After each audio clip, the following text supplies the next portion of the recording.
to Dub Nation. Steph going downtown again. And to those who bleed orange and black, It is out of here. good morning.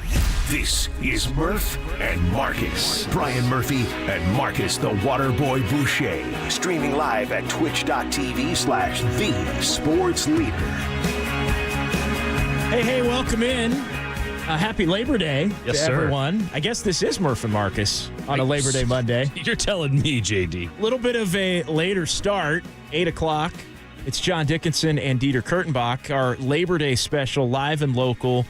We're with you until noon here on KNBR. We're actually with you all the way up until 7 o'clock tonight. Live and local, baby. Live and local. JD and Dieter for the next 4 hours here. Greg Silver's going to be by 12 to 3. Kerry Crowley, 3 to 6. And then the debut of Niners Nightly with Larry Krueger. Today, we welcome of all Krug days. back. The Krug.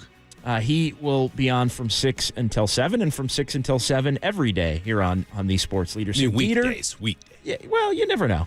That's fair. He's also going to be on. Actually, I think he's on every day from here on out. He's going to be on Saturday, yeah. He's got a Saturday thing, and then, of course, he'll be on Niners pregame, which is most of the time on Sunday, but is, in fact, next Monday, giving us 1 week until the start of the 49ers season. And how are we feeling about that, JD? Yeah, well, let's dive into it. And obviously, we start here on this Monday with a horrible situation, which, considering the circumstances, has turned out to be, I think, about as good as could be expected under horrible circumstances surrounding 49ers rookie wide receiver Ricky Pearsall, victim of an attempted robbery and shooting on Saturday afternoon, sustaining a bullet wound to the chest. He was originally in serious but stable condition, then upgraded to stable and then ultimately fair condition before being released from the hospital yesterday afternoon as he continues to recover from the bullet wound to his chest. And so just an awful situation on Saturday. But again, as we have the latest here, Pearsall released from the hospital yesterday. And that is a good thing, considering just tragic, potentially, circumstances. Yeah, it's obviously something you don't want to hear, and it's something that gets the mind really working in dark areas when it first comes across your phone, your timeline, text message, however you heard about it. And, I suppose that if we have to go down this dark road, this bad place that no one wants to be, and it's such a terrible thing that happened, this is the best case scenario. This is a positive outcome, all things considered. I don't know what it means for the football aspect of this. This football thing doesn't really matter when we're talking about someone's life being that close to perhaps even ending, or his football career being that close to possibly ending over what? A watch? It seems ridiculous to me to discuss football in those terms. Ultimately, that's what we're paid to do. We're not here to politically commentate. We're not here to fix the city or not, or get even into that debate at all. This is a bad thing. It gives Ricky Pearsall effectively a redshirt year in my mind. I don't want to hear a single person in week 8 saying, what about Pearsall? He was our first-round pick. He hasn't done anything for it. Dude got shot. Okay, he gets a year. And by the way, there is a bit of a trend here with young players in the NFL getting shot. We had Tank Dell getting shot at a party this past offseason. Luckily, he was okay. You had Brian Robinson getting shot for the Washington Commanders. Was it a year ago or 2 years ago? I can't remember exactly. That one seemed very dire, and yet there he is running out in week 1 to many men by 50 Cent. I imagine that they'll do the same for Ricky Pearsall if they announce him before Monday night's game. That'll be a pretty badass moment, even if he's not playing, and I presume he's not playing, but a rousing rendition from the fans would be well-deserved at this point. Again, just great news that he's out of the hospital. As bad as this could have gone, it seems as if everything has gone okay from the very, very, very, very dark moment that happened on Saturday, and the very, very dark places I'm sure all of our minds went in that exact moment when we first found out. No question about it. So we wish our best to Ricky Pearsall in this and his family as he continues to recover. And from a football standpoint, I mean, we'll get more potentially tomorrow. The 49ers are going to be back on the practice field tomorrow. And lead up to the game a week from tonight against the Jets at Levi's Stadium. They've got an off day Wednesday. They'll be back Thursday, Friday, and Saturday, gearing up for Monday night. But it's game week. It is officially game week, and they get that bonus practice tomorrow, and everybody will kind of reconvene. But all in all, horrible situation.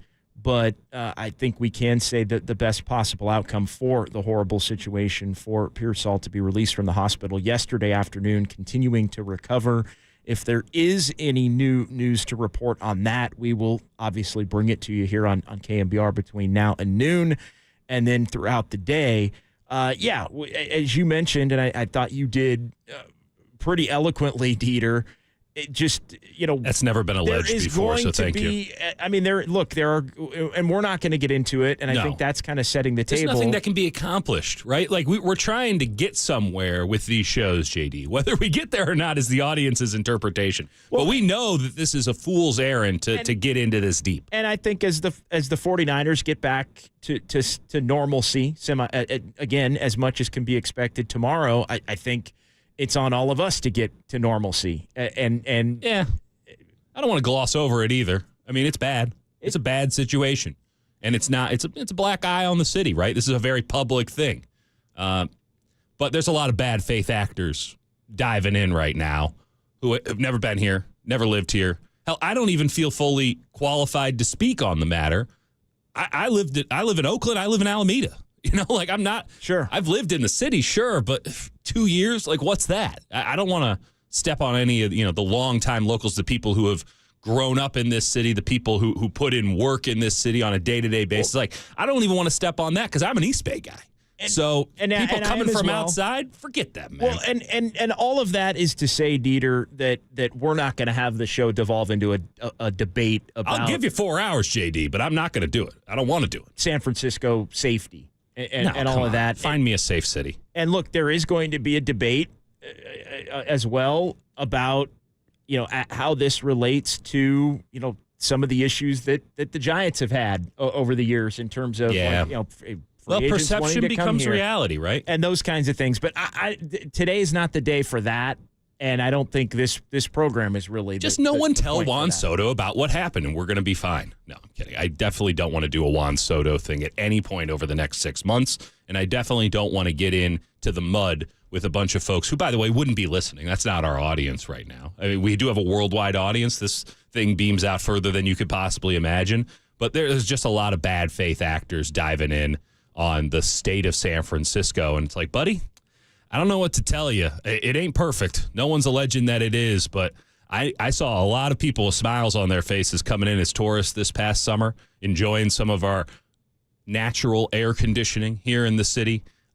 I love this place. I mean, I couldn't have picked a better spot to become my home. I grew up on the south side of Chicago here, so I got some standards on safety and things like that. Mm-hmm. I spent a lot of time in some nasty neighborhoods in South Florida because I was getting paid a poverty wage covering football down there. You find out what's what when you're on First Avenue in Fort Lauderdale pretty fast, and those ain't fireworks, baby.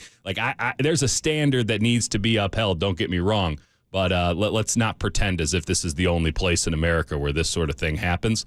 Terrible that it did happen. Not saying that it should happen, and Ricky Pearsall is sure as hell not going to beat the allegations of Slick Rick if some of the stories that we're hearing coming off of this, let's just call it a altercation. If this went down the way that I've heard that it went down, this boy's got some cred in the locker room. Without a doubt. And again, we wish Ricky Pearsall all the best. Released from the hospital yesterday afternoon, continuing to recover from the bullet wound to his chest, and we'll see what it means from a football standpoint. But again, that is beyond secondary at this particular point in time. We'll get the update on that when the 49ers are ready to give it, and when Ricky and the doctors and everybody is ready to give it. But at this point, it's just fantastic that all things considered, he's in the position that he is in today. It could have been so much worse, and thank goodness he's at home, he's safe, he's recovering, and we'll touch base with the Niners on what that all means for the football side of things come tomorrow. Yeah, and so we'll get into the football side of things as we are a week away from game one for the 49ers at Levi's against the Jets. A week from tonight, we'll also get into a little bit of Giants here between now and noon, and maybe even some Warriors. But 808 KNBR 415-808-5627 is the number to join the conversation. The Golden State Lumber and Building Materials text line will be open. The phone lines will be open today as we are live and local. It's John Dickinson and Dieter Kurtenbach. Labor Day special here on the Sports Leader.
faithful Murph and Marcus keep your morning moving. Streaming live at twitch.tv/the sports leader.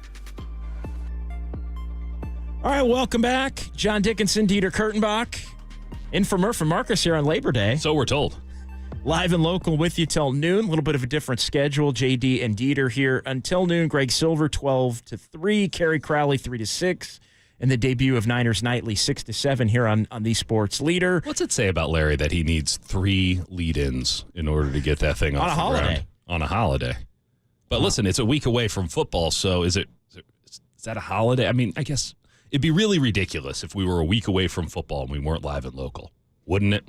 It would, and we are, because the Niners are taking on the Jets. Monday Night Football a week from tonight at Levi's Stadium. And as we get back into shifting gears from what happened over the weekend with Ricky Pearsall into the actual lead up to this game and where things stand with this 49ers team, the number one headline continues to be Trent Williams and the fact that he is not around. And the 49ers are going to be back on the practice field tomorrow. They've got 4 practices between now and Monday night.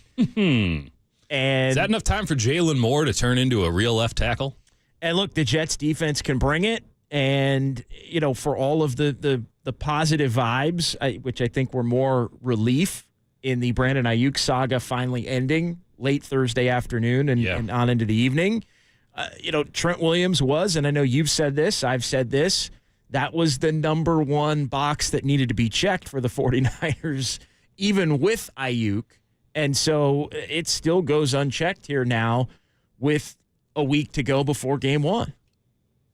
I was on with Marcus Boucher on Thursday and Friday. And every time I'm on, something goes, I won't call it full viral, but let's call it semi-viral. Now, I'm a takesman. I'm someone who provides opinions on sports. And I'd like to think they're informed opinions. The audience sometimes disagrees. I can show my work on how I got from point A to point Z, right? I can show my work on that stuff. I said, I believe on Thursday, that I am ever going to play for the 49ers again. I'm doubling down right now. I'm not confident about that. I'm not sure about that. Because the one truth that I've held above all else during this Trent Williams negotiation, which, by the way, has been anything but the Brandon Ayuk. Like, the Brandon Ayuk one was messy and public and ebbs and flows and ups and downs. Somehow the Patriots got in there. There's 6 teams all fighting for him all at once. Trent Williams is hanging out in Houston, doing his thing, playing some golf, working out at 2 a.m. I don't know if he needs to come on back. Now, I know for the 49ers he does, but I don't know if he needs to come on back. He might be very comfortable with his current lifestyle down in Houston, a semi-retired lifestyle, if you will. And when Trent Williams says something, you better take it as gospel. Trent Williams has never bluffed once in his life. This is not a man to be trifled with. And let's be very clear about what's happened here. The 49ers are trifling with Trent Williams. They are trying to get cute with Trent Williams. You can do that with Brandon Ayuk. He's doing TikToks. He's going out here with Jaden Daniels. He is acting cute. You can match cute with cute.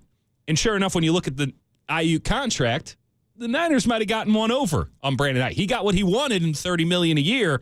But, buddy, there's a big difference between $30 million a year and what you're actually going to get. So maybe the Niners got something back when that pen hit paper. But with Trent Williams, you pay the man his money or you don't get the man. He is the richest offensive lineman in the history of the NFL. The only question left in his career is, what size jacket do you want, sir? Because it's going to be gold. People can say, oh, well, he wants to come back and he wants to win a Super Bowl. I'm sure he does. But does he need to? He's telling the 49ers right now, no, you better pay me. Yeah, he wants to, but only if he's paid at a premium. And the tackle market was reset a little bit this offseason. Tristan Wirfs. And Sewell and both of which, by the way, deserve that money, right? Both of which, by the way, are elite tackles in this league. Now, they're right tackles, which says something about the modern state of offensive line play, but Christian Darrisaw was the other one from the Vikings. Outstanding, right? There are some very, very good tackles, and no one is questioning the value of a premier player at that spot, right? You're building a football team. You're going head coach. Really, it is number one. Quarterback, number two. And those two guys work in concert. If you don't have the head coach and you don't have the quarterback, you're not winning a Super Bowl. I think the 49ers can feel very confident that they have those guys. Where do you go from there? There's some debate, tackle or defensive end. 49ers have their defensive end, and they thought they had their tackle. But Trent Williams said, I'm not playing unless I'm the highest paid offensive lineman in football, which is what he deserves to be. And you look at some of the numbers, right, with Brock Purdy's contract coming up, with Brandon Ayuk's contract on the books, there's no money next year for the 49ers. And Trent Williams is looking at a contract with no guaranteed money at the end this year, next year, and the year after that. I know a lot of folks out there have said, well, he's under contract for 3 years. Your contract's only as good as the guaranteed money provided. And Trent Williams effectively has no contract as he sees it because there's no guaranteed money coming his way, which means that if something goes wrong, the Niners, who are in salary cap hell going into next year, can say, big fella, you're out. You're out. He wants the assuredness. He wants the commitment. Christian McCaffrey had the exact same situation this offseason. He knew that there's not going to be any money to take care of him next year. You better take care of me now. Brandon Ayuk, why do you think he was fighting so hard all the way to the end to get that 5-year deal with the 49ers, a 4-year deal with the 49ers? Because he knows that if he plays the 5th-year option, he's out. Deebo Samuel, he already knows he's out. Brock Purdy's going to get $55, $60 million if he plays like an MVP, and nothing less will do this year. And after that, there's no money to be tossing around giving people raises. They're going to have to be cutting dudes. They're going to have to be cutting good dudes. Sure. So Trent Williams is looking at this and saying, I'm not going to play 1 year just so that I can get cut next year and have to figure out my whole life again. You take care of me now or you don't get me at all. And again, this is very, very different than a kid coming off his rookie contract, a kid going into, his second deal at 32. He can leave. He can walk away, and you shouldn't think that he's bluffing. Yeah, and again, I think too much has been put on the belief, and again, this is a fan thing, not an organizational thing. That's fine. But that he, has to win a Super Bowl, right? Like the man beat cancer. I don't think he needs to beat anything. I don't think he needs to go beat the Chiefs. I mean, and here's the thing: this ain't the NBA. Once you get to a Super Bowl. And Trent Williams finally got to a Super Bowl. Yeah. And look, I'm not speaking for him, but once you get to a Super Bowl, speculate. Okay, I think each individual player kind of has their own. Like for a lot of guys, just getting there is enough. Now I know fans are like, "Oh my God, how could that be the case?" And that right. No, and I get that. That's a fair. He doesn't have the level of dog in him that I thought. He's played 15 years in the NFL, man. How much dog do you want left from him? And I'm not saying he doesn't, because I think for sure he does want to win a Super Bowl. He wants it, but how much does he want? It's the grind of he knows how hard much am I getting paid to get through a full season again. Think about the injuries that he had to deal with last year, right? Just think about the grind of having 15 years of playing left tackle. And he tends to be banged up every year in some form, either playing through it as most offensive linemen do, or missing a game here and a game there. The guy looked like a shell of himself in the Super Bowl. I can't explain what that was, but again, just getting there. And you've mentioned this a bunch of times. When we did those shows together for a week, you mentioned this again and again and again. Williams was really taking it in. Yes, he was. At the Super Bowl last year. That was a spot-on observation, because as soon as you said that, I go, he was in a joyous mood. Trent Williams is not, like, I like Trent, and Trent, you need to break down the wall a little bit, and then he's just a big teddy bear of a man. I love Trent. He's a great guy. But you got to put in some work to get there. He was giving it out for free at the Super Bowl, man. He was just, hey, I've never seen you before. Come on in here. He's the best. He was great. He wasn't so great in the game itself, but I think that might speak to where the mindset was. Everyone's saying, he has to do it. He's not at a point where he'll do it for free. And when you look at the guaranteed money on his contract, that's what he sees. This is a businessman above all else. He's made a ton of money in this league. He's deserved every cent that he's gotten. He's probably been underpaid throughout his career. But don't forget two things. One, this man held out for an entire football season on principle during his prime. Yeah. And two, the contract that he's currently on had to get renegotiated under the same circumstances, which was, unless I'm the highest paid offensive lineman in the league, I'm not playing. And the 49ers almost traded his ass to the Chiefs until Kyle Shanahan stepped in and said, what the hell are we doing? He's Trent Williams. You don't mess with this guy. Kyle, you could have stepped in at any moment here. He's spending time with Rick Ross, hanging out. I don't know. I'd get this deal done. And I think the difference in the situations now is the fact that the 49ers going back to post-20, what was that? Post-2021? What had it been? Yeah. With Trent? No, 20. 20. And they went in 2020 before 2021. Listen, it was the post times, or was it the in-between times, whatever. But Joe Staley they retires. Traded for him during COVID. That's right. In 2020. But Joe Staley retires. They keep it on the low down so that no one knows. For some reason, Washington, well, not for some reason, because Trent Williams just held out an entire year because he said, I'm never playing for Washington again. In 2019. Because they didn't help him. They told him that what turned out to be a cancerous growth on his skull was nothing to worry about. Turned out a lot to worry about. And he said, I'm never playing for him again. If we want to get into the nitty-gritty of that holdout, holds out until Halloween, right? And it was a different CBA, so it was a little easier to do then. It wasn't as fiscally punitive then. Comes back and says, you know what? My helmet just doesn't feel right with my scalp where I've had the cancer removed. I don't think I can play. And so they put him on the restricted list. That was his ploy to skip an entire season. So they get him for a third and a fifth, which is an all-time coup of a trade. And then the 49ers go from, I would say, Hall of Fame left tackle to unquestionably a Hall of Fame tackle, and going from Joe Staley to Trent Williams. And I'll say this. A lot of people, again, saying, well, doesn't Trent Williams need to go win a Super Bowl? Isn't that what's most important to him? One, he's telling you pretty clearly it's not. It's not to say it isn't important, just that it's not. But Joe Staley never won a Super Bowl. Do we view Joe Staley in any less of a light because of that? No. No. I mean, certainly not here, because Joe Staley was a part of some really bad 49er teams, some really good 49er teams, but also some really bad. I don't think anyone on the outside, you're a left tackle, right? The best left tackle, I would argue, in the history of football, Anthony Munoz, he never won a Super Bowl, right? Like when you think a couple though, right? He did. But like when you think about left tackles, are you like, well, how good could he have been? He didn't win any Super Bowls. This isn't quarterback. I mean, even wide receivers we give the deference to. Head coaches and quarterbacks, the two most important jobs in football, yeah, we should hold them to some sort of a rings culture standard. It is important because they're the leaders of the team. They're the backbone of the team, and it's about winning Super Bowls. Everyone else is ancillary, even the second most important position, I would argue, in left tackle. But we don't view the great left tackles on, well, how many rings did they win? Could you even tell me, 808 KNBR, who the left tackles for the Chiefs were when they won the Super Bowls? Because it's been three. There's been three different left tackles during that stretch. All right, he's Dieter Kurtenbach. I'm John Dickinson. 808 KNBR, 415-808-5627. We'll get to Leland and Sacramento coming back on the other side, but feel free to join the conversation. Can the 49ers get this thing done with Trent Williams here in the next couple of days?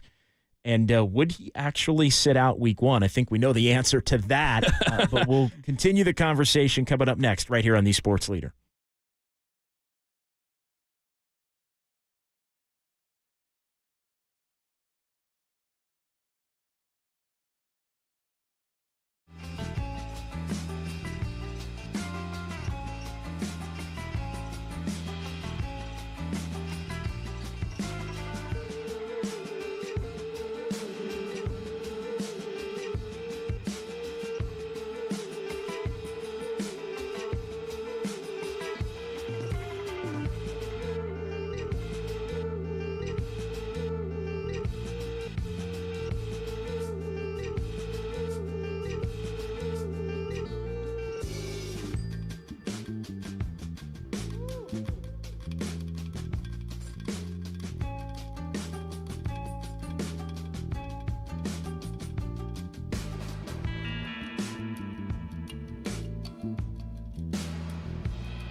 Murph and Marcus on the sports leader and streaming live on KNBR.com and the KNBR app.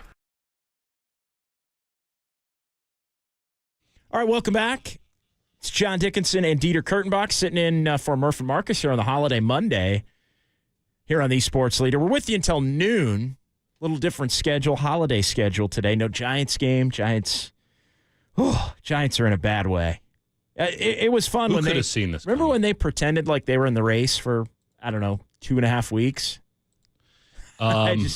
Yeah. I think we did all those shows together during that span. Well, we're in the race. We're in the race. We're in the race. Well, you coined the JD, what was it, the index, the JD standard. You got to be 500, which they're not anymore. And you got to be within 3.5, which they're not anymore.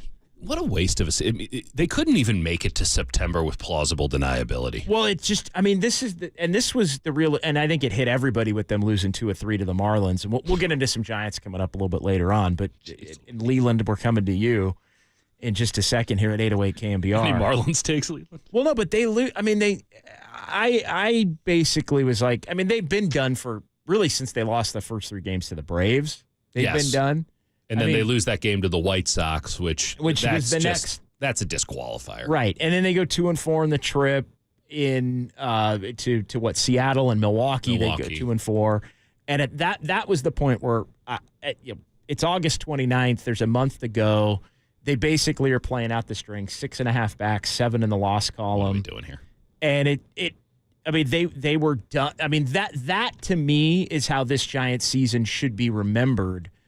Almost regardless of what happens in September, done with a month to go. Like if I had to put a headline on how you assess, at least initially, it would be this team was done with a month to go, which I don't even think you could say that about any other Farhan-Zaidi team. Oh, that's right. Yeah, they would always, except for 2019, maybe the first year. That's right. That's an accurate representation. And so that. I think you could make the case while they are trying to sell young players in the future and evaluation and might keep Chapman and Snell. The reality is this team is in a worse spot than any Farhan-Zaidi team has been in, and it's year 6. Yeah. Listen. Not to give you my whole spiel, but no, it's a good spiel. Let's get into it. Hello, this is not progress. This season has not been progress. Who's alleged that? They are alleging it. Oh, come on. The only thing that's changed. Farhan's about to do it ad nauseum for the next 4 weeks. And then, and I think the only thing that'll truly wipe it away to a point where everybody, because remember, things flipped on Gabe Kapler fast, late at the end of last year. Well, it was pretty clear that Farhan needed a head to roll. But if there, it was his or that, or Gabe's. 2 under right now. I do think, just me, I do think that them finishing 8 or 10 under has an impact on things as opposed to them, let's say, going 500. 80 and 82 has a different selling point for him than say 70. I don't know. No, yeah, 77 and 85. It's easier to spin, but I still think that the spin should ring hollow because if the expectation of this season wasn't to be around 500. And then, see what happens. No, it was get to the playoffs. It was get to the playoffs. And they're not even close. It was you think you're better than the Padres. Correct. Maybe not the Diamondbacks and the Dodgers. You know what? Honestly, though, with the Diamondbacks, that's laughable. That's laughable that they would go out and credit to them. They spent the money. I don't think they thought they were better than the Diamondbacks or the Dodgers. But definitely not the Dodgers. But I think they thought, it could be that third team. This is a 4th place team through and through. They're not even particularly close to the Diamondbacks, who have gotten hot as of late. They're 9 for a month now. And then they're not even close to the Padres. They're 9 back of both, who are taking steps backward. Right? The Padres traded Juan Soto. They are 9. The Giants are 9.5 games back. 10 in the loss column on Arizona, 9 in the loss column on the Padres. They've played a different number of games. What are we doing here? How are we justifying? The only thing that's changed in the Farhan-Zaidi era from when he took over legitimately, because the farm system is no better. It really isn't. It hasn't been built up to anything. Got some guys at low A. Great. 6 years in, you're still talking A. low A. High A. Talking Eugene Emeralds. Great. That's what we used to do on KNBR tonight when we had nothing else to talk about. We'd be like, let's go to the minor leagues. This Marco Luciano looks like he might be something in 3 or 4 years. Meanwhile, they didn't even call his ass up. They're not even giving him 100 at-bats for the rest of the season. A lost season, and they can't even give Marco Luciano 100 at-bats just to see what might happen. There's nothing to lose, everything to gain, and they're not even willing to do that. The only thing that's changed in the Farhan Zaidi era is that the expectations have now been lowered. All they've done is lower expectations, and they've done that in season.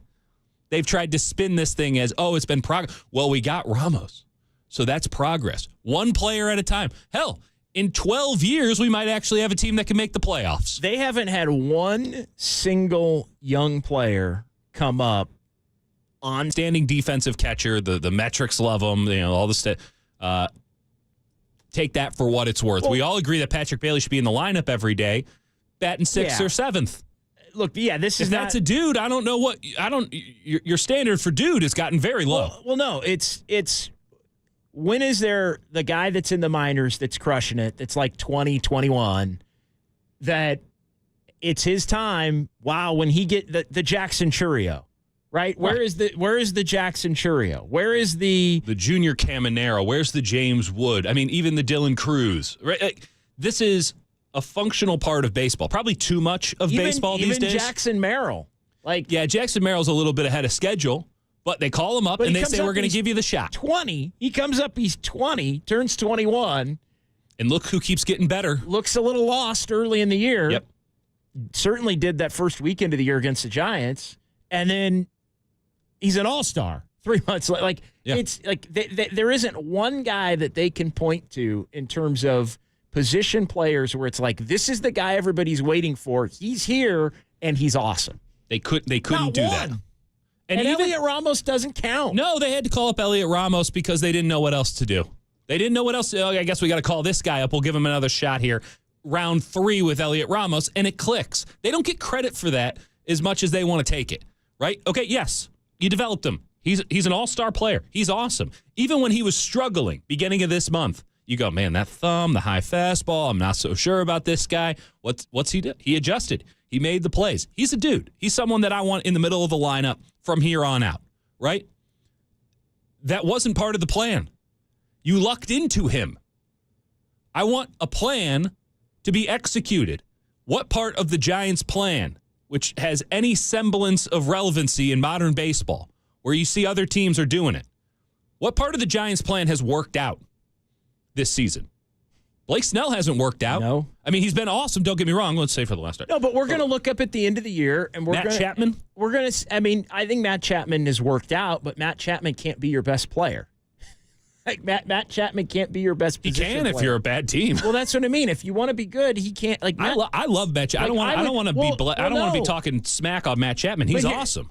Yes, and again, none of this is an indictment on Matt Chapman or Elliot Ramos even. No. Like Elliot Ramos has come up and he was an all-star, but it was not. And he's maintained. And he has maintained. And he projects to be a player for next year, but it was not the plan. No, they lucked into him again. And Tyler Fitzgerald's the same thing.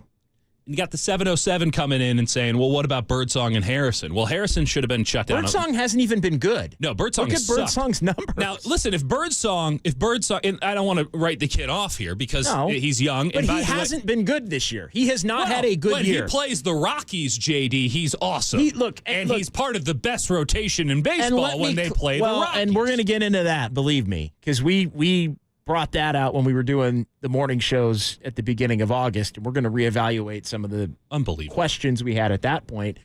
And I thought we were at least going to get to wait 2 months. We're going to go a month because they're done. Correct. On Labor Day. Honestly, we could have done this 2 weeks ago, too. Yes, we could have. And something else to note amid all of this. So you go, wow, man, we thought that a couple games over 500 might get it done. But it doesn't. It didn't. So you lose to the Braves, and it's pretty clear writing's on the wall. You're going to have to do something spectacular, special, and frankly not in your DNA to get it done. Well, what have the Braves done since then? And by the way, one of the main guys for the Braves during this stretch, someone you just gave him for free in Jorge Soler. One of the main guys for them as part of their run to now create some serious separation right? So it's not just a bunch of 500 teams battling it out to see who can be 1 or 2 over come the end. No, the Braves are pulling away from everybody else. Yeah, they lost 3 or 4 to the Phillies this weekend, but look at the Cubs right now. They're still on track to win 86 games. The Cubs are scoring 12 runs a game over the last 10 games. Yep. Like, they're going for it. They've won 6 in a row. There are teams that are making pushes. Well, here's the other thing. I mean, the Giants right now they're not only behind the Braves 6.5 back. They're the Cardinals have passed them, the Cubs have passed them, and the Mets had been ahead of them. The Mets are, you don't know. They need another grimace. They're only a game out. The Mets? The Mets are only a game out. They swept the White Sox. They took advantage of the 3 games against the White Sox over the weekend. And the Braves lost 3 of 4 to the Phillies. So that the Mets actually did the thing that everybody was thinking the Giants might do, which is, hey, sweep the Marlins and then sweep the White Sox, sweep the Marlins. And the Braves have a tough schedule. They're going to lose some games. You may wind up by default like 2 games back. The Mets have actually done that to only be 1 game back, even though the Braves have played really well. But yes, the bar has risen from 83 to probably 86, maybe even 87 as to who's going to ultimately win that third and final wild card. But look, the White Sox won 4 games in August. One of them came against the Giants. It was a disqualifying game. And you mentioned the Mets. This is the Mets' rebuilding year. They tore it down in a lot of ways, so that their new GM, who comes over from Milwaukee, who did a great job there, as evidenced when we saw the Milwaukee Brewers, so that they could restart this thing. They shed salary.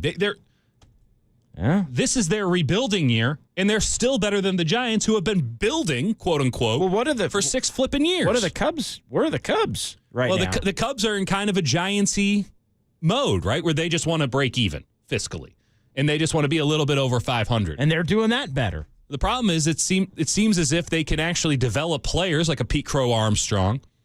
It's like they can actually identify talent. They can get off of make good, interesting trades, right? They trade Christopher Morel to the Rays. They get a good third baseman out of it. Like, they're making moves. They have an idea. They're making something happen. And, oh, by the way, they get by with pretty good pitching, right? Name a Cubs starter right now. I mean, I could do it, but, like, no one's thinking, oh, man, top-of-the-line guys. I mean, how else can they do it? The Giants have 2 top-of-the-line guys, though, obviously the last 2 starts for them haven't gone the way that you wanted. And what else? What else? What is this thing built towards? It can't just be all bad luck. And that's what they're going to chalk it up to. And honestly, we come back to the same point I made. We signed this guy, and he should have worked out better, and it didn't work out. And Jung-Hoo Lee got hurt. I got a great piece of advice. I mean, I'm sure a lot of people have gotten this. It's not exactly bespoke. But when everyone's constantly being the jerk, maybe you're the jerk. And constantly, when the Giants are constantly saying, man, we just kept having bad luck. Every year it's bad luck. I can't believe that all these moves. Maybe you guys are the bad luck. Maybe you're the problem.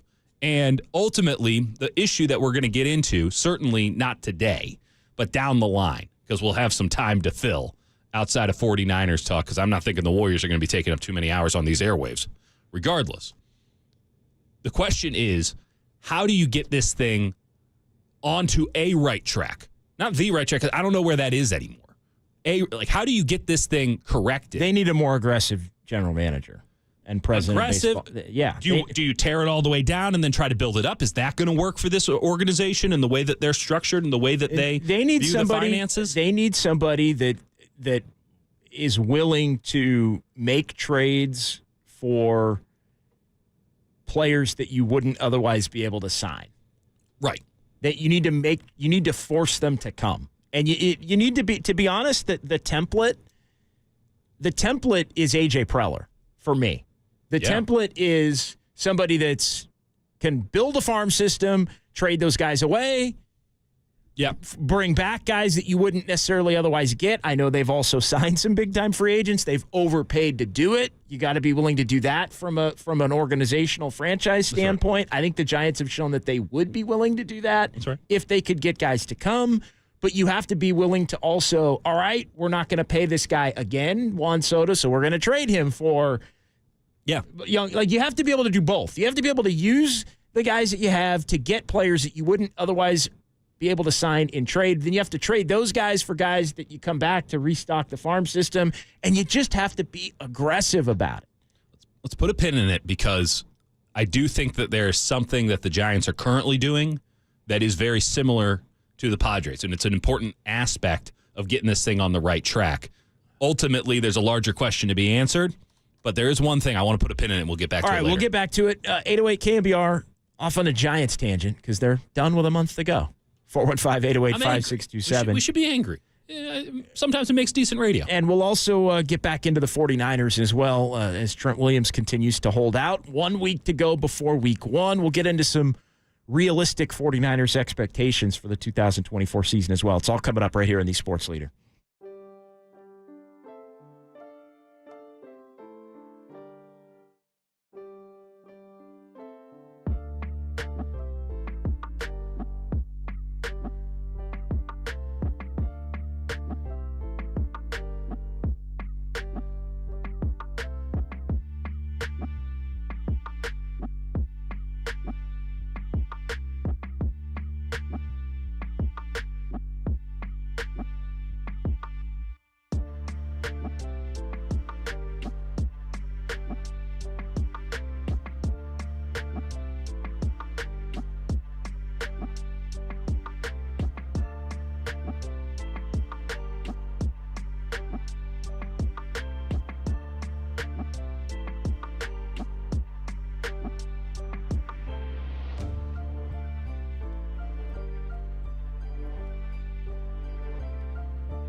Well, the Niners and Trent Williams have been talking, and we've heard Kyle Shanahan say this week he's been talking to Trent Williams, and the sense is that they haven't gotten close so far. But I think this team was really focused on trying to get this deal done with Brandon Ayuk, and it took a lot of energy and attention.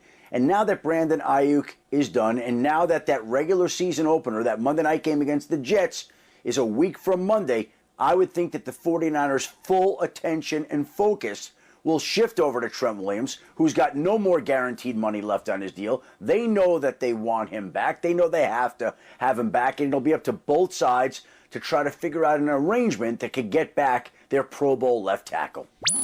Murph and Marcus continue live from the KNBR Casino Matrix Progressive Jackpot Studios. Casino Matrix. Progressive jackpots are here. Where are you? Just drop in. Please play responsibly. 1-800-GAMBLER. Here's my question for you, Dieter. Yes. If it's Murph and Marcus right now, and we started at 8 o'clock. What happens at 10? What happens at 10? Yeah. Do we get to be Papa and Lund? At 10 o'clock, do we just drop out, and instead of playing the legal, we just play the Papa and Lund Open? JD, we got some football next Monday. I think we could do it. It'd be a terrible impression. I mean, it was a terrible impression there for 2 seconds. What would it be for 2 hours? But yeah, I guess we could try. I mean, anyway, KNBR, should we try to do a cosplay of Papa and Lund? I'm out. I'm out on that. Oh, you're out? Okay. Yeah, then I'll do both roles. It's going to be really the performance of a lifetime. So it'll be like any other segment that we do together. Cut deep. 415-808-5627. It is John Dickinson and Dieter Kurtenbach. We're here on Labor Day. Happy Labor Day to everyone. And getting back into some 49ers conversation. Adam Schefter there of ESPN. That was from late Thursday as everything went down with Brandon Ayuk. So the 49ers get the Ayuk deal done. But Trent Williams and this thing with Trent has been trending in the wrong direction for the 49ers for some time now. I mean, I think there was a belief a month or so ago that they weren't that far apart. That, though, I think clearly is not the case and, has been reported as such. So, how dire is it? Kind of listening to Adam there, Dieter, for me, it's don't think he won't. Oh, I think everybody knows he would, and he will.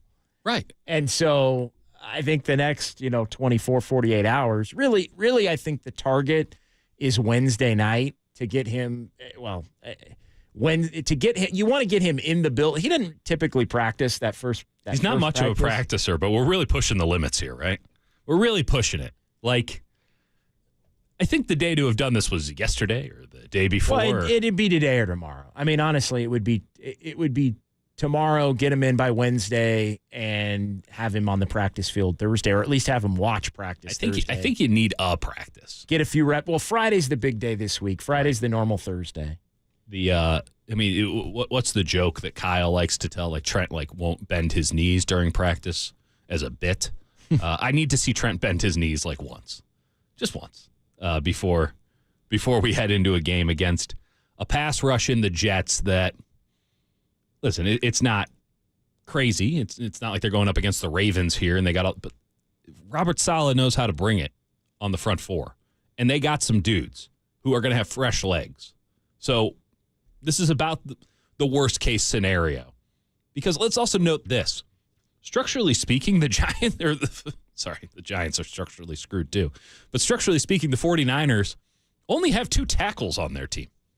If one of those guys twists an ankle in practice or a game, I guess Dominic Pooney, come on down. Well, you look at the way that they structured the roster. I think it's a great point. They structured the roster the way it looks as if they fully believe that Trent Williams is going to be here. Right. And I hope that they're correct, because let's be clear about this. This team doesn't stand a chance of competing for a Super Bowl unless Trent Williams is playing. There's some really interesting. I mean, we can go back to the 3 games last year, midseason, where he wasn't there. Others were out and or banged up. Debo ended up out, and Christian McCaffrey was less than 100. Although he played. In during the 3-game. And that matters. And then you think about the Super Bowl, where Trent did play, but was kind of a shell of himself and was getting bull rushed, which is something that you never say about Trent Williams again and again and again. That was an issue. And you say, well, the Niners were in overtime of that game. They could have won that game multiple times over. given some of the looks that you see with the All-22 where guys are wide open. But Brock Purdy can't see them because Brock Purdy is getting 5 Kansas City Chiefs in his lap because the offensive line wasn't blocking. Let's get down to like the functional aspect of this. I think Jalen Moore is actually a decent enough player, right? I don't want to go into the season with him as your starting left tackle when you have Colton McKivitz on the right. When you have that as a pair, I don't feel awesome about it. No. I don't feel good about especially when you I think that's an understatement. Especially when you already have issues on the interior. Sorry, Dominic Pooney has been a wonderful story in camp. The fact that Dominic Pooney is a story in camp, I think speaks to how negative training camp was for the San Francisco 49ers. He's a good player. He should start. But Spencer Burford years ago was just given the starting job as a rookie as well, and no one really thought that much of it because there was other good things happening. And you could just think of it as an afterthought because no one wants to talk guards on sports talk radio or on Twitter. But now all anyone's doing is talking guards because there's nothing else positive to talk about with this team before the Brandon Ayuk contract got settled. So the interior is an issue. Dominic Pooney doesn't fix that for me. He's still a rookie who hasn't been tested against grade A defensive tackles. I like a lot of the potential there, but you're still dealing with a Jake Brendel who has been slipping as of late, gets the team into the right blocking schemes, does a lot of the things that we can't really note on film well, but I saw him have snap issues throughout the entirety of training camp. I'm not sure that's just going to be fixed for week 1. I can't bet on that. I think that he's in his final year here. You got Aaron Banks at left guard. He's got a broken pinky. I'm sure you can just tape it up and put it together. I want my guards to have good hands. I want them to trust their hands. And your backup there is Nick Zakelj, who did have a good preseason, but is still Nick Zakelj. This is arguably the worst offensive line in football, and you could make an argument that Jalen Moore is the second best offensive lineman on this line right now. You need Trent Williams. Otherwise, what are you getting from Brock Purdy You need with Trent this Williams. kind of protection? Bottom line, you need Trent Williams. And I said this about Brandon Ayuk, and I think it applies to Trent Williams even more so. You got to pay the guy and then figure it out. You have to pay him. And look, if that means that next year you have to make a difficult decision elsewhere, or you have to look to maybe move on from even Trent Williams at that point, then you got to look to do that.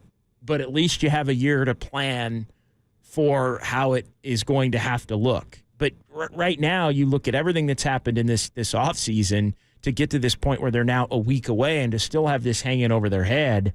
I mean, it's unacceptable, egregious. Frankly. It's egregious. This is too cute. The entire 49ers offseason was cute, right? Why did it have to go? It's salvageable, but it's egregious. Fair enough. We'll find out. Luckily, the beauty of sports is that the only thing that matters is what happens when the game starts and the game ends. And your record speaks volumes. Your record gives you the answer. And the ends can justify the means. But so far, the means have been embarrassing, right? Why did it get dragged? Why was it this messy with Brandon Ayuk? If you were going to give him $30 million, just give him the $30 million. What did we do 2 months of nonsensical negotiations for if it was always going to end up here? What are you doing when you're trying to cut salary and then you're bringing in Leonard Floyd and you're bringing in Campbell? And there's a lot of stuff that the 49ers have. You're drafting for next year, which is smart in theory, but not when you have major issues on this roster that weren't addressed in free agency. Well, they tried to draft a year ahead. I mean, Devondre Campbell they had to get because they Eric lost. Kendrick said no. And because they lost Dre Greenlaw. That's right. And I get that. But D. Winters is now you're keeping a bunch of linebackers. You don't trust any of them. I mean, Campbell looks like a shell of the former great player that he was. Now, I maybe he turns it on when the lights go on, and that in the game he looks awesome. But like JD, you and I said repeatedly, and I don't think we should change our tune on this because I don't think new information has been presented. Training camp was not enjoyable. I love football. I love going to training camp. You always find something interesting or cool, and if nothing else, you get just the visceral feeling of football being played right next to you, and if that doesn't get your blood flowing, what the hell are you doing in this industry? I was falling asleep at training camp. I was begging for something to latch onto, like, this is awesome. This is great. And it seemed as if the entire 49ers roster, coaching staff included, said, well, our whole team's not here. Why should we be going full speed? No, let's just half-ass it today. And they did that day after day after day. And eventually I bet Kyle got into their ass a little bit and said, you know what, maybe we have a good practice for the first time in 3 weeks. And then they put that good practice out there, and you go, okay, they're starting to get it. They're starting to get ready. And then what'd they do the next day? Let's go half shell. You know, we don't need pads today. Let's half-ass today. Oh, let's half-ass the next one. Oh, we're too injured. We got to half-ass this one too. It was a half-ass training camp, and no one should have any impression that this team is just chomping at the bit, ready to go for the regular season, not just because of all of the nonsense that they've done in the front office, but also because when you watch the team practice, they don't look ready to go. They don't. And now we don't even get to see them practice it. Maybe they'll turn it on now that we're not watching, JD. But, man, I don't see any reason to be bullish on the 49ers at the standard in which we should hold the 49ers, given what I've seen for the last 2 months now. Everything about the 49ers offseason has screamed Super Bowl hangover. Totally. Everything about it. And Trent Williams still being a holdout with a week to go is this last thing, you know, basically hanging over their head here. And so, you know, we'll see. John Lynch comes out last Wednesday. This is before Ayuk signed. And he's really terse, right? He's kind of, he doesn't want to be there. He's frustrated. I can't blame him. We didn't want to be talking to John Lynch then either. Now, he did have to answer for the 53-man roster, right? That is part of his job. And he didn't want to answer those questions. And he flat out lied a couple of times about stuff like that. That's his job. I'm not happy about it, but in a way, I get it. He said something, and I'm not reading between the lines. I'm going to use what he said. He said that we're throwing out ideas with Trent. What creative thinking is needed here? What kind of ideas are you tossing out? I got an idea. Here's the amount of money. You don't go to Target and toss out ideas on how much that deodorant's going to cost. You don't go to the restaurant and negotiate the price of your, I don't know, eggplant salad, whatever. There's a price, and you pay it, or you don't get the product. That's how Trent Williams is handling this negotiation. Here's the price, you pay it, or you don't get the product. And I know it is not as cut and dry as that because pretty close. But it's pretty damn close. It's pretty close. And the 49ers are trying to do all this stuff where they're trying to wiggle around and trying to find nooks and crannies. Trent Williams doesn't play that game, man. And the 49ers might find out the hard way here come next Monday. All right, you're listening to KNBR AM and KNBR FM San Francisco, the sports leader. Hour number 2 here today. It's John Dickinson and Dieter Kurtenbach, live and local on Labor Day and with you until noon. We got a busy day here. Greg Silver, 12 to 3, as we are live and local all day. Kerry Crowley, 3 to 6. Krug is back. The return of Krug on Niners Nightly, 6 to 7 right here on the Sports Leader. Let's get to the phones. 808 KNBR. Phone lines open. Big Head Bob in San Mateo here on the Sports Leader. What's going on, Big Head Bob? What's going on? It's Rob, R-O-B. Oh, what's going on, Rob? That's on, What's going on, guys? It's not like it's any better. But yeah, I gotta agree with JD about this whole situation, this Trent Williams situation, and the Niners trying to be cute. What it reminds me of, honestly, is how the Giants operate in the offseason and just, picking on the corners or just trying to nibble or whatever you want to call it. Just pay him. You need to pay Trent Williams if you want to protect Brock Purdy. It is just that simple. Pay him what he wants, and then, like JD said, just pay him what he wants and then figure it out later.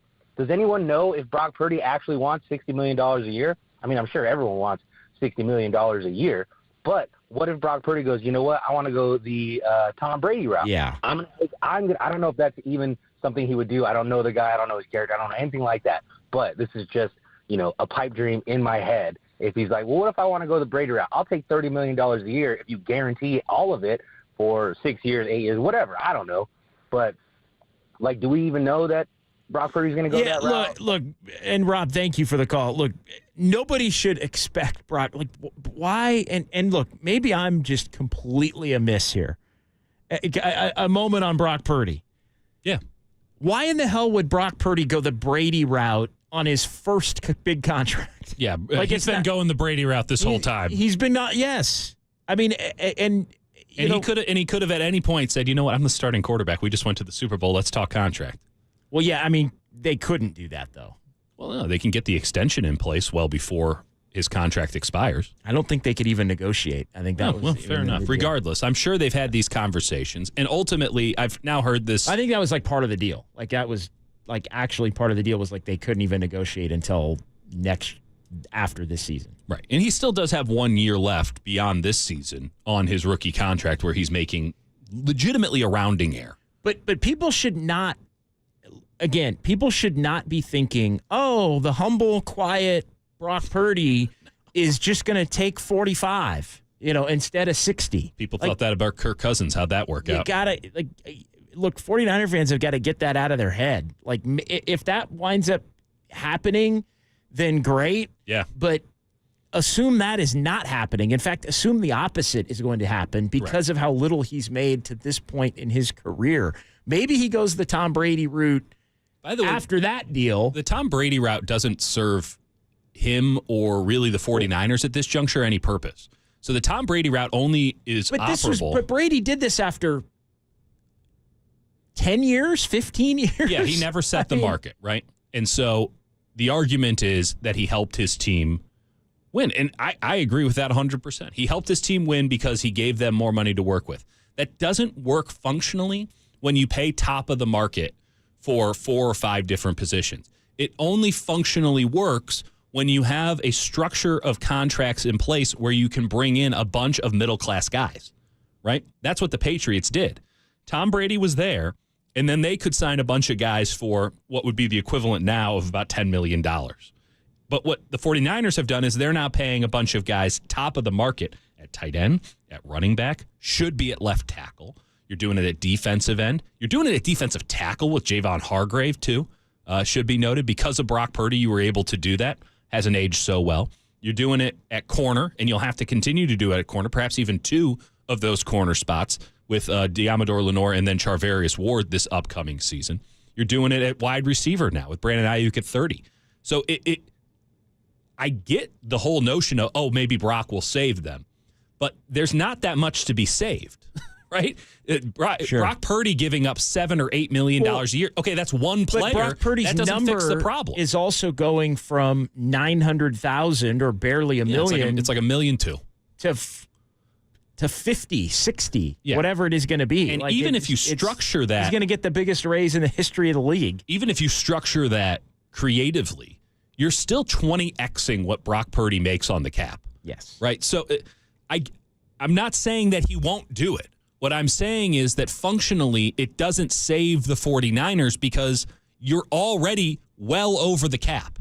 And it's not the NBA. It is a hard cap, all that. But the only thing that Brock Purdy would be doing by taking less money is helping the 49ers salary cap be more compliant, right? It's preventing a guy like Javon Hargrave from getting cut. It's preventing a top-line player from getting cut, as opposed to allowing them to bring more guys in, because there's no room, Brock Purdy or no Brock Purdy, to bring new guys in. So you're still going to have to go into an era of austerity here where you're cutting salary from the top, the way that they did with Eric Armstead, the way that they wanted to do with Kyle Juszczyk and did with Kyle Juszczyk. You're still cutting as opposed to building up. The Patriots had a nice low floor, a bunch of guys on one-year deals, and you can keep bringing in dudes on short-term deals at a mid-level price, which was a market inefficiency at the time and might still be. The 49ers are well past the point where they could structurally build a 53-man roster using that plan. So the idea of Brock Purdy coming in and just saving guys money, it just doesn't jive out. All right, 808 KNBR. He's Dieter Kurtenbach. I'm John Dickinson. We'll continue here as we're with you until noon on the Sports Leader.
Faithful Murph and Marcus keep your morning moving. Streaming live at twitch.tv/the sports leader. All right, Murph and Marcus back tomorrow, 6 to 10. John Dickinson, Dieter Kurtenbach here. KNBR Labor Day special, live and local, all day. As we are with you until noon, we're taking the final couple of Murph and Marcus hours and the first couple of Papa and Lund hours here on this Labor Day Monday. 808 KNBR, phone lines open. Golden State Lumber and Building Materials text line. Flaming Dieter Kurtenbach, per usual. Of course. At 808 People don't like the truth, you know? They just want to be told everything's hunky-dory and it's going great. And listen, I'll tell you that when it's the case. I really will. I was on these airwaves before the Super Bowl. I was convinced the Niners were going to win. They were going to roll. Not going to do that again. Everything about this offseason, I said it in the last segment, has screamed Super Bowl hangover. Trent Williams still holding out. Look, the team is loaded from a talent standpoint, but the question that I have now is how long is it going to take him to be whole, Trent Williams, and how long will it take them to get rolling, which I think are two decidedly different questions with different answers. I can't answer the Trent Williams one because it's gone on too long already. So there's no indication whatsoever that this thing is coming to a head. We can put as many deadlines as we want on it. It seems as if John Lynch and Kyle Shanahan and Parag Maratha are being too cute with this. And they ultimately gave in to Brandon Ayuk. That could have been handled, and they claim it was handled weeks before it actually came to a head. So Brandon Ayuk didn't get in those practices. Now he has to ramp up, and certainly now the 49ers have one less guy to help What fill did you in. make about that? What did you make of the whole to me, the deal got done. I didn't love the whole, it was the same deal. Like to me, that was like a... JD, you think it's a bad sign that the first thing that clearly comes out of 49ers camp is, we didn't get owned? I mean, that was bad. Yeah. I didn't love that. No, it was not a celebration. Like, just let it go. Like, all right. This is, pretty indicative of how toxic it was the entire time. That, the first thing that the 49ers leak out, because it comes from Ryan Williams, Ayuk's agent. They go to NFL Network. Mm-hmm. And I was talking about this with Marcus last week, man. That guy did not cover himself in glory. The weirdness of his situation with the NFL Network, I'm not sure if you saw it or not, but he's at Raiders camp. I remember. They're doing the hit. That's when we were doing the show. Yeah, it was. We're doing this. It was weird. So I guess he does a favor for him by leaking it to like all of their insiders all at once, and they all go, "What a day! What a day for Ryan Williams and Brandon Ayuk." To be fair, it was a day for them, and they should celebrate because they won and they got that $30 million a year that they were looking for. Now the devil's in the details, and the details might give the 49ers a bit of a win here, but ultimately Ayuk was about that vanity of the $30 million, and they got the $30 million, and I didn't think it was going to happen. They got it done. They're celebrating. Schefter loses on this. And if you know anything about these NFL insiders, one, they're not right in the head. And two, they're extremely competitive. The Woj Shams thing on the NBA side, it is downright exhausting to discuss either one. It's a mess. It's high school-y. It's bad. They're competitive, and they want the scoop. And so what happens with Schefter's first tweet after the Ayuk deal goes down, after it's made public by the NFL Network guys? He goes, well, they've actually had this exact deal on the table since August 10th. Well, where would that information have come from, Adam? Who do you think is giving? It wasn't me. I don't think it was a third party. Who do you think that information is coming from? Then Ryan Williams chimes in on Twitter because he's taking victory laps. And he goes, actually, this is incorrect information, but the check's still cash. And then Schefter, because apparently he pays for the Twitter Blue, goes in and edits the tweet and says, actually, it was August 12th, which is appreciably no different. It still tells you that the last 3 weeks of our life have been, what, an elaborate bit? It's just a joke? This meeting could have been an email? Like, what does that tell you? It tells you that the 49ers, when they sign a marquee player and they pay him something close to the top of the market, they're paying Brandon Ayuk as much as Tyreek Hill is getting paid by the Miami Dolphins. When they do that, their very first reaction, their very first semi-public statement is defense. Actually, this was good. Actually, we didn't mess up. Actually, we won. That's not great vibes. It doesn't matter, but it's not great vibes. Well, and these are all the things. I think the one thing that keeps coming to mind is, can the damn season just get here already? Because they need the routine of 3 days. Get to and through that first game, preferably with a win, obviously, against the Jets. Although the odds of that happening impacted significantly by whether Trent Williams is going to be available and or effective in that game against the Jets. Yep. But the Niners really need to get this thing going and get a couple of wins under their belt and put it all to bed. You mentioned the second part of your initial treatise here, which was, can they get this thing rolling? I mean, there's two different ways to look at the September schedule. And the Jets game is tough. There's no doubt about it. Marquee game. Aaron Rodgers is back. He'll probably play more than 4 snaps this time. Just a thought. Could be wrong. Well, it's just there's just a high variance with the Jets, right? The You Jets don't know what the Jets are. The Jets could be a really good team. Yep. They could be a not very good team that is pretty good. Like for that night is a tough matchup. You just don't know how Aaron Rodgers' vision quest went this summer, so you don't know what he's going to get. Rodgers could be awesome. Rodgers could be terrible. I'll tell you this. They have a great wide receiver. They have a great running back. Their offensive line is old, but it is talented. And they might, for one night, be more connected than the Niners. Correct. And in that respect, playing the game from the Jets standpoint against the Niners week 1, I think does in some ways work to their advantage. But you look at the rest of the schedule. Okay, Minnesota was a game that I was pretty worried about when the schedule came out. I'm not as worried about it anymore because it is 100% Sam Darnold, and they're just battered every which way towards Sunday. So that week 2 game, no gimme, right? No gimme, but a lot easier than it looked. The Rams, I'm not feeling great about the Rams. I'm kind of coming back on the Rams a little bit. They just hired Scott Frost as an analyst. I don't want Scott Frost anywhere near my football program, college or NFL level.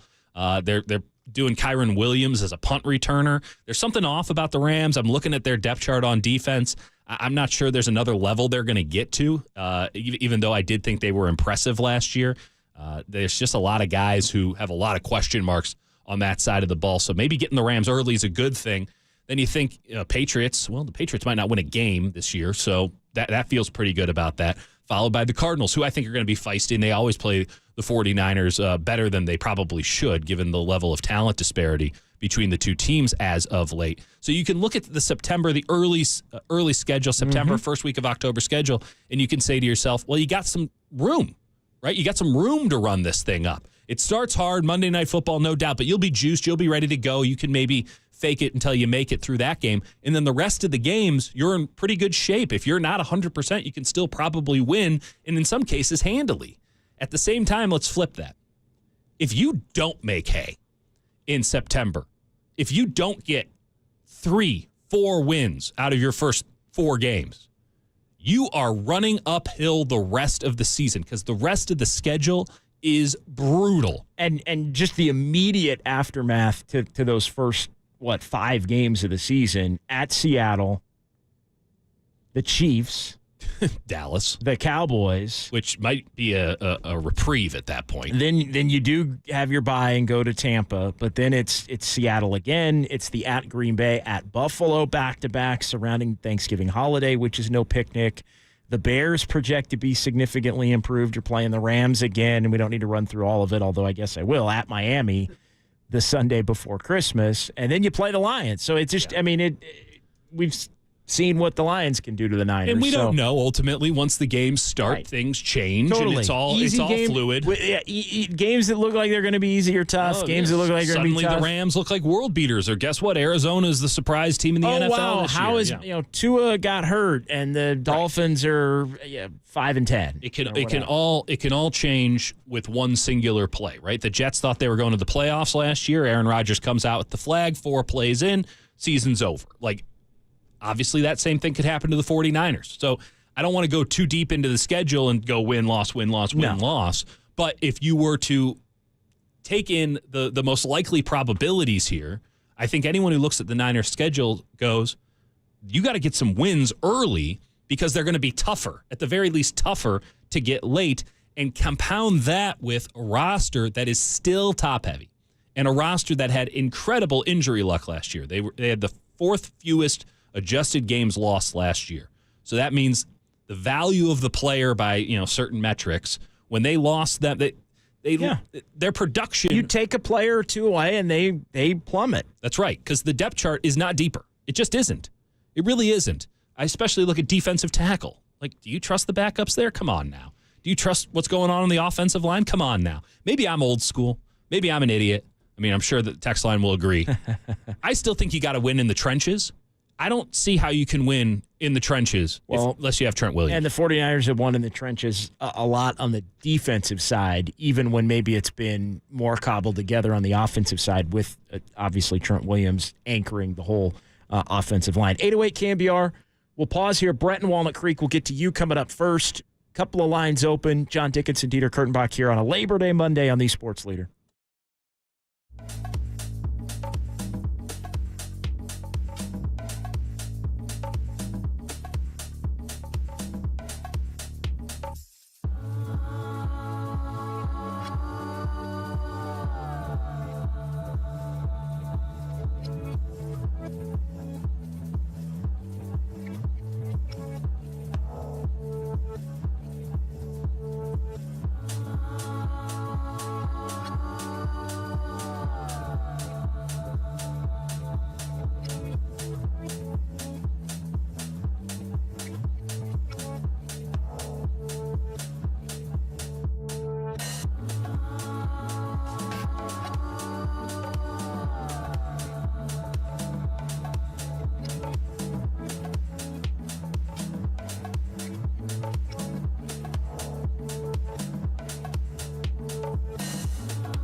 is KNBR, and this is Murph and Marcus on KNBR 104.5 and 680, the sports leader.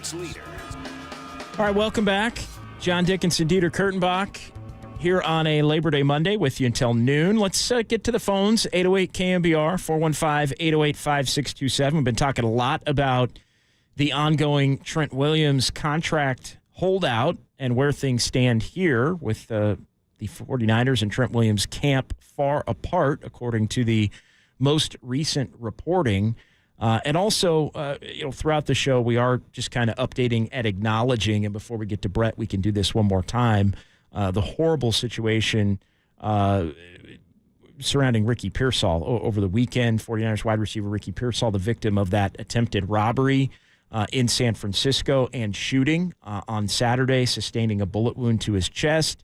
He was originally in serious but stable condition, then upgraded to fair condition and released from the hospital yesterday afternoon as he continues to recover. So good news on that front, all told, in what was just a horrible and tragic, I think anyway, that it even happened at this level. But, I mean, it is a scenario that could have been so much worse. A much more horrific ending, and it looks at this point with Pearsall being released from the hospital already, basically within a day, under 24 hours. I don't want to hear anyone question that guy's toughness. The news could not be better considering how awful the initial news was. That's right. And I don't know what this means for the football aspect of things, but I think everybody's happy that Ricky Pearsall is alive and as healthy as he could possibly be given the circumstances, and we'll deal with the football aspects of that down the line. But as of right now,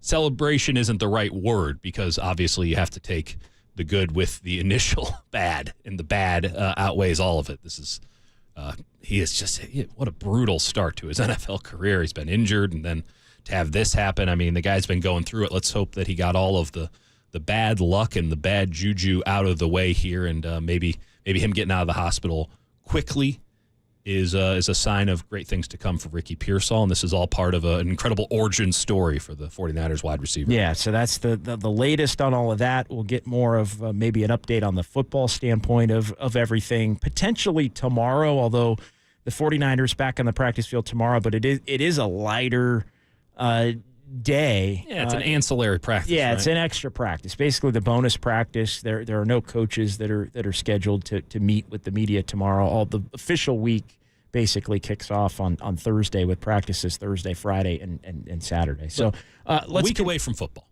We are a week away from football for real with the 49ers and the Jets coming up at Levi's Stadium next Monday night. All right, Brett in Walnut Creek as we go to the phones here on the Sports Leader. Hey, Brett.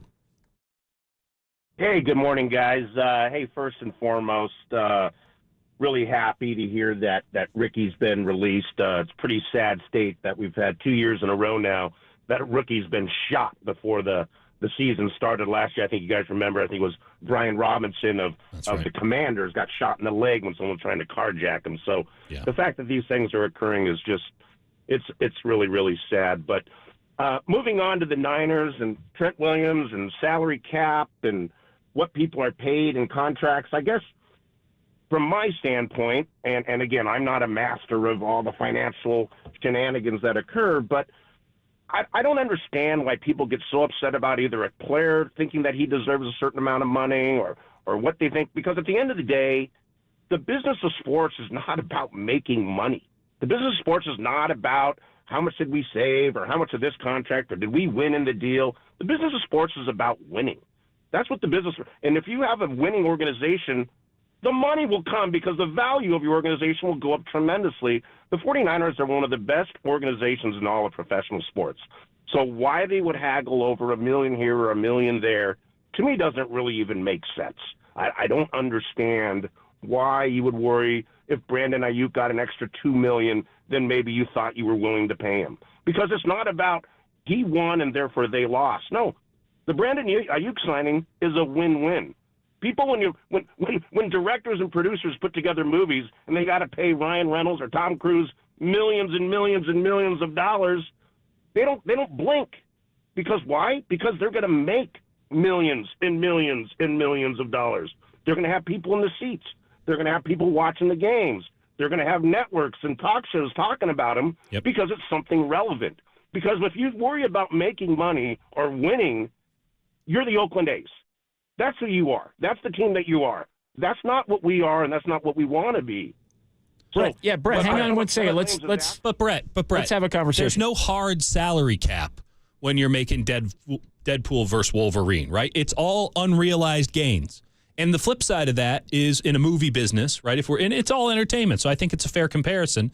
In the movie business, you can spend $100 million or $200, whatever, and you can have a total flop. So you have to live with the risk and the reward. In the NFL, the reason why these contracts are so parsed down and nuanced and why jerks like us are constantly saying who won and lost contracts is because there is a hard number that has to be hit. And you're right, there is some funny business that happens. The New Orleans Saints have basically been kicking the can down the road for 10 straight years now, so it's not as hard and fast as maybe we make it out to be sometimes. But it does matter because you have to put a 53-man roster together, and you have this is the pie. This is all you get.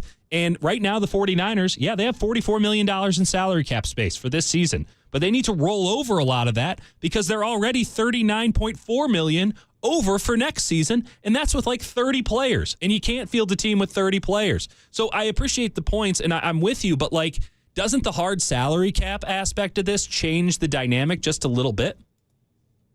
I think there's no question it does, and I'm not saying that you don't consider those things. I think you also, and the Niners have been privileged and lucky that they've got a Pro Bowl quarterback that they're getting at a bargain basement price. That's right. And they realize, and obviously you guys realize, that they're going to have to pay that guy. Yep. But if you were to say between, Brandon Ayuk and Brock Purdy, if the number that they had and their salary cap hit was $80 million, $78 million, 70, I don't know what the number is, but I don't think Brock is expecting to be the number one paid quarterback in the NFL. But you have to prepare as if he might be. He might, though. Because Dak Prescott, it's not a question of who's the best quarterback. It's the question of who comes to market at the right time. I mean, I think people underestimated Kirk Cousins in this regard year after year after year. And Kirk Cousins, I think, is a pretty damn good quarterback. Don't get me wrong. But he is the premier bag getter in the league. And when you have a precedent with Kirk Cousins, now twice, getting fully guaranteed contracts, with Deshaun Watson, after all of his nonsense, getting a fully guaranteed $250 million contract, like, I don't think that you can prepare as if Brock's going to do you a solid. You hope that turns out to be the case, and that's gravy on top of the mashed potatoes. But you better be willing to go in there and give him what he wants, because otherwise now you're looking for another Brock Purdy at $1 million, which might be an interesting way to go, but it's probably not going to help you win football games. Yeah, without question. Again, I think also we recognize that probably Debo's gonna not be there next. Well, that's right. So you're gonna pick up a little bit with that, and Trent's not gonna have a long-term deal. And as we also know, as the salary cap does elevate, I don't know what the number is. If it's 10%. It went up more than they thought this past year, and I think that gave a lot of. But the thing is, when the salary cap goes up, so does the price of free agents, and we're seeing $20 million guards these days. Brandon Ayuk sat on his ass and posted TikToks, and that's not pejorative. I mean, it worked out great for him. But he went from an initial contract offer in February, March of $23 million a year. He got $30 million a year. And again, the devil's in the details, and there's nuance to all of that. But he made 25% premium by doing nothing. He played no football and got 25% more than the Niners originally budgeted for him. So, again, I think that the baseline of what Brett is saying here is accurate, right?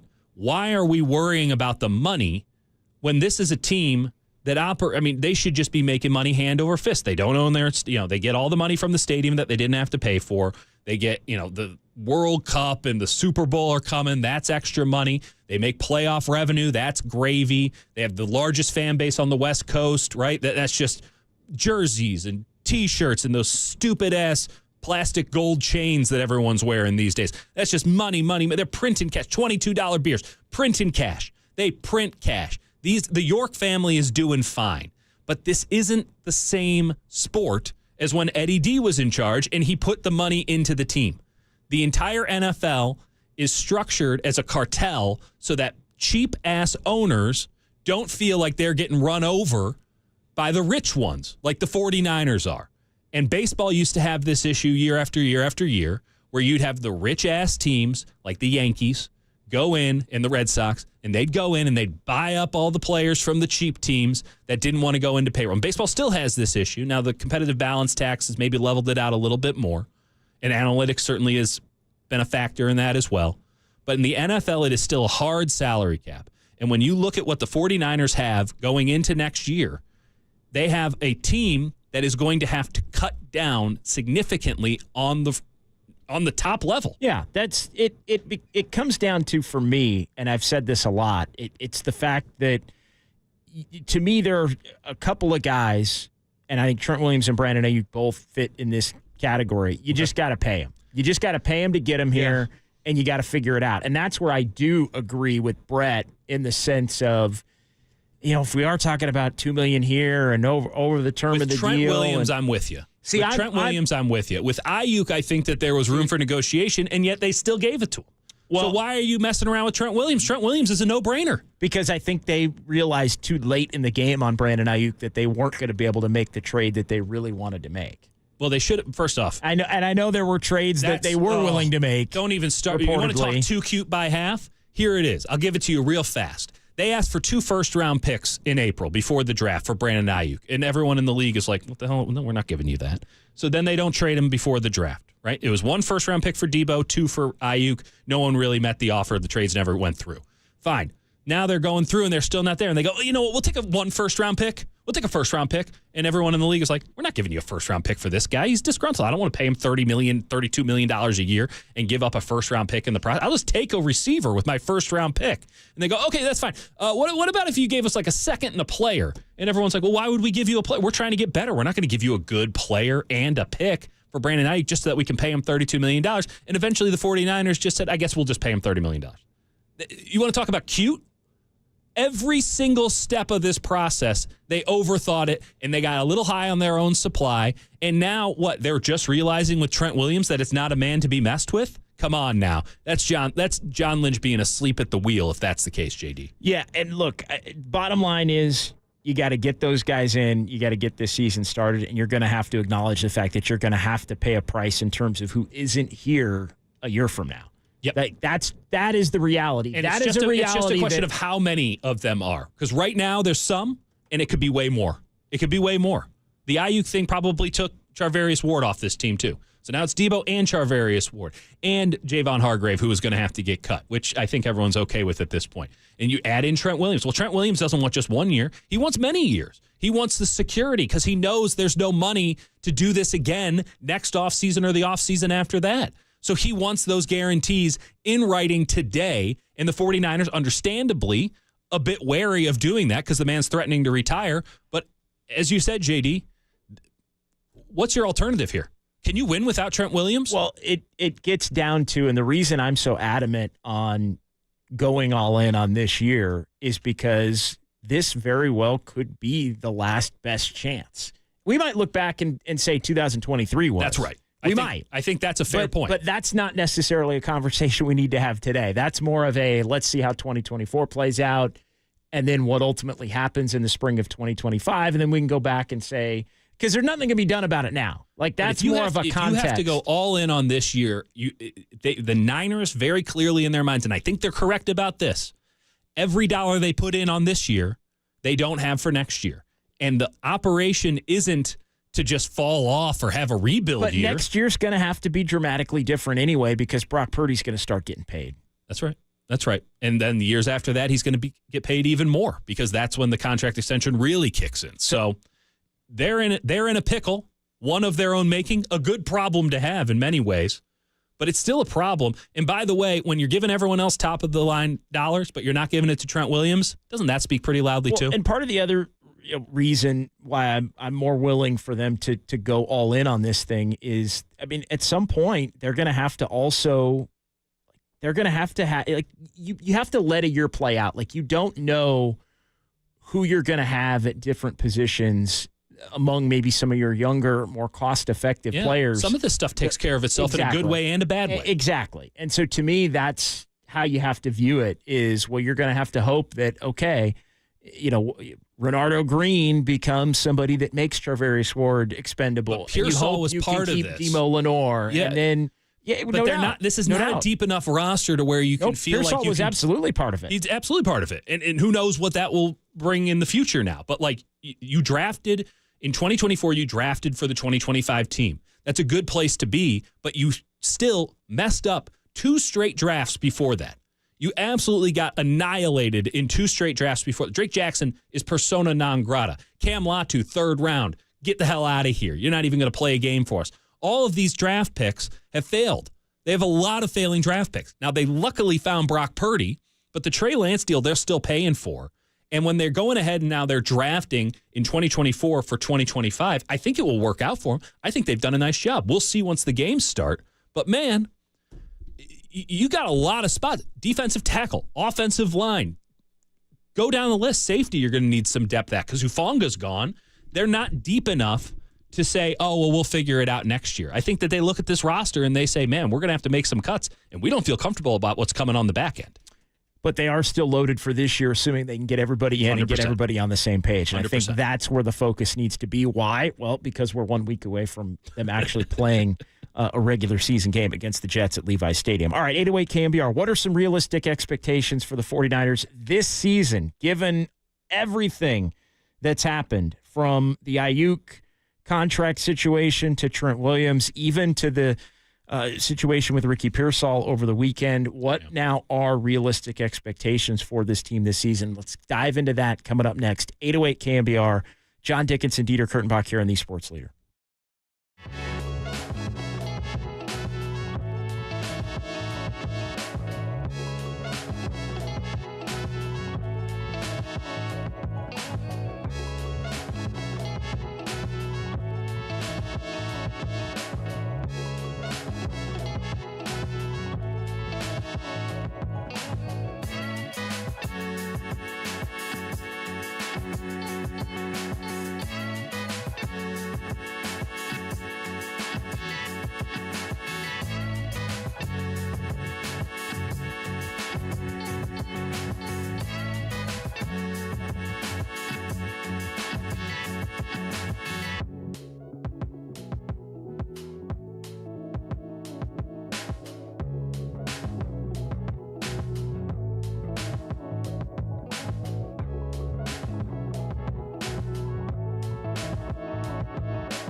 Check the mic and make sure it sound right, boys.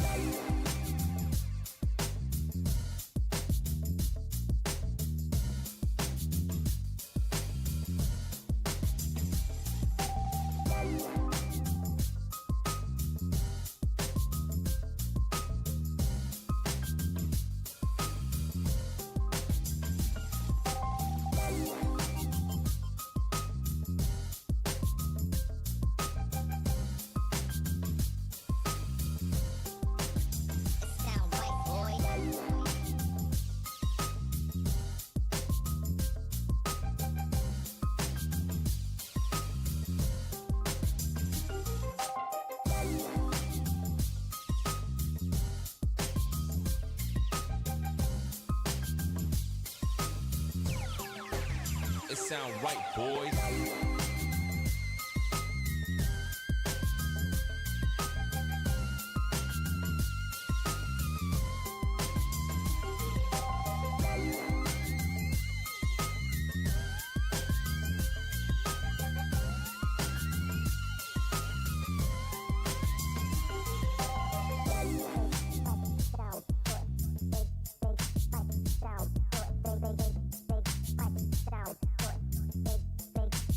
It sound white, boy.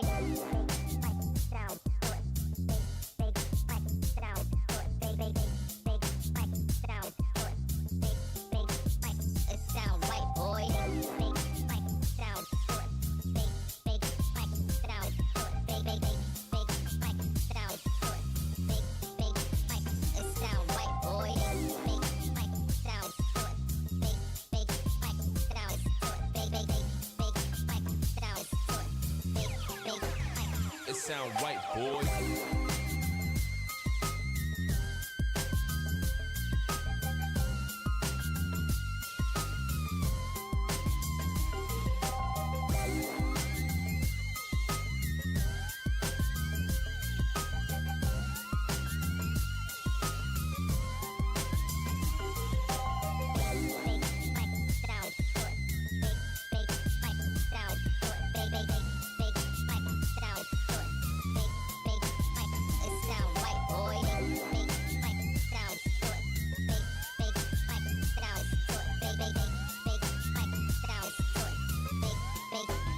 It sound right, boy.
Murph and Marcus continue live from the KNBR Casino Matrix Progressive Jackpot Studios. Casino Matrix. Progressive jackpots are here. Where are you? Just drop in. Please play responsibly. 1-800-GAMBLER.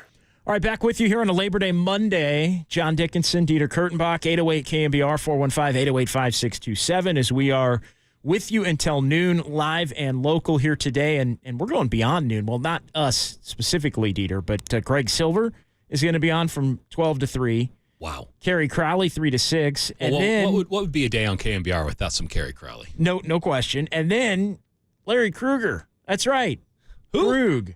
The Krug? The Krug. Zach? Niners Nightly debuts tonight. I go on Krug's show, the Krug Show on YouTube every Thursday.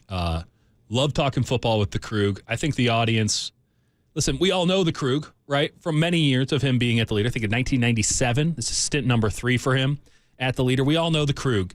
I think that the Krug, in his little sojourn out here making oodles of cash on the YouTube space, I think that he found, it's kind of strange to say this as he's been in the broadcasting game so long. I think he found like his wheelhouse, right? He's just talking football. He's getting into the nitty gritty. You want to talk some salary cap space? He's the guy to do it with. 6 to 7 every night on the leader. I'm looking forward to it. Monday through Friday, and he's going to be on Saturdays as well in the morning from 10 to 11. And then he'll be on, I think, as part of the pre and post show. Yeah. So that's a lot of Kruger. Maybe too much Kruger, perhaps. We'll find out here by the time we get to February. All right. We're talking Trent Williams. We're talking a lot of Niners here. 808 KNBR. The realistic expectations for the season, we'll get into that coming up here. And I think it specifically relates to how much can they win without Trent Williams. No doubt.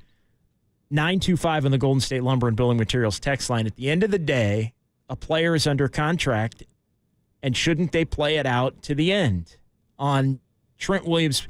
In general terms, and you said this during the break as we were looking at the text, well, no guaranteed money.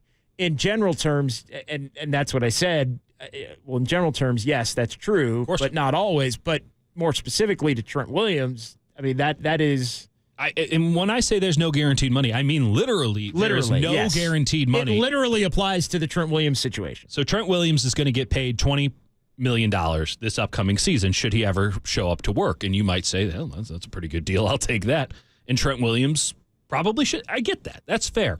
But the nuance of these things are very important, especially when you've played 15 years at the NFL level and when you've put in as much work, high-quality work, as Trent Williams. There is no guaranteed money left on his deal. And as we, I don't want to continue to bore people with salary cap stuff, but the 49ers have no money next year. All the money they have is now, and they're trying to roll over as much of that money at a 50% tax rate, mind you, to next year so that they don't have to be as ruthless with cutting players going into next season as to make sure they're salary cap compliant. Trent Williams is looking at this thing from this perspective, and I'll speak for him here. They're not committed to me. Why should I be committed to them? Trent Williams has no guarantee. It makes it very easy to cut him. Makes it very easy to just move on because they've already paid him. All the money in that contract that he signed, that 6-year deal, it's effectively all been paid out. And so now every game, he is effectively operating on a day-to-day basis. He doesn't really have a contract with the 49ers. He's sending in invoices like your boy. Sure. And so he goes, if I'm going to play this year, I'm going to need some assurances, a different word for guarantee. I'm going to need some assurances that I'm part of the plans for next year as well. And perhaps the year after that. I know I'm going to get that money. And I need to know that I'm in it because I am not going to show up for 1 year, put my heart and soul into this thing again, only to be cut regardless of outcome because of a salary cap thing. I'm Trent flipping Williams. I don't play that game. So that is why this situation is much different than even a Brandon Ayuk situation where he was under contract for this upcoming season. And he probably would have had to play on the 5th-year option had the 49ers and him not come to an agreement here in the last couple of days. Yes, you're under contract, you should play. But how good is the contract? It's as good as the guaranteed money on it. And right now, Trent Williams can very well look at this thing and argue, I don't have a contract. I don't have a contract because I don't have any guaranteed money going forward. So that's where I stand with it. You can still say, hey, that deal's a deal. You knew that this was coming down the pipeline. Show up to work. But again, when Trent Williams has the threat of retirement hanging up, he can just walk away from all of this. I think that you need to treat it a little bit differently than some kid coming off of his rookie deal, some guy who still has multiple years of his career, 5, 6, 7 years of his career left. Sure. Trent Williams had threatened retirement well before this season. Yeah, he sat out a full year before. But even 2 years ago, I remember Eric Branch every year, Chronicle beat writer, every year, come around December 1, goes to Trent Williams. Do you have plans for next year? You going to retire? And there was a whole offseason where the 49ers weren't sure if Trent Williams was going to retire or not, if he was going to walk away from it or not. It is hard to play in the NFL. You put on 15 years in the NFL, that's 20 years off your life, man. And that's even if you're a super freak athlete like Trent Williams. This stuff does not come at a price. And yes, maybe that price is more ridiculous and more money than we'll ever make. Sure. But this comes, a physical toll has to be paid every time you strap on the pads, practice, and certainly in games. And when you're Trent Williams and you have all the negotiating power right now, and you are not 100% certain, I'm going to be there. Like, Trent Williams is not in a position after all this time where he's going to say, I'd play for free. Well, there's some guys who are like that, and all the credit in the world to them. I can't blame anybody for not wanting to go play professional football for what they view as free. And that, I think Trent Williams has a case. It's nuanced. It's maybe a bit overkill, but I think he has a case. No guaranteed money, no Trent Williams. You're listening to KNBR AM and KNBR FM San Francisco, the sports leader, a Cumulus Media station. John Dickinson, Dieter Kurtenbach. Hour number 3 for us. Is this where we pause? I'm kidding. Is this where we pause and play the Pop and Lund Open? Oh, we probably should. I'm kidding. No, we're not going to do that. We're not going to do that, Raph. Should we play it, John? No. It's getting worse. It was a bad impression to start. It keeps getting worse, but I'm going to keep trying. Much like John Lynch, I'm just throwing ideas out here. Why are we talking about this today at the level we are? Well, it's the fact that it is becoming more and more likely that Trent Williams could miss the 49ers' first game a week from tonight. And how much time does Trent Williams need to get himself ready? We were discussing that, I think, in the 8 o'clock hour, which was our first hour on the airwaves here on this Labor Day Monday. I think it's, can he get into Friday's practice, which is typically the meaty Thursday practice? We just have no idea. We have no idea what kind of shape he's in, football conditioning. I'm sure he's in good. I'm sure he's in good football shape. I don't know, but you're not really in good football shape till you actually go out and play JD, regular season football. we said that about no doubt. We said that about Bosa. Bosa last year. Bosa came in, and you're like, yep, still super ripped, still embarrassing all of us with our shirts off. And I think Trent Williams gets that benefit of the doubt. I think that's fair, but again, the benefit of the doubt was given to Bosa, and then I'm talking to Bosa at the Super Bowl, and he goes, yeah, it took me like 8 weeks to get up to speed. It's like, damn. I mean, you could have fooled me after about 2 or 3 and said you were up to speed, but he said it took him like 8 weeks, 2 months. That's what happens when you run these contract negotiations. I'm concerned about it with Brandon Ayuk. Into the offseason. Absolutely. Brandon Ayuk, I can tell you this, Brandon Ayuk wasn't like doing one-on-ones on the side. He wasn't like Jimmy Garoppolo on the practice field behind us at 49ers training camp, working on some reps with the side coach. I mean, Brandon Ayuk, yeah, he's in meetings. That matters. But I would hope that Brandon Ayuk already knew the offense. I think every indication is he's pretty up to speed on the offense. Maybe some new wrinkles are added in, but he doesn't need to get, he's not like Pearsall or Cowing where he's got to learn all this stuff going into the season. But what's Ayuk been doing? Working out, sure. That's a big difference than playing football. And when he's at the facility all the time, and maybe he's running on the side a little bit, he's just not getting these one-on-one reps that are so important so that you understand you're just in the mode. And he's got Sauce Gardner in week 1. You can't prepare for that unless you're going up against Charvarius Ward, Renardo Green, and Isaac Yiadom day in and day out in camp. And even then, you might not be prepared for it. So I'm concerned about Ayuk in week 1. How many snaps can he give you? 1, conditioning-wise. And 2, what's the quality of those snaps going to be? I feel comfortable that he'll get up to speed, but I want him up to speed week 1. I want to win week 1. Well, and you can't expect that to happen at this point. But again, that's the cost, part of the ancillary cost of having contract negotiations drag out and drag deep into the offseason and even beyond the offseason into the actual season. When you look at the preseason and training camp and all of that, and the 49ers have had 2 of those, you can get into it's a negotiation and who's to blame, and Ayuk could have showed up. It's done now. It doesn't matter. It's the situation now. And so the question becomes, how long does it take Brandon Ayuk to get up to speed? And I do think there's a little bit of a target on Brandon Ayuk.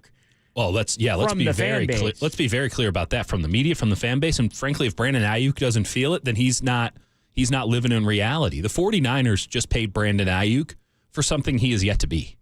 Right? The 49ers are paying Brandon Ayuk like he's Tyreek Hill. Well, and they expressed the belief that he can be, but it's also that's a fair belief. It's also a line in the sand of you think you're a true alpha A number 1 S tier receiver, whatever the kids are saying these days. You absolutely can be, Brandon Ayuk. He absolutely can be. Best blocking receiver in the NFL, in my estimation. I mean, just an efficiency machine. But you better go out and catch 100 passes this year. Because I think that the 49ers are going to funnel the ball to him a little bit more this year. They better make good on their investment and funnel the ball to him a little bit more. But he has not been a first-team All-Pro yet. Second-team All-Pro is exceptional and very good. And if you're the New England Patriots or the Cleveland Browns or the Pittsburgh Steelers, you're begging for a player like that on your team. But the 49ers have had a first-team All-Pro wide receiver. He's still on the team. His name is Deebo Samuel, right? Like, they know what that looks like. And Brandon Ayuk, to this point, has never come close. Well, maybe close. But he has never matched Deebo Samuel 2021. Like, right? That's one of the great singular performances. He wasn't, I don't want to shade it. It's a little apples and oranges. It is. Well, it is a little bit because he was more of a running back, I think, than he was a wide receiver at that point. But different quarterback, different circumstances, sure. All that. I mean, he saved their season. The point of the matter is that was a true alpha player. Get the ball to Deebo. If you have to put him in the backfield, get the ball to Deebo. If you got to run a drag route, give the ball to Deebo. Give the ball to Deebo was the entire offense for 3 straight months. And yes, he came through. When they were 3-5 and they basically, they ended up 10-7. And let's throw this your way, JD. Last year, first half, Detroit's giving them the business. Just laying a whooping on them. And thank God Dan Campbell didn't have his head on straight, or otherwise that game could have turned out a different way come the end of the first half. But what's the first thing they do when they come out for the second half? One of the great second halves in 49ers history. One of the biggest wins in 49ers history, and there's a lot of them. Get the ball to Deebo. Let's go get the ball to Deebo a couple times. Debo's injured, got a shoulder thing. He's looking like a shell of himself. Debo's out here. I don't know what was in his veins, but he had that dog in him. That's for sure. And they got the ball to Debo again and again and again. Now, Ayuk has the memorable moment in that. And it's, again, not to denigrate Brandon Ayuk as a player at all. He's an outstanding player. But he is being paid for something he is yet to do. He is being paid in a tier that he is yet to get into. And he has all the talent in the world. He has the personnel around him, certainly the coaching staff, the quarterback, to be that player. But he has not been that player yet. They are paying for potential over production to this point. Right? When you go to $30 million, that's potential over production. That needs to be one and the same moving forward. Here's where I think the Niners are in a difficult spot. I think the sheer raw numbers for Ayuk may not be there, just simply based on the fact that this team is so talented at the skill positions for this season. Yeah, and it may a lot of mouths to feed. It may be coupled with the fact that he might not be quite at 100% for a certain percentage of this season. I'm not going to call a referendum after 1 week. You know, like we'll talk about this at the end of the year. I may not, but I think there is a target on him earlier than normal. I think that's fair. I think what tends to happen in these situations also is there's the belief, and I think this is fair, although sometimes I think it does get to an extreme to where it becomes a little unfair. Really? Extremes in sports? It's the let's say Christian McCaffrey has to miss 2 games. Right. Well, Brandon Ayuk better not be 2 catches for 25 yards in those 2 games. For sure. And so, or Debo has to miss some time. Yeah, or you thought out, the spotlight was on you now with all these great players around you. What happens when you don't have that same level of insulation? It's not because we've seen what typically happens with the Niners when they have everybody. They're awesome. Well, they're awesome, but it also tends to be huge McCaffrey game, huge Debo game, huge Ayuk game, huge Kittle game. Like they kind of take turns in a way. I don't think that's intentional. No, but it is intentional. It's inherent to Kyle Shanahan's system. His system isn't about, we're going to feed this guy. It's attacking weak points in defenses and putting players in conflict. So when you have a huge Brandon Ayuk game, when you think like week 1 last season, Pittsburgh Steelers, why was that? Because Pittsburgh's cornerbacks sucked, right? The cornerbacks. Sometimes it's a huge George Kittle game. Why? Because the linebackers suck, and they're just going to drop back into deep coverage again and again and again as to prevent themselves. Or a big McCaffrey game. Why is that? Well, because they can't set an edge, or because their defensive tackles suck. Kyle Shanahan's looking for the weak points. It's the kicking scene in Waterboy, where they're going down for the onside kick. No. Oh, yeah, there's my B. That's Kyle Shanahan every week. The meme is him looking at the microscope. If you have a weak point, he will find it, and then he will press that button so many times in a row you are going to question your will to live as the football player on defense. When guys are injured, though, it becomes, all right, you got to step up and fill the void, and you just need production. It's a little bit more pragmatism than idealism when they have guys who are down. All right, let's continue this conversation, and we'll lead it back to realistic expectations for the season. Can the Niners win without Trent Williams at what level? And is there one way Trent Williams could just end this thing? There's one move that comes to mind that has the potential to end this thing once and for all. I'll tell you what it is coming up here on the Sports Leader.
faithful Murph and Marcus keep your morning moving. Streaming live at twitch.tv/the sports leader. Hey, we're still Murph and Marcus even after 10 o'clock. That doesn't seem right. Day. What a wonderful day. Labor Day Monday. Labor Day Monday. I thought we were going to start getting Pop and Lund rejoiners. I thought maybe we'd get some respect coming to the 10 o'clock hour, but here we are. 808 KNBR, John Dickens and Dieter Kurtenbach, with you until noon. Then I don't know what happens with I don't expect respect from the audience. Like, I get that. Like, I don't deserve respect from the audience. Like, that's the shtick here. Even though I don't have a shtick, this is just my personality. You can take it up with my wife. But, like, I thought Raph would do us better, honestly. Raph's working the boards. I thought that he would be cooler about this, but really, we're just getting beat down left. I mean, we're actually. I'm giving Raph credit. We're lucky it's not like talking baseball rejoiners. Oh, fair enough. Fair enough. The mosaic of the NFL season. Yes. Looks a little different than the 162. All right. I teased this before the break. The Giants 120. I want to get back to it as it relates to there's one thing Trent Williams can do to end this thing and end it in his favor. Sit out the Jets game. Why not sit out a whole month? You think? I know I heard what you said a couple of days ago, but what is Trent? For those that maybe weren't listening then, that are listening now, you're right. I mean, yeah, you sit out the Jets game, suddenly it becomes a whole lot realer. You're 100% right. What happens when you also sit out the Minnesota game? What happens when you also sit out against the Cardinals in October? What happens if you're going to Buffalo and there's no Trent Williams? Like, well, yeah. You see what I'm talking about? Like, Trent Williams gains a further foothold in these negotiations every minute he's not with the team. Well, and again, look, and there's no guarantee. And you could play it both ways. That's what Trent Williams is saying. There's no guarantees. Well, what if they win? What if they beat the Jets? Okay. Great. That'd be awesome. But I think Jalen Moore's won games for this team before at left tackle. Trent Williams could also, I think, say, I'm not going to play the Jets game. Let's see that Jets defense run amok. Defensive line run amok. Or not. Maybe the Niners know. Maybe they know that the Super Bowl was the last game of the Trent Williams we know and love. That was it. Because I don't think they when think it goes fast.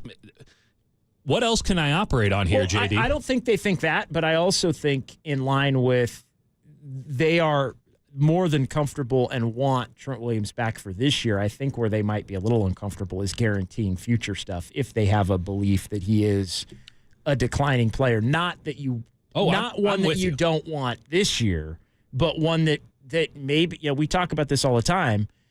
It's the fact that sometimes decisions take care of themselves. Like, nobody would say Trent Williams isn't that guy now, but are we going to be saying it a year from now? Are we going to be saying it come, January 30th or February 20th? The contract situation at hand is just as much about 2025 as it is about 2024. It might even be more about 2025. Like, what if at that point you're like, oh, damn, he really is a declining player, and we just paid him again to be top. Yep. Top 5, top 3, top 1. Right. But that's the price you have to pay. You got to pay the tax up front, right? It's coming out of the paycheck first. And this is what Trent Williams wants. And two things that stand out to me here that say that the Niners know they need to get this done. One, they didn't draft Trent Williams' successor, right? So when we talk about the 2024 draft for the Niners, I think they did a nice job. I like a lot of the things that they did. But you think about their first 3 draft picks, and it was Ricky Pearsall in the first round. He's the successor to Deebo Samuel. When they have to cut Deebo at the end of the year, they're going to put Ricky Pearsall in that spot. I think that still holds even with the recent news. Renardo Green, second round. Okay, well, we're probably going to lose Charvarius Ward or Diamador Lenore, or maybe even both. Well, what have they done with Renardo Green? They've cross-trained him all training camp, where they've played him in the slot just as much as they've played him on the outside. Now, I think Renardo Green could start for this team on the outside week 1, and that they'd actually be – I like Yadam a lot. I think Rock Ya-Sin could even start. I feel really good about their cornerbacks. Very deep. But, like, Renardo Green is that kind of dude. Renardo Green's a guy. I think he can start week 1, but they're thinking about 2025, and he either can start on the outside or he can start in place of Diamador Lenore if he prices himself out which is looking very likely given how he's performed in training camp. It's the word that everybody hates as it relates to the Warriors, right? It's optionality. Yes, yes. Well, they're Warriors have operating created on some optionality. so many timelines right now, regardless. You think third round. Okay, Dominic Pooney, come on in. Well, we don't trust our guards. He ends up starting now, but this was, at the moment you're looking at it and you're saying, well, Aaron Banks is going to be a guy who might demand $10 million. We can't afford that. We can't afford to pay a guard what Aaron Banks might get on the open market with the crazy inflation on guards. So now we have Dominic Pooney waiting in the wings that he can take that spot. I think they expected more out of Spencer Burford and John Feliciano, who got injured, but ultimately Pooney's going to start there, but he was part of the long-term plan. This is how the Niners were thinking, and it was a good way to think. When you have a team that is top-heavy and Super Bowl ready, you bring in the depth not just for this season, where you have it, and halfway through the season you feel pretty good about it because they're young guys, but also years to come because you know you're going to have to lose some top-end players in order to be cap compliant. But they didn't take an offensive lineman, or specifically an offensive tackle, when there were really good ones on. Kingsley Suamati out of BYU is probably going to start at tackle for the Chiefs this year. He was my favorite offensive lineman in the draft that the Niners had a reasonable chance to get, and they passed on him twice. Twice they passed on him. And I remember we were doing the show with the binder, and yeah, listen, you can make fun of me, but you won't be laughing when Kingsley Suamati looks like that kind of dude, and the 49ers are sitting here, and they have two offensive tackles on their roster today. So they didn't draft Trent Williams' replacement for 2025. They didn't do it. They didn't say, oh, we're going to give the kid a redshirt year. He'll learn behind Trent Williams, and then he'll take over after this. They didn't do that. And they don't believe it's Jalen Moore. And they don't believe it's Jalen Moore. And then they didn't add a tackle that can reasonably play at an NFL level, even average, in free agency. They didn't add a tackle. They don't even have a third tackle right now. So all signs point to the 49ers paying Trent Williams what he wants. So if they're now thinking, well, we don't want to give too much because of 2025 and he might be washed by then. Buddy, you made your bed. Now you got to go lay in it. Pay the man what he wants. And every day you wait, he's going to both want more and he'll deserve more because the Niners did not insulate themselves from a situation where Trent Williams gets to negotiate the terms of engagement. What level can they win without Trent Williams? They can win for a month. 2-2, 2-3, 3-2. It might even look better than that. Somewhere in there. They might even be thinking going in to week 6. We don't need Trent Williams. And then they're going to find out. Wow. And then they're going to find out. I think I like Jalen Moore. I think Jalen Moore's a nice player. I would love him as the starting right tackle. If you told me today that Trent Williams was going to miss 5 games, I would say no better than 3-2. No better than 3-2. I can't argue with that. 2-3 very much on the table. Now that being said, I don't think they would go 1-4. Right. And you could make the case that 2-3 without Trent Williams, that's acceptable. Although again, that's with a softer portion of the schedule than will come later on in the year. I mean, it is so much softer, JD, and I think this point needs to be reiterated again and again and again. If you don't make hay early, you don't have anything for the winter. Well, you don't, but you also have to win some of those games too. I no will doubt, say. But you don't want to be in a situation where you have to. You're going to have some losses down the line. You're going to get. Just look after the bye week. But here's my thing. Maybe you are 2-3. Maybe you are 2-3, which I agree with you. I think 3-2 at a minimum is where they need to be, and I think you could even make a case 4-1 is really where they truly need to be after 5 games. That's going into the Seahawks game Thursday Night Football, where you'd October 10th. feel good about it. But here's the thing: if they're 2-3, the reality is, you know what? They might have to go in at Seattle, which they've done 3 years in a row now, 2 with years Trent in a row. Williams. Okay, you're gonna have to beat the Rams, once. At minimum. So if you don't do it in week 3, then you're going to have to do it in December when they come to Levi's. Yeah. You've been dominating the Cowboys for the better part of the last 3 or 4 years. So you got to win that game again. Yep. You know what? You got to go to Lambeau or go to Buffalo and win one of those games. But JD, the difference is you don't get a pass because, you don't have Trent Williams, so now the expectations are lower. The expectations are set in stone. Well, no, I'm saying those are the expectations to begin with. Nobody's expecting the Niners to beat the Chiefs and the Cowboys and the Packers and the Lions and the Bills. I don't even know how many games that is. I'm was with that you. 6? I'm with you. 3-3 is what you would expect in those games, not 6-0. You have 2 hellacious 3-game stretches. Hell, even 3. Hellacious 3-game stretches. Are you counting? You're counting Seattle, Kansas City, and the Cowboys. Okay, and that's fair. In that situation, a Thursday night football game in Seattle is the easy one. Okay, I'm not in on the Cowboys this year. Which they've won 2 years in a row. 2 years in a row. No question about it. No one's arguing that the 49ers can't go 11, 12, 13 wins. But we are saying without Trent Williams, that's just not going to happen. It's just not going to happen. There's an interesting stat, and again, it's all a little bit tainted. But Brock Purdy with Trent Williams, 1,400 snaps. Okay, I don't know if people know about EPA. That's expected points added. Just think about it as like a war. Actually, just think about it as points. Every play, the 49ers are getting almost 0.2 points per play with Trent Williams at left tackle for Brock Purdy. Let me just translate that for you. That's preposterously good. It's outrageously good. That means it takes 5 plays to get a point. Yeah, exactly. What? That's ridiculous. Without Trent Williams, it's 147. And again, Deebo Samuel, Christian McCaffrey, there are extenuating circumstances here beyond Trent Williams. 147 snaps without Trent Williams for Brock Purdy as a quarterback. EPA, 0.0. They're average, dead average. Literally could not be more average. Average doesn't win Super Bowls. Average doesn't cut it. And by the way, you go, well, again, you didn't have Deebo Samuel or Christian McCaffrey was banged up. You don't think that stuff's going to happen in the 2024 season too? It might be Brandon Ayuk this time. Hell, it might be Christian McCaffrey, who is still banged up. Now, I saw him working out a little bit more than usual the other day. I think he's going to be fine for week 1. It was a calf thing. He's got the Theragun going on full speed. I think he'll be fine. But the idea that Christian McCaffrey is not going to have another knock throughout the season, what are we talking about? The guy had nothing but injury concerns when he showed up to the 49ers. It's been incredible that he's been this healthy this long. Well, I think it also relates to the bigger picture conversation about realistic expectations, because I think you could make the case that this team going 10-7 is going to feel like they're 6-11, given where they've been the last couple of years. Yeah.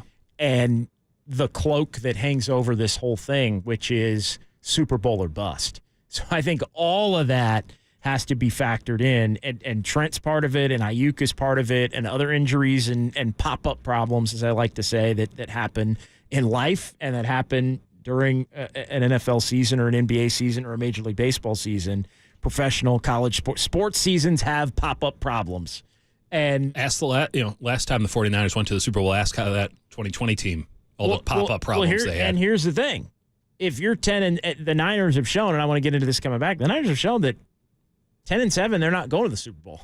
They need to go 13-4, 13-3, be the 1 seed. That's what they've shown in the Kyle Shanahan era. There's 2 examples of them going to the Super Bowl. They were the best team in the NFC at the end of both of those regular seasons. So let's continue that conversation. 808 KNBR 415-808-5627. It's John Dickinson and Dieter Kurtenbach here on a Labor Day Monday on the Sports Leader.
faithful Murph and Marcus keep your morning moving. Streaming live at twitch.tv/thesportsleader.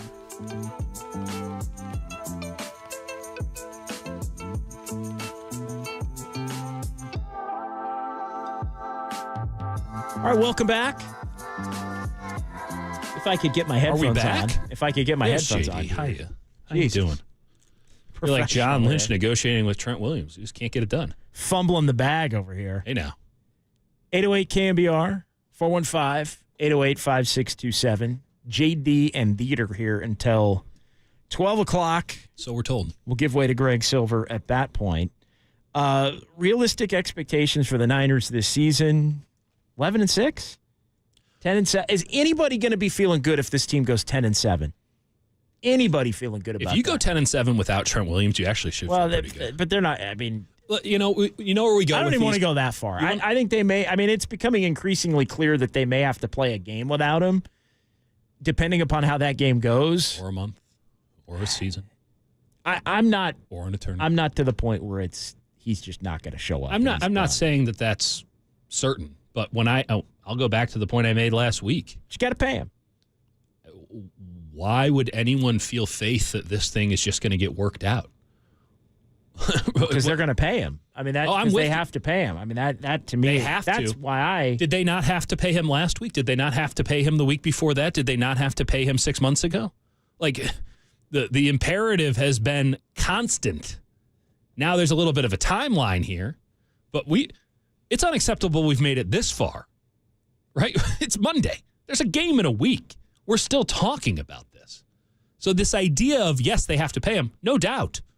Why haven't they done it yet? Full stop. Why haven't they done it yet?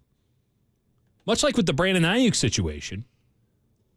Well, what was all that about? I think they're trying to figure out a structure, a framework that makes them as comfortable as possible in what is, from a financial standpoint and a salary cap standpoint, a really uncomfortable situation for them.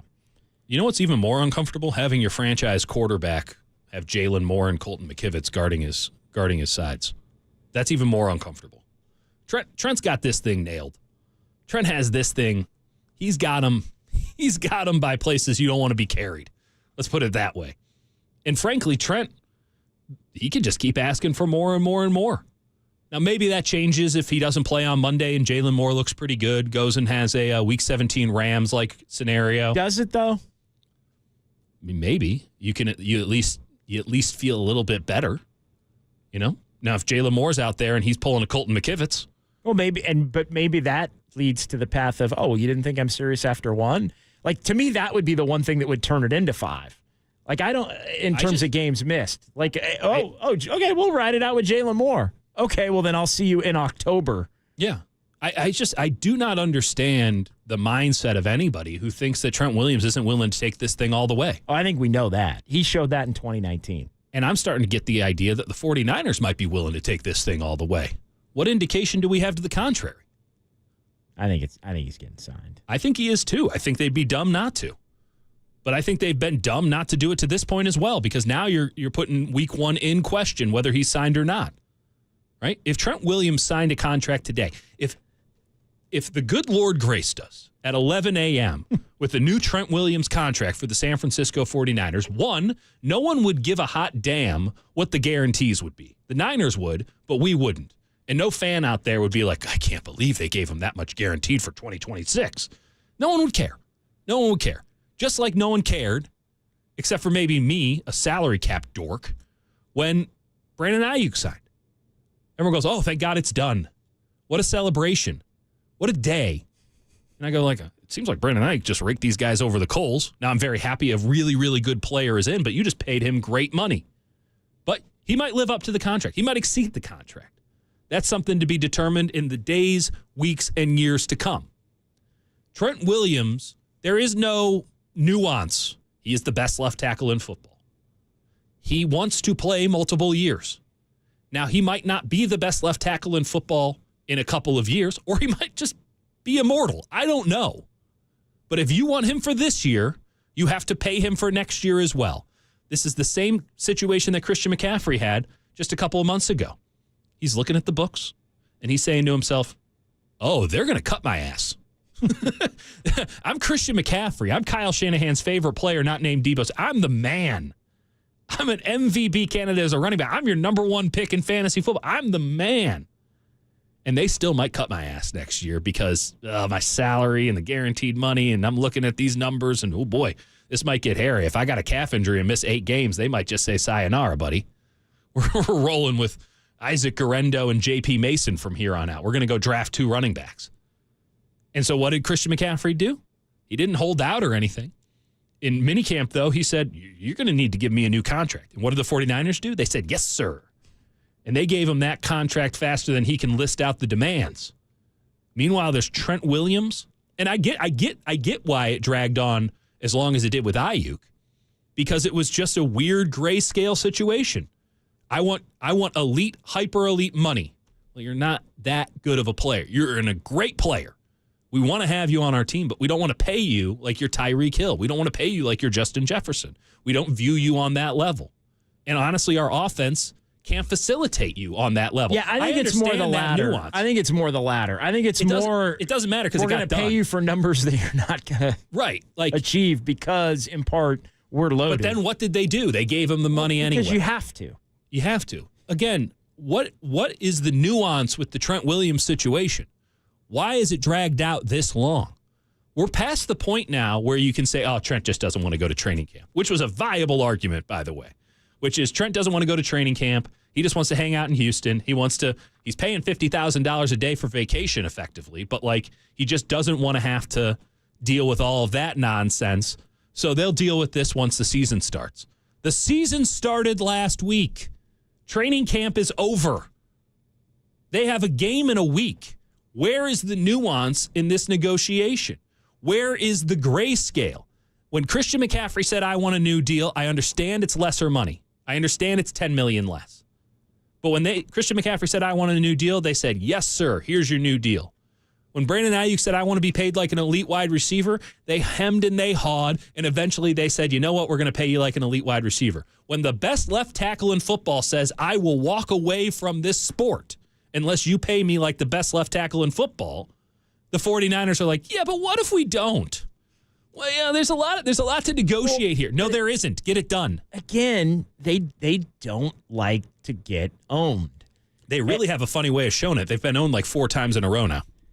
I think 2. Nick Bosa owned them? But I was going to say Bosa and Ayuk. Ayuk? Who am I missing? McCaffrey. Yeah, I mean, okay. McCaffrey. Yes, sir. I mean, yeah. That was a joke.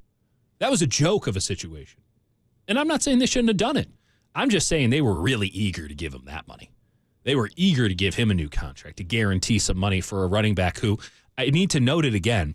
They did it very quickly and quietly. They did it quickly and quietly.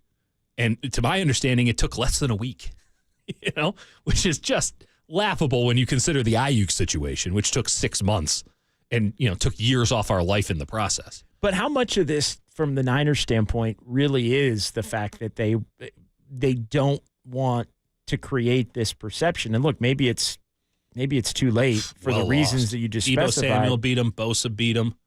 I don't know that Deebo did. I think Deebo got him. I don't know that Deebo did. Okay, fair enough. We can all agree on Bosa, right? We can agree on Bosa, for sure. We can all agree on Ayuk. Bosa more than anybody, I think. Ayuk? Yes. Okay. I think Ayuk. I think the Ayuk deal's pretty fair, honestly. Yeah, again, I'll come back. Devil's in the details, and it's pretty in line with a lot of the elite wide receivers. I think it's more than they wanted, though. Oh, yeah. I think yeah. No, they gave Ayuk. They would never say it was an L, but I think they kind of know it was an L, and they're trying to shape it like it was even or not. We did 7 days of radio in a row when this thing was theoretically hot and heavy, JD. You know as well as I do, because I told you again and again and again, and here I am repeating it again. Brandon Ayuk was about the AAV. Mm-hmm. For him, it was strictly a vanity thing. He wanted to get $30 million a year because of what that told everybody else. He wanted that headline. The devil is in the details, and I do think the 49ers got some concessions when it comes to total guaranteed money, opt-outs, option years, things like that, where you look at it and you go, man, the Niners actually structured this thing pretty well. But at the same time, they paid him 25% more than they originally allocated for when it came to AAV. And if Brandon Ayuk is the player that I think he is, that he thinks he is, that the 49ers think he is, he's going to get all of that money. right? He's going to get every penny of what the $120 million the Niners just gave him. So he won. He won. And as much as I can point to all these things where I go, oh, the Niners got a little bit of a lick in here, they lost on the card in every single round, right? And some of the rounds were 10-8. Bosa beat them 10-8 in every single damn round. McCaffrey, it was a first-round knockout. Yes, sir, here's your new money. And what's going on here with this Trent Williams thing? They're getting beat again. So the perception that, oh, we don't want to look like we're rolling over. Well, but they do fight it out. They should. Is the point. They should. They may ultimately lose, but I think they're at a point where they don't necessarily want everybody coming in every year thinking they're going to get there. But now they have to. Now these players have to because they know the money tree is not going to be bearing fruit anymore. They could go in and they could have this level of nuance because they were thinking to themselves, well, they got money to spend. So the Niners are like, listen, everyone knows we got money to spend. Let's not just go give it all away for free. Let's make sure that we still maintain some principles here in the process. But everyone knew they had just money to give out left, right, and center because their quarterback makes $1 million a year. Well, that's about to end. And so everybody who wants a contract when Brock Purdy's contract is in, they better get it today. And again, it's a big difference when we're talking about top-of-the-line players like a Christian McCaffrey or a Fred Warner or a Deebo Samuel when he got his deal or a Nick Bosa. And what has happened over the last couple of years? Oh, well, he missed a week of training camp, or we missed 4 or 5 days of training camp, or right before training camp, they got it done. Then with Bosa, he missed the entirety of training camp. With Ayuk, missed the entirety of training camp. And now with Trent Williams, he's going to be missing games if something doesn't change. They're losing. They're losing in this regard. And by the way, no one gives a damn if you have the team. No one cares. The entire world, as it pertains to the 49ers salary cap, is about to change dramatically as soon as Brock Purdy gets his deal. They need to start acting a little bit more pragmatically so that they can maximize their Super Bowl window right here, right now. Because as you said earlier, and I'll reiterate and I agree, this might be it. And in fact, this might not even be as open as you think it is. 2025, you worry about it then. 2026, you worry about it then. When you have a top-of-the-line player at a position of premier importance, you don't mess around the way they've been messing around. And I think they've already messed around way too long. 808 KNBR, we'll get to James coming up as well. It is John Dickinson and Dieter Kurtenbach. Will continue the Niners conversation between now and noon here on the Sports Leader.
Murph and Marcus continue live from the KNBR Casino Matrix Progressive Jackpot Studios. Casino Matrix. Progressive jackpots are here. Where are you? Just drop in. Please play responsibly. 1-800-GAMBLER. All right, 808 KNBR, John Dickinson and Dieter Kurtenbach. 415-808-5627. As we're going to be with you until noon here. Let's get to the phones. James in San Francisco next year on the Sports Leader. Hey, James. Morning, gentlemen. Good morning. Hey, it's funny. I'm learning a lot from you guys about this, with Trent Williams, but I guess it goes to show you when you have a cap league, I mean, you're going to have to decide who you want to pay. And so I'm just wondering, okay, if they give Trent, Mr. Williams, what he wants, is that going to that means they probably got to cut a bunch of guys next year, or what's the deal with that? Yeah. No, I think that's an accurate representation. It leads down a path, James, of probably Debo and at least one of the two corners.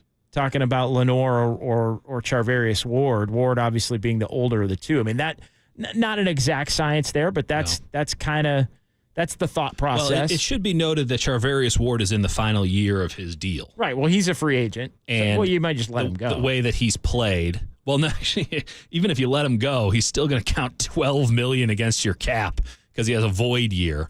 And the Niners have been playing some funny money games for the last couple of seasons with these void years, and it spreads out some of the money. It's boring stuff, legitimately. The cut and dry of it is that, yes, like Javon Hargrave is going to get cut, right? That's fine. Malik Collins is probably not coming back. It's going to be a one and done for Malik Collins. Deebo Samuel, the writing has been on the wall for months now. This is his final season with the 49ers. Question is, can they trade him, or are they going to have to cut him with the post-June 1 designation the way they did Eric Armstead? Charvarius Ward, as we just said, Diamador Lenore can play himself into a contract that pays him $11, $12, $13 million a season. Can the Niners afford that? Probably not as it currently stands, and almost certainly not if Trent Williams gets a whole bunch of guaranteed money for 2025. So, yes, you are making a decision between now or later. JD and I are both of the mindset that you do it now, and later might just take care of itself. You know, it might be a scenario where you go, actually, I don't want Charvarius Ward on this team. I don't want to give him a new contract. Or it might be a situation where you go, actually, both of our defensive tackles sucked, so it's fine that they're gone. Or it might be a scenario where you say, hey, you know, I don't care about X, Y, or Z, right? We got guys who came up and surprised, or guys that we planned to have this come through, and now, you know, the numbers all work out just A-okay. Or we restructure a couple guys and everything's hunky-dory. It does come down to now or later, and they've already been dealing with the aftermath of now. That's why Eric Armstead's not on this team. It's why Kyle Juszczyk had to take a pay cut to stick around. But the era of austerity is coming, and the question is, what are you going to have to say for it when that day comes at the end of this season? And without Trent Williams, I think it's pretty hard. And I would legitimately, I'm not being sarcastic here, I would legitimately like to hear from somebody, if they're out there, 808 KNBR. If there's someone out there who thinks that this team can win a Super Bowl without Trent Williams, make yourself known. I'm not going to make fun of you. I want to hear where you're coming from. I want to see what you're seeing, because I cannot envision that, and I got a pretty wild brain over here. JD, I mean, is that off base? Thanks, James. Appreciate the call. Good stuff there. No, I don't think there's any shot in hell they could win the Super Bowl without Trent Williams. I could make an argument that they could have won a Super Bowl without Brandon Ayuk. It'd be tough. I wouldn't have wanted to have gone there. In fact, I don't think they can. I just find the prioritization of both of these things to be strange. I mean, they spent so much time hemming and hawing and appeasing and player to GM meeting. There was like 5 meetings where Brandon Ayuk had to sit face to face with John Lynch and be told how much they love him. Whereas they prioritized with how they spent their time Brandon Ayuk, and they got the deal done. So I guess the ends justify the means. Why would you prioritize Brandon Ayuk over Trent Williams? I'm not saying they necessarily. I don't know that they necessarily did that. I just think it's each player is different in terms of their personality, in terms of their representation, in terms of their wants and needs. Like I don't know. I mean, you can make the case. Okay, Trent Williams is more important. Clearly, I mean, I think that's fair, but I think they also know that at the end of the day, Trent Williams' deal probably could be done in a day.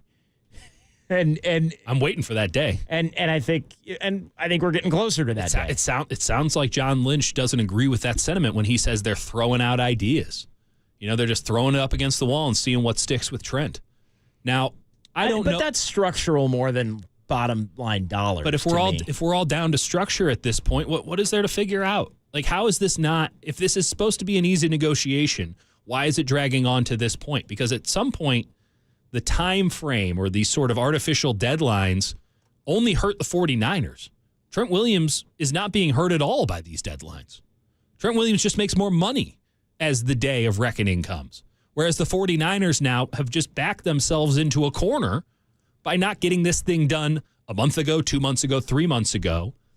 And again, if it was supposed to be cut and dry, easy said and done, why didn't it go the way the Christian McCaffrey contract went?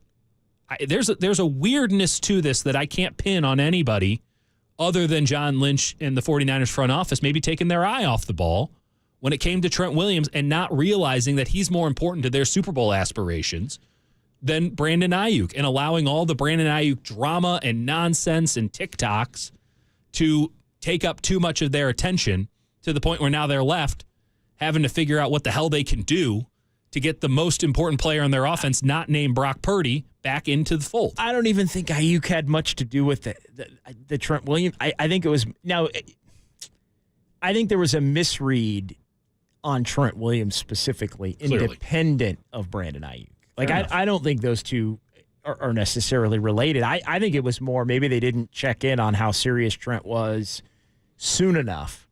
I mean, Jeremy Fowler could have told him. Jeremy Fowler had this report months ago saying Trent Williams is not happy. He's not happy with this situation. And this was right around the time that McCaffrey was getting his contract. This was right around the time that Penei Sewell and Tristan Wirfs were hot in negotiations with their teams. And again, it's not as if the 49ers don't have experience with almost this exact same situation. A little older, a little wiser perhaps with Trent Williams. But the last time they had to negotiate a deal with Trent Williams, he made it very clear. You make me the highest paid offensive lineman in football, or I'm not playing. And they were about to trade his ass. I just looked. June 4th is when McCaffrey signed his deal. So that was still about a month and a half before training camp at that point. So right. I guess what I'm saying is maybe they should have checked in even before that. I think they knew. Trent was around. Trent was at minicamp. He was hanging around. Now, we knew he wasn't going to practice. Trent barely practices when he's fully go. But he was standing around. He was wearing some cool shirt. He was dapping dudes up. I said hi to him. Like, you didn't touch base with him about his contract then? Hey, Trent, why are you not wearing a jersey today? I'm pretty sure he would have mentioned, I'm not playing until I have some guaranteed money. Like, this is not new stuff. This is not something that just blindsided him. Even if you say it blindsided them in June, you knew in June. And it's September, JD. I'm not sure if people have been made aware of that yet, but the calendar is flipped. What I'm saying is I'm not saying that they didn't know. They clearly knew in June. What I'm saying is maybe they could have maybe even before then is my point. Like maybe they tapped in a little too late. Right. I'm not saying June is early. That lends itself to my argument, though, JD, which is then they took their eye, then they got bogged down in all of the nonsense that was the Ayuk situation. Yeah, I mean, maybe. Trent Williams deserves your full and undivided attention, and unquestionably their attention has been divided. But I don't think the Trent Williams thing is about attention. Like, I think it's definitely not that for him. I think it's about money. I don't think it's about, it's not about time. Then how hard is this to do? You know, if you're just worried about that's why I ultimately think it's going to get done. Like, I think it's going to get done in the next 48 to 72 hours. I hope you're right, because it'd be really stupid if it didn't. But again, I keep coming back to this again. Like, we've been operating on the premise of, it's going to get done for 2 months now. Sure. No, it's fair. It hasn't gotten done. No, you're right. At a certain point, you got to take a look at history and say that it's a pretty good indicator of future possibilities. Well, how many times have the 49ers, though, had somebody in a holdout sit out a game? Not one yet. Not one yet. And that's a pretty freaking important player to sit out a game. But the Nick Bosa thing had serious traction by this point. Oh, I mean, Nick Bosa definitely would have sat out. No, yeah, but Bosa would have. But at this point last year, he had not signed, I don't believe. No, he had not. I think it was Wednesday. But everyone was under the... I think it was the day of the first practice. But it wasn't of the week. But it wasn't one of these first real situations where you just went, I don't know what's going to happen on Wednesday. Right? It was dealt with. Now, I will give the Niners the benefit of the doubt here. When John Lynch went to the dais last Wednesday and was talking about Trent Williams and Brandon Ayuk, clearly the Ayuk deal was, let's call it the 1 yard line, right? You don't just hammer out some of the insane details that they have in this deal over the course of 12, 24 hours, right? So they had this thing pretty close to buttoned up by the time Lynch went to the dais. I was under the impression, because the Niners are very good at not leaking stuff, and every year they do a little bit of a fumigation when it comes to the rats. The Niners are really good at not leaking. I was under the impression on Wednesday when Lynch went to the dais and was all terse and didn't want to answer questions about it, that they were going to make Brandon Ayuk play on the fifth-year option. 2 days later, he has everything that he wanted in the deal. So perhaps the 49ers have this thing buttoned up and ready to go, and they're just waiting until Wednesday because, why get after it? Maybe give a little bit of room to this Ricky Pearsall thing, not make a whole scene. Maybe that's it. I hope that's the case. That's the case. You're listening to KNBR AM and KNBR FM San Francisco, a Cumulus media station. John Dickinson, Dieter Kurtenbach. Hour number 4 here on a Labor Day Monday as we sit in for Murph and Marcus, Pop and Lund, and everybody here on the Sports Leader, apparently. We will not be sitting in for Tolbert Copes, though. No. That's Crowley and Silver. Yeah, that's going to be Kerry Crowley. Separate shows. You're going to get 3 hours of Greg Silver. You're going to get 3 hours of Kerry Crowley. Let's get to the phones. We do have some people that want to weigh on this. Jason in San Jose next here on the Sports Leader. Hey, Jason. Jason Hello? going once. Hey, what's going on, up? Jason? What's on your mind? Hey, how you guys doing today? Hey, we're doing well. So just want to weigh in a little bit. Oh man, I really wish we would have paid Trent Williams before Ayuk. Okay, and why is that? Any further? Well, with all the money we're going to try and spend on, assuming we're going to try and keep Purdy for the next couple of years, he's only been, last year when Trent was out, how do we do? They lost 3 games. Not well. Yes. But, so I think, before the whole Purcell thing, this would have been an easy give Trent his money. I know, I'm not sure on the timelines. I've been at work for about 42 hours straight, so. But I feel like we should have given Trent his money. He's good. If not, it's going to be a hard picks in the future. College football looking up. There's some good tackles and all that, but I don't think it's going to be good looking forward without Trent with that team. No, not for 2024. Thanks, that's for sure. Not for 2024. This thing is beyond. They have 2 tackles on the roster, and neither of them are starting caliber NFL tackles. That's another part of my thought process as to why. Colton McKivitz is a nice enough guy, and he's a pretty good run blocker, but he looks worse in training camp, at least to my eye, whatever that's worth to y'all. He looks worse against, by the way, a defensive end group that outside of Nick Bosa looks worse. So I'm not getting a lot of warm fuzzies when I think about Colton McKivitz being the starting right tackle. I think we all agreed with that. To not have to not have one side of the line that you can trust will keep Brock Purdy safe is one thing when you have the other side, right? But they don't have either side. Brock Purdy has nowhere to go. This is like late stage Russell Wilson Seattle Seahawks energy, where it's snap the ball and then I hope Russ can run away from 4 defenders and find someone downfield, because otherwise this play isn't going anywhere. That's the energy that I'm getting off of this offensive line. And as much as Chris Forster's a great coach, and as much as Kyle Shanahan can scheme away bad offensive lines, or at least mediocre offensive lines, you have to win in the trenches. And right now the 49ers are going into a game with the Jets where they're worse in the trenches, and they might be going into a lot of games this season, the vast majority of games this season, where they are worse on both lines.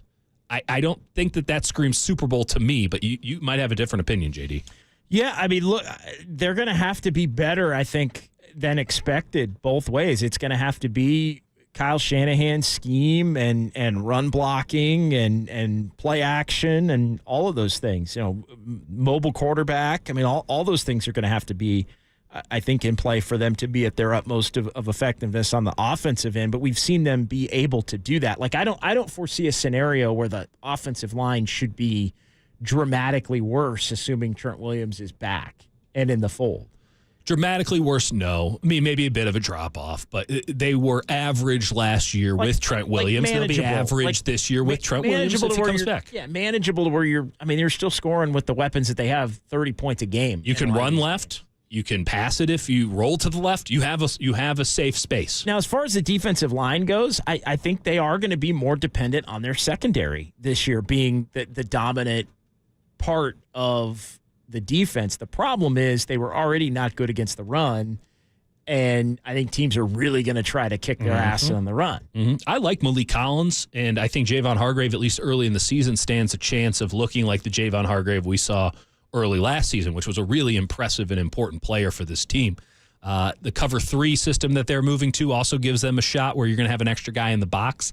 Oftentimes, though, I still have some questions about the validity of cover 3 against 11 personnel and sort of the proliferation of the spread offense at the college level coming up to the pro level over the last 10 years, whereas you compare that to sort of the Legion of Boom, where you were going up against 21 personnel again and again and again. There's not a lot of teams that still do that. Even the Shanahan coaching tree teams don't do that anymore, as you see with Sean McVay. They're an 11 personnel team 99% of the time. So does cover 3 still work against that? It's debatable. I think there's a reason they went away from it the last couple of years. But we're going to find out. They have the personnel to be a really good cover 3 team. But Eric Armstead, as you noted, was holding up the run game last year. When his foot went, the run game started to slip in a big way. Malik Collins is a player that we don't talk about very much because we just haven't seen much of him. He was really good for Houston last year. They made a mistake, in my estimation, trying to get ahead of it, sending him off a year too early as opposed to a year too late. But he has to be immense for this team because there's no depth behind him. There's no guy that you can say, oh, he's promising, he's interesting. Maybe if you give him half a year, he can come in and be a dude for you. It's Hargrave, whose hamstrings are questionable at best. Questionable, and we saw what it looks like when they're questionable late last year. And then it's Collins, who has the ability to be a big-time dude at the 2-eye. But, man, I got to see it. We just don't know what he is yet. And Houston did give up on him, which, D'Amico Ryan's a pretty damn good defensive coach. So there's something to be read into that a little bit as well. Austin in Sonoma next here on the Sports Leader. Hey, Austin, you're on with JD and Dieter here on a Monday. What's going on? Hey, guys. When the draft happened this year, my friends and I were all thinking, well, the offensive line looked suspect at times last year. For sure, we're going to take an offensive lineman first. And then the Niners don't even seem to take the best receiver on the board. When Ricky Pearsall came through the line, I think everybody was like, what the heck was that? Not me. Hey. I love Pearsall. Not to take away from the point. I want to get the rest of it. But like Ricky Pearsall, I still think was a good draft pick. He was a dude at Florida. I was a big fan of that pick in the moment. I did 3 hours of extemporaneous radio explaining that the night of. I might have been alone on that island. I think I'll be vindicated when it's all said and done. Your point stands, though. They didn't go offensive line. They went wide receiver. Apologies for interrupting there. No, that's fine. That's fine. It just seemed like they added to something that they already had. Now, I know Ayuk wasn't signed. There were question marks. But I know that's in the past. I really wish they would have taken line. Now, is there a possibility that Trent Williams could get like an Ohtani contract where they pay him less per year and possibly into retirement? That's the big question for me. No. Do they do that in football? Is that No. They sort of do. It's not allowed. You have to be on the books.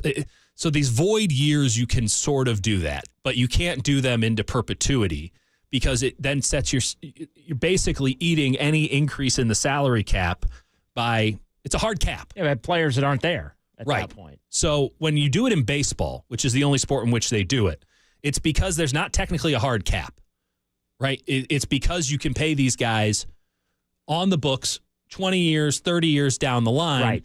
because there's no limitation that's set on how much money you can spend. You have to pay tax on it in some cases, but there's no limitation, especially once you get way down the line.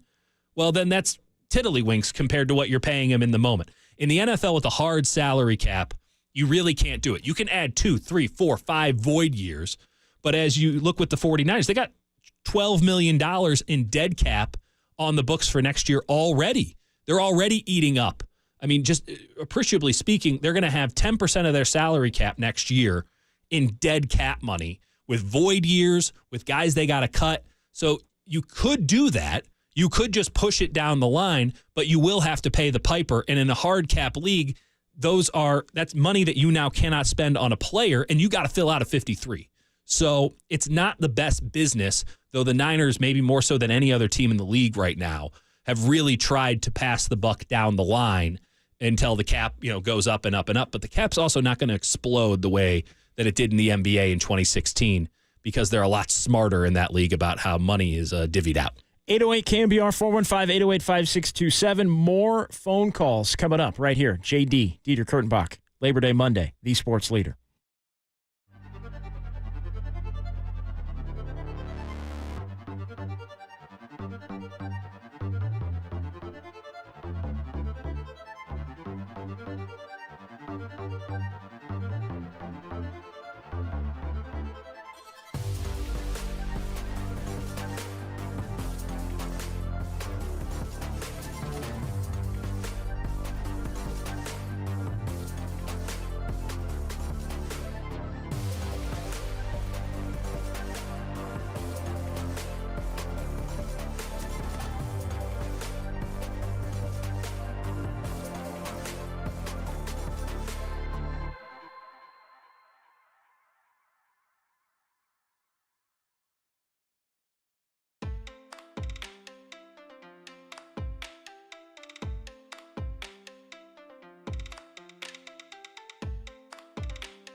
Cliff and Marcus keep rolling on the sports leader and streaming live on YouTube at KNBR 1045. All right, welcome back. John Dickinson, Dieter Kurtenbach, 808 KNBR, 415-808-5627. 49ers and Jets a week from tonight. As much as this Trent Williams thing is really putting a damper on a lot of stuff, and really, listen, as if the weekend wasn't enough of a bummer. And thank goodness Ricky Pearsall is A-OK and at home recovering here, because the entire season. Let's not even get into that. I don't even want to extrapolate that out. But the celebration of Brandon Ayuk signing, whether it was a good signing, whatever, he's on the team. He's on the team for a long time. That's a good thing for the 49ers. From a football standpoint, that's a good thing for the 49ers. And if we were to just take that and fast forward to today, man, I'm still excited about this game against the Jets on Monday. I'm excited to see what this team is. I'm not able to get all the way there with my excitement because of the Trent Williams thing. But I want to be clear about it. I'm still excited. Are you excited about real NFL football? Oh, Thursday, God. Friday, Sunday, and, of course, Monday night? I'm amped. I'm amped about it. I loved college football this weekend. What's going to happen when we get the good stuff? I'm amped about Thursday for sure. Friday, I will be watching, although I am on after the Giants game. Probably talking some football, but I am going to be Good on luck after with that. the Giants They and stopped Padres. putting me on Giants games after the game because I started talking football, started talking basketball. But listen, JD, you're much better at this than I am, so you can get away with it. I don't know about any of that, but I'm more interested. The point was I'm more interested because I'm not on Thursday night than I am Friday when I'm going to be watching the Giants and the game from Rio. Right? Isn't that Rio on Friday? You won't be getting any tweets there, though. They banned X. I saw that. Which, honestly, we should all take the advice. From a selfish standpoint, because we don't have a game to cover Sunday. Right. You I love that. Love it. Yeah, put that Niner game Monday Into my veins. And I'm gonna have the YouTube TV going and all of it. You a Sunday ticket guy or just a Red Zone guy? I'm a Sunday ticket guy. Of course you are. And I'm a longtime DirecTV guy. And are you out? Are you out on DirecTV? I don't know. I don't want. I've been out on DirecTV for a long time. I'm not out, but here's the thing: I'm a DirecTV and a YouTube TV. Well, you have to be a YouTube TV guy now because of the Sunday ticket. I guess you can just be YouTube. Exactly, which I did last year. Okay, so now you're. But now I wanted to have. Again, if you're wondering why JD's in today, it's because he's got to pay for both DirecTV and YouTube TV. That's why. Well, because I wanted to attack it a little. I wanted to have one. You want to be part of my family plan? We can get you a discount. Basically, I'm trying to. I'm deciding whether I'm going to phase out DirecTV or not. Yeah. By bringing YouTube TV into the equation for a period of time. That's fair. You've accounted for it. Because I've heard so many great things about it. Yeah. And I can give you the downsides off air. I want to make sure that I can handle it. Well, you better have it in order, whether it be two, but you got to have one. You got to have one down pat by the time Sunday rolls around. So I did not miss USC LSU. I did not miss Sunday Night Baseball. No, everyone missed Sunday Night. Who watched Sunday Night Baseball? You watched Sunday Night Baseball? Did you think we were going to talk about it today? No. Okay. I watch plenty of things we don't talk about. How many TVs do you have in your living room? How many TVs? Right now, 2. 2? I have 2. How's the lady friend like 2 that? in the office. I'm putting the second one in the office today. So there's 2 in the office / home studio. There's 2 in it used to be 3 and yeah. I've had a relationship end because of too many TVs in the living room. Well, here's the thing. It's moving to it's going to move to 3 and 2. Really? I'm trying to figure out the construct of all of that. I told my wife for my birthday what I want is we have a big wall. We have a big TV. Now, obviously, it's just been dwarfed by it's like guard or wide receiver contracts. They just get bigger and bigger every year. I know. It was 85 inches when I bought it.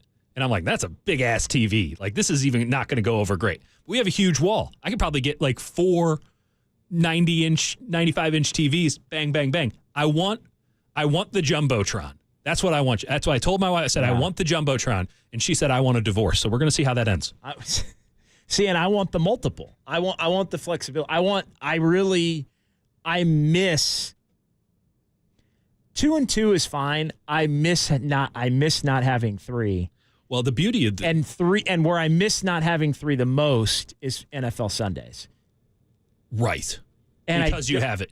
But you can do the quad box. And what I've even wanted, you can, that doesn't, you can do the quad box. I'm a big fan of the quad box. Well, I'm a big fan, but you need the quad box plus your 2 local games. Well, if you're messing, first off, there's one local game. I know that they keep putting the Raiders on. That's one local game. No. I don't mean. You're just saying what's on CBS, yes, what's on Fox. Exactly. Yeah. The games you get for free. I'm pro quad box. Now, I would say this. I would want local game, but you're at the game, so what the hell? It doesn't matter. I'm a lunatic like that. If I'm not, if there are 6 Sundays a year, which I think there's 6 this year, 6 Sundays a year where so won't be somewhere. Again, these are the important issues of the day. One TV, full screen, right? Second TV, quad box. Third TV, red zone. I've done that. Is that the ideal scenario? I go back and forth. Like there might be red zone on one. It might go to the what I deem to be the secondary local game. Wow. Might be on that one. I might flip back and forth between the 2. Yeah. I do like the fact that we're finally, after 1 year of the YouTube TV thing, we're going to get to manipulate our own quad box. That's right. Though it didn't go that great with college football. There was like an ESPN limiter on it, so you could only do ESPN games. And so if you wanted the Fox game in there, it was kind of a mess. I didn't see, and I don't think that's going to. I don't think that's. That won't matter with the NFL. When you're paying $300-something bucks, they're going to give it to you, or we're going to riot. So I want to pick the 4. Like that's a huge deal for me. Especially if you're telling me I can't have 8, because with DirecTV you could have 8. Yeah. At once. Well, if you have 2 TV. 8 on the same. You're talking double quad. DirecTV had an 8. They had it. This would be perfect for your television. There's not enough TV real estate screen. I think you have enough. No, yes, there is. There is 85 inches. I can get 8 on there. Oh God, yes. I would get 8 on like a 52. I have a hard enough time with the 4. You'd be fine. Anyway, that's not it. But if you're not going to allow for 8, which DirecTV did when they had it. Okay, you're telling me. Then you need to give me 4. That I want. You need to give me the 4 that I deem to be the most important for. So I now, think they will. So now I'm going to have the 4 that I want, and I'm going to have the 2. Sometimes it's 1, obviously late game that we all get or whatever, but 1 or whatever it is. So I might have red zone, plus my main game plus 4 other ones. Yeah, I might have. Have you considered like an Apple Vision Pro situation? Well, I haven't even. That's not even. I mean, I do. You got the iPad going. Yeah. And you're able to pay attention to any of this. Oh yeah, and I got Twitter going, and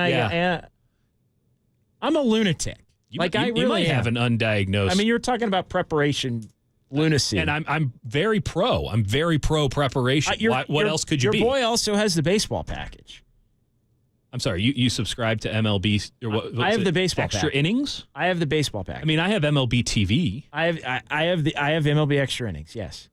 I have it on the iPad. I have it on the iPad. I have it streaming, and I have League Pass. I have League Pass too. I have the only one I don't have is the NHL. Well, the NHL is on ESPN Plus.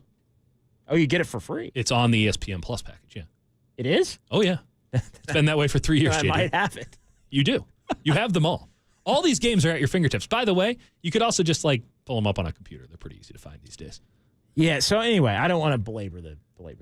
Let's go back to Trent Williams. Back to Trent Williams. Camacho. How many TVs can Trent Williams afford to have in his living room when he's watching football games this Sunday from home? Camacho, save us. I'm a sick individual, man. I'm sicker. All right. So quad box, isn't that Purdy's leg routine? That's pretty good. That's a nice spin on it. That's a nice spin. He's going to need to use those legs if Trent Williams isn't protecting him. I'll take it one step further. That's true. And I totally believe, obviously, that having Trent Williams in there to keep Purdy off his back is super important, right? But when I watch the games, over the past few years, what I remember is us running to the left, right? And you see this Mack truck with a 280Z behind it, whether it's McCaffrey or Debo or whatever, they can't even see these guys behind him, and it's entertainment, right? And that's what the fans want to see, we know, I know the money will work it out, but I think it's almost like they're holding the fans hostage on this because, what do we pay to see? We're the ones who are, buying wings and going to sports bars or buying tickets or whatever it is, right? And that's what we want to see, And you cannot stop a rhino with a hyena behind it, you can't. And so, they need to get done, right? That's just from the fan perspective. Totally. I'm with you, Camacho. That's where I've been on this thing for a long time. You got to get it done, and then you figure out where it leaves you later. But when you are a team that's knocked on the door the way the 49ers have in 2023 and 22 and 21, and even going back to 19, although there's, 4 players left on that, from that team to this team. I think D Ford is still on the books, though. Talk about void years. But you gotta try when you can't quite get over that hump. They're not at a point where I think they believe they are taking a step back. Not this year. No, it would have been maybe next. I think next year might be the year where it's like, all right, got to take a step back. But we have the quarterback now. This offseason would have looked entirely different had they won the Super Bowl. What they want is to have the quarterback, yes, that's going to be making $55, $60 million or whatever. But what they want is that guy to be – they want Brock Purdy to be the guy where him and Kyle Shanahan are getting you 9-10, like baseline every year. Well, if you're going to give them that kind of money, you have to truly believe that. And I said this last week. But that's the way you – said this Friday. Extend your window to, you know what, maybe you are one of these 9 and 8, 10 and 7s that get lightning in a bottle. This is what makes the Ayuk deal so strange, right? Because you're giving Ayuk top-of-the-line dollars, more dollars than you originally allocated for him. When you look at teams like Buffalo, like Kansas City, you look at teams that get rid of these wide receivers, they let them go sign with a team with a cheap quarterback. You let them go somewhere else. Or you're a Miami where you don't actually trust your quarterback, really, right? That's what signing Waddle and Tyreek Hill says, even though you just gave Tua the contract. We don't really trust Tua. He needs these things. Doesn't it say a little bit about how the 49ers view Brock Purdy, that they're like, I guess we'll just give Brandon Ayuk everything he wants. I guess we have to have this too. I mean, Buffalo just said, Stephon Diggs, you're kind of annoying. Go away. We're going to be just fine. By the way, they're still very much a Super Bowl contender, still very much viewed in the same tier. I mean, we can parse it, but they're going to go with here's the reality. Scrubs comparatively.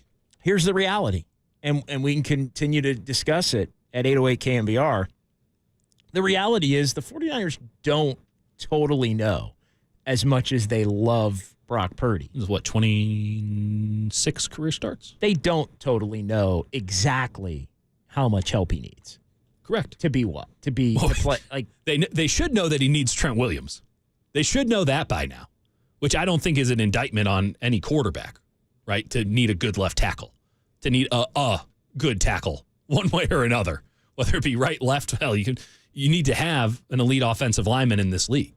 I don't think that, but when we're talking about weapons around him, Deebo Samuel, Brandon Ayuk, George Kittle, Christian McCaffrey, they're paying top dollar across the board because they can afford it right now. But I guess this gets into Deebo Samuel down the line, George Kittle down the line, but they're in on Brandon Ayuk full stop. There's also something to be said for the continued development of a young quarterback that you do believe and are going to pay as elite, that you get to a point where you continue to have that development grow with supreme levels of talent around him, and then you start to figure out where you can take away and he can make do. Doesn't that sound like another instance of the 49ers being a little cute? By necessity, though, I think in this instance. Perhaps. Not necessarily because they're trying to win a deal or be light years or whatever the hell, There's a little light years energy. But at some point, when you get a quarterback that you're going to pay top flight money to, and it's going to change the way that you do business in all these other areas on the roster. Already has started, yeah. And it already has started. At some point, you do have to. At some point, that quarterback has to be good enough. Like Aaron Rodgers was this way for years with the Packers. Mm-hmm. Just him being healthy and on the team meant they were winning 10, every year. Yes. They were winning 10. Now they didn't. They only won the one Super Bowl. That's right, but they were in the mix a lot. His second year as a starter, I believe. Third year as a starter. 2010. And so he went 6-10, and then they look at you flexing. Yeah. He went 6-10, and then they went 11-5, and then 11-5, 10-6, lost to Arizona. They were pretty good. But point being, they only won the one Super Bowl. But as time went on, it was basically he was healthy and on the team. They won 10 games, right? Which meant they had a chance. And then Devontae Adams comes in, and he helps turn Devontae Adams into Devontae Adams. And this is the cycle. You look at a team even like the Chargers, right? Okay, we got Keenan Allen. He's making a ton of money. Well, we just paid Justin Herbert all this money. If Justin Herbert's as good as we think he is, as good as we're paying him to be, he can do that with Josh Palmer. He can do that with, who's the kid? Lad McConkey. We can make this work. Kansas City's the best example. Tyreek Hill, sorry, you're a luxury we can't afford anymore. The Niners are still shopping luxury right now when they're about to pay their quarterback mortgage prices. Like, you got to take out a mortgage to pay this guy. And I want to come back to this on the other side of the break, but something to think about here, JD. Next year, the Niners are going to have committed on an annual basis, and it will all, funny money, all that stuff. $30 million to Ayuk, more than $30 million to Nick Bosa, and maybe even double that to Brock Purdy. We're talking half of your salary cap for 3 players. 3 players in the NFL. Is that the best allocation of that money? I think yes with Bosa. I think you don't have a choice with Purdy. Argument to be made with Ayuk. All right, Dylan and Nicole coming up on the other side. 808 KNBR. John Dickinson, Dieter Kurtenbach here in the Sports Leader.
faithful Murph and Marcus keep your morning moving. Streaming live at twitch.tv/the sports leader.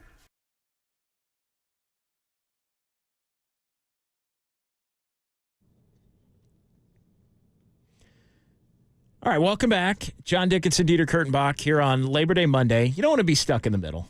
Never. Definitely don't want to be stuck in the middle. And the 49ers, are they going to be stuck in the middle come the end of the 2024 season? We shall see. But, man, and we'll get back to Dylan and Nicole, who've been holding patiently. We'll get to both of them here in a moment.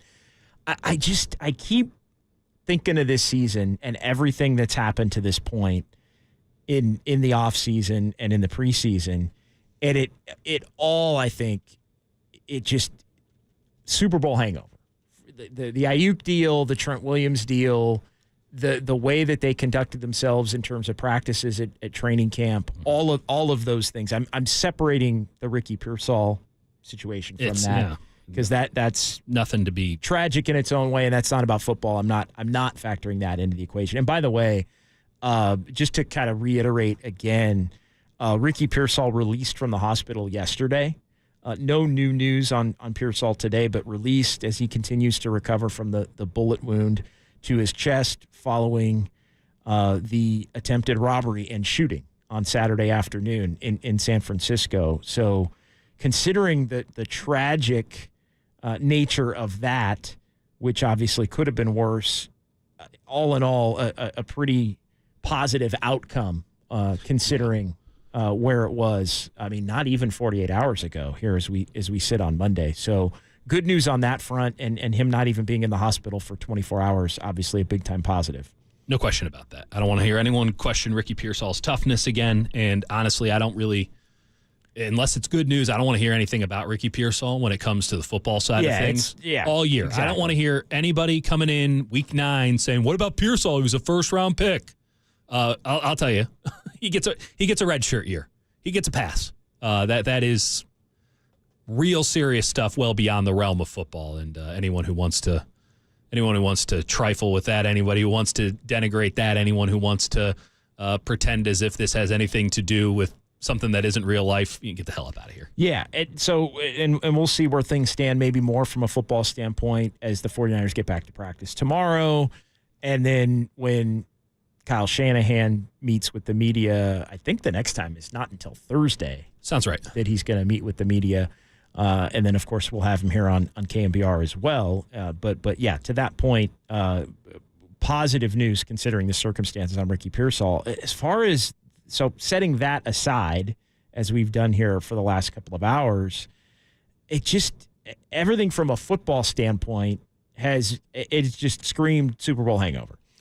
It's hard to argue to the contrary.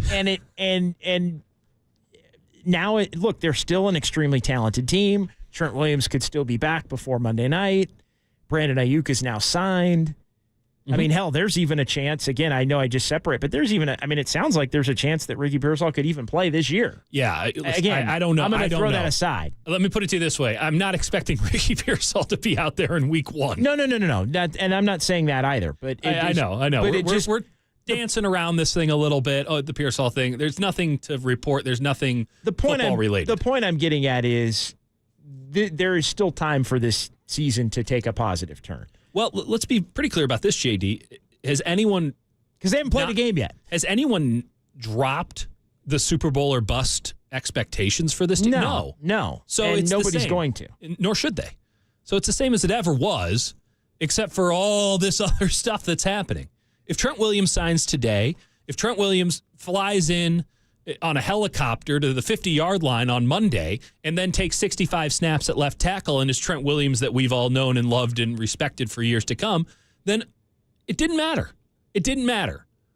But it might matter right now. Right now we have to consider we have to weigh both of the options, and the Super Bowl hangover thing, they're not beating those allegations at the moment. Well, I also think there's a weight that comes with a team with those expectations. Just look at the last 2 years. They go 13-4, 13-4. Mm-hmm. They were pretty good. 10-7 isn't going to. What if you're 5-4? What if you're 4-3? on the, it just like that, like there's a weight to it. Like that is not going to feel like it. They are going to feel, even as a good team, like they're a mediocre team. Well, and so I think that adds a level of pressure, in particular when you look at the initial schedule, to get out and start fast and win as many games as they possibly can, even though they're going to be dealing with all of these. This team is going up against a headwind right now. You want the tailwind. You want to go into a season feeling like you got momentum on your side, that you got something behind you that can carry you. And you want to feel like going into September that this should be easy and breezy and you'll just take care of business, and then we'll get down to the nitty-gritty of November and December football. They were even 3-4 2 years ago and ended up 13-4. Right. Like it's not to say that whatever happens in week 1, whatever happens in September, just extrapolate it out one way or another. Right? The season every week takes on its own universe, right? There's so many things that change, not just on the periphery of the roster, at the top end of the roster, on a week-to-week basis for every team in the league. And we can't no one can reasonably predict how this thing's all going to go down for the 49ers, for the Cardinals, for any team in the league, right? We're going in, we have expectations, but expectations don't equal reality. If they did, it wouldn't be any damn fun. And so I just look at this and I say the 49ers win-loss total in Vegas hasn't changed at all. Brandon Ayuk, Trent Williams, that thing is rock solid at 11.5. Maybe the juice on it's changed a little bit, but that thing is locked in at 11.5. I, shocking no one, have been of the mindset, I'm taking the under. I'm taking the under. That might mean 11. It might mean 9. 11 would be a pretty damn good year. It'd be a pretty damn good year. But I look at the NFC. I'm not bullish on the Packers. I'm not, like a lot of these teams, I see warts on them too. But I look at a Niners They're team. all beatable. Totally. And you should be favored against all of them, all things being equal. But what you don't want, even if they're all beatable, you don't want to have to, basically have the opposite of what you had last year. Oh, you got to go to Detroit to get to Green Bay in January, or you got to go to Green Bay to get to, or you got to beat Dallas first, and then you're going to Detroit to get to Green Bay, or easy, whatever. But, Well, yeah, you would do it, but again, it's not can you win the one game.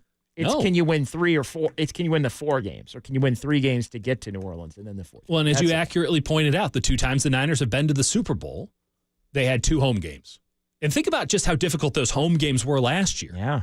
Think about how Green Bay was giving them the business until, Steve Wilkes pulled his head out of his ass. Think about what was going on in the first half of that game against Detroit until Brock Purdy put on a show of all shows in the second half. Like, even though the 49ers were markedly a better team than both of them, they came into those games without the urgency and tailwind needed.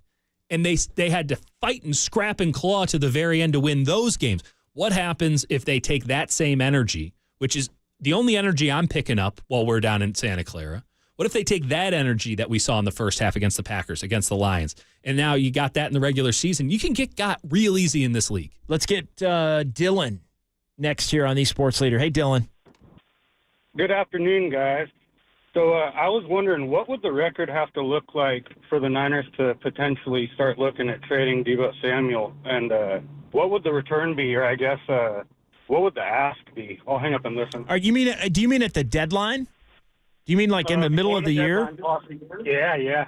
Okay. So that'd be around Halloween. It would have to be really ugly. Yeah. I don't see that happening unless they're out of it. As negative as I am, even I have a hard time seeing that one. Let's play the game though, right? Because let's to answer your question, to start shopping, they've been shopping him since February. He's been on the market, and the ask has been a first-round pick. And to my understanding, they actually had a couple people bite, but it never got done. November 5th, by the way, is the trade deadline. They moved it back. It's during the 40. It's right after the 49ers. So that's 8 bye. games. 8 games. So it's the Niners will have played through the Dallas game. So they would have to have a losing record after 5 in order for me to think that they could be so bad as to say we need to blow this thing up midseason. They'd have to be 3-5, and even then, I think they would be thinking they could go 7-2. Well, yeah, they'd need Deebo Samuel, because the last time they went 3-5, it was like we should just give Deebo the ball. Get the ball to Deebo. Now, I will note this: it's very clearly Deebo Samuel's last year. That's not a new thing. This is something that's been pretty clearly on the books for a long time. It behooves Deebo Samuel, and it behooves the 49ers to just ride this thing out. Deebo wants a new contract. The Niners can't give it to him, right? So they're going to play this thing out. Something to note, though. It's all about the dead money and the cutting them and things like that. If you trade them, you're going to take a bigger salary cap hit unless you're able to trade them after June 1st, which who the hell wants to trade for a receiver after June 1st? I mean, they couldn't get any of these deals done with the Ayuk situation. It's a hot mess. You want to trade them before the draft so you know what you need to get going into the draft, even before free agency so you know what you need to get going into free agency. You cannot trade someone with what is called the post-June 1 designation, which is what they did with Eric Armstead this year when they cut him. They said, we're going to cut him. He can go sign with anybody he wants, but he's not going to come off the books on our end until after June 1, and it saved him a ton of money. Okay, you can do that with 2 guys. You can't do that in a trade. You can't do it in a trade. So if the Niners are hell-bent on getting rid of Deebo Samuel, honestly, the earlier the better. But it's hard to imagine a circumstance where they're down so bad so early that they consider giving up a player of that caliber before November 5th. Yeah, I just don't see it. I don't really see it under any circumstances. Let's get Nicole in Sunnyvale next here on the Sports Leader. Hey, Nicole, thanks for joining us this morning. Thank you. I want to say I'm happy Ricky's okay, but I'm curious if you think that the media will be respectful or if you think that this will be a media frenzy. And also, how come there's no NHL preseason talk? Just, NFL? Come on now. We're not chopped liver. I would love to talk NHL preseason, but I also enjoy being on the airwaves. Thank you for the call. Listen, I can give you 5 hours on Macklin Celebrini and Will Smith. I was going to say, when is the first preseason game's not? It's coming up, baby. It's coming up. You got about a month. I was going to say, that's a little ways away. I think the Sharks are going to be way more exciting than they have any right to be. I want to say, got to be like 3 weeks away, right? Listen, if the Niners lose their first 3 games, we might be into NHL preseason talk. I can't guarantee anything. As for how the media will handle the Pearsall situation, your guess is as good as mine. I don't know if we've been respectful or not. We've tried. We've certainly been dancing around the issue, but that's not for us to interpret. And as for a media frenzy and scandal, a lot of that stuff is politics, man. A lot of that stuff is bad faith actors trying to make accusations about the city of San Francisco that you can believe or disbelieve, but they're not people who have been here. They're not people certainly who have lived here. And it's just a lot of bad faith actors who are hitting in on a buzz line. That's politics, and that's not what we do here. We talk sports, and if we're just talking sports today with Ricky Pearsall, fact of the matter is a player that had a chance, had to earn it, to be an important player for the San Francisco 49ers this season, just had a pretty serious injury in the preseason. If we're just whitewashing it all the way down, Ricky Pearsall probably can't be trusted to come in and provide anything for the 49ers this season. And while that is infinitely unimportant compared to the real important issue, if we're just talking sports, that's really the only thing about it. You can interpret what you want with the media. I will just suggest to everybody out there this and this alone. Don't engage with bad faith actors. Don't. There's a lot of conversation to be had on that side. I'm sure people will have it. Probably people more qualified than myself. JD might be one of those. I don't know if he wants to do it or not, but we're not doing it here. We're not doing it for the next 10 minutes. I don't know what they're going to do for the show the rest of the day, but there are a lot of bad faith actors out there who have no interest in actually getting to a meaningful place of discussion. All they're trying to do is get in some sort of political point. Those people suck, and don't listen to them. Well said. He's Dieter Kurtenbach. I'm John Dickinson. Final segment straight ahead. We'll talk to Greg Silver as well as he's coming up noon to 3 here on the Sports Leader.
Murph and Marcus continue live from the KNBR Casino Matrix Progressive Jackpot Studios. Casino Matrix. Progressive jackpots are here. Where are you? Just drop in. Please play responsibly. 1-800-GAMBLER. All right, final segment. JD and Dieter here on a Labor Day Monday. And Greg for your Silver. salvation, Greg Silver. Greg Silver is here. What's going on, fellas? Coming up 12-3. Yeah. What's going on today, brother? Can't wait. I'm feeling great. I was in a good mood, but then Raph rejoined with some Oasis, and now this whole fantasy I've had of them reuniting is coming to fruition. That's right. And I will be making my way out to either the UK or Ireland one way or another sometime next July because... Wow. Big Oasis guy. Huge Oasis guy. What year did Oasis break up? Like 2008. Is that late? They haven't made a record. 7? So you were what, like 3? Well, obviously, as I grew up, I dug into the past. I wasn't living this in real time. I'm a big Warren Zevon guy. He was dead before I got into him, so I get it. I get it. But also, August 28th, 2009. Wow. Go Okay. figure. Big Oasis guy. Look at this guy. I should have had the date down. By the way, do you have the tickets yet? I have 2. My sister has 4. Where are you going? Where at? Wembley, July 25th. We might have to do a little bit of shuffling around. Okay. But next year? Yeah, like next this is year. already done? Wow. Oh, well, yeah. We see. Luckily, if you didn't get those tickets, man, you don't stand a chance. Well, and not to just flex all the good out because Bay Area sports has a lot of negatives. So I was in Hawaii this last week. It was great, and the best part about that is that the 3 hours behind just allowed me to stay up till like 11 p.m. Wow. And fight for those tickets and wait in a multi-thousand people queue on Ticketmaster. Good that you use Q because it is a UK Ticketmaster. Yes. Yeah. It's important that you use Q and not Line. Yeah. I was very keen about getting the tickets. You. Yeah, on my schedule and all that. Very well done. Yeah. So, but anyway, you have 4 for Wembley and where else? So it's 4 standing, 2 seating, all at the same show, all at Wembley. Seems to me as if you've hit the mother load, my friend. Yeah, well, I mean, the good news is I think our Dubs OT Warriors talk is probably going to be well over by then. I mean, I know the basketball what day season is ends in June. It's in July. It's still in July, but I think I'll be maybe 3 months removed at that point. July 25th? Yeah. Well, what's the last day of the regular season? April 13th. Okay, so you don't really have to worry about it much beyond that. Yeah. No, it depends if the Giants are anything at that point, I guess. Like, do I pay attention when I'm gone, or do I just tune out for a week and then check out what Grant Brisbee gets to fill me in on like I did for this last week? You didn't miss much this week. No, yeah. I was watching a little recaps. It was hard. You missed a lot, but also you didn't want to be there for it in the first place. Let's put it that way.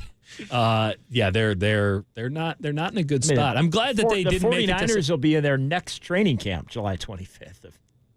Like it'll be the first week of their next. I wonder who will be holding out then. We're going to be talking about some new faces, that's for sure. Brock No Purdy. question. Brock Purdy begins geez. his training camp holdout.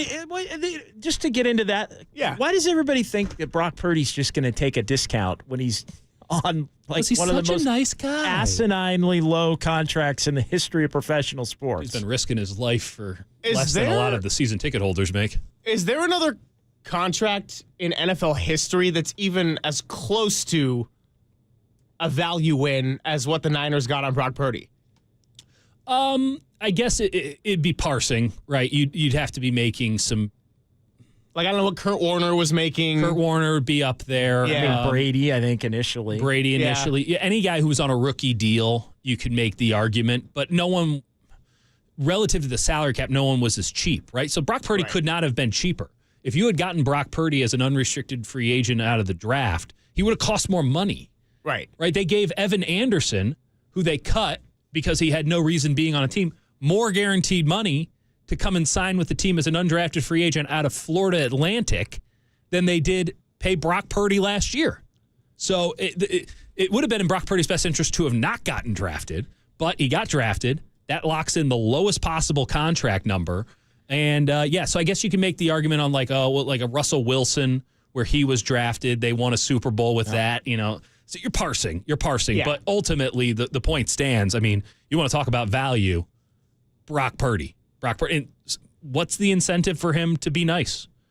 What's the incentive, especially if you don't have Trent Williams in front of him? You might be thinking, I'm playing for my life here, every single snap. You're going to be paying me $60 million for me to do this nonsense again. And you guys said it well, where there's a difference between being paid the highest out of every quarterback in the NFL, which could be the case. Yep.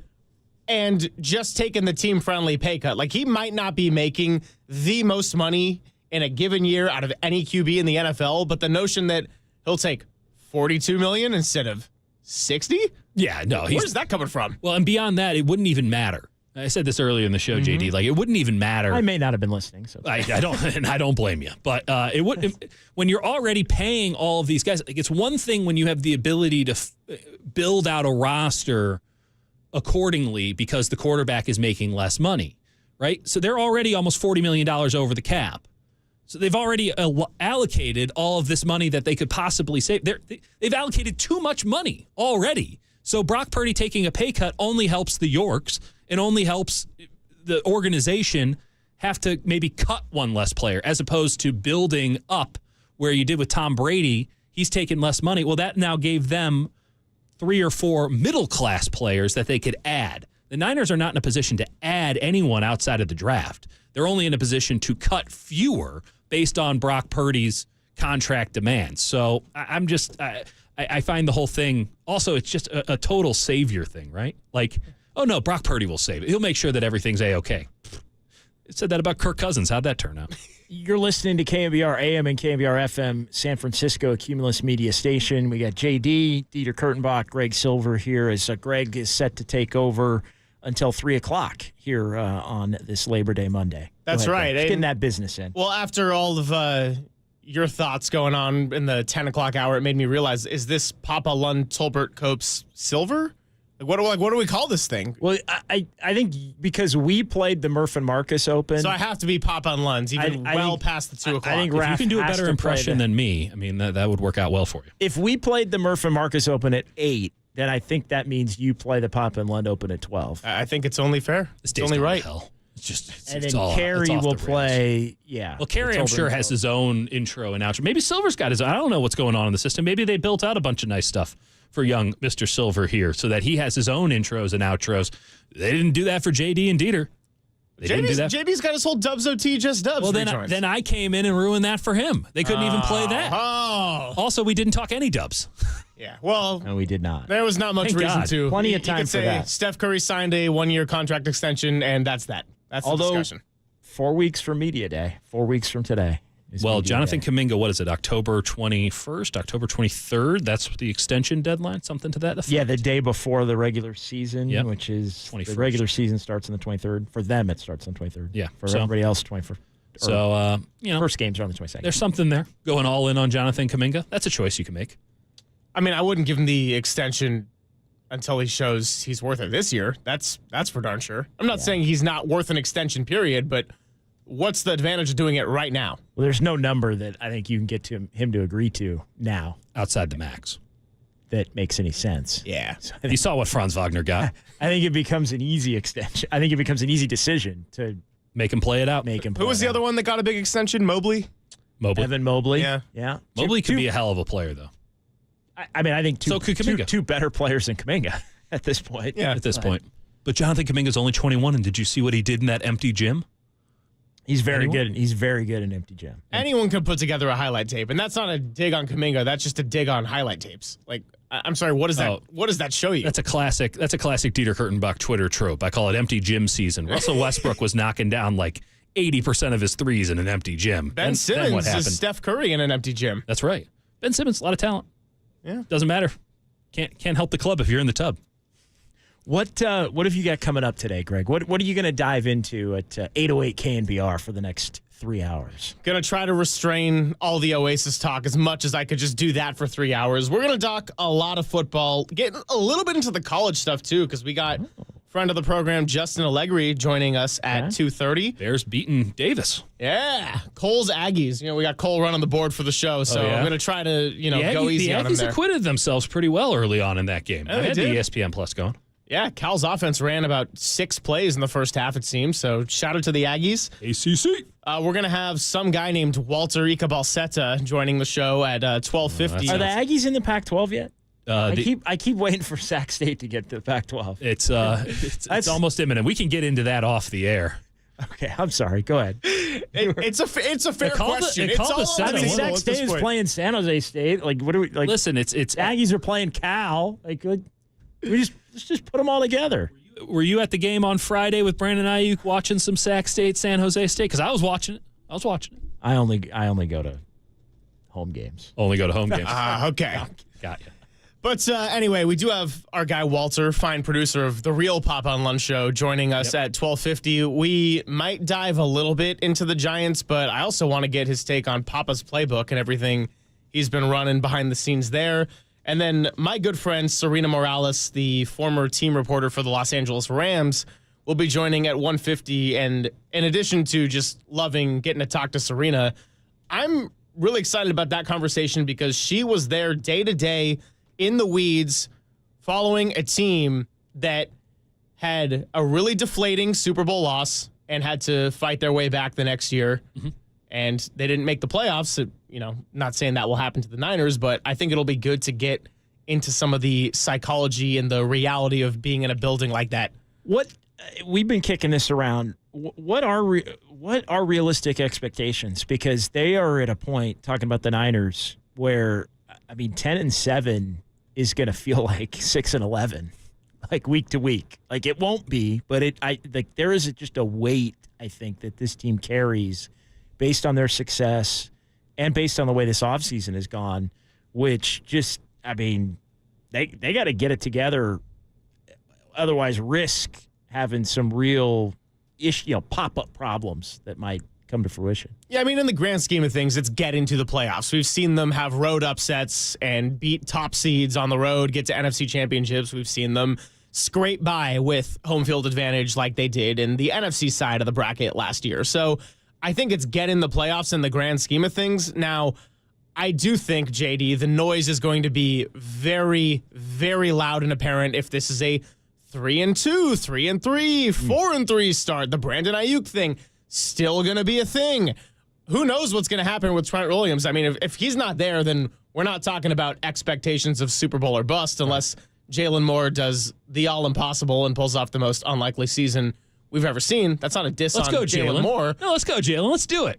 You're the next Trent Williams, right? Yeah, and I'm going to get into this when we kind of kick the show going in the next hour, but if the whole conversation about the whole offseason has been leverage, dude, Trent Williams has leverage times a million in this one. You pay him, he's there. I think he wants leverage times 28, maybe 29 million. Well, then give it to him. That's right. Yeah. We did 4 hours of radio today, and that's pretty much all we came to. We were trying to get down to the nitty-gritty of the main issues of the day, and we're like, you should probably just give Trent Williams his money, right? Pay the man his money. Pay the man his money. Pay him. Pay that man his money. That's right. And you don't even need the drop. And figure it out. Malkovich of Sports Talk Radio. All right. Well, Greg, great stuff, my man. Looking forward to that. Good talking with you. Yeah, enjoy absolutely. the next 2 hours and 50 minutes. You're welcome. Yeah.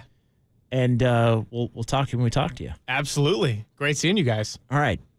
For Dieter. Yes. And for Raph. Yep. And for Greg, although Greg's Greg doesn't get credit on this. Thanks, JD. Greg's got a lot of work to do. Good luck to following this. Oh, boy, he's got to dig this thing out of the hole. Now and 3 o'clock. 808 KNBR, 415-808-5627. Join Greg Silver. Coming up right here on KNBR, the sports leader.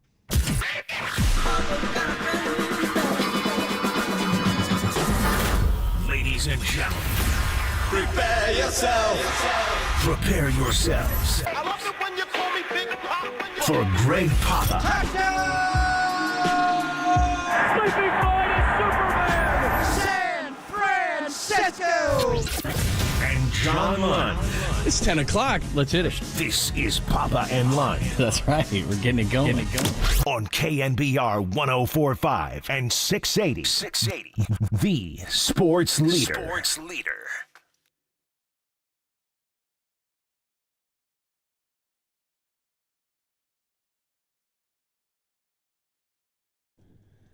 The Oasis grind continues here on The Sports Leader. We're going to keep it a quick open because I know we do have to take a break, and I can't start a show already way behind the clock, but I'm here. I'm Greg Silver, and yes, I will be in this chair all the way up until 3 o'clock, where Kerry Crowley will then take over and Larry Krueger will debut Niners Nightly at 6 p.m. We got a full day of programming here. No Giants playing today, but that's not going to stop our local sports talk, and it certainly won't stop the Oasis reunion. More on the other side.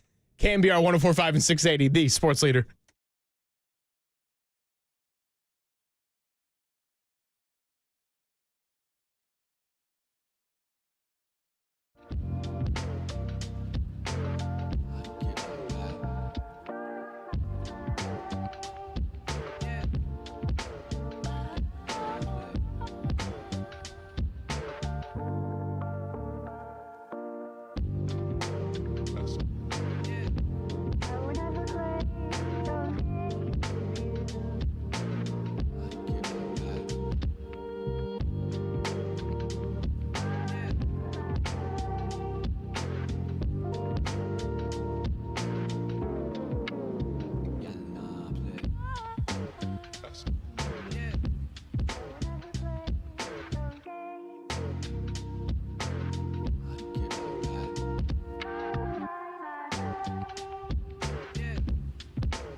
Listen to the sports leader anywhere, anytime. Download the all-new KNBR app. We are your proud home of 49ers football. KNBR 104.5 FM and 680 AM. A major response for the city tonight. We just heard from the San Francisco District Attorney as well as the police chief, who described what happened at Union Square, saying that there was a 17-year-old suspect attempting to rob Mr. Pearsall, and they got into a scuffle. Both of them ended up being shot. Now, both of them are hospitalized here at San Francisco General Hospital in stable condition.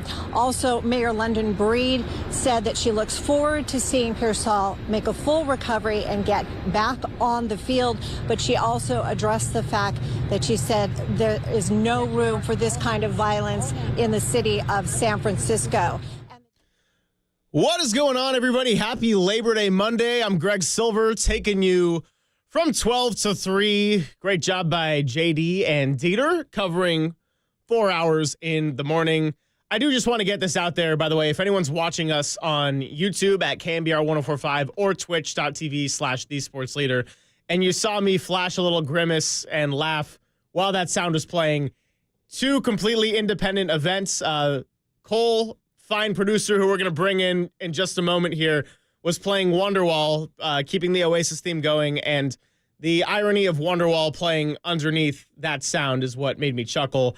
All the Ricky Pearsall news, very serious matter. And look, sometimes I think less is more in this discussion. And I think JD and Dieter did a great job opening the show with this, because they were the first ones to come in on a Monday, and this happened over the weekend. And I'll just say this in regards to Ricky Pearsall. Any kind of violent incident or shooting is a really bad thing. I am very thankful that he got released from the hospital after a day, and that it was not any worse than it could have been. This is the kind of thing where I've lived in San Francisco now for 13, going on 14 months. I love the city, and I want the city to be as safe and clean as possible. So the fact that this happened in Union Square in broad daylight with the 17-year-olds being the perpetrator is really serious and scary stuff. But I look forward to seeing Ricky Pearsall's debut on the field, whenever that may be. And just to echo Dieter's sentiment, he kind of gets a free pass for me. You know, I'm not going to be sitting here in week 8 or 9 or 10 thinking, oh, he's had a little bit of a slow start. He was a first-round pick. Well, he got shot in the chest, and that was on the side where his non-injured shoulder was. So obviously much more serious matter than a football injury. But just in general, very glad to know that Ricky Pearsall is going to be okay. And I, again, can't wait to see him debut for the Red and Gold. Ricky Pearsall's incident does fit into a larger theme, which is that it's been a very long and exhausting summer and offseason as a whole for the 49ers. And of course, this incident was something much more real life and a serious matter than just contract hold-ins and holdouts. But the energy expended as a whole by trying to keep a Super Bowl roster together. Brandon Ayuk got to a point where fans were even exhausted about it. And by the time the signing happened, I got a few texts and replies on social media said, to be honest, I stopped caring about this a few weeks ago. And now you have an even more important holdout, which is Trent Williams not being your left tackle to protect your young quarterback. Yes, this is a very good roster. This is not an incredible offensive line outside of the surefire Hall of Famer in Trent Williams. And Brandon Ayuk sitting over here, just got his contract resolved. Now is the 5th highest paid wide receiver in the league. Justin Jefferson, CeeDee Lamb, Tyreek Hill, A.J. Brown are above him. Amon-Ra St. Brown is making the same AAV this year of $30 million.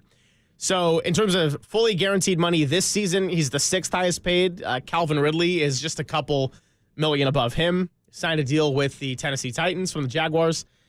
So all in all, it's been tiring, but you got a holdout resolved, and many people in the Bay Area would argue it is the less important of the two holdouts. Trent Williams, by the way, if we want to get into this conversation of leverage this, leverage that, Trent Williams has all the leverage times a million, or as Dieter said, 29 million perhaps.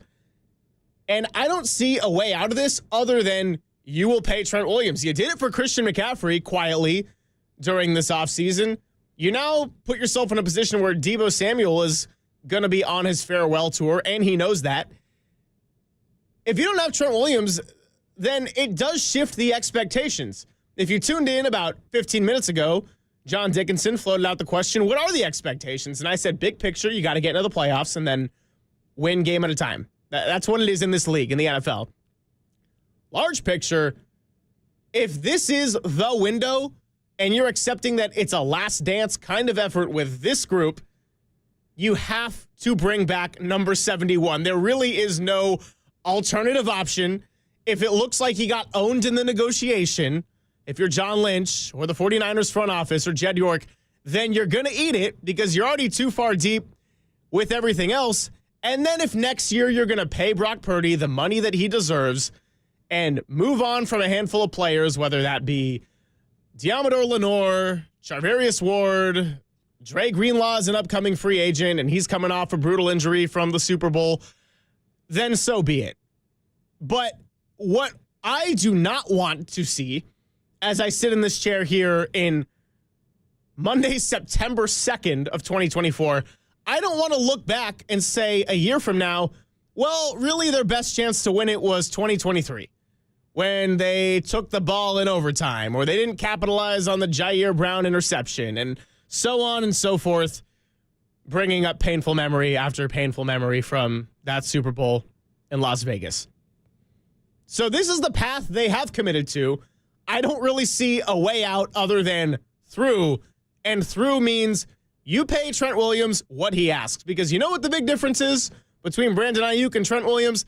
Brandon Ayuk said no to trades, ultimately wanted to stay as his first choice, and was not going to retire from playing football. Trent Williams does not have to play football again. This is someone who has never bluffed. He's never budged. He survived a real-life hardcore cancer scare and held out a whole year in Washington out of, spite might not be the fair word because, I think he rightfully did it out of how dysfunctional that organization was and Dan Snyder, etc. But Trent Williams has no reason to budge, so you're either going to pay him what he wants or you're going to have to hope that Jalen Moore is good enough to protect Brock Purdy at left tackle. And if you put some truth serum into Kyle Shanahan or Brock Purdy, I think that answer would come out like, pay the man his money. Let's bring in Cole. Cole is our fine producer, Cole LaPelt, behind the board today. Cole, this is your second season with us here at These Sports Leaders, second full football season, I guess, as is the case for me too. I only ahead of you by a few months, but I feel so much older and wiser. It's crazy. Seriously, how are you doing? Good to see you. And what's the vibe check on a new season? I'm doing great, man. No place to rather be than here on this fine Labor Day. I'd say for this year, Super Bowl or bust, right? It's not really a hot take. It's kind of the expectation, but that's just banking on Trent Williams, Yeah, and I would imagine if Trent Williams holds out or retires or is not with the team in some form, where do your expectations shift to? I think we're still a playoff caliber team, but the Super Bowl window probably goes away. Yeah, and that is that right there. And so the point being, why would you not just sign him now if the Super Bowl window could very well be gone with a very different iteration of the roster a year from now? Okay, pay Trent Williams. You're already in salary cap hell. You already have committed to a lot of star players. They play a really physical style of football. Nobody's getting younger. So take care of it while you still got a shot getting one of the highest value contracts we have ever seen in this sport. Brock Purdy is out here making like board op salary at KNBR to be a marquee franchise quarterback of one of the best teams in a big market in the entire National Football League, which is a giant in and of itself. So love Brock Purdy. He will be here to stay, barring some kind of extreme circumstances and everything. And I'm excited to see what he's able to do this year. But I'll tell you, I'm a lot less excited, more nervous to see what we get from a guy going into his second real year as a starter if he doesn't have somebody named Williams out there protecting his blind spot. Remember last year when the Niners had the 3-game skid and they lost 3 in a row? Brock Purdy might have had a concussion that he suffered in the Cleveland or Minnesota game. They lost to the Bengals at home. They had the bye. Debo was banged up. McCaffrey was banged up. Trent Williams was out and missing games. And I was laughing at the time because the bye came at a great time for the Niners. They came back. They smacked the Jacksonville Jaguars on the road the following week. But that was also around the time when people were still struggling to acknowledge Brock Purdy's skill and if he was really a good quarterback. And I'm sitting here laughing because I'm thinking, why is Brock Purdy getting punished for playing better football when Trent Williams comes back to protect him? Like, okay, you know who'd be a better quarterback with Trent Williams blocking him than not Trent Williams? Me. Anybody would do that. So, yeah, Trent's the guy. Put him at left tackle. That's going to be a big theme of the show. I will take calls and texts all day long at 415-808-5627. 808-KNBR is the number. Good to see my friends in the YouTube chat. What's up, Pine Needle, Yellow Jacket, CA, one of our Dubs OTs, regulars, Pine Needle, Alex, many others. So we'll be here up until 3 o'clock and ready to chime in. So on the docket for today, we got Walter Ricabacetta, fine producer of Papa and Lund, taking time on his off day to come hang out with me. He must really, really be bored. No, I'm kidding. I'm so excited to have Walter on. Done a great job with Giants warm-up and also working on Papa's Playbook, which we'll get into. We have former ESPN anchor and Los Angeles Rams team reporter Serena Morales joining us at 1:50, who just got a new role of her own at We the Hobby. Excited to ask her about that. And the voice of the California Golden Bears football and basketball, Justin Allegri, who hosted Sports Phone not that long ago, will be joining the show at 2:30. So lots of good on the docket. Oasis is back. We are back. And tonight, we're all rock and roll stars. We'll be back on the other side. It's KNBR 104.5 and 680, the sports leader.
Greg Papa and John Lund are back. Find us on Insta at KNBR on Instagram. This is KNBR 1045 at 680, the sports leader.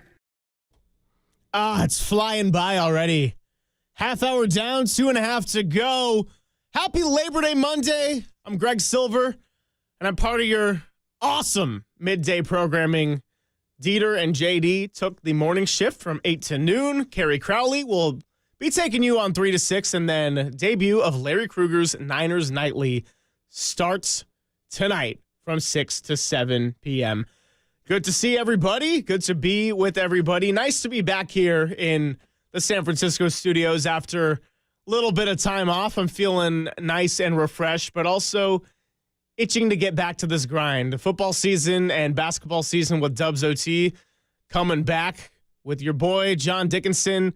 We don't talk anymore. We ignore each other all off season, and then we meet in times like this, and it's awkward because we don't know how to act around each other. And we're going to get back into a great groove come October 21st. But right now and today, this show is largely about football. We're going to get into a little bit of college football later in the show, but right now we're kind of sticking on the NFL, and the big theme is the 49ers play football in 7 days on Monday Night Football against the New York Jets, and I'm really excited for that game, both for the sake of it's been a rough last couple of months trying to see if the Giants can squeeze out any kind of magic in what's been an uninspiring season. Spoiler alert, hasn't really happened. I'm also excited because the 49ers have been hot and relevant, and this has been a spicy offseason. We got our good friend Walter joining us in about 15 minutes, but before he joins us, I want to continue on this theme of the win now scenario and what the 49ers are trying to do and where they are at in terms of the mental space for the team, the financial willingness to spend if you're Jed York and John Lynch, Kyle Shanahan, and just the general aggressiveness. I do think, and maybe this isn't fair, but there's a book coming out pretty soon that's going to be awesome, and I have started cracking into a little bit, called The Why is Everything, and it's about a lot of the rivalries, competitiveness, and revolutionizing the game of football that a lot of these young coaches like Kyle Shanahan, Sean McVay, Mike McDaniel, Robert Saleh, Raheem Morris, Matt LaFleur, etc., have been a big part of since their time all together coming up as young assistants. And what I want to get out of that is one of those coaches I just mentioned, Sean McVay, has won a Super Bowl. In that season, 2021, the Rams were very aggressive about going all in. And I know they had to get some luck in the playoffs, as every Super Bowl winning franchise does. But the point being, in 2021, they went all in. To their credit, it worked out in the end. But they paid the price after the fact. And I think that's what the 49ers kind of have to go to right now. Now, last year, the Rams got back into the playoffs after missing it the previous year with a lot of injuries. But they weren't a playoff team because they got to keep everybody and all those pieces and stars that they acquired mid-season or in the offseason. Yeah, Matthew Stafford's still there, but Von Miller is gone. You had Aaron Donald just retired, and Odell Beckham was having a great Super Bowl before he tore his ACL and got out of that. They made the playoffs last year because they have a really good coach, and then the emergence of a running back like Kyron Williams, who was a great workhorse. And then they had two rookies who were way above their draft status in terms of performance, and Kobe Turner on the defensive side and Puka Nacua on the offensive side. But that was the opposite of the star-studded roster during their Super Bowl year. The other can of worms that I'm a little reluctant to open right now, but I think I'm going to do it on a Labor Day Monday, is the injury luck can of worms. Now, for the most of the Shanahan era, I acknowledge the 49ers have had very rough injury luck. But last year, all the injuries happened at the right time. Outside of Deebo Samuel getting hurt in the playoff game against the Packers, which they did survive by a thin margin. Outside of that, pretty good injury luck. It's hard to imagine 2 years in a row with an aging team, a really physical style of play. You need a lot of things to go right. And yes, there's a lot you can't control in the NFL, but there's a good handful of things you can control in the offseason. And the 49ers have not necessarily had it under control to the way that they wanted. A lot of extensions from other marquee players at marquee positions got done early. You could look at their NFC Championship rival, the Detroit Lions. They took care of Amon-Ra St. Brown, ultimately got the same AAV as Brandon Ayuk, but done without all the stress and charades and TikToks. Penei Sewell, their first-round pick, offensive tackle, got a big extension heading into this offseason. Maybe Trent Williams is like, I'm going to think about that a little bit. I don't have any guaranteed money left on mine. I need to know I'm part of this for more than just a year. In a position where you are putting your body on the line all the time, any kind of lineman position, even the practices, are grueling.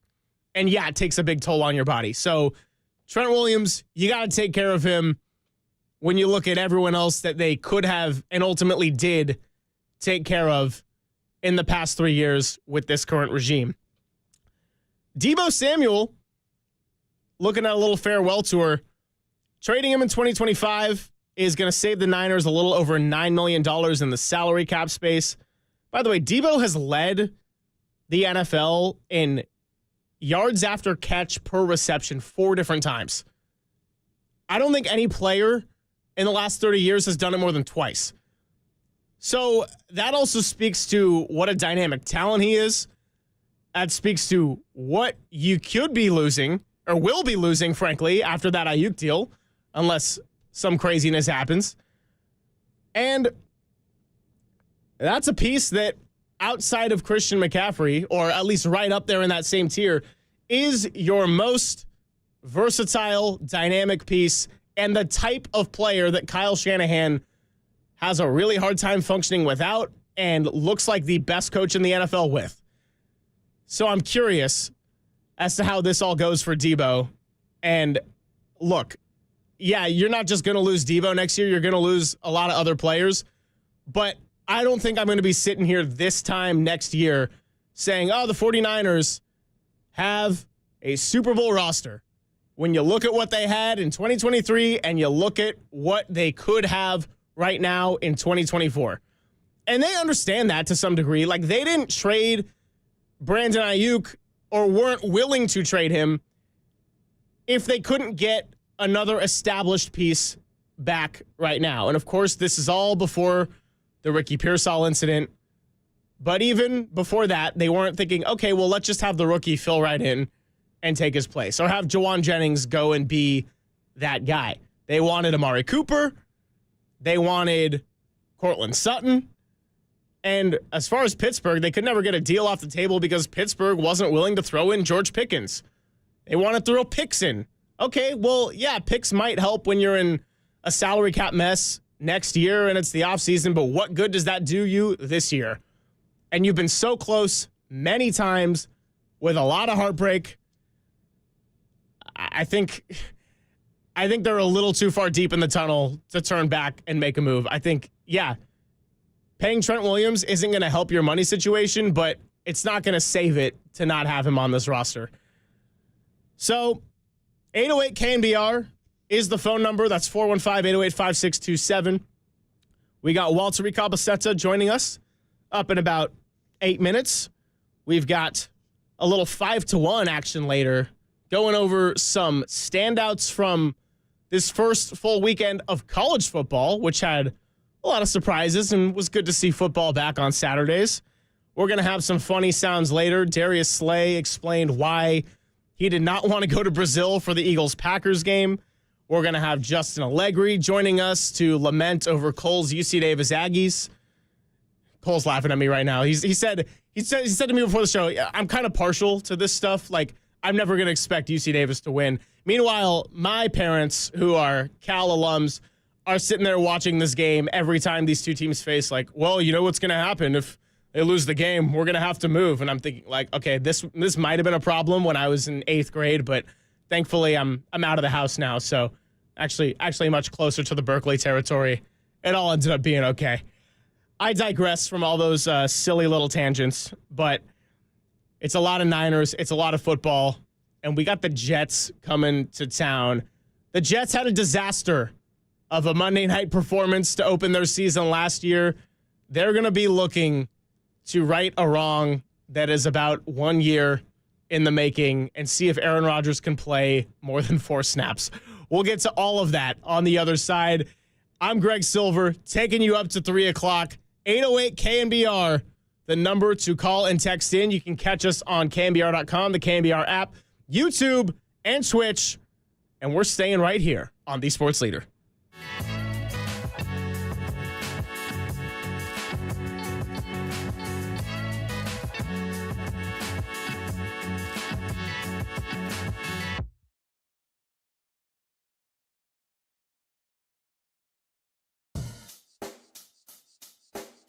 Check the mic and make sure it sound right, boys.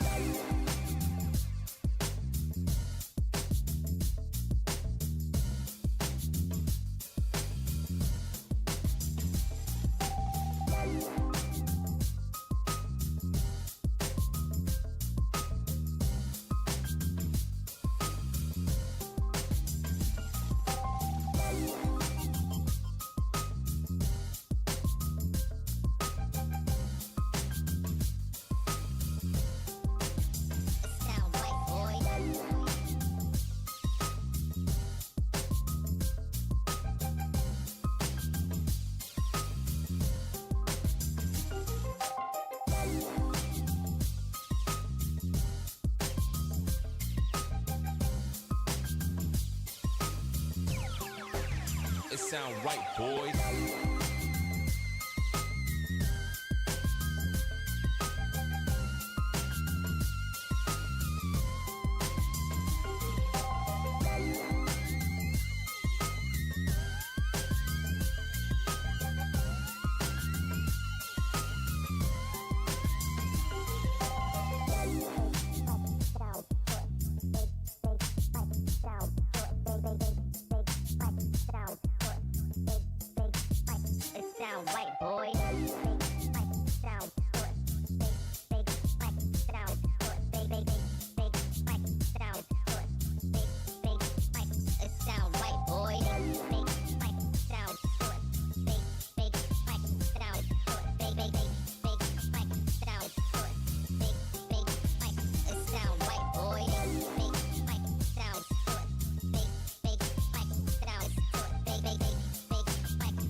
Sound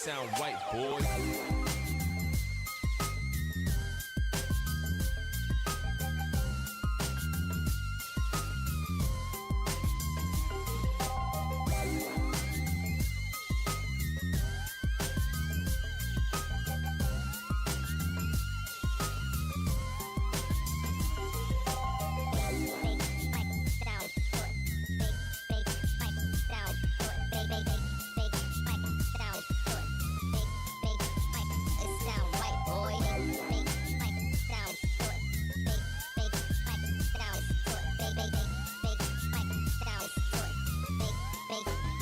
It sound right, boy.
seam hits, filter out the noise, and kick it with KNBR on the gram for everything Giants. Follow the sports leader on Instagram at KNBR.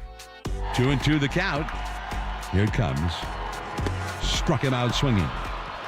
A 93-mile-an-hour cutter, and he strikes out the side and gets a save for the second day in a row. 7-5 the final. Miami takes the series from the Giants. All right, welcome back. KNBR 104.5 and 680, the sports leader. Labor Day, Monday. If you are a teacher out there, happy Labor Day and happy new school year. Enjoy your day off. I know those kids are a lot of work, but that's a rewarding job. And if you're a kid out there, definitely enjoy your 3-day weekend and have fun at school, but treat your teachers well. And I'm going to bring in someone who's taught me a lot at this station at KNBR, and that is a guy who, look, I'll just say this as I bring in Walter Icabaseta, the fine producer of the Papa and Lunch Show, which is the Giants season has not brought me joy in many ways, but getting to see him do his thing on the Giants pregame with the Giants warm-up show on a lot of weekends and get his Rounding Third and King podcast going weekly, that is something that has been very fun to see and even take part of at times. So, Walter, thanks for providing me a little bit of baseball joy, and thanks for joining me here on Labor Day. Yeah, dude, thanks for that grand introduction, and you're ensuring that anytime that you're on air that I am going to come on. So, yeah, dude, I appreciate it. Yeah, well, Ryan McCarthy, one of the guys helping us out in the back, said, "Oh, man, you're bombing so bad, we already had to bring in Walter for the 50 minutes." And I said, well, yeah, why do you think I scheduled him at 12:50? No, dude, you sound great. And you're going to get through it. You this isn't your first rodeo, Greg. Come on, man. No, of course not. But look, we're going to get the disgusting out of the way because I've been keeping it to mostly football. But the Giants losing a series to the Marlins going into September isn't really in the playbook of a team that's good. And you asked me on the Rounding Third and King podcast back in, it was July. You said, are the Giants going to make the playoffs? And I said, yes, I'm leaning into the pitching. I'm taking a leap of faith. And about 6 hours later, I texted you, watching them just melt down and saying, why would I ever say that? I regretted it instantly. They're not going to be a playoff team. But from your observations of Bob Melvin's squad, Farhan's Army, playing in San Francisco and the free agent signings and some of the young guys and some of the vets, what have to be the top offseason priorities here? I mean, it's on full display, man. And, something that we've discussed all season long on KNBR, on Rounding Third, on the Giants warm-up show is the lack of the Giants having an offense. It was very inconsistent. And I think that, to your point, I mean, everyone was kind of banking on the starting rotation to be to lead the way, to lead this team into the playoffs. And it's because it's something that we've seen happen in the past, right? With Tim Lincecum and Madison Bumgarner. Like, we're trying to cling on to that style of baseball, which it can still be effective, but you have to have a steady offense that complements that pitching. The pitching can't go out there and throw 7 shutout innings, 8 shutout innings every single time. You can't have Logan Webb prior to his last start against the Marlins. You can't have those type of performances every single time out. You need the offense to step up. And, when you look to the priority for just the rest of this season, I definitely need to see what this farm system has to offer for the Giants, what they have currently, what they can work with, because and that's something, when you look at Marco Luciano, I need to see him up here in San Francisco. I need to see him swing 100 more ABs until the end of this season. Like the development process of it right now for the Giants, it needs to start. I mean, frankly, it needed to start at the trade deadline where this team has kind of been teetering back and forth, that they've been what's their identity, what is this team, right? And we were trying to answer that question, but really that was kind of staring us right in the face all season long, was that this was a team with an identity of a lackluster offense that doesn't have a power bat. That needs to be their main priority going into the offseason this year, because they just don't have that. I mean, Matt Chapman, and of course, I mean, when we're talking about, I'm sure we'll get into it, but when you look at the pending free agents or the guys that can potentially not be here next year, I think that Matt Chapman is definitely a guy that's on this team that needs to be made the highest priority going into the offseason. Do you say highest priority because you're in the belief that Blake Snell will seek a deal elsewhere? I do think that Blake Snell is going to seek a lot of money, and I just don't know if you factor in the age and you factor in just the track record of pitchers signing into their later years in their mid to late 30s. It just doesn't pan out. It doesn't make sense financially. And the one thing that I will give the Giants credit is that, I mean, you look at Logan Webb, you look at guys like Landon Roop, who can possibly be in the rotation at some point down the line. You look at guys that are coming up right now, young 22-year-olds with Kyle Harrison and Hayden Birdsong. The Giants organization doesn't have a problem and doesn't have a restriction of having pitchers be developed in their farm system, but then also guys like Carlos Rodon, guys like Kevin Gausman, they want to come pitch in San Francisco. So the pitching isn't going to be a problem. So I think that that's where you can kind of get a bargain. But you look at a guy like Matt Chapman, you can't find guys like that in the open market. And he's someone that's here. He's someone that came here willingly to play for his guy, Bob Melvin, who and we all know he has admiration for his manager. I mean, they have like a really like a father-son relationship dating back to Oakland. So it's like, this is a guy that wants to be here. And he's a bat and he's a glove that can help you in so many different ways on and off the field. And, when you look at this team in a transition phase, with Buster Posey no longer on the roster anymore, and so many leaders that they used to have, there was kind of a question of who's going to be the leader of this clubhouse. I think that you have the leader in Logan Webb with the pitching staff, but definitely lead by example. That's Matt Chapman. I think that bodes well, not only for his individual performance, but for especially all these young guys that are coming up for the Giants, that he can show him the right path into being a big leaguer. Walter Calbasetta joining me here on a little Labor Day Monday show, talking a little Giants. We'll get into the 49ers coming up in just a bit, but to stick on the orange and black for just a little bit longer, you're like me in that you can recall a lot of moments at ease. Like, seasons and games are defined by moments when you're looking back and kind of putting the pieces together. One moment that stuck out to me as wouldn't have necessarily been frustrating on its own, but because of what this season has become is infuriating, is when Matos and Ramos miscommunicated on the ball in left center field, and it cost them late in a game. Now, the reason it's not frustrating inherently is because if your identity was let's lean into the young players and really embrace the youth and give Marco Luciano actual at-bats and everything, I'm thinking, okay, that is part of the pains, a growth of a young team. That's just what it is. But it feels like they haven't necessarily picked that direction either. And so it leaves you with the lingering question of, what is this? So what I want to ask you, Walter, is which of the young players do you see as the building blocks for this next step? Maybe it's all of them. Maybe it's only half of them. Tyler Fitzgerald's been really hot. Matos had a little stint and then really struggled after that. Wisely has been serviceable, but I don't know if he's a long-term starter in the infield. So where are you at with just a handful of these young guys that maybe could be something, but haven't really gotten the opportunity to show it for an extended period? Yeah, well, and that's the question, and that's how the rest of this season needs to be shifted, right? I mean, we need to see.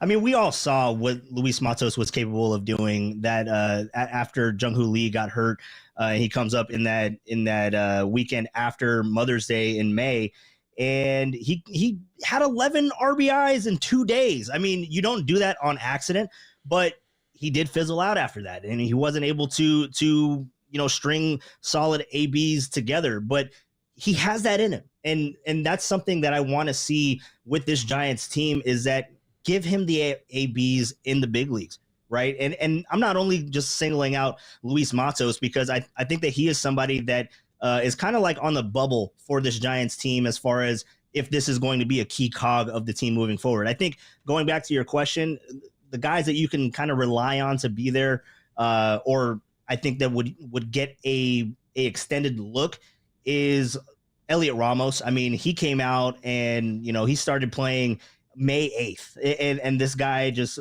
made the all-star team and took the league by storm. He has kind of fizzled out a little bit over the long haul of the season, but that's kind of the growing pains that you talk about when you have these young guys. We saw it last year with Patrick Bailey, catching for an extended period of time. You learn how to pace yourself. You learn how to go through the motion, not necessarily go through the motion, but you learn how to prolong your success in the league and through a regular season. So Elliot Ramos, I think, is a guy that is hopeful that he is part of the future plans.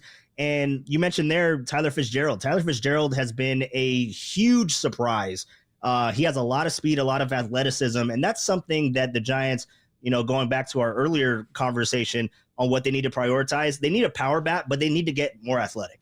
They need more athleticism on this team because you can't rely on, you strike out or you hit a homer. That can't be the formula for this Giants team, especially at home where home runs are just at a minimal, right? So you have to find other ways to win. And if they get younger, they get more athletic, they have more speed.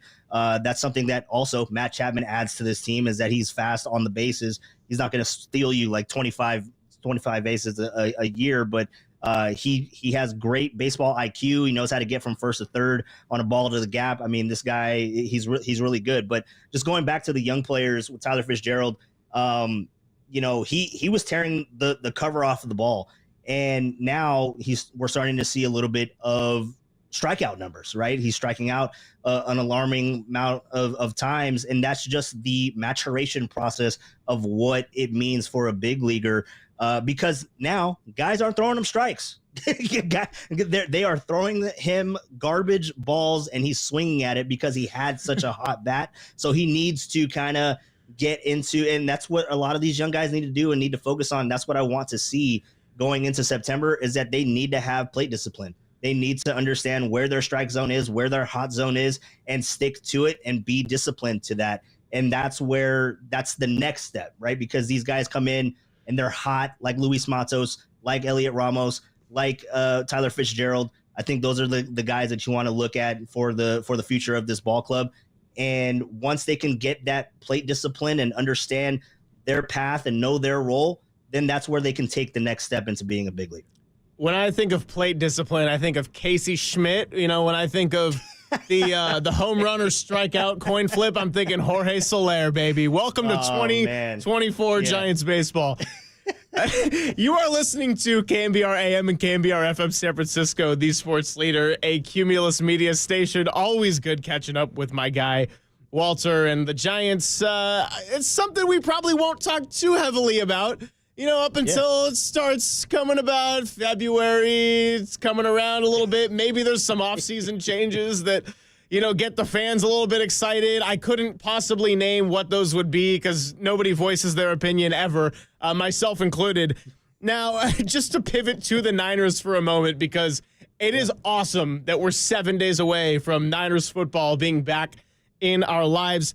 You've been working on something called Papa's Playbook as the great producer of Papa and Lunch Show. And look, we all know Greg. He is great. He can talk the ins and outs of the game with the best of them. But that guy could look at any play and be like, Walter, you got to whip me something up good. I want to talk about all of it. Talk about the offensive line, the right guard, maybe a little bit of the Y2 sets coming from the quarterback audible.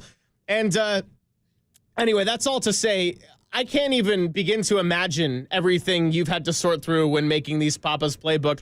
That leads me to the question of, what are you seeing about these Niners? What excites you, and who's ready to make an impact? Yeah, going through the Papa's Playbook, I've been looking at a lot of all 22, and Papa would be like texting me, be like, go to highlight 47 on the all 22, Walter. Go take a look at Malik Mustafa.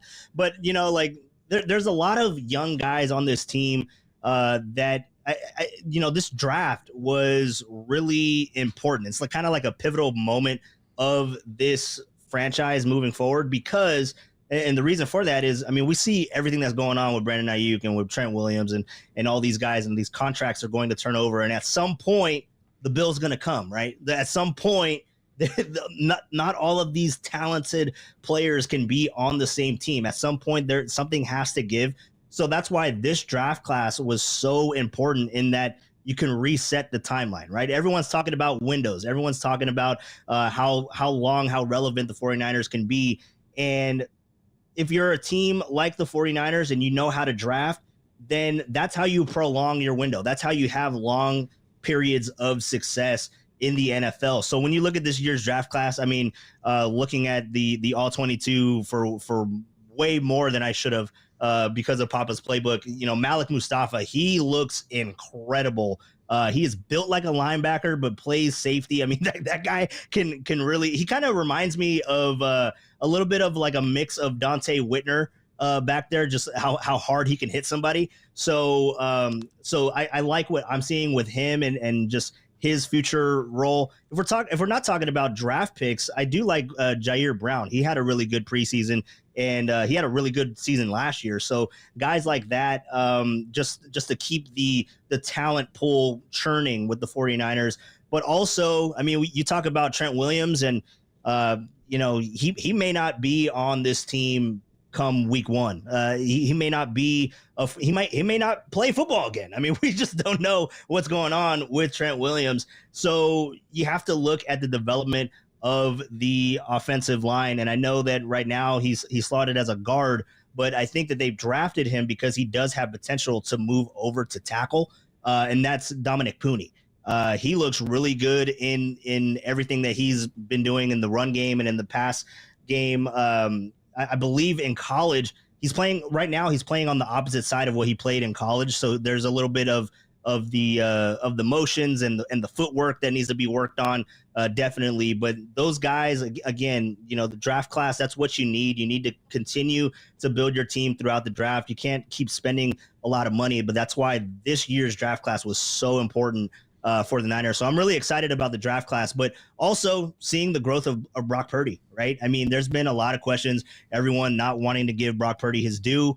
And I think this is a year where, he had a great rookie campaign, and it ended in Philadelphia with him getting hurt in the championship game. Then he followed that year up with a Super Bowl appearance and looked really good in that Super Bowl, in my opinion. So now, I mean, this is the next step. You go out there, you put out MVP numbers, and hopefully bring back a Lombardi to the Bay.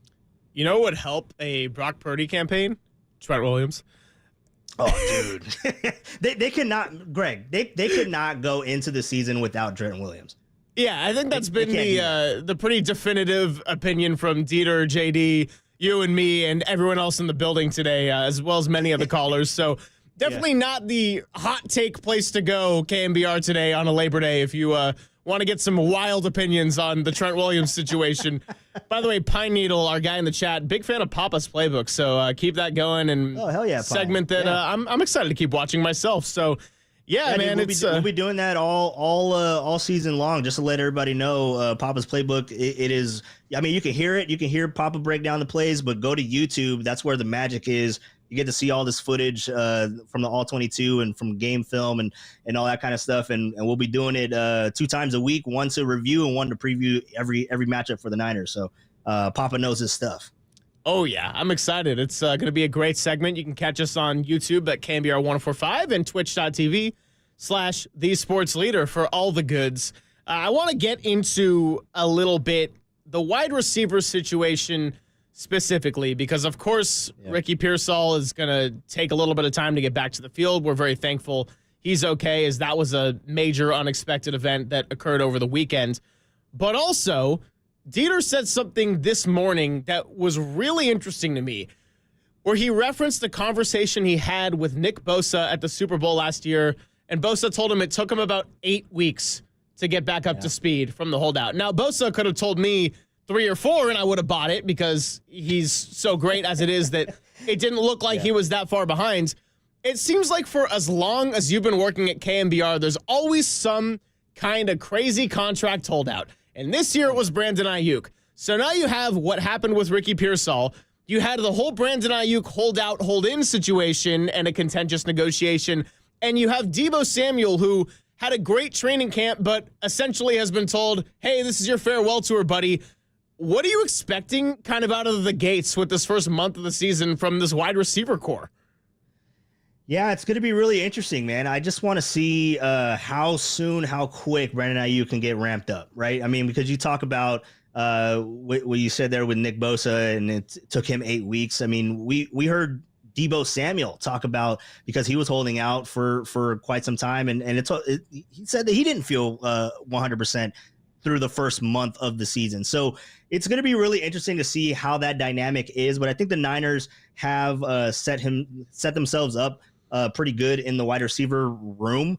And first of all, I mean, man, prayers up for Ricky Pearsall, man. That was a crazy situation. I think it was on Saturday, and I started getting all these text messages and alerts, and yeah, that was just that's a scary situation, man. But glad that he is recovering, and we'll see him on the field at some point. So I'm really excited. I mean, I didn't even mention him when we were talking about the draft class. He's somebody that kind of resets the clock. So we'll see him at some point this year. But when you look at the wide receivers, I think Brandon Ayuk, he'll be fine, because he's not physical like Deebo was, right? There's kind of an understanding as to why Deebo couldn't ramp up and get to feeling like himself, because he plays such a physical brand of football that Brandon Ayuk doesn't necessarily do. So Brandon Ayuk, I think that they're going to mix him in early on in the season, and hopefully it doesn't take too long for him to get ramped up. But with Jacob Cowing out there and Jawan Jennings, I think that they do have a good receiver core. And if you want to throw in, what's his name? Kyle Juszczyk. If you want to throw in Kyle Juszczyk into the receiver room, and George Kittle, I mean, they have just so many weapons. Don't even forget about Christian McCaffrey, which I think, Greg, we're talking about all this drama about Brandon Ayuk and Trent Williams, and now, I mean, you throw in Ricky Pearsall. No one's really discussing what's going on with Christian McCaffrey. And I don't know if you're suspicious or anything. He is on that Madden cover. So man, I don't know, how healthy he is and how healthy he will be. So I think also looking at the running back room with Jordan Mason and Isaac Guerendo, just looking at all those guys, how they're going to have to step up and complement Christian McCaffrey this year, because, I mean, last year he was a workhorse. So you figure, again, sometime that may come back to bite you. So we'll have to see how all that develops. But the receivers, the weapons for Brock Purdy, it is in no short supply. They have a ton of guys that I feel like this offense could rank high in the NFL. Before I let my good friend Walter off the line here and go enjoy his holiday, I want to ask, do you have a big prediction 7 days from now, Niners, Jets, primetime Monday Night Football? Oh, a prediction on the game? It could be something in the game, could be an outcome, could be some ridiculous quote that is said in an interview. I don't know. I'm gonna say Brock Purdy throws for 3 touchdowns and runs for 1. I'm gonna say that because he's a little bit more beefy in the legs, so he's gonna be running around a lot. That might not be by design too. He might be running for his life if Trent Williams isn't there. That's a fair point. Last I checked on Prize Picks, I think the line was 5.5 rushing yards for Brock Purdy. So that seems like I can hit that more button. Oh yeah, hit the over. Sure. Hit the over on that for sure. Throwing a touchdown too on the ground for Brock Purdy. I'm gonna say for my prediction is it's gonna be a Deebo Samuel masterclass, like what we saw in Philly last year, because it would be the most 49ers thing for Brandon Ayuk to have a little bit of a slow start and Deebo Samuel to be running rampant out there, just so that it's more noise that has to enter the Bay Area within the first month of the season. It just feels so right. Who do we keep? Do we keep Debo? Do we keep Ayuk? Yeah, that's going to be the conversation on come Tuesday morning. Thanks, Greg. Yeah, it's going to be. I'll put that in my notes. It'll be the big hit on Murph and Marcus for like 25 days in a row. Yeah, seriously. Awesome. Well, Walter, thank you so much as always, and I will catch you a little bit later this week. It's starting to get busy, so we're all going to get to spend more time together. Yeah, dude, it's going to be really fun. I look forward to the end of Giants season and the switch to football season is going to be really fun.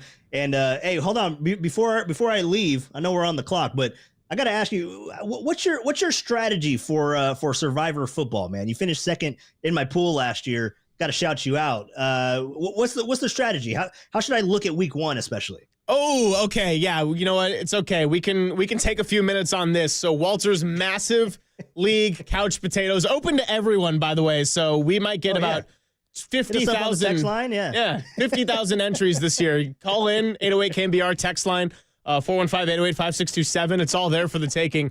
Yeah. So first of all, I think I'm due for a big crash and burn after incredible luck last year. I think that the strategy has to be you can't save anybody. So no one ever really knows who's going to be good. Last year, the obvious pick in week 1 was Ravens over Texans because nobody knew the Texans were going to be a team that would face the Ravens in the playoffs. Right. However, I think it's not the time to be messing around. It is really annoying, and we're going to get to the week 1 matchups and which ones I like versus hate a little bit later in the show. A lot of the seemingly good teams face each other, and then the seemingly unwatchable teams also want to face each other in like the less desirable stadium. Yeah. I have my eye on the Bengals over the Patriots, but Joe Burrow does tend to start a little slower with the seasons in the NFL. I think the on-paper pick would be Buffalo at home against the Arizona Cardinals as another possibility, but I'm kind of scared with a lot of these other ones. I don't like Cowboys or Browns. They face each other in Cleveland. I don't want to touch the Eagles or Packers, the Brazil game. So you could take a swing if you want. I think you're up to 2. You're allowed 2 entries. So yeah, I would say don't get too cute with it right away. If the Kansas City Chiefs play the Tennessee Titans, you take the Chiefs. And if you go down swinging with that, then, hey, it's the NFL. Anything can happen. All right, man. I'm definitely gonna re-listen that, take down my notes, and just follow your words all season long. Oh man, now that it's on 50,000 watts, I'm a little bit scared about what I put out into the atmosphere. But Walter, always good catching up with you. This is just like talk behind the glass with maybe like a few swear words omitted, and all in all, it's just the same old good stuff on a Monday. Yeah, man. No, great stuff, and you're killing it, man. And anytime, it was a lot of fun. Awesome. Well, he is Walter Rica Balsetta. He's going to go enjoy the rest of his 3-day weekend and get back to his real job producing for Greg Papa and John Lund tomorrow. I am Greg Silver on what is technically Papa and Lund, and we're going to take a short break. On the other side, I will take your calls. I will take your texts, revisit the YouTube chat, which is always a good time, and we'll keep this football train rolling on KNBR 104.5 and 680, the sports leader. Go to highlight 47 on the All 22, Walter. Go take a look at Malik Mustafa.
Catch KNBR at your crib on your Amazon Echo smart speaker. Now back to Papa and Lund on KNBR 104.5 and 680, the sports leader.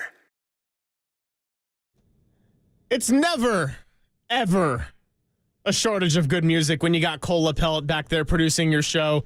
What's going on, everybody? I am Greg Silver, in for another hour and 40. 12 to 3 is our strange Labor Day slot today. And we've got some good things to talk about. We've got some not as pleasant things to talk about. 209 on the text line. Not a fan of the Trent Williams talk going on, but we did just have a great conversation with Walter Ikabalseta, who not only got to promote Papa's Playbook, a segment that's going to be regularly airing on our video streams on Twitch and YouTube, but is also he provided a great Greg Papa impression, not just with the voice, but with the types of plays he would be asking for. A random Malik Mustafa play. And I'm excited to see Greg Papa, Tim Ryan back in the booth doing their thing. A little bit of a short segment here as we kind of reset the show, about almost to the halfway point. We got a little 5-1 coming up next, and we're going to get into the college football side of things, doing 5 standout performers from this past weekend. But there is time to revisit anything we have discussed to this point, and that does include, yes, I'm sorry, 209, it includes Trent Williams, because we have Scarecrow out in Sacramento on the phone lines. 808 KNBR, that's 415-808-5627, the number to call or text into the show. And Scarecrow, I'd like to take a time to welcome you to the Sports Leader. How are you, my friend, and happy Labor Day. Happy Labor Day. Welcome to the fraternity of the laboring. I had a question for you. Yeah, How do you think Bill Walsh would have handled the Trent Williams situation? Ooh, that is a good question, because Bill Walsh was notorious for moving on from players a little bit quicker than fans might have wanted, or maybe they were still had a little bit left in their prime. Now, where I get a little pause from that, Scarecrow, though, is if Bill Walsh was the coach, I also asked the question, how would this Brandon Ayuk thing have gone? Because I'd like to think that, yeah, maybe the Bosa holdout, because of how important of a player he is, that might have ended going okay in this era and when Walsh coached in a different era. But I'd like to think that Williams might have already come back before this had even reached the point, and Ayuk would have been long gone before we had reached that point. I'd like to think that for Walsh, they could have both been gone, but my bet is that Ayuk would have been the one that he said bye to, even though he's younger, understanding that Brock Purdy is in his youth, his second real season as a starter coming up, and Trent Williams is the most important player to the success of your young quarterback. Yeah, I'll go that far with you, okay? It does cover Brock Purdy's blind side. The idea that we're going through all of this melodrama with somebody who's 35, he is an all-pro, and there's a question of longevity here. And Bill Walsh was able to pull the trigger on the likes of a Joe Montana, which would be roughly the same as trading God. I'm just kind of curious how that would even work. I mean, at some point he will have to retire. Now, if Brock Purdy gets roughed up a little bit playing the Jets, or the score is incredibly close, yeah, I'm sure they'll go and they'll talk to Trent Williams. My question then comes, you've had several negotiations where you've had a lot of histrionics resulting in players getting pretty much exactly what they want. At some point, they have to draw a line.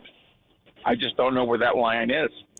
Yeah, and thank you for the call, Scarecrow. I appreciate you taking the time to be a part of the show today, and I think you bring up some really excellent points about Trent Williams and the negotiation and how this might have been handled in a past era. And I guess my overall response is going back to what I discussed in the first segment and what I broke down a little bit with John Dickinson and Dieter Kurtenbach in our crosstalk. And that is, Trent Williams is not the player that you want to test this whole leverage thing or where you draw the line. Like you could do that with Brandon Ayuk Nick Bosa would have been a tougher sell. I think you could have done it with Deebo Samuel, although I'm very glad they were able to work out an extension there too. George Kittle gets thrown in that contentious contract negotiation discussion as well. It seems so long ago with the way that they stack up here in San Francisco, but Trent Williams has never bluffed. He won't budge. He's very similar to Nick Bosa in that way. And I think because in many other ways they have leaned into what this roster is and knowing how close they were to a Super Bowl while falling short in a heartbreaking fashion, I think the only way to go with this one is try to maximize the roster of this year, accept your money problems after the fact. Purdy's going to get paid. You know there's going to be some changes on the roster, and you see if you can still stay good through developing your rookie deal level players, drafting well along the way, like I mentioned with the Los Angeles Rams example a little bit earlier in the show. So that's kind of where I stand on all of that, but a really good call there from Scarecrow, and appreciate all the insight and getting to interact with all of you on the phone line, the text line, YouTube chat, and etc. Like I said, quick segment here because on the other side we have a Greg Silver special, and that is a little 5-to-1. We're going to do 5 college football standouts, and mind you, this is not an exhaustive list. I certainly will have left some off here that maybe you wanted to see on the list, but I hope at the very least I can leave you in suspense and we can revisit some of the top performers from Saturday. That's next, only here on The Sports Leader.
wherever you are. We're streaming 24/7 at KNBR.com. This is Papa and Lund on KNBR 104.5 and 680, the sports leader. All right, it is that time to get to 5 to 1, but very quick before we jump into our college football standouts, just want to provide everybody with the latest update about 10 minutes ago per Adam Schefter on 49ers rookie wide receiver Ricky Pearsall. He has been placed on the reserve non-football injury list, which will make him ineligible for the first 4 games of this season. So it's going to be at least a month before we see Ricky Pearsall officially make his NFL debut. But just for a 4-week minimum cutoff, I mean, honestly, all in all, that's pretty good news. And I'm very thankful that Ricky Pearsall ended up being just all right. So that is the update. Per Adam Schefter, Ricky Pearsall on the reserve non-football injury list, which will make him ineligible for the first 4 games of the 2024 season. Cole, are we good on the 5 to 1? Let's hit it.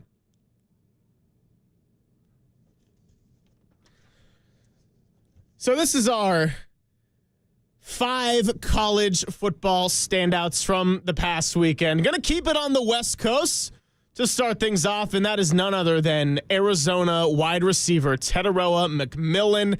10 receptions, 304 yards, and 4 touchdowns in the Wildcats' 61-39 win over New Mexico.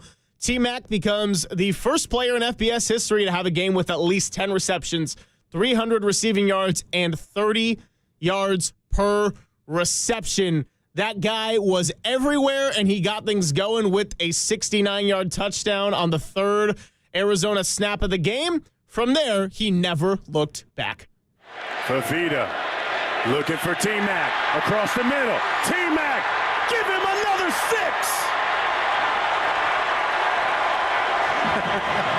40 yards out. Oh, man. This kid is a baller. Oh.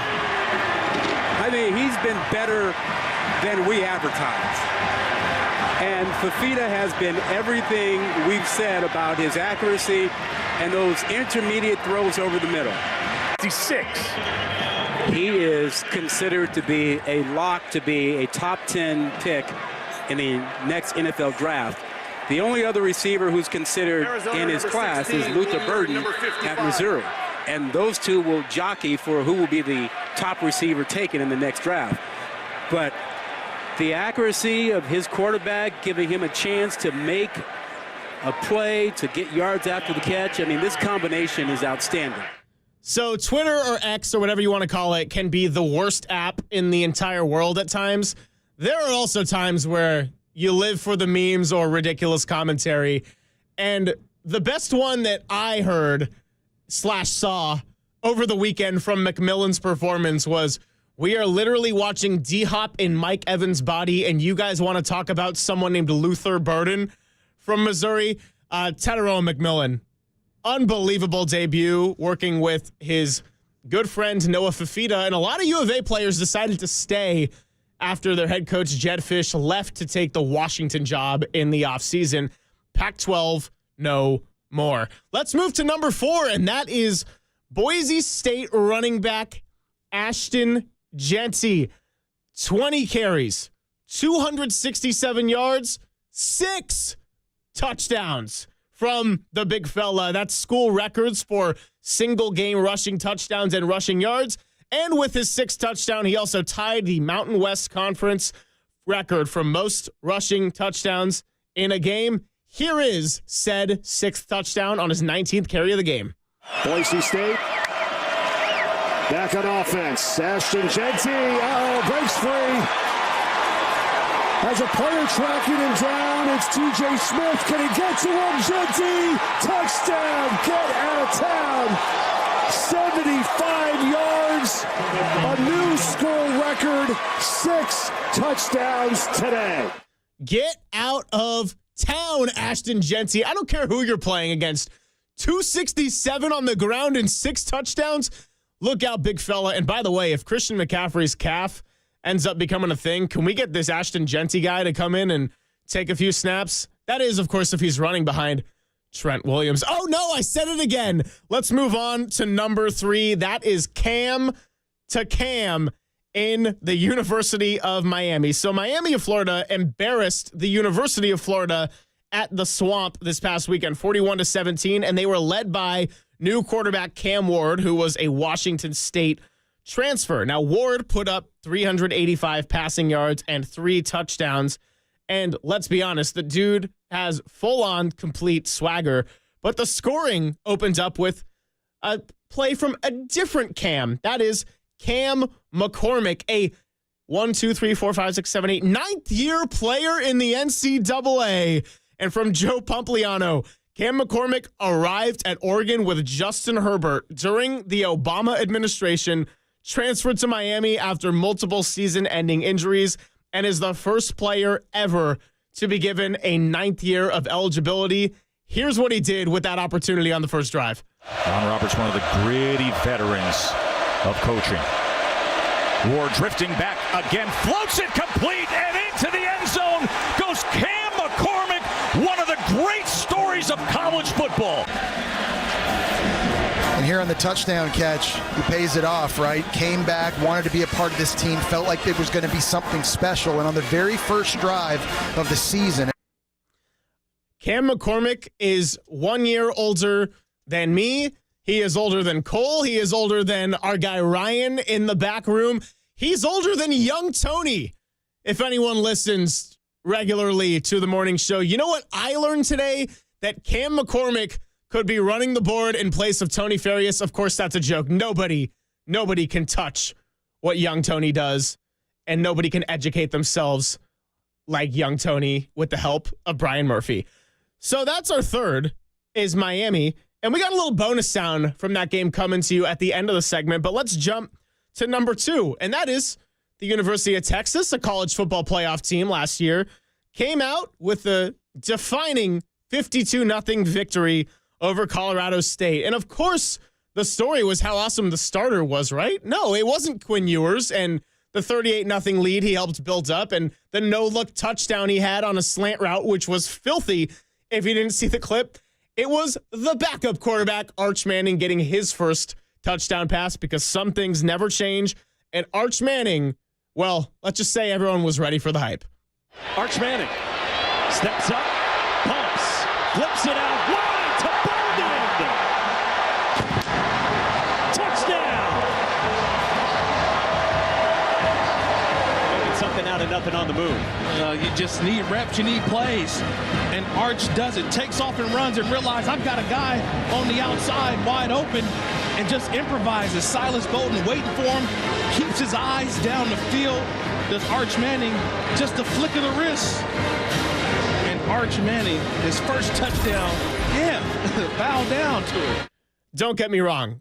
Unbelievable moment, something that the kid will never forget, his family will never forget. And it was a pretty sweet play, too. But I did have to laugh that it got so much publicity to the point where everyone online was asking, like, I guess Quinn Ewers okay? Did he play? What happened? And everyone's like, well, yeah, it was 38-0 when he was playing in the game. Dude's going to be a surefire high first-round draft pick. But you know what? The name helps a little bit. There's a lot of Super Bowls and a lot of jewelry on those fingers when it comes to that last name. Let's go to our number 1, and here's the deal. I could not ever bring myself to show the University of Southern California some love, especially on these airwaves, so I'm not going to do it.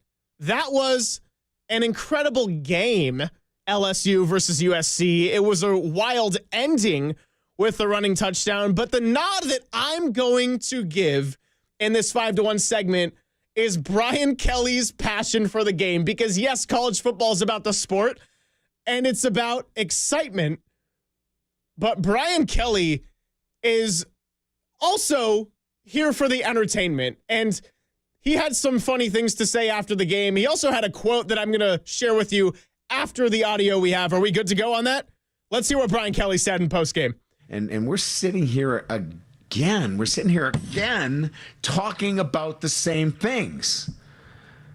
About not finishing when you have an opponent in a position to put them away. But what we're doing on the sideline is feeling like the game's over.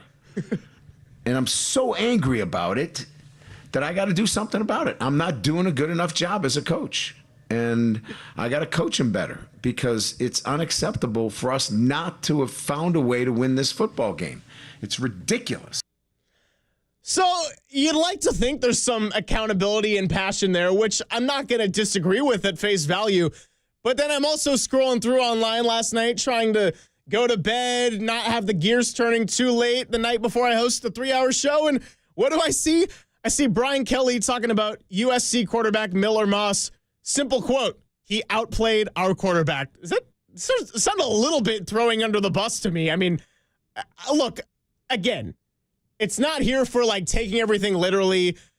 It's just the entertainment, and it's so funny. And we got to do something about it on the radio. I'm going to slam my fist like Brian Kelly. By the way, a couple other notes from our 5-1 as we kind of round this out. So we had Teteroa McMillan of the University of Arizona. We had Ashton Genty of Boise State. We had the Cam to Cam connection, Cam Ward to Cam McCormick of Miami. Then we had Texas and Arch Manning's first touchdown pass. And then, of course, Brian Kelly just now. One note is shout out to Brent Brennan, the new coach of the Wildcats, longtime coach of the San Jose State Spartans. And 510 checks in here on the text line, loving the 5-1. And the mention of the college football talk. Go Spartans to you and cheers. Happy Labor Day, 510. Other note on this one is that we mentioned Miami. We didn't mention what happened to Florida. Their coach could not open a water bottle in the postgame press conference. That's tough. That's how you know you're having a bad day. You get your butt beat at home, and then the water bottle's giving you a hard time. Just a plastic like Aquafina, Dasani, one of those generic brands. Shouldn't be like the Hydro Flask that my younger brother screws on way too tight and takes a whole workout to get off. We're just talking regular plastic goods. So that's our 5-1. College football standouts from Saturday. And we've got one more piece of bonus sound. Cam Ward was the star for Miami. And he kind of came at the Florida fans saying, the swamp wasn't that loud. Do we have that clip? All right, let's hear it. There were 90,000 people full throat at the beginning of this game, loud as hell. No, I don't know if this was the loudest environment. It wasn't. I played at USC. Okay. USC wasn't packed, but it was louder than this. I played at Oregon, it was louder than this. The Pac-12 gets been spoken for. The Pac-12, that's where I believe real football is played. Mitch Powell even come from Washington. Washington was one of the loudest environments I played. Good for Cam Ward for sticking up for the Pac-12, by the way. Came from Washington State, one of the two schools that is a surviving member of the Pac-2. Yeah, I thought that was funny at the very least. Like, Florida was just having an all-around rough day. And I don't have a strong opinion one way or another about the University of Florida. But, man, college football, like I said, a lot of it is about the entertainment. And, yeah, we didn't get any crazy upsets. Abilene Christian was close to upsetting Texas Tech. And then they actually had a scary incident on the way back. A driver hit their bus, and a couple coaches and one player, I think, ended up going to the hospital. But last I checked on, everyone was in stable condition. So enough with these accidents and enough with this craziness. But I do love me some good football and some good humor. So thanks to everybody, Cam Ward and Brian Kelly, to say the least. That is our 5-1, and it's a segment that I always love doing. On the other side, we're going to get back into talking with people who are much smarter than I am and know a lot about the game of football. It's my good friend, Serena Morales, and we're going to talk about what it's like coming back from a Super Bowl hangover, building a team back up, the competitiveness, and what to make of the 49ers from a perspective a little bit outside the Bay Area. We'll do that really shortly on KNBR 104.5 and 680, the sports leader.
Missed an interview or want to hear it again?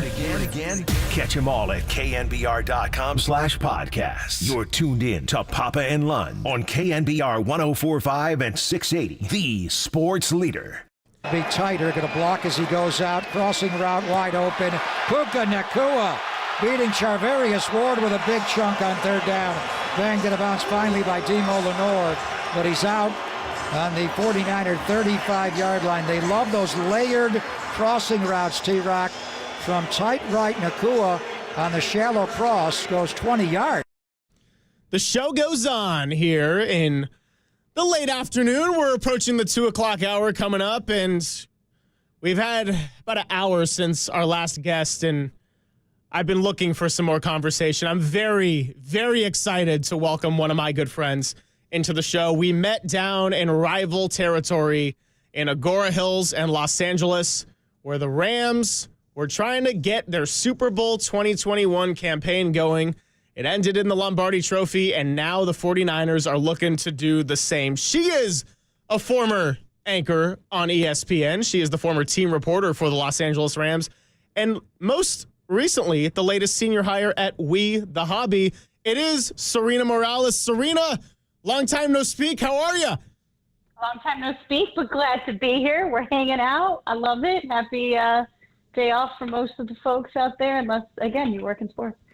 Yeah, you either have to have such a real job like, firefighter, police officer, healthcare, to where you might not necessarily get the day off, or a job that you are federally, legally allowed to get the day off, like being a teacher or something. If you have a fake job like me or you or anyone else in the building today, it's all up for grabs. So thank you for taking part in this. But as I know you very well, what is a day of the week anyway? Yeah, what is that? It's just a day that ends in Y. Couldn't have said it better myself. Before we get into all the football, I want to talk a little bit about your latest chapter joining We The Hobby, which is growing, and very excited to see you land your latest opportunity. Tell me a little bit more about what you're doing and how people can find you. Yeah, We The Hobby is located in Rochester, New York, so we're heading up in the Northeast, very close to my alma mater, Syracuse University. And what's exciting is I hope that during my time, I'm the senior media director there and basically overseeing all of the streams. So We The Hobby streams card breaking. So they break open a pack of cards and people can, they'll auction them or they'll bid on a team. They do like PYTs, pick a team to see if you picked a Puka Nacua. I just heard the Puka Nacua highlight. You got a Pookie card, then that one would go to someone who picked the Rams, right? And if you had a Brandon Ayuk, yay, you get to keep them if you pick the 49ers. So it's really like gamifying cards, but like in a wild way. And I'm so excited because I hope that like bigger picture, we can like enhance those streams. I'm working a lot with the talent there. I am acting as talent as well still, because why not? But really it's exciting, like kind of overseeing their social media and just everything that goes on video. So not changing much, but going into the sports card industry, which is huge. And it's really like, I'm hoping to make it more mainstream for like us sports folks that talk about sports all day, but the cards are not necessarily on the forefront. Hey, that's awesome. My biggest claim to fame with anything sports cards is, as I was sorting through my old set one time, I realized I had a Kevin Durant Seattle Supersonics card. I'm going to wait years before I can make some money off of that, so I really cash in at the proper time. But yeah, so I know. I feel so proud of myself for just going into Big Five in Davis, California, and getting that pack, or probably having my parents get me that pack. So I love them very much. I'll always thank them for that Kevin Durant card. There's your down payment on a house, Greg. This is it. Whatever it takes, as they say. So listen, I referenced the Rams a couple of times on the show already, probably to the point where the local audience is like, you got to be kidding me. We get it. They won a Super Bowl. They beat the Niners in the NFC Championship. I'm so sick of this. Why do you care? And the reason it's been brought up is because their strategy of going all in and trying to get anyone at any possible value in that given year, which we met working at that training camp the summer before, it did pay off. It did work in the end, but they ultimately had to pay a price for it. And I think for the 49ers right now, they are a little bit too far deep with now re-signing Brandon Ayuk and bringing back Christian McCaffrey, and Deebo Samuel's probably on his last year. With Trent Williams kind of being the last piece, I see it as, look, things are going to change like we saw in Los Angeles this last year and the year before. I think you got to take advantage of it so you're not looking back and saying, well, 2023 was the best chance and they lost to Patrick Mahomes in overtime. Absolutely. I mean, it's crazy. The Niners have just been so close. It's like smelling the barbecue and then they don't eat anything. And I'm like, what in the world? And it's got to be infuriating. Like I was with the Rams covering the team the first time they went to the Super Bowl after many, many years. And they, performed in one of the worst Super Bowls that anyone's ever watched with their eyes when they lost to the New England Patriots X amount of years ago. And then they came back and, Les Snead, very known for saying F them picks, just got everybody because he doesn't care about the draft, and brought in Matthew Stafford and kind of beefed up the players, and there it is. They won a Super Bowl. And I mean, it's a lot of talk, I'm sure, especially up by you with Brandon Ayuk. Look, I think the fan base maybe could have stormed the streets at some point had Brandon Ayuk not been signed. When you think about the money and the financial toll, to your point, it's like, we're here to win a Super Bowl. And if you're not putting in the money for these key players, then what are we doing? Because the time is now. And you have the best – I mean, you still have a Super Bowl or bust to me if you're the 49ers. I mean, Kyle Shanahan's going to go bald soon if he keeps, having to get to the Super Bowl and then lose it, in the final minutes of a game. And, man, that guy's got a great head of hair, so it would be unfortunate. I might go bald for him. Everyone in San Francisco is going bald. That's what's going to happen. We're going to become a hairless city, and then it's not going to be any commentary about what's wrong with the city. It's just going to be that people have no hair, and that's going to be the biggest glaring issue. Larry David's going to come hang out and be the bald ambassador for all of us. So one of the reasons I was really excited to have you on today, in addition to just thinking you're awesome, is that you were the team reporter for a team that had a really deflating Super Bowl loss, and then they had to work to fight their way back, and a lot of things that next year did not go to plan. Now, I'm not saying that's going to happen for the 49ers, but I want to just get a little bit of a deep dive into what that's like being in the everyday environment of a team that maybe has some of the Super Bowl hangover and had an exhausting offseason and knows that the climb back is very uphill and it's going to take a long, sustained period of energy with a lot of things going right on the way. What was that like covering the team following the 13-3 defeat to New England? Yeah, thanks for reminding me. I think I blacked out for a second. Like, what was that final score? Oh, it was 3. The Rams just had 3. That's cool. Especially with them being the top offense that season, just mind-boggling. Yeah, I mean, you could imagine after that defeat, Bill Belichick team, you're so and everyone was so hyped on this Rams team, Sean McVay being the youngest head coach to coach in the Super Bowl. After that, I remember flying back with the team, getting back to their practice facility, and it was the quietest bus ride I've ever been on. One, because we're flying from Atlanta back to the West Coast, but more notably, I remember Andrew Whitworth, now retired, and you can see him, on Amazon Prime, but Andrew Whitworth had gotten off the bus, and he literally threw on sweatpants and a sweatshirt and started jogging around the practice facility like, well, I guess I better start getting ready for next year. And this was, a man that we also thought, was questioning retirement at that point, but I think he was just like, I can't get to that and then not win the Super Bowl. And I think that was very telling for me because I watched him and I'm like, aren't you tired? Like, you just played in like the toughest game of your life and now you're going to go for a jog? But that's kind of what the Niners, I think, would need to do. Like, you really kind of have to look at yourself and go for a jog and accept that, like, this is going to be an exhausting uphill battle, which if you accept it, it may take a year. It may take that extra year in between to figure out the right parts. You know, like they picked up, like the Rams picked up Raheem Morris. You know, the Rams picked up certain coaches that supported Raheem Morris, the defensive coordinator, who's now with the Atlanta Falcons, but really, I think, changed the way that the defense also played, which was a key component to them winning the Super Bowl against the Cincinnati Bengals. You know, I think that, like, that's where they need to reevaluate some of their changes versus, you know, expecting, oh, yeah, we've got the key, you know, we've got Brandon Ayuk in place, we've got Christian McCaffrey, Debo will deal with at some point. I think they really need to look at themselves in the face and go, do we need to make other changes within the next year if we're not already set up for success?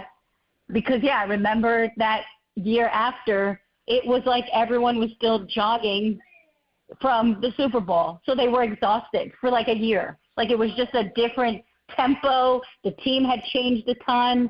And it really is like, you know, changing, going to a new city and starting a new job all over again, even though it's sort of the same people working there. It's an odd thing to feel. And yet, you know, the Rams had figured it out, but with a lot of moving parts. You know, maybe you didn't see them on the field, but it happened in the front office. You are listening to KNBR AM and KNBR FM San Francisco, the sports leader, a Cumulus media station. And we are talking to Serena Morales, now with We The Hobby and formerly at ESPN, Bally Sports, Los Angeles Rams, and many other ventures.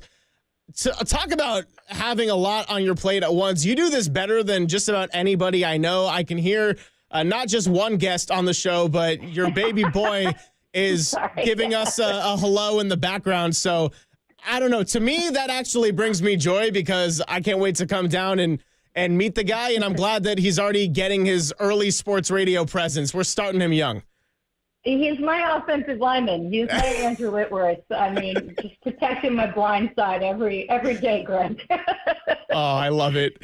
Yeah, well, listen, just to get back into a little bit of this NFC West conversation, I think on paper, it's not a very hot take to say the Rams are the most immediate threat to the 49ers, given that the Seahawks kind of started things over and they got a new coach, and the Cardinals, I guess they got Kyler Murray for a full season, but no one's particularly expecting a whole lot out of them unless Marvin Harrison comes in with the Jamar Chase, Justin Jefferson kind of impact. And even then, we'll see what they are.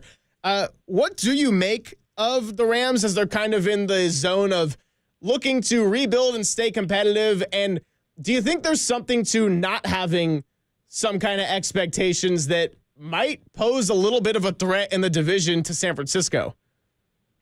Yeah. The NFC West, I've kind of looked at it as like the let's see how that works for you division. I even with the Niners, like, okay, it's time to keep playing back. Let's see how that works for you, right? Like the Rams, you know, no Aaron Donald, no Raheem Morris. And again, like to me, it's not just looking at the players, it's looking at the coaching staff, like who moved around, because Jared Goff, you know, maybe didn't work well with Sean McVay years ago, but look at him thriving under Dan Campbell and the Lions now, right? Like I think as sports fans need to reevaluate where we're looking our eyes, and sometimes it's on the coaching staff and not the players, you know, the 53-man roster. So now they've got, you know, offensive coordinator Mike LaFleur. I mean, talk about all the LaFleurs that are just, you know, in the NFL as coaches.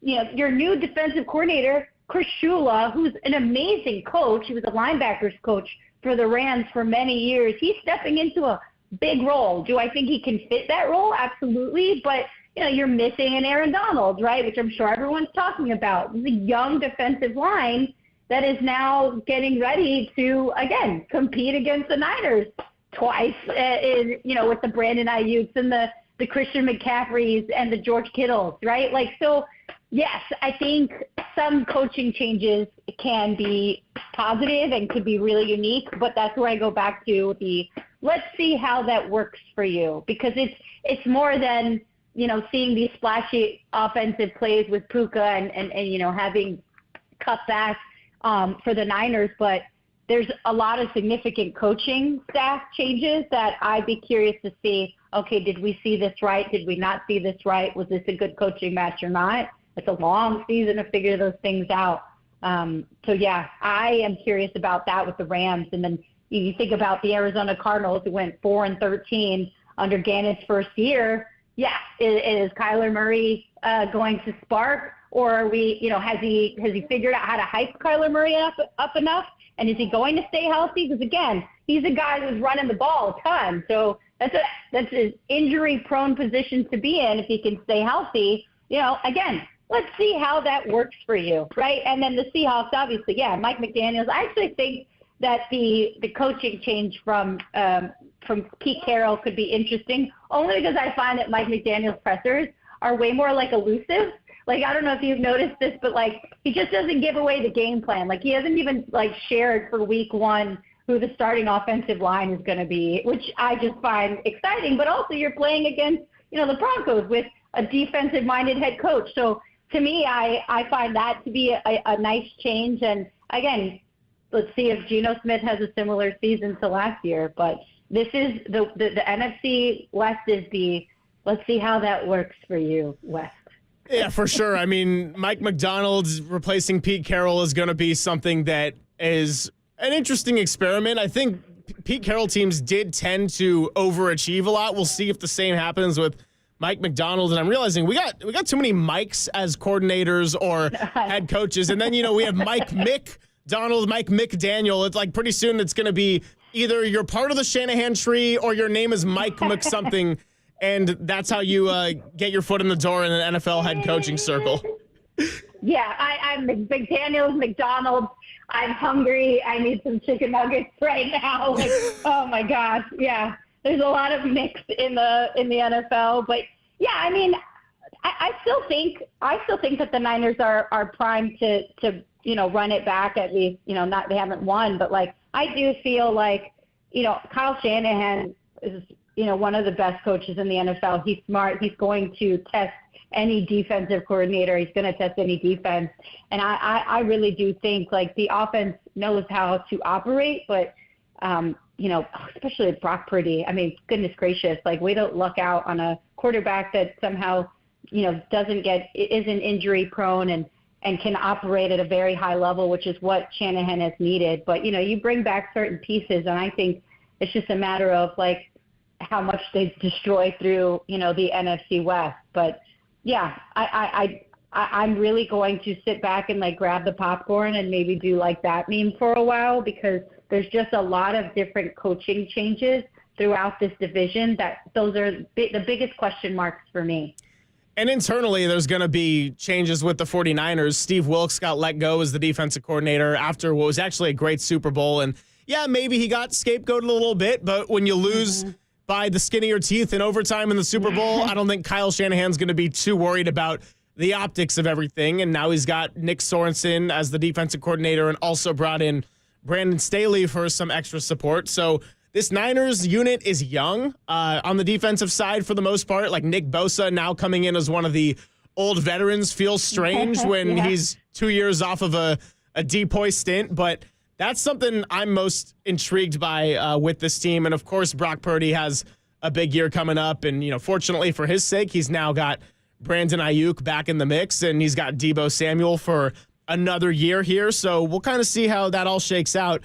Before I let you go, Serena, I do want to ask, because I always like getting perspective of people who work generally outside the Bay Area and how the 49ers or any Bay Area team for that matter might be perceived.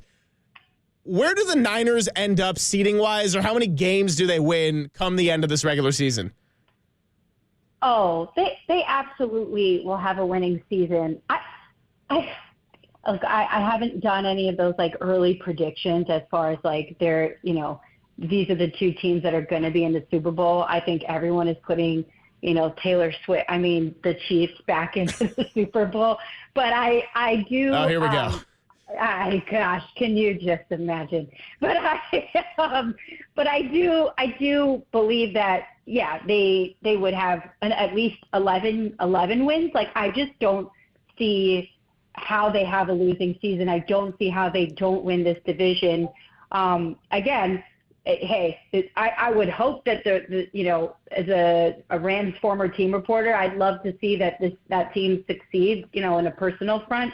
But I see the Niners coming out and winning that division, and then going from there. I mean, it really depends who comes. I could easily see it being Chiefs and Niners again, but it's very early to tell. But I don't see how that doesn't happen. Again, it's not like Kyle Shanahan has not been there for a long time. It's not like the key players, and it's not like Brock Purdy even hasn't experienced now a Super Bowl under his belt. So you have the players in place that need to make things happen from an outsider's perspective, not in San Francisco. I'd say that they have a very good winning season and they get out of that division. When you said Niners-Chiefs, our producer Cole, right through the glass, looked at me and just kind of shook his head and was like, I cannot handle that again. No more Niners-Chiefs. He said Bengals is fine. Hey, maybe the Chargers or Raiders make a surprise. Who cares? But just not the Chiefs anymore. There is no way the Chargers I'm going to put my foot down. The Chargers and Raiders are basically opposite of what the Niners are going to do this season. I think that's maybe the Bengals. Joe Burrow with his bleached blonde hair, absolutely. The Ken doll can come out and somehow surprise us all. But yeah, I'm sorry. The Raiders and Chargers, unless Harbaugh and his khaki pants somehow flip things around, yeah. You know what? Let's just round out the division and say Niners Broncos. Book it. Bonus.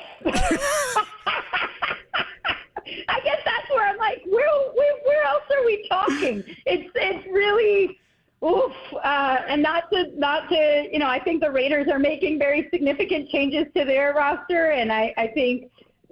I would love to see Gardner Minshew thrive with his hair, his glorious hair, but Jimmy Garoppolo's with the Rams now. Greg, what are we doing? Again, let's see how that works for you. I'm just sticking to that team in the NFC West this year. That's it, Greg.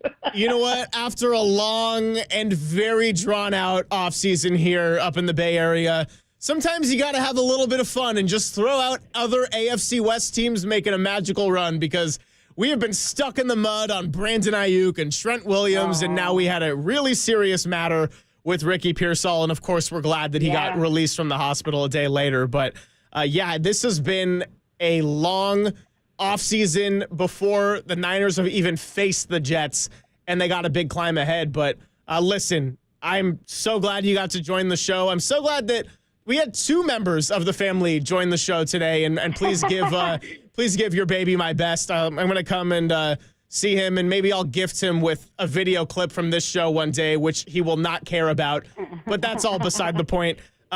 Awesome stuff. So excited for you with We the Hobby, and we'll stay in touch as everything goes along the way. But again, I can't thank you enough for taking some of your Labor Day and spending it here with the sports leader and our whole audience. I mean, unless you think that Aaron Rodgers is the savior after coming off of a horrible injury, which I don't see happening, I mean, you tell me, Greg, where to go from here. But we'll end it there. Serena, thank you so much. Thank you.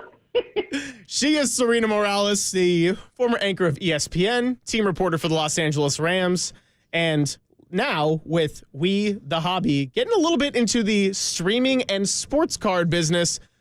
I'll take offers right now for my Kevin Durant Seattle Supersonics card. I am poor after taking a week off of work, and I'll take everything I can get, baby. On the other side, we're going to have a quick segment about what's on deck with week 1 of the NFL schedule, which games I would say are intriguing, which ones I might just put in the category of, I'll watch because football's back on the air. Justin Allegri joins us at 2:30, and then we're going to hand it over to Carrie Crowley, who will take you from 3 to 6.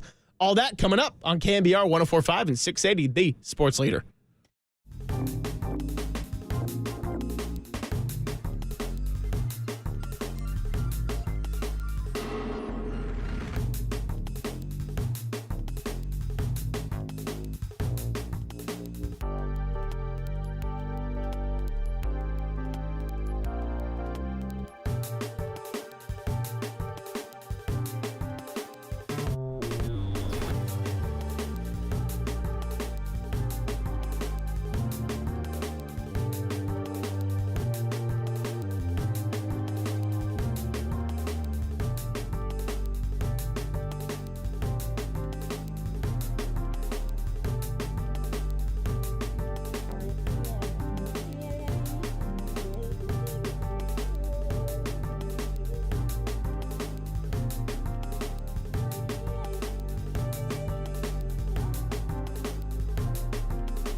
Greg Papa and John Lund are back. Find us on Insta at KNBR on Instagram. This is KNBR 104.5 at 680, the sports leader.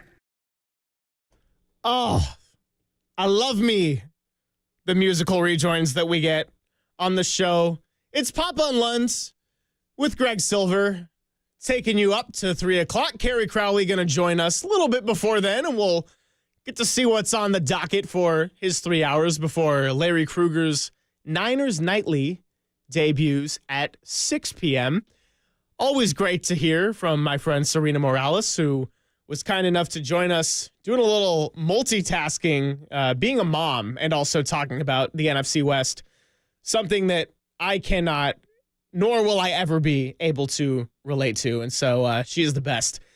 Got to hear a little bit about what it's like to be a team climbing your way back up the mountain after losing a Super Bowl in deflating fashion.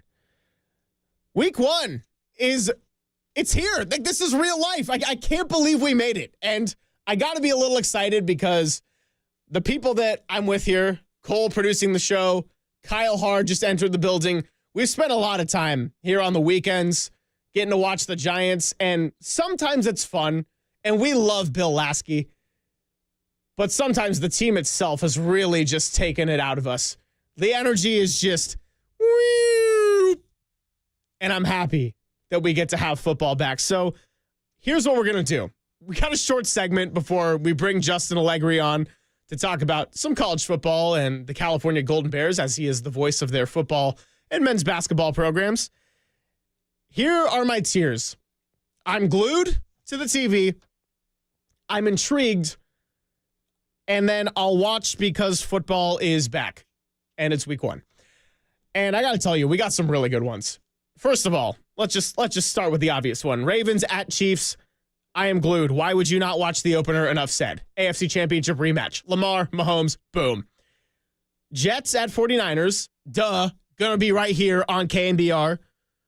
Tim Ryan, Greg Papa will do their thing. Kyle Harr will be doing his thing, running the board there. You can check out his fine work if you turn on the radio dial or the KNBR app and listen to our people right here from the studio. Rams at Lions is a big one that I am super thrilled about because January was pretty clearly the Jared Goff revenge game. The Lions won their division for the first time in like 97 years. They got to play a playoff game at home. The crowd was so into it to the point where they're booing Matt Stafford and the Rams because this was their time, their home game. They wanted to win, and they squeezed it out. Jared Goff, after getting shipped off to Detroit, was able to get that win that he so desired. But now, with this playoff rematch, this is the Matt Stafford revenge game, and it's back in Detroit. And there was a lot of noise about what he had to say after the game. They asked him about how he feels for the city of Detroit, and he was like, I'm happy for the players. And Matt Stafford, I got to say, I got to give him some credit because even the year they won the Super Bowl and the one after, I'm thinking, and he makes a lot of interceptions or just kind of looks out of it. And he was really injured 2 years ago. Last year, this guy was showing his arm was amazing and he was tough as nails all the way through. Like what he did to stay in and fight through that playoff game in Detroit and that atmosphere, that gained a lot of respect for me on Matthew Stafford. So playoff rematch for two teams who didn't really get worse on paper. I can't wait for that Sunday night game back in Detroit. And by the way, Sunday night in Detroit, it takes your brain to adjust to things sometimes. Like when the Bengals were good in 2021 and starting to win games, I didn't really think, oh yeah, it's the Bengals, I'm going to take them seriously until kind of like they got to the Super Bowl. It takes a second when you grow up and a team is pretty uninspiring. Last game, I'm glued to the TV. Got to be the Brazil game. Packers at Eagles Friday. It's a standalone. Two teams worth paying attention to, even if you only care about the 49ers. By the way, by wearing a combination of helmet and uniform that the Eagles are doing, in week 1, the Eagles are taking advantage of a new NFL rule that allows 3 different helmets to be used throughout the 2024 season. I could probably do a whole segment or a whole show on random NFL rules. Let's go to games that I am intrigued by. Jaguars at Dolphins. I think that Mike McDaniel, formerly being big part of San Francisco's success. Look, it's a September-October team. The Dolphins have kind of tailed off later in the season. Jags had an epic meltdown to the end of last season after starting, I think, 8-3. And so I'm intrigued by a little Florida showdown. Commanders at Buccaneers. Got to give it up to Jaden Daniels' debut. The Bucs. Look, the NFC South, not my favorite division to watch, but they won a playoff game last year, and they took it to the final possession in Detroit.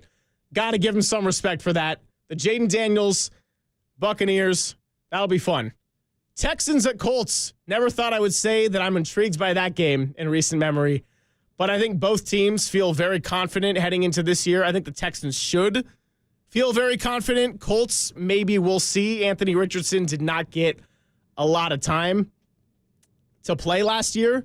Showed some good flashes of athleticism and potential, but I don't really know what to make of the rest of it. Texans went from being the biggest dumpster fire of an organization in the NFL to all of a sudden, they're in great shape. They can do whatever they want. D'Amico Ryans' first-year success as a coach. C.J. Stroud, incredible draft pick at number 2. Nico Collins was great. Tank Dell was awesome before his injury last year. And they added Stephon Diggs and Danielle Hunter and some good free agents. They got Joe Mixon as well in the backfield. I would say Steelers at Falcons. Weirdly, I'm intrigued by this one. And I understand this has the potential to be a 12-9 final. On paper, not the most exciting. But there's some good history between Raheem Morris and Mike Tomlin and their friendship. And I also like the storyline of 2 veteran quarterbacks on new teams with a young backup lurking in the shadows. Justin Fields in Pittsburgh, Michael Penix Jr., the surprise pick of the draft in Atlanta. Cowboys at Browns, I would say I'm intrigued by as well. Not sure either team will be that good, but they're expected to be better than a lot of the teams I'm about to mention. Before I get to the I'll watch because football is back, I'll kind of give the one in-between game, which is I wouldn't say I'm intrigued, but maybe could be something. Titans at Bears. Anytime it's a rookie quarterback making the debut, I'm excited for that. Bears have weapons now. They got Caleb Williams, and the Titans are Mike Holler's Titans, so I can never, ever diss them on the air. If the Bears are even good, we're going to have another Bengals 2021 situation where it takes my brain a second to adjust to actually take the Bears seriously. This could very well be a game that I don't care about by halftime. Could be a game where I'm surprisingly watching, and week 1 brings us one nice little surprise. The rest of the games where I'll watch because football is back. Panthers at Saints. That's a fantasy football game right there. Vikings at Giants. Daniel Jones, welcome back. Cardinals at Bills. Might be my survivor pool pick, as we discussed with Walter back in the 1 o'clock hour. Broncos at Seahawks, the Ghost of Russell Wilson Bowl. And Patriots at Bengals. So that's kind of that on the week 1 schedule. Cole, let me ask you, other than the obvious of Niners and Jets and everything, do you have any game that's sticking out to you as either, like, you're just randomly intrigued by it, like my Titans, Bears? I'd say Bucks Commanders. My dad's actually a Bucks fan from Santa Rosa, if you can believe that, but just like the burnt orange unis as a kid. Yeah, I love Baker, and he always keeps them in games, so I think it'll be intriguing. Yeah, it was a fun story to see Baker Mayfield's success last year, too, so lot to see. You think Jaden Daniels comes out and just slings it against him? We'll see. I'd like to think so. Okay. A little Heisman on Heisman crime coming your way. Well, we got Justin Allegri on the other side, and I don't want to keep him waiting too much longer, but week 1, NFL is here. It's on the horizon, and the Niners got to wait to join the party last because they're playing on Monday. Justin Allegri next on KNBR 104.5 and 680, the sports leader.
Catch KNBR at your crib on your Amazon Echo smart speaker. Now back to Papa and Lon on KNBR 104.5 and 680, the sports leader. Here's the kickoff now after their touchdown. Another pooch kick, kind of expected that. This one out to the 20-yard line where it's fielded and brought back up the far side. Space to run to the 40, 45, 50. Foot race on the far side of the field. High-stepping past the final man on his way to the end zone. Touchdown, California, Noel Williams. 80 yards on the return. And maybe the special teams will spark the offense for California. And it's tied up just seconds later. So Noel Gallagher wrote this song, which started it all for Oasis, That's Live Forever. But Noel Williams took it 80 yards to the house, as you just heard right there. And that was none other than Justin Allegri, the voice of the California Golden Bears, on the call. And he joins us courtesy of the UMA guest line. Justin, thanks so much for spending a little Labor Day with us. How are you, my friend? I'm doing great. Thanks for having me. I appreciate it. Oh, always good to have you. And look, the last time we were together in person, we were watching the Giants get rocked by the Atlanta Braves. So I think we're going to have a little bit more fun in this segment with a little more upbeat and positive energy here. And that's kind of where I want to start, actually, with that Cal opener. Was a little bit dicey there in the first half, as sometimes goes for FBS teams playing against FCS schools, but defense came away with 3 interceptions. They ultimately defeated UC Davis 31-13. However, it was not perfect, and the big story being that star running back Jaden Knott left the game early with an injury. Just want to get your early impressions on the team as well as the latest on Jaden Knott's injury for you. Yeah, typically a first game of the year, there's a lot to unpack. There's some questions coming out of fall camp that you want answered in a first game. And I think if you do a deep dive on this one against UC Davis, you still have a bunch of questions first and foremost, but there's a lot to look at and different angles you can look at this game. But like you mentioned, it was a tough one, especially the first half offensively. It just was not what the Bears were expecting, not what they wanted. But one of the questions that they did have was who was going to be their starting quarterback and take the reins. It was between Fernando Mendoza and the transfer Chandler Rogers. Mendoza got the start, played well enough. I think if you talk to him, he'll still say he needs to be better than that. But you know, it's also something where you look at it and say, well, this is the first game of the year. They hadn't played anybody yet. It's good that it happens at home. It's good that it happens against an FCS school.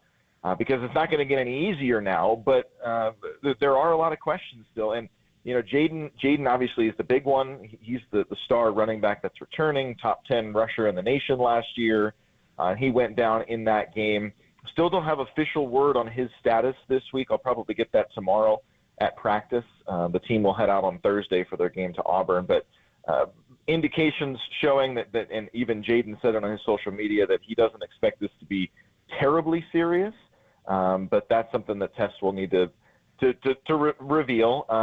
And you know, I would even throw in more injury updates about some of the offensive line position that we weren't expecting, and then the top 2 wide receivers that were brought in the transfer portal, they didn't play. So there's some serious concerns about the injuries right now heading into the season. But when you look at it, you say it's a win. Hopefully you can build some momentum at the quarterback position and then get things moving. Did you come away with any takeaways or new perspective on the quarterback position? Because Fernando Mendoza was the guy for most of the second half of last season. He had some great games, won the big game at Stanford and was terrific in that. Today, or Saturday rather, against UC Davis, he was 15 of 22, 158 yards and a touchdown. So solid, but nothing overly impressive. While Rogers, the transfer, was just 3 for 6, 21 yards. Felt like he didn't really get a chance to show much because the offense kind of stalled on his series. Did you take anything away from the limited snaps of Chandler Rogers? You know, no, not really. He's a guy that's done it at this level. So I think if you gave him a little more time and some more snaps, he would have fallen into a bit of a rhythm. It's tough when you're coming in and you don't know how many snaps you're going to get. But Chandler Rogers, I mean, he's done it at various schools in his collegiate career. Last year at North Texas, he was very, very good. So the reason that the Bears brought him in was to be a guy that had experience. And the Bears did not want a situation that they were put into last year where they had 3 quarterbacks. Really, it was down to 2 at the start of the season, but neither of them really had much playing experience as a starter. And then they had to figure it out going through the first 3 or 4 games and didn't really pan out. And then Fernando Mendoza, over the last half of the season, really started to show that he was the guy and he was ready to go, and he won the job. They didn't want that to be the case this year, so they brought in Chandler Rogers and C.J. Harris, who was also a transfer quarterback from Ohio University, to help. And, you never know if you lose Mendoza or he has a sophomore season where he's not himself. You wanted somebody with experience behind him. But over the course of fall camp, it kind of turns into this, well, he's doing good this day and the other one's not, and then vice versa the next day. And no one really took over and said, it's my job. And sometimes I feel like you need to have a game under your belt and see a different team to really kind of take over and say, this is my job, I've got it. And for Fernando, it wasn't his best game by far, but it was a game where he didn't turn the ball over, which was big. That was a real problem for him last year. And he was able to get the offense going in the second half. And I'll even add, it's tough because I think we think Fernando of this returning starting quarterback, which was great experience. He won those games down the stretch, got him to a bowl game last year, but he's still just a sophomore. So he's got a lot of growing to go through as well. And we kind of forget that about Fernando. So we expect so much from him and don't expect that he needs to have those growing pains. But there might still be some from him, and he's still trying to improve. But for the most part, he was using a variety of receivers. He had a couple of different running backs he was working with, and he got the job done.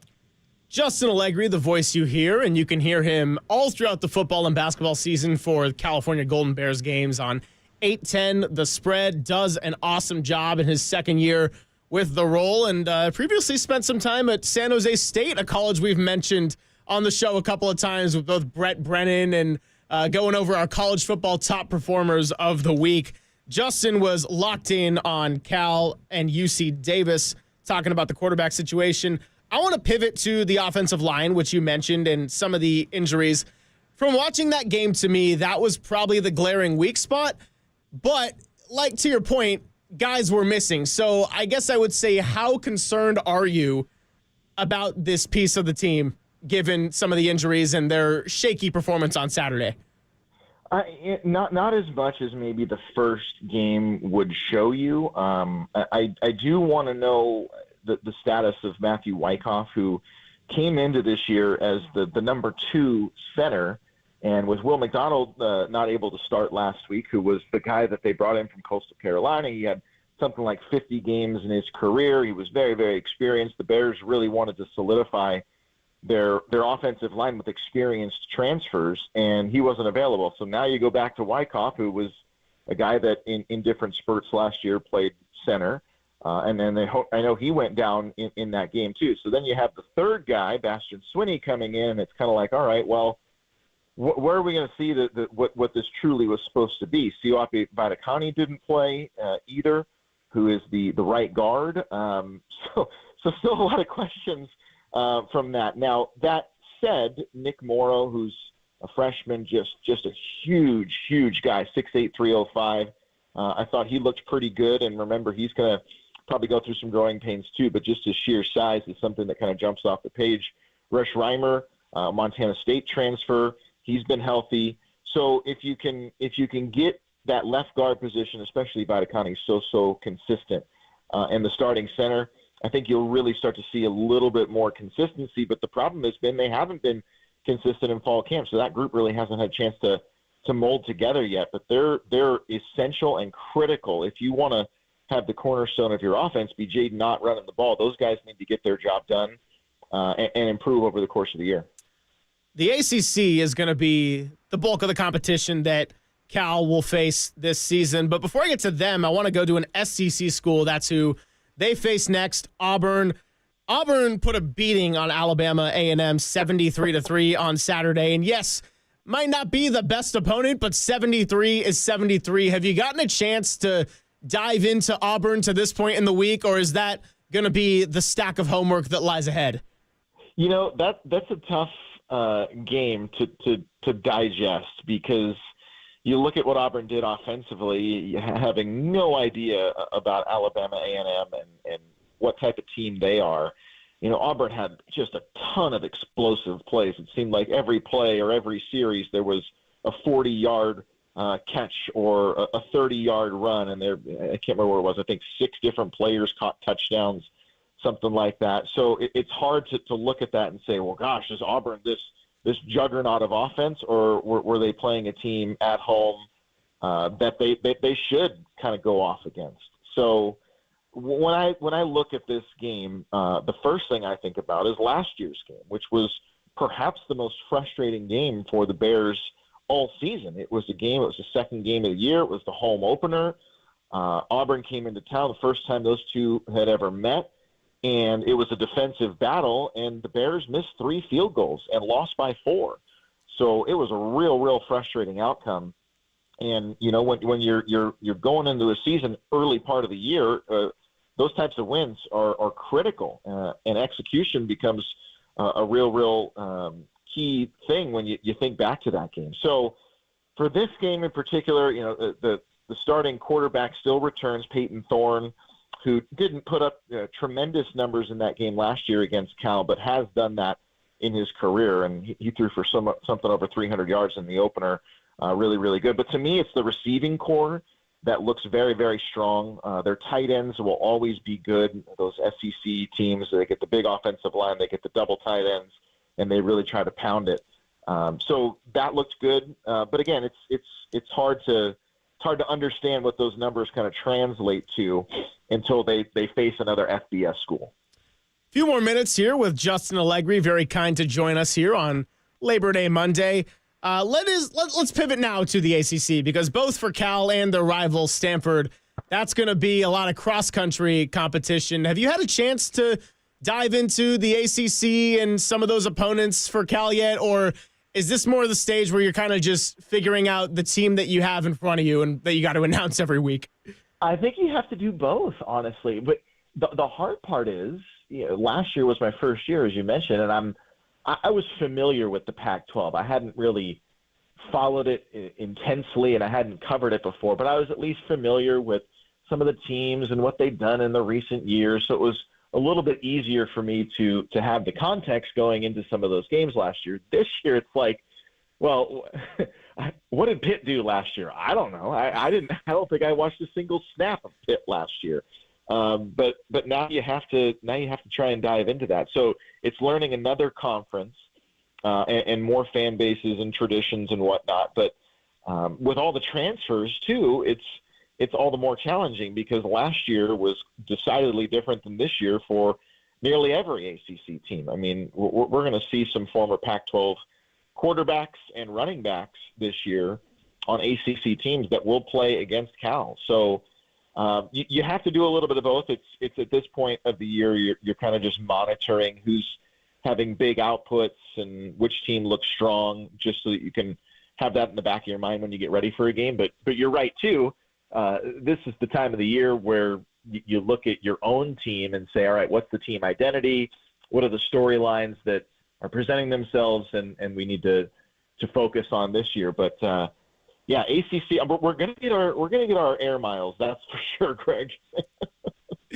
Yeah, that's it's funny. I talked to Shelly Onstead, the coach of the field hockey program last year, when I was broadcasting some of those games, and she was saying how she's not really worried about it because it's such a small sport where all her players and the program is used to flying cross country. If you talk about a bigger sport like football or basketball and the ones where you do the play-by-play for the Golden Bears, Justin, you're going to have to get used to some longer flights. But I believe in you. I think you can do it.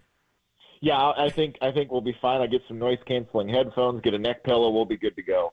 By the way, before I let you go, we just had someone, 775, on the text line, says that your mother was their kindergarten teacher and wants to give her a shout-out. It says, great teacher. That is awesome. I can't tell you how.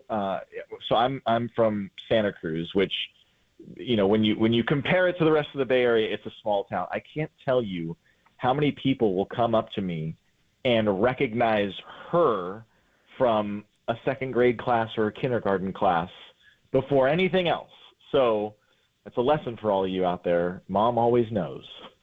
Mom always knows, and also pay respect to your teachers. I mentioned that earlier on the show. If you're a teacher like Justin's mother, first of all, shout out to you and happy day off. And if you are a child, have a great time at school, but your teachers work really hard, so make their life fun. Whoever just texted that, when I tell her this, I can guarantee you it's going to make her week. Good, because it's a 4-day week, so her week should be like already off to a good start, but now she's going to carry through this with ease. That's true. Awesome. Well, Justin Allegri is the voice of the California Golden Bears. Justin, good luck prepping for Auburn. Safe flight, and I have a feeling you're going to have no problem getting used to these long flights, and thank you so much for your time today. Yeah, appreciate it. Keep up the good work.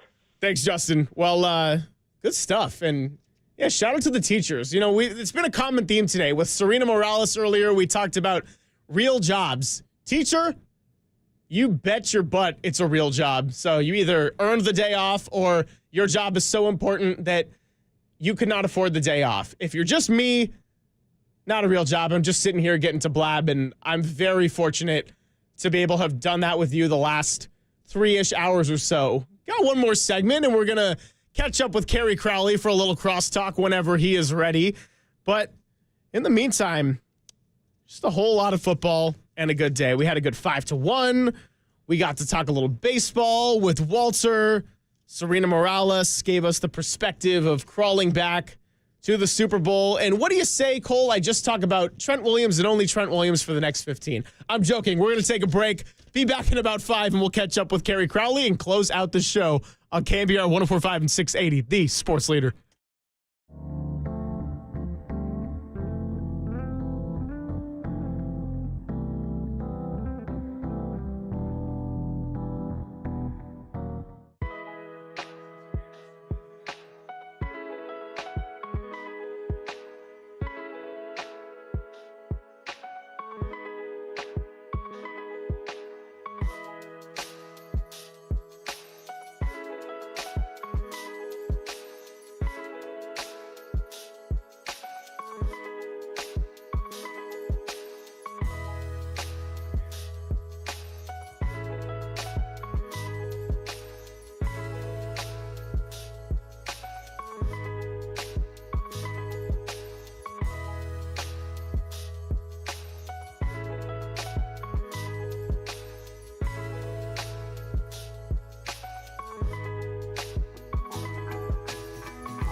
wherever you are. We're streaming 24/7 at KNBR.com. This is Papa and Lund on KNBR 104.5 and 680, the sports leader.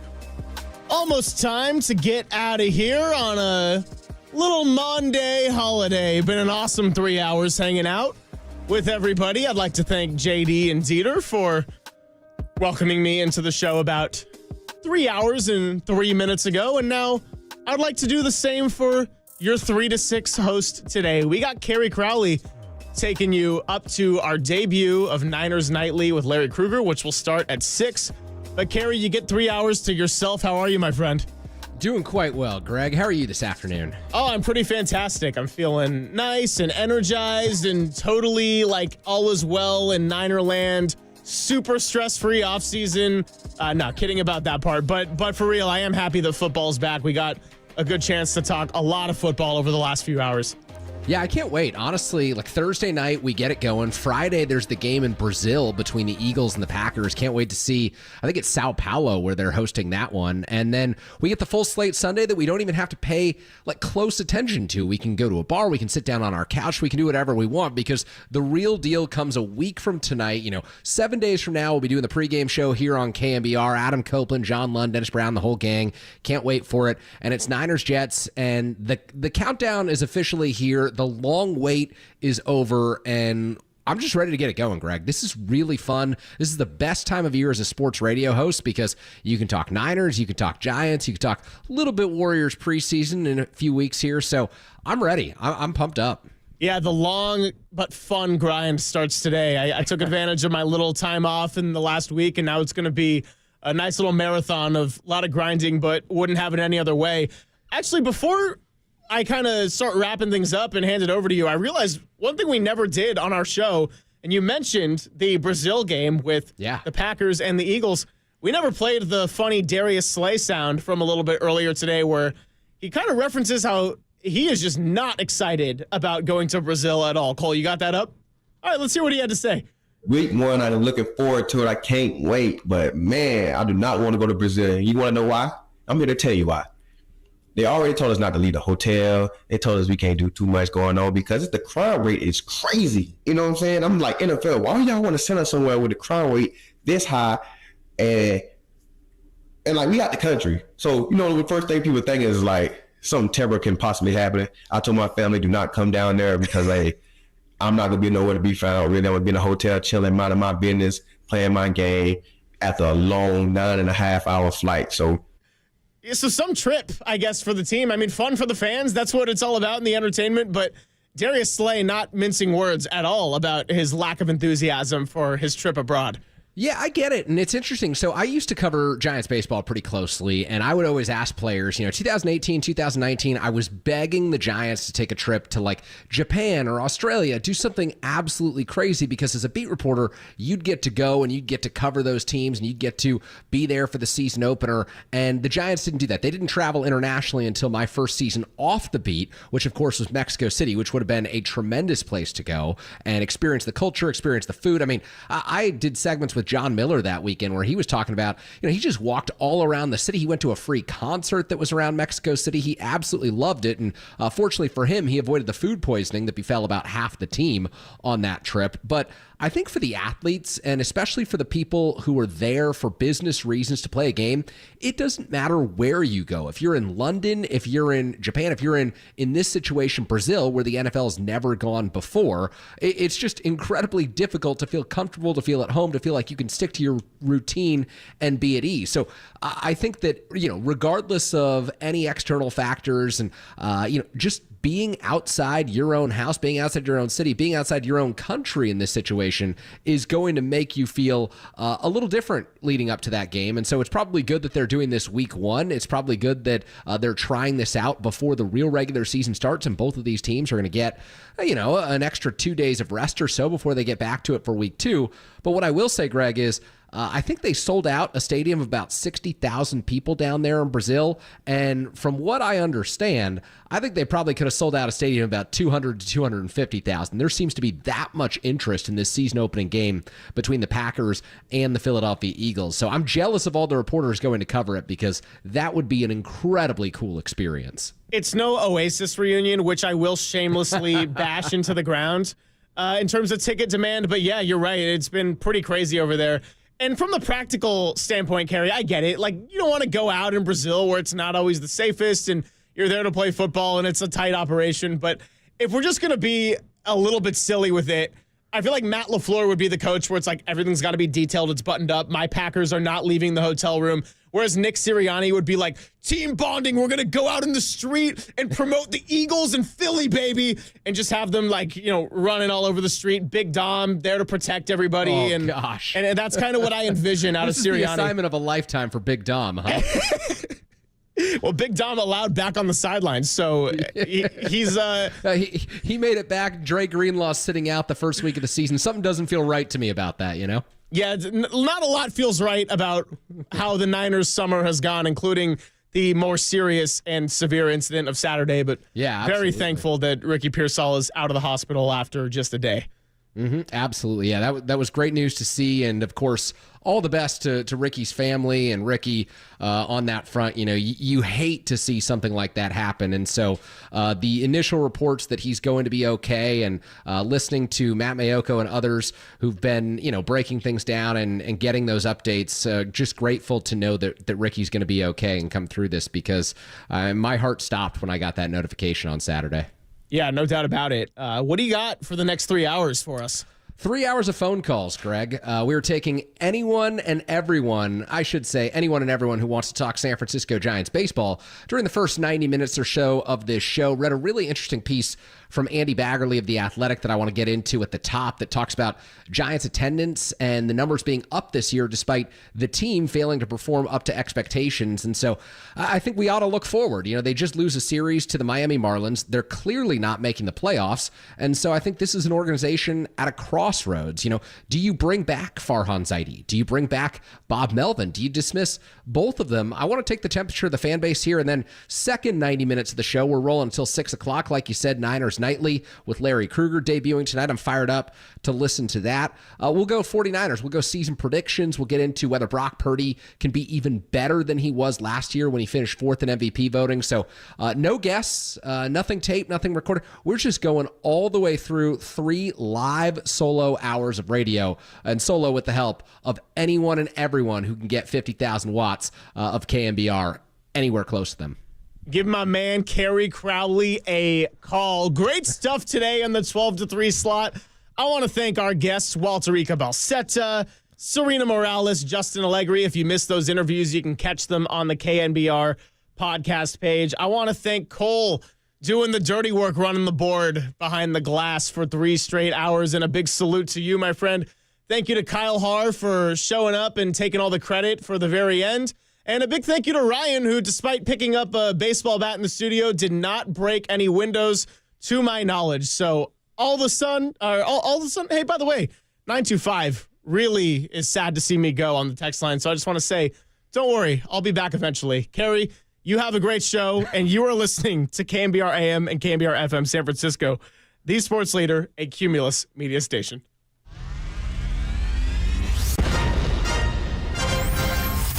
The NBA brought him to the Bay, while his co-host was born and raised here. Adam, that is great co-host work right there. That is amazing. You're lucky to have Adam, Tommy. Oh, absolutely.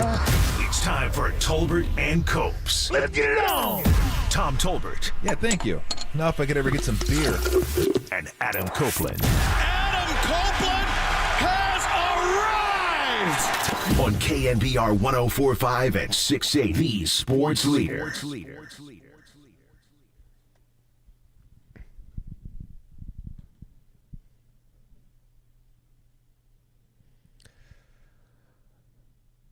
There is no what's shaking today, and folks, in good conscience, I can't let the intro run as long as Tom typically does. Kerry Crowley in for the guys this afternoon, hanging out with you from 3 to 6 p.m., leading into the very first edition of Niners Nightly. You'll be able to hear Larry Krueger every weeknight from 6 to 7 p.m., and especially every weeknight once the Giants season ends, which as of yesterday, and really as of the last 2 weeks, I think we know it's coming to an end when September concludes. That season-ending series the Giants had their hopes pinned on, that it would mean something against the St. Louis Cardinals. Each and every passing day, each and every passing loss, it looks less and less likely that this team is going to be able to pull off some sort of miracle. The Giants are who they've been all season long, hovering at and around 500, hovering under 500 really for much of the season, and more disappointment this weekend against the Miami Marlins. Logan Webb, I can't really put this loss, really can't put the series loss on Logan Webb. Sunday, though,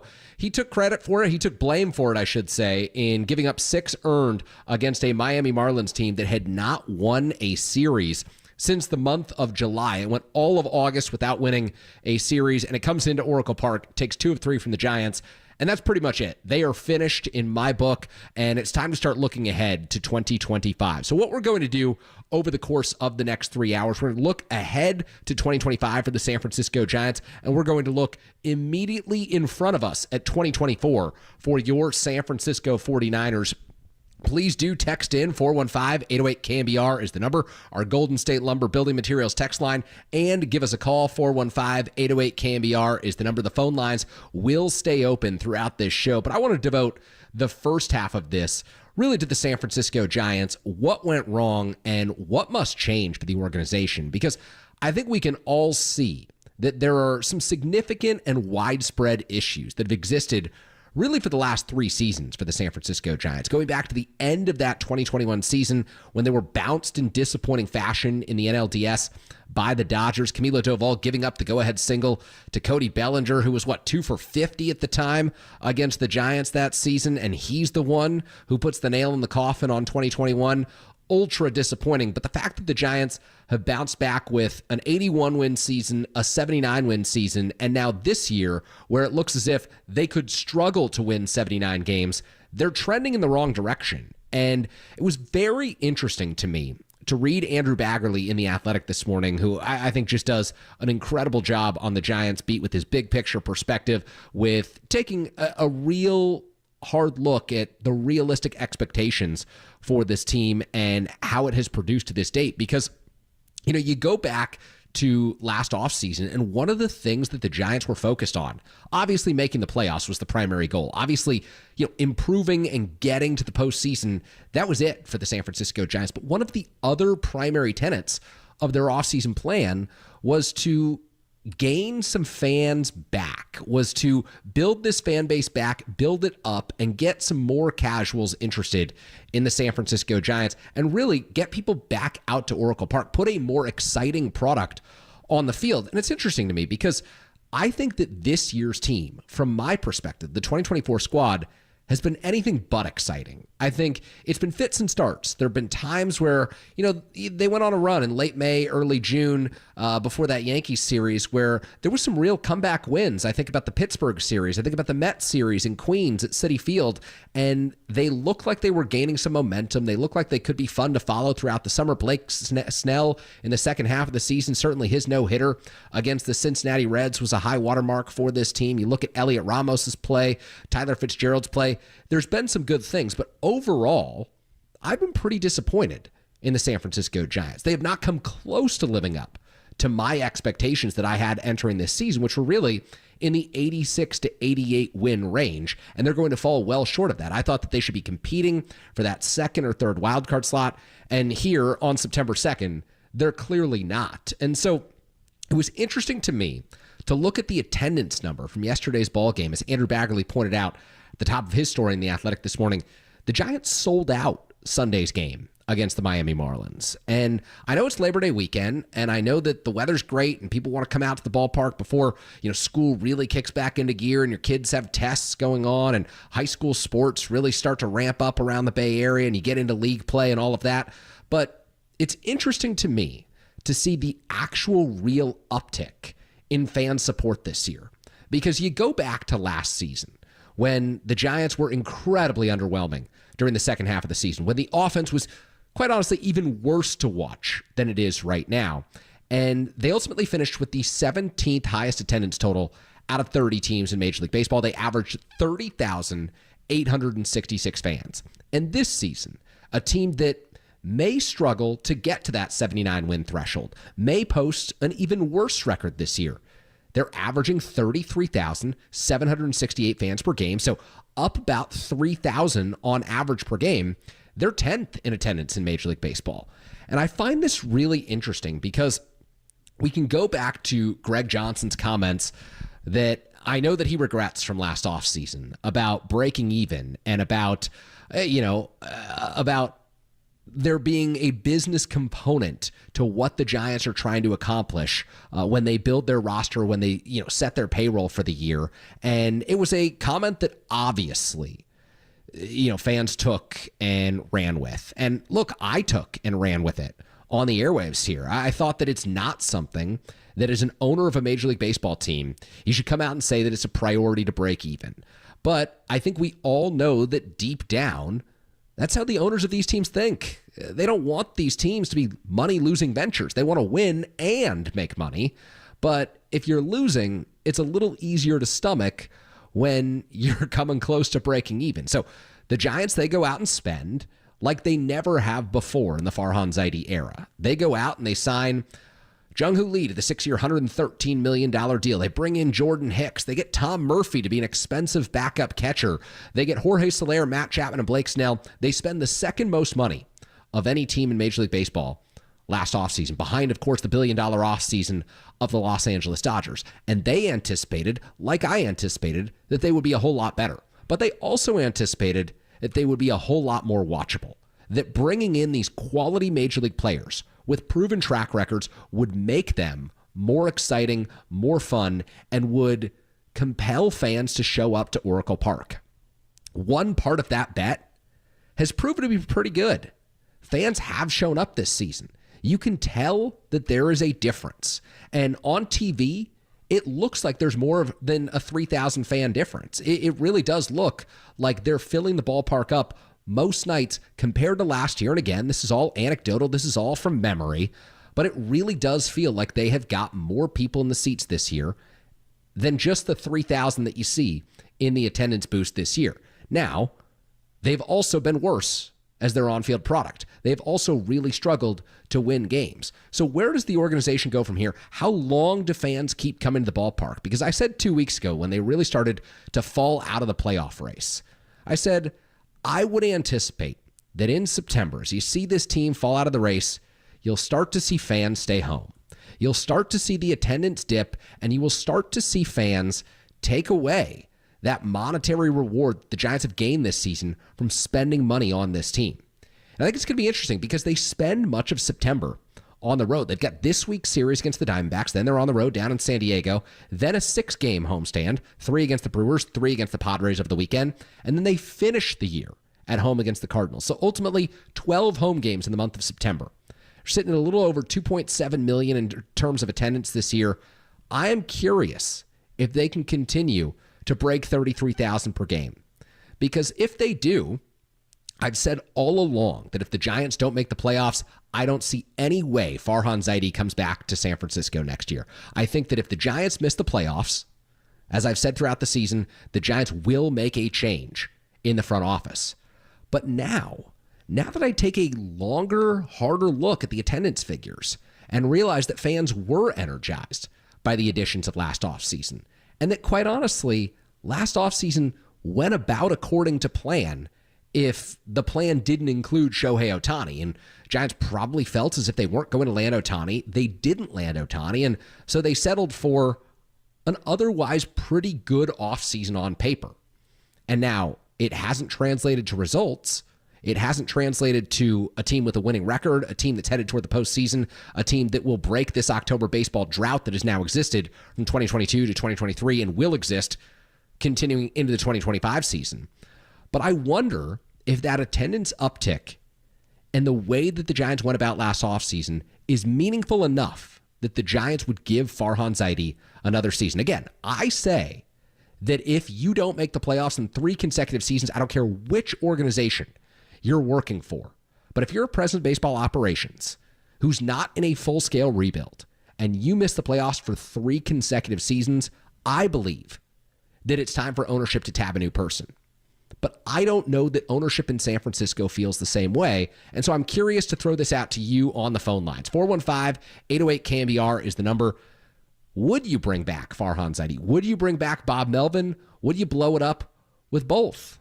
I don't know. We've got some good texts coming in as well. So looking forward to reading those on the other side. Looking forward to our conversation over the next 3 hours as we get you set for Niners Nightly, the debut of Larry Krueger's return here on the KNBR airwaves. Thanks to everyone who's texted in so far. We'll get to your phone calls on the other side. You're listening to KNBR 104.5 680, the Sports Leader.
Tolbert and Copes. Now continue. Follow us on Twitter at KNBR. This is KNBR 104.5 and 680, the Sports Leader.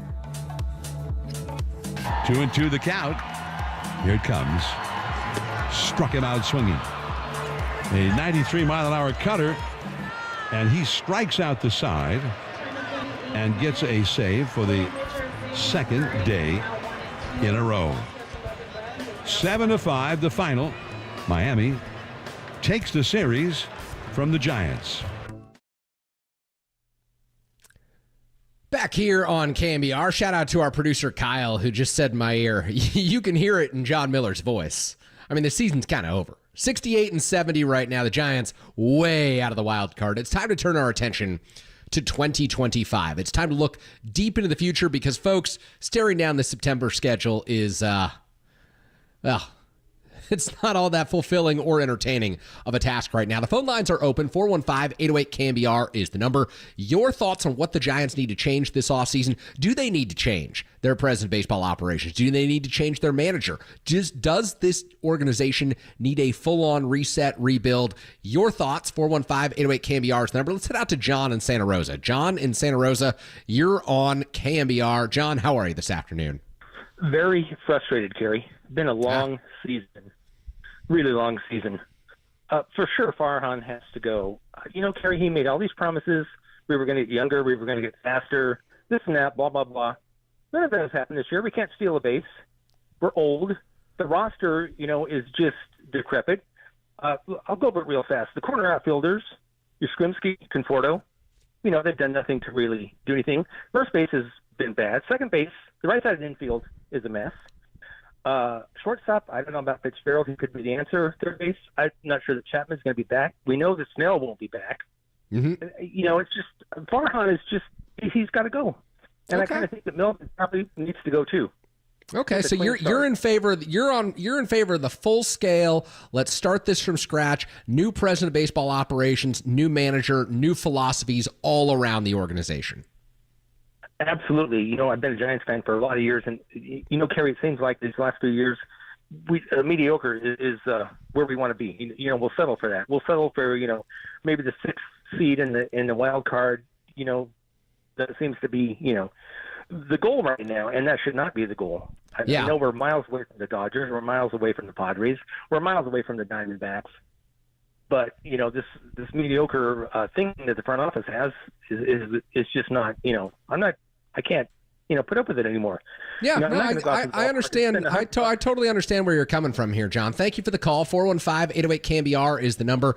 I do think that the Giants' messaging moving forward should be to aspire to greater things. I think you ought to talk about taking the National League West. I think you ought to talk about ending this Dodgers dynasty and competing at the very top of the division. And to me, it's felt like for the last few years, the expectations have been more so, well, second or third wild card, all we need to do is get in and give ourselves the opportunity, because I do think that Giants teams of the past have shown that they can run with a wild card berth. You look at 2014, which of course was a decade ago when the Giants got in through the wild card. Madison Bumgarner pitched his way through that postseason, racking up over 50 innings in a historic performance.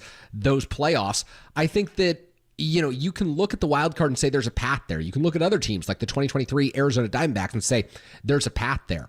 But it ought to be shooting for the top of the division and falling short, as opposed to shooting for the wild card and falling short, which is a little bit how I felt in listening to the messaging coming out of this organization over the past few years. Let's go to Mike in Concord. Mike in Concord, you're on KNBR. Mike, how are you this afternoon?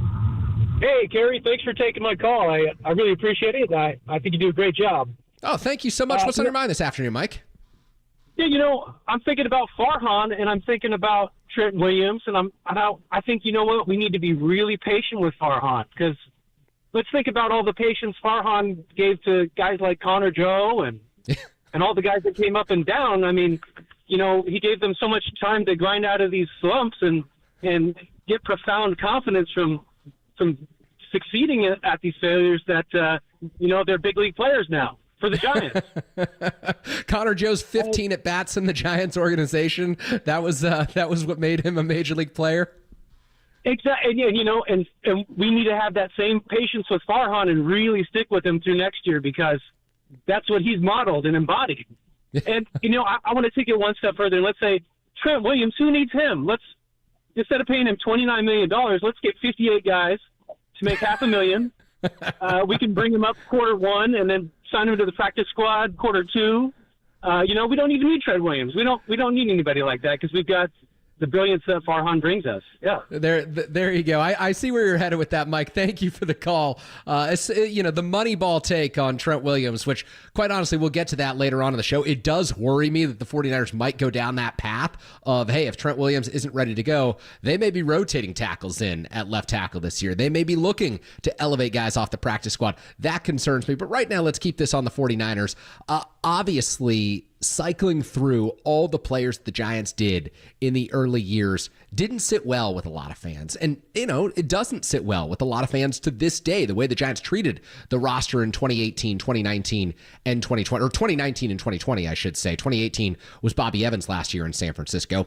But I do think that over the last 2 years, you've seen a little bit less churn, and it's been more in line with what you see around Major League Baseball. Because let's be honest with ourselves. If we look around Major League Baseball, there are great teams, the Dodgers being one of them, that cycle through the back end of the bullpen, that cycle through the back end of the 26-man roster.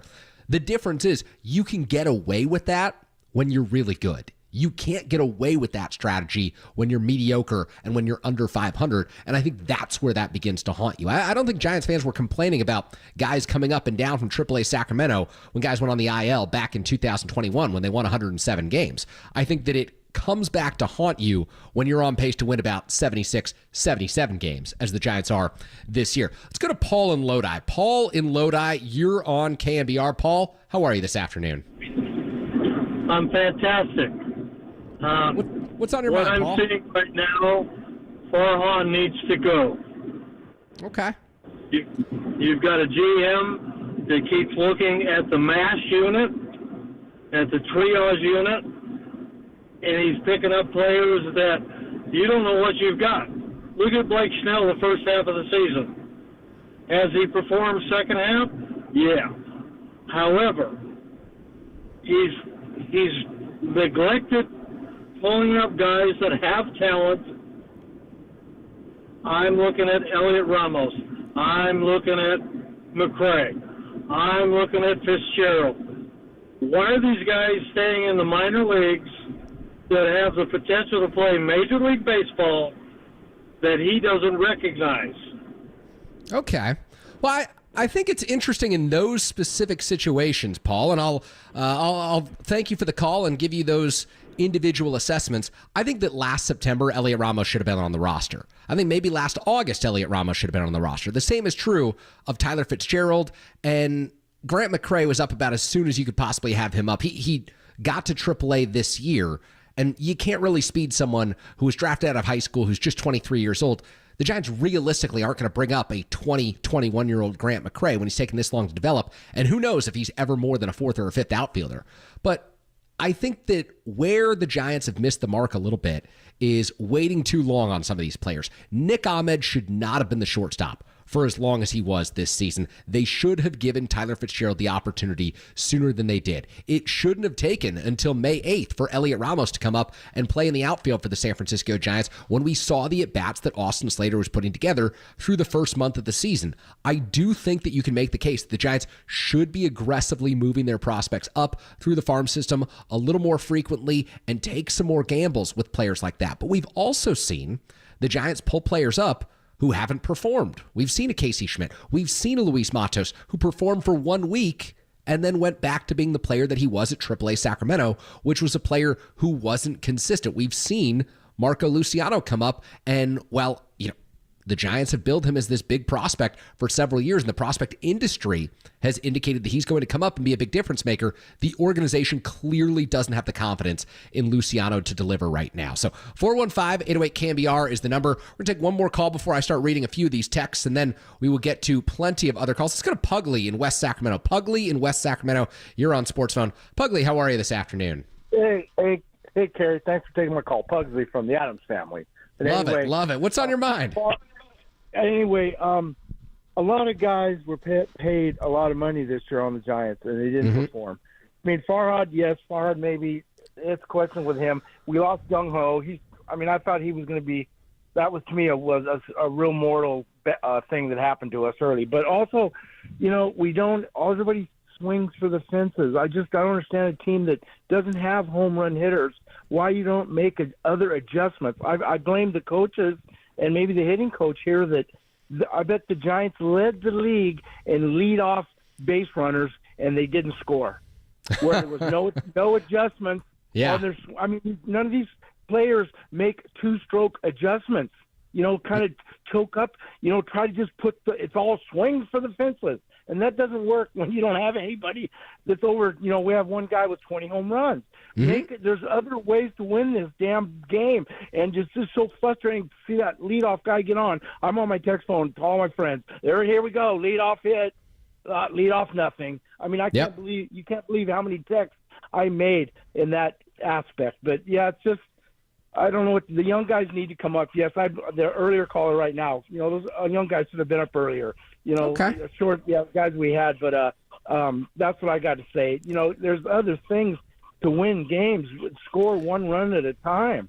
Absolutely. No, I agree with you, Pugly. Thank you for the phone call. And here's what I think the biggest issue with the Giants' offensive approach and philosophy is. On the season, with runners in scoring position, this team is hitting .230 with an OPS of 654. An OPS of 654 is 24% below league average. Their .230 batting average is well under the league average. They simply do not have the approach with runners in scoring position to drive in runs. And I do think that a number of these guys are looking consistently to get off their A swings as opposed to shortening up.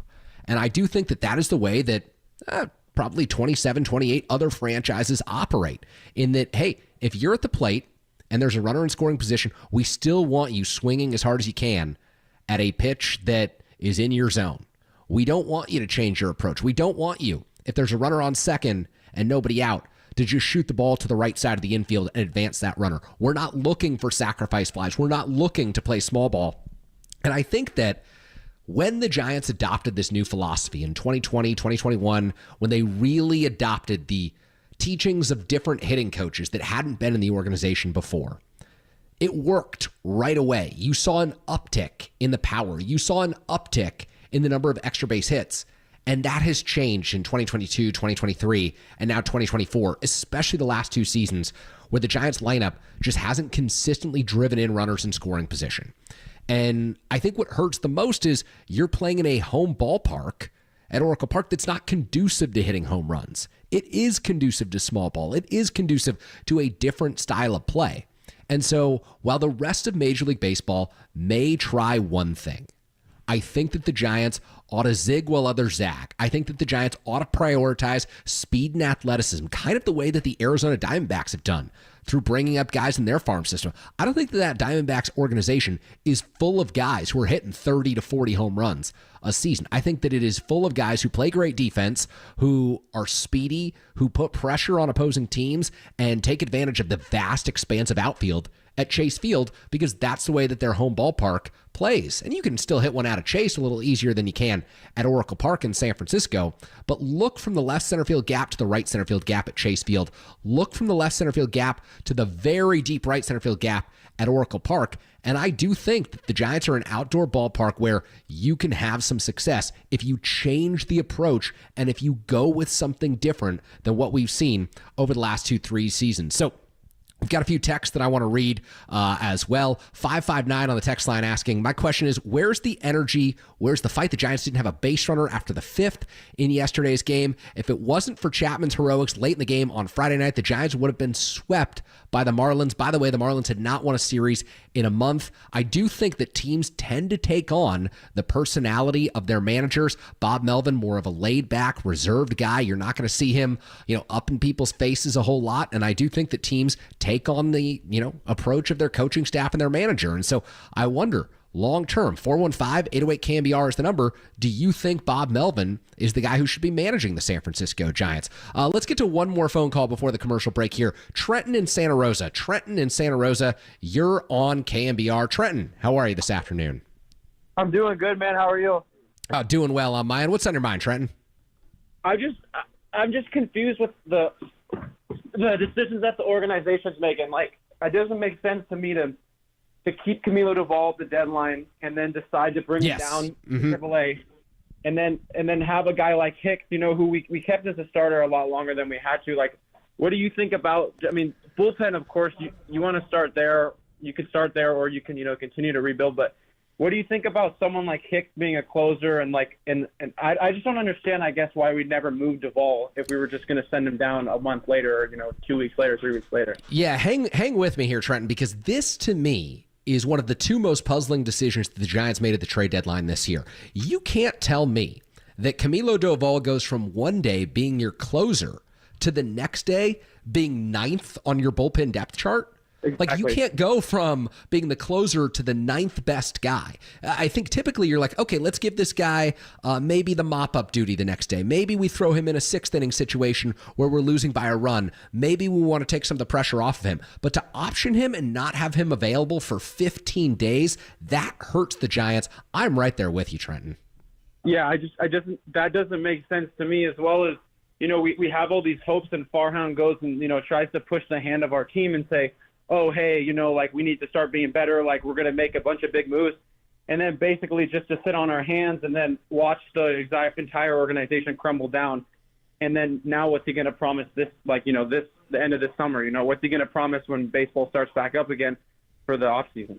Yeah, no, you make a good point, Trenton. Thank you for the phone call. 415-808-KNBR is the number. We have a good lineup of callers right now. I see Don, Mike, Scarecrow, Sean. We will get to all of you on the other side. We do have to take a quick commercial break here. I'm Kerry Crowley, filling in, I suppose, for Tolbert and Copes, although it's a shorter show this afternoon, just 3 to 6. But we're going to call it Tolbert and Copes here on KNBR 104.5, 680, the sports leader.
Missed an interview or want to hear it again?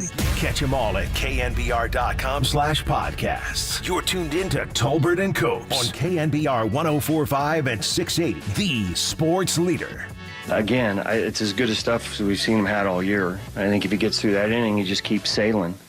But then, after the 4 runs, we score 3, he goes back out there. You want him to go back out there and put up a 0, and it doesn't. So, it's not all on his fault. I mean, we all contribute to every loss. But, with the stuff that he had, not walking anybody, throwing strikes, getting grounders right away, getting strikeouts, his velo is as good as it's been all year. It ends up being frustrating for us all. There are so many days this season where Logan Webb has bailed out the San Francisco Giants, where it felt like they were playing a must-win game just to stay relevant, just to stay in contention, and he won that game for them. And so when he loses on Sunday to seal a series defeat to the Miami Marlins, who, by the way, hadn't won a series in a month, it kind of drives home the point that this September, hard to find much meaning in it for San Francisco Giants baseball. I'm Kerry Crowley, filling in for Tolbert and Copes here on Labor Day Monday afternoon. Hope if you're driving around visiting family over the holidays that you're enjoying this weekend. Shout out to everyone who's also working today, getting that overtime in. Appreciate all of you tuning in to the Sports Leader. We're talking Giants baseball and what you would like to see in the future, what changes you would make to the organization. Do the Giants bring back Farhan Zaidi? Do the Giants bring back Bob Melvin? Do they blow the whole thing up and take on a rebuild, which we know, they've said as an organization, not something that they are interested in entertaining, not something that they think that they can do in San Francisco, but is something like that potentially necessary for the Giants to regain some organizational strength? One thing that I want to do is read off this text from the Golden State Lumber Building Materials text line, 408 on the text line, saying, I'm most disappointed in Farhan's lack of ability to draft and develop any star caliber players in the 6 years he's been here. Patrick Bailey might be the best player he's drafted, and he's not a true difference maker yet and is trending down even with a lack of stamina to play a full season.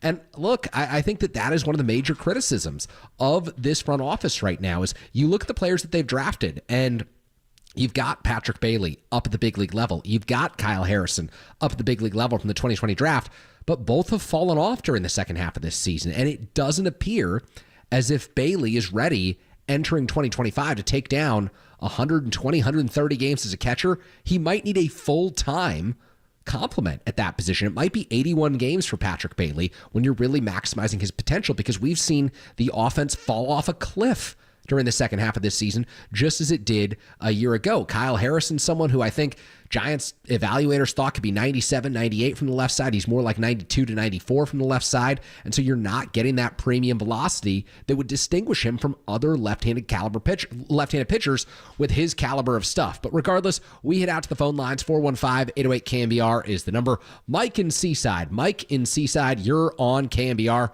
Mike, how's it going this afternoon? It's going great, Terry. Thanks for talking about this. I don't think Farhan or Melvin are the problem. I think we're going to have to let Melvin kind of fall into this new groove.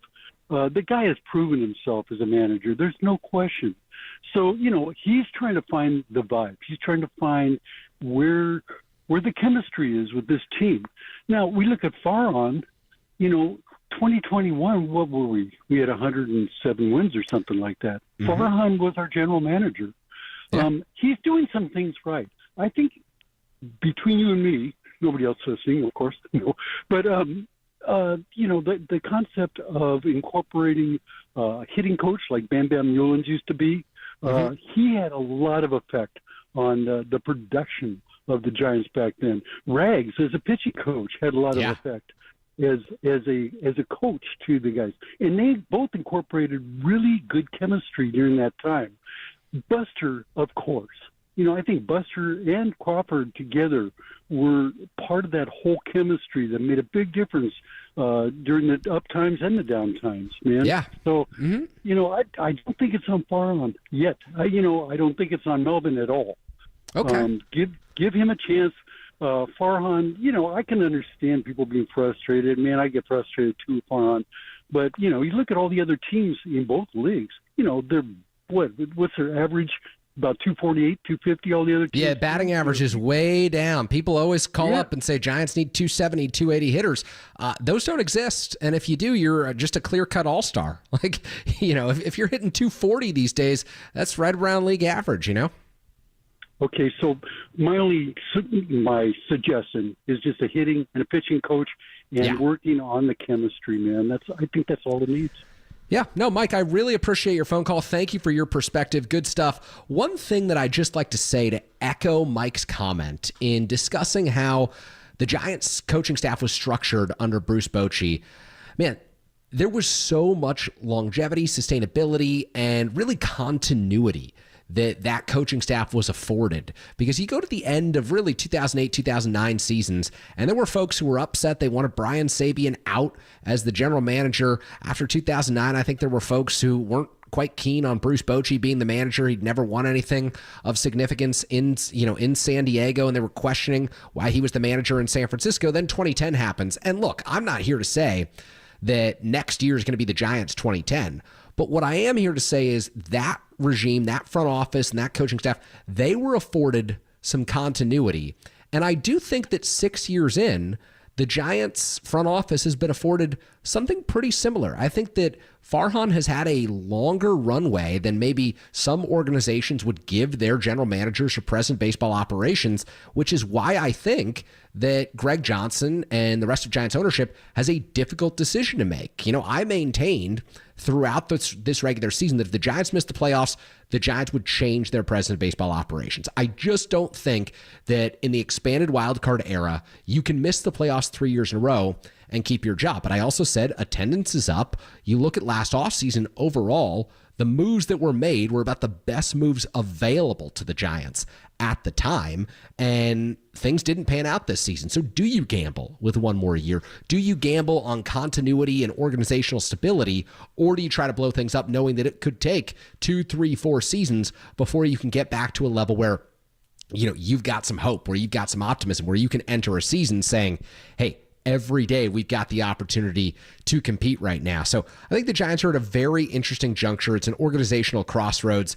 And look, I think I've made myself pretty clear. You missed the playoffs 3 seasons in a row. There should be change. But I also understand the folks who are out there saying that continuity and stability is important. And it's been a hallmark of the Giants organization for a long time, really dating back to the days when they first moved to San Francisco in 1958. I could go on a long tangent, but we have to get out to the phone lines. Let's head to our friend Scarecrow in Sacramento. Scarecrow in Sacramento, you're on Sports Phone. Scarecrow, how are you, my friend? I am well. The thing that I noticed, number one, there seems to be no particular direction in which this ball club is going to go, and that falls on Farhan.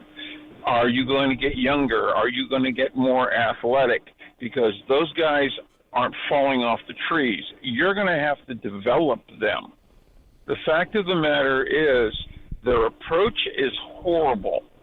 And I would start by maybe looking at some of the holdovers left over from the Gabe Kapler era, with the exception of Alyssa, and see about what they're learning. Because the one thing I've noticed is when they come up from Sacramento, they aren't sitting on their back foot trying to drive it, you know, into the next county.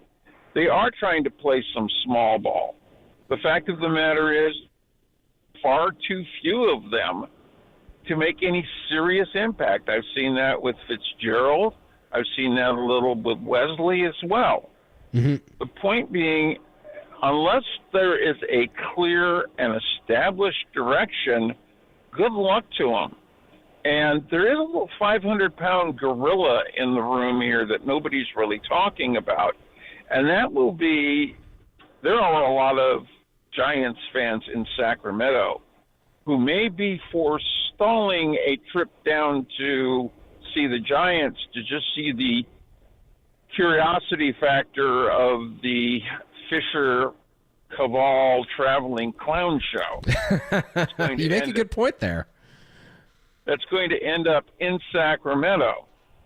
The fact of the matter is maybe Vivek will be able to buy them, or maybe Rob Manfred will actually get a stroke of genius and simply say enough of this, because there actually is the foundation for a 40,000-seat ballpark sitting right in the Thomas right now. Mm-hmm. And it's a heck of a lot farther along than anything in Las Vegas. Yeah. No, you're right about that. Go on. Yeah, point two, Contra Costa County is not that far from Sacramento, but that's a whole nother story. The problem I have with Farhan, it's like watching somebody throw manure up against the wall and seeing. If I had to look at the Giants for next year, I would say they need a backup catcher. They need a right side of an infield. They need to sign Chapman to whatever he possibly can. And if I have a criticism of Bob Melvin, and I think it's somewhat valid, he's using the heck out of these guys because he doesn't trust anybody else except the guys that he's seeing. Mm-hmm. Patrick Bailey is not going to hit because he has no legs left. Yeah. Okay? You need a backup catcher, and you need some kind of platoon system by which you're making sure that that guy's getting the rest. I think I read where Matt Chapman has had 4 days off despite the regular scheduled days off. Mm-hmm. A guy at his age, as good as he is, that's a recipe for disaster. Yeah. And that's a lot of money tied up in a third baseman. No, you make a good point. Thank you for the call, Scarecrow. Appreciate your thoughts this afternoon.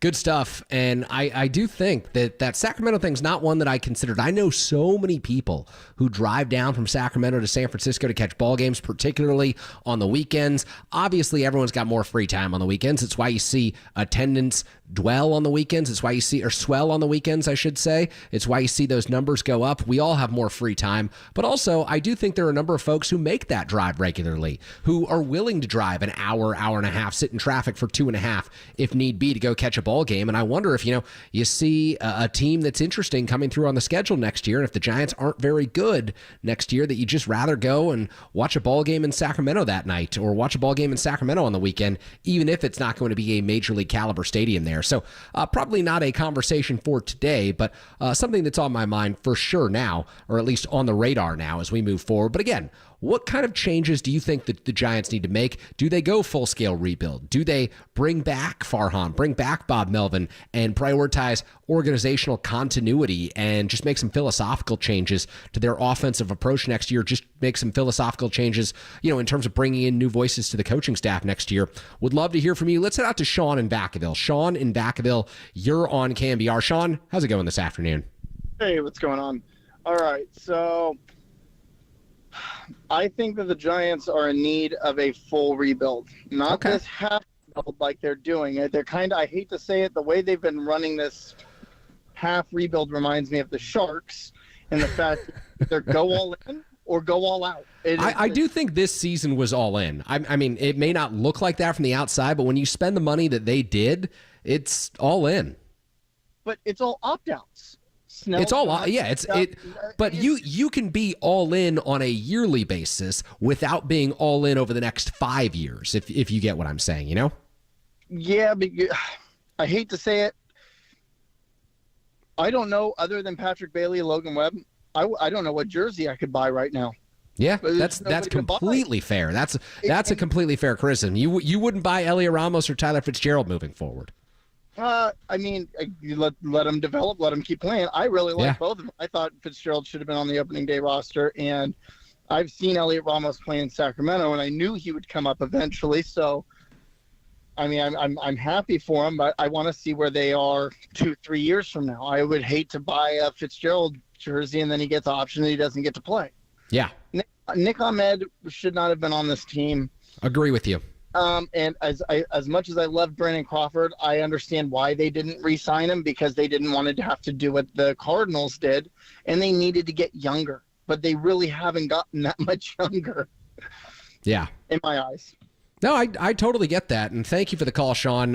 Good stuff, and I think that, one of these days I'm going to have to run the numbers, because I do think that the Giants have had more at-bats from rookies this season than most organizations around Major League Baseball. You look at all the at-bats that Tyler Fitzgerald's taken, that Luis Ramos took this year. Elliot Ramos lost rookie eligibility, so not a rookie, but a number of players that they got coming up to the Major League level. Grant McCray at one point. Jung-Hoo Lee was a rookie when he was still taking at-bats for the San Francisco Giants during the first month of the season. And so they got younger in some ways. The challenge is it sustainably younger? Do they have young core players that you feel confident in moving forward into the future with and building around? And that's why I think that last call was so important, because I think there are still questions about who will be here in 2025 and who won't be here in 2025. And so while a lot of the playing time has been given to younger players, you look at the rotation. Kyle Harrison's taken down starts all season. Hayden Birdsong has come up, made starts for this team. Do you really feel as if every young player who's been given opportunities and has succeeded in those opportunities will be around next year? I think that is a completely fair question to ask. So I'm glad that Sean was talking about that. On the other side, we're going to get to some more phone calls. Gene, Jeff, Tom, I see you. We got some good texts on the line as well. You're listening to Tolbert and Copes. Kerry Crowley in for Adam Copeland and Tom Tolbert this afternoon. We're rolling with you until 6 o'clock here on KNBR 104.5, 680, the sports leader.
This is KNBR, and they are Tolbert and Copes. Listen to us here and follow us on Twitter, Instagram, and Facebook. We are KNBR 104.5 and 680, the sports leader.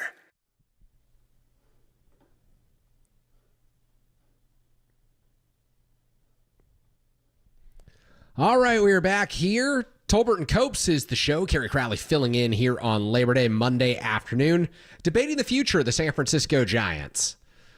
Obviously, this is a team at 68 and 70 that isn't going to the playoffs this season. The third consecutive year in which the Giants will miss the postseason. And so it's an organization at a crossroads because they've got a president of baseball operations in Farhan Zaidi who's under contract for next season. They've got a manager in Bob Melvin who's under contract for next season. And yet the regression would indicate that it's an organization in need of change. So how drastic of changes do you want to see? 415-808-KNBR is the number. Let's head out to Gene in Roseville. Gene in Roseville, you're on KNBR. Gene, how are you this afternoon? Hey, Kerry, don't have to listen to you. Listen, I've been a Giant rooter since 1947, so I'm not giving away my age. But anyway, here's the problem with Farhan. Instead of being proactive, he is reactive. That's been the whole thing. Take a look at the free agents he signed or attempted to sign. There hasn't been a single free agent that has stuck around a second year after being with the Giants, except for Conforto, who couldn't get a job anyway this year.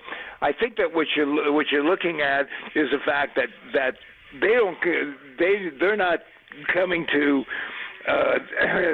Oracle because of the park. They're not coming because of Farhan, and I think that's it. I mean, you just got a guy that just doesn't is not aggressive enough, and he has not got a plan. I mean, we haven't had a free agent until this year.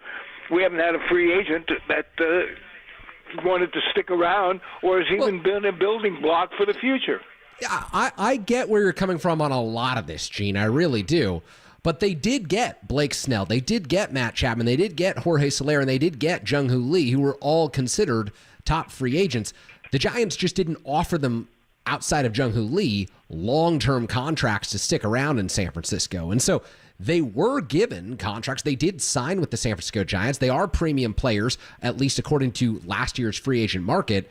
But the issue is the results haven't been there. And the Giants haven't signed anyone long-term that is going to stick around. Because I think you can make the case that he's not going to stick around. But also, if you play extremely well, like a Carlos Rodon did, aren't you going to opt out and sign the 6-year, $160 million deal with the New York Yankees? Yeah. Well, yeah, and the big thing about it is the fact that, why the owners love Farhan is the fact that when the Posey contracts, the Belt, and Rodon contracts ran out, he didn't reinvest it for about 3 or 4 years. So the owners had that money in their pocket. This is the first year that they allowed him to do something and look at what what he's done.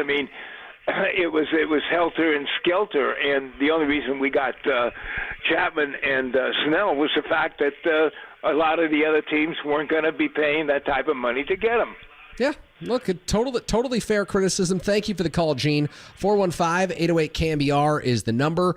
Your thoughts on the type of change the Giants need to make right now. Do they blow things up? Do they come back with a new general manager, a new manager next year, a new president of baseball operations? Do they prioritize organizational stability? Do you think that they, in a weird way, are building towards something this year? Attendance is up at Oracle Park, as Andrew Baggerly wrote in The Athletic this morning. Last year, the Giants were 17th in average attendance, hovering right over 30,000 fans a game. This year, they're 10th in attendance, hovering over 33,000 fans a game. I think that they'll finish with a worse record than they did last season, in part because the schedule is so daunting in the month of September. But do you feel like they've been building towards something? If Jung-Hoo Lee was healthy the whole year, if Blake Snell was healthy for the first half of this season, what's your overall outlook on this organization? 408 on the text line says that Farhan doesn't bring a sense of stability with his seeming lack of vision and plan. The way he moves prospects up and down is just a microcosm of the issue. And I do think that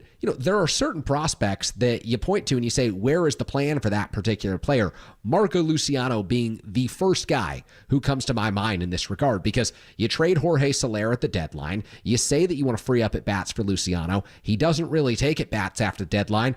The roster's expanded at the beginning of September. He's not called up to this major league roster. You're out of playoff contention. The guy should be in the lineup every day. I don't care if he goes 0 for 90 during the month of September. The Giants are out of this race. He should be playing shortstop or second base, and he probably should be playing second base because you want to continue to see what Tyler Fitzgerald gives you in the month of September and if he's really a 162-game player for you. And so I do think that the Giants need to reevaluate their current organizational philosophy, their plan, their vision. How drastic do those changes need to be? Your thoughts. Let's head out to Jeff in Sacramento. Jeff in Sacramento, you're on KNBR. Jeff, how are you this afternoon? I'm doing real good. Thank you for taking my call. You've got some really great callers today, man. I wouldn't argue with anything that anybody said so far. I agree with all of it. It's a good group today. Good group today. Yeah, it's great, man. All these knowledgeable baseball guys have been in attendance since '47. I went to Seal Stadium games when saw Willie Mays play center field there, so I'm right there. Did you really? 1958, 1959, huh? Yes, sir. Yes, sir. Yes, sir. Love that. My very first game was Warren Spahn against Mike McCormick. That was my first professional game ever as a kid. I didn't know. Young Mike McCormick back in those days. Yeah, he was. Yeah. Like That's 28. Cool. Yeah. Well, anyway, thank you for that. It's you know what? It seems to be a thread throughout all your callers today. At some point, somebody's always mentioned the fact that Farhan Zaidi is the guy's got to go, bro. He's just okay. What's your rationale behind that? Because he's so. First of all, we never did get that bat that we were supposed to get, that we were promised we were going to get to shore up that 4 and 5 spot. We never got that bat. And how many games has that lack of offense, that one single at bat, cost us this year? Yeah, probably quite a few. It'd be a completely different team. I really do think it would be a completely different team if they had a big power hitter in the middle of this order, like Jorge Soler was supposed to be. Yeah, well, it didn't pan out, but I don't think Soler was our first pick, but we couldn't get anybody better, so we settle for Soler, and sometimes these things work out and sometimes they don't. But as far as the malaise of the locker room goes, I blame all of that chemistry problem on Farhan. Okay, so no manager and coaching staff here. No, I don't blame the coaching staff. I think Pat the Bat and when we've had problems, when we've lost a couple, 3 games in a row for some pitching issues or some hitting issues or some at-bats we were having, we fixed those problems and came back, and they looked better. So that being said, I think we have an effective coaching staff. Okay. I really do. I don't think it's not those guys, but just think about the lack of direction and how that deflates a team in the locker room. You're losing ball games because you know you needed that bat, and you're sitting there looking at your teammate going, why did we lose that game? Missing a bat. Well, I thought we were supposed to get one. Never did. Then you get somebody like Craig, doesn't want to come here.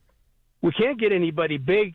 Judge didn't want to come here. All these deals that fell apart at the very end when they went all the way to the very last. Why did those deals fall through? I say Farhan's got no juice. I say he's got no clue as to what he's doing. He never won the big one when he was with the Dodgers. He got him to the dance, but he couldn't put him over the top.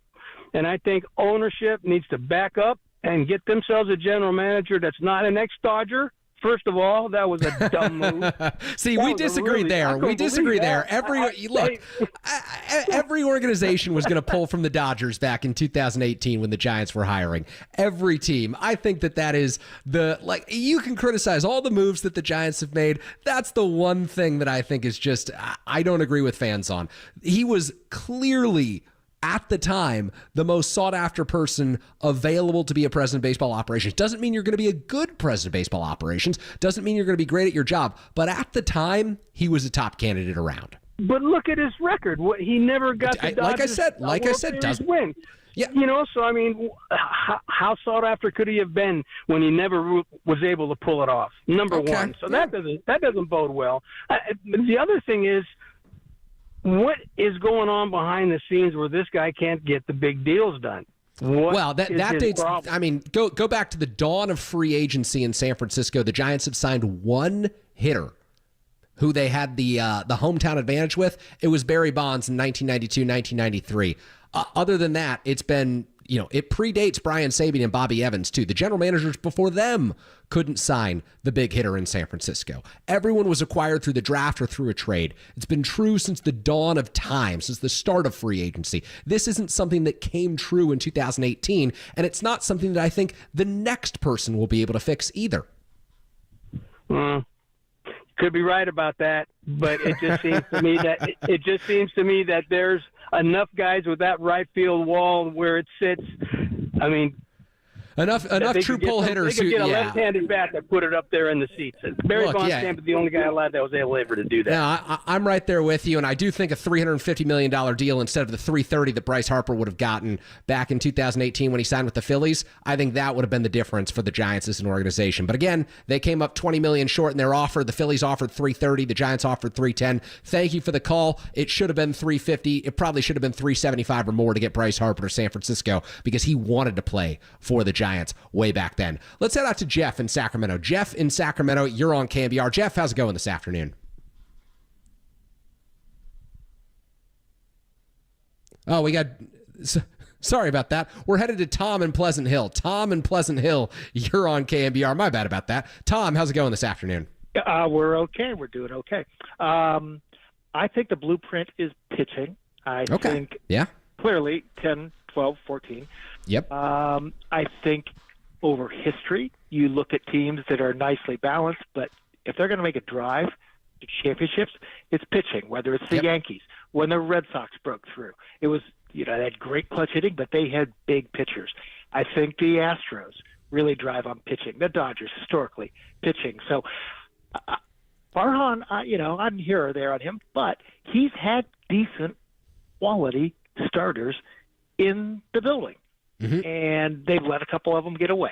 Now, clearly they got lucky with, well, maybe not lucky, but really savvy with Lincecum and Kane and, bringing in Zito. That, to me, was the blueprint. Also had Rags and a great bullpen coach. So, to me, that seems to be the best fit for this ballpark. Yep. Seems to be the fastest, easiest way to make. You get 3 or 4 guys in there. It's kind of like big-time basketball. You get 3 players, you can make a dent in the standings. You get 3 stud pitchers, and you make it to October, you're a tough out, which is why I gave this team a heartbeat of a chance back in July, because I thought the Robbie Ray story could be awesome. Mm-hmm. I thought Webb would be a good number 2, and with Snell, if they get to October, they're a really, really tough out. So I would skew towards pitching. Then there's this lighthearted thing of the day, a guy named Slater, who the Giants dumped, who the Reds dumped, just went 3 for 4 RBIs, and led the first-place Baltimore Orioles today in a victory. Oh, my goodness. Did he really? Why don't we get play? Yeah, he went off today. He went up. That's something else. It was against the White Sox, but he's going to play deep into October, which is kind of funny. And then I'll just throw this out here. This is not super scientific, but I didn't grow up a Giants fan. And I hear all this angst all the time about, we can't settle for a 500 team in San Francisco. The last 50 years of San Francisco Giant baseball, they've had a winning record 24 times. They've been 81 and 81 once. So they are the definition of a 50-50 team. Yeah. Sorry to say that, Giants fans, but that's the history of this club. They're a 50-50 team. Tom, I appreciate the phone call. Thank you for your thoughts. And I do agree with Tom and everything he said about building through the rotation, building with your pitching staff. And it's not just that Tim Lincecum and Matt Cain and Madison Bumgarner showed the way. I just think it's easier to win in the playoffs when you've got 3 or 4 excellent starting pitchers. It was the Astros. It's been the Dodgers' downfall. They have not had the starting pitchers to get them through rigorous playoff runs, to get them through round after round. We saw them bounce because they weren't able to pitch with the best of them, and that's what the Giants were able to do. And I will also add all the names that our last caller threw out there in terms of Bruce Bochy and Dave Righetti and Brian Sabian, all of the organizational stability and continuity the Giants had as they built toward those 3 World Series titles. There's one common thread, and the Giants miss him dearly. The late Dick Tidrow, who played an incredibly important role for the organization as a scout, someone who scouted Matt Cain, someone who scouted Madison Bumgarner and Tim Lincecum, and someone who also, by the way, scouted Logan Webb and pushed the Giants to draft him out of Rockland High as a 4th-round draft pick. And Logan Webb has turned into an ace of this Giant staff. Of course, Sunday's game did not go his way, but Logan Webb was 2nd in Cy Young voting last year. I think that he has a very strong chance of getting Cy Young votes this year down ballot. And I do think that the Giants, as an organization, miss one of the all-time greats every day in Dick Tidrow, who was such an important talent evaluator for this club. Let's take one more call before the commercial break here. Let's go to Big Al in Sacramento. Big Al in Sacramento, you're on KNBR. Big Al, how's it going? I appreciate it. Thank you. Yeah, a lot of good concepts. Now, let's take the punishment. That last caller that was funny. But in that whole course, now you got to throw in our New York Giants because I know you love them. I know. I go back to 1883 with the Gothams, Big Al. Oh, you're a player, my man. Listen to this.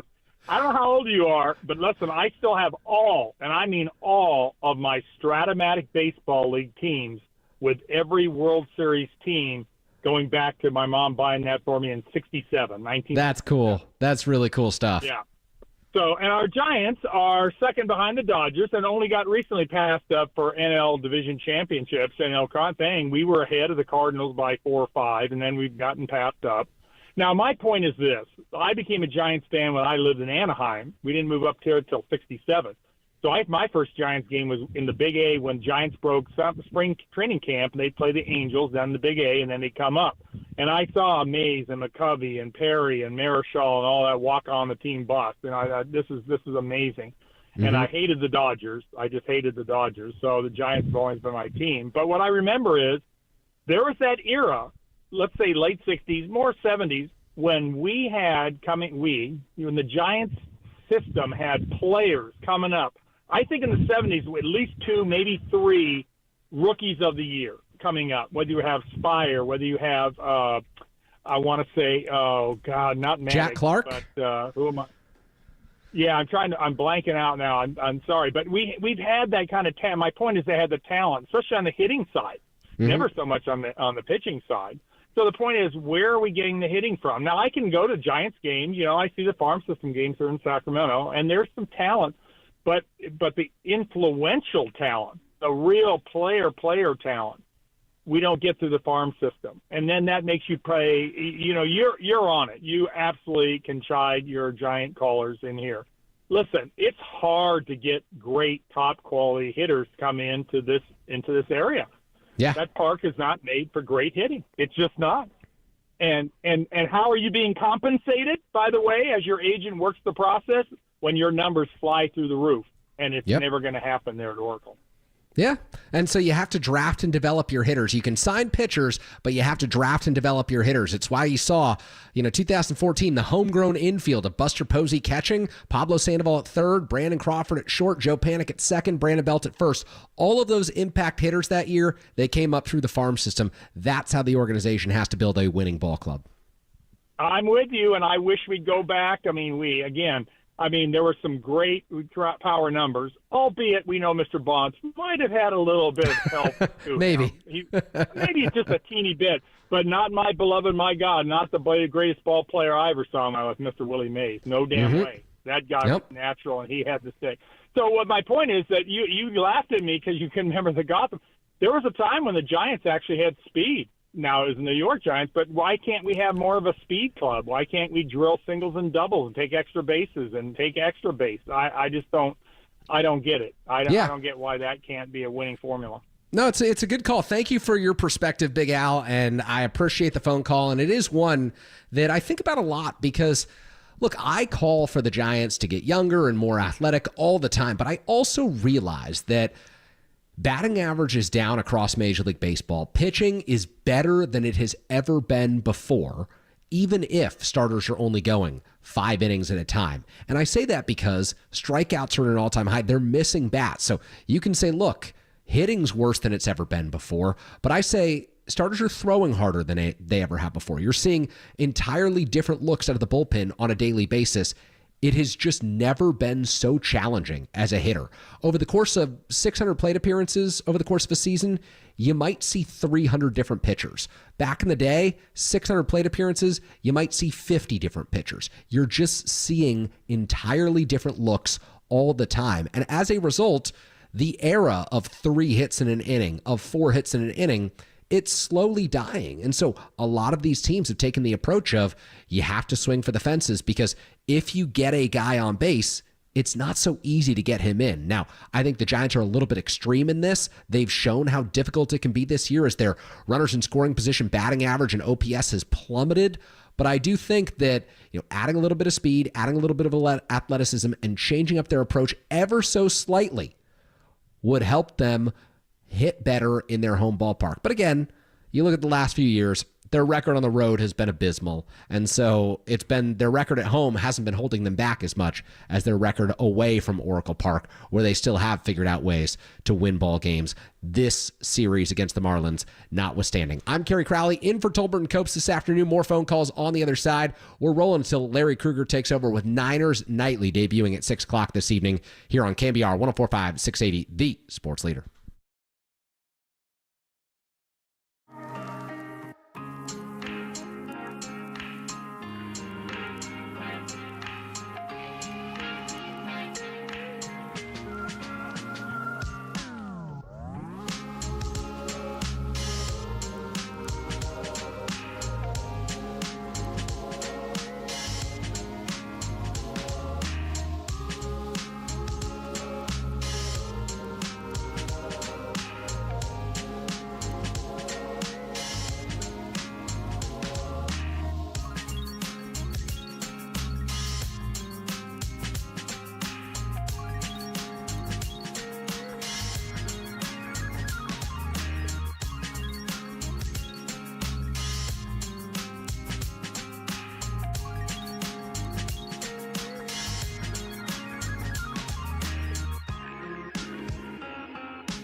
Tolbert and Copes. Now continue. Follow us on Twitter at KNBR. This is KNBR 1045 and 680, the sports leader.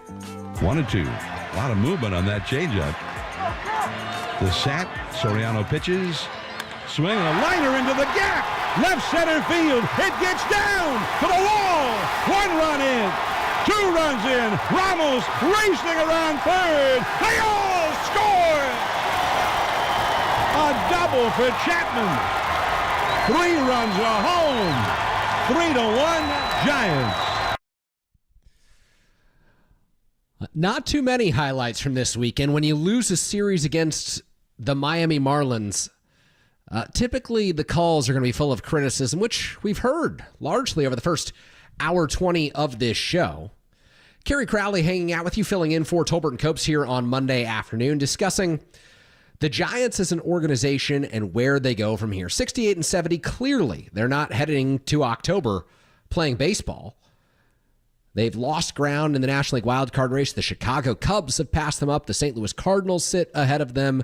And that's not including the New York Mets, who might have the best team, might have the best shot of any team not currently in a wildcard spot of making the playoffs this year. So, we've discussed this afternoon what this organization needs to change. Do they go with a full-scale rebuild? Do they, can Farhan Zaidi and Bob Melvin? Do they just make one change? Is it in the front office? Do they explore some changes in terms of their coaching staff? Maybe change the hitting coaches, update the philosophy, or bring in some new minds there to work with the players? I don't know, but we've heard a lot of great calls this afternoon, some really good feedback. And I did point out that attendance is up this year at Oracle Park. Andy Baggerly of The Athletic pointed that out in his article this morning about the Giants and their series loss to the Miami Marlins. And 408 on the text line chiming in and reminded me that a sellout at Oracle Park is easy. Just have a giveaway with Buster Posey's name attached to it. Seriously, I think the increased attendance can be attributed more to the marketing department than the quality of the team they are fielding. I would like to study the different giveaways this year and the attendance, because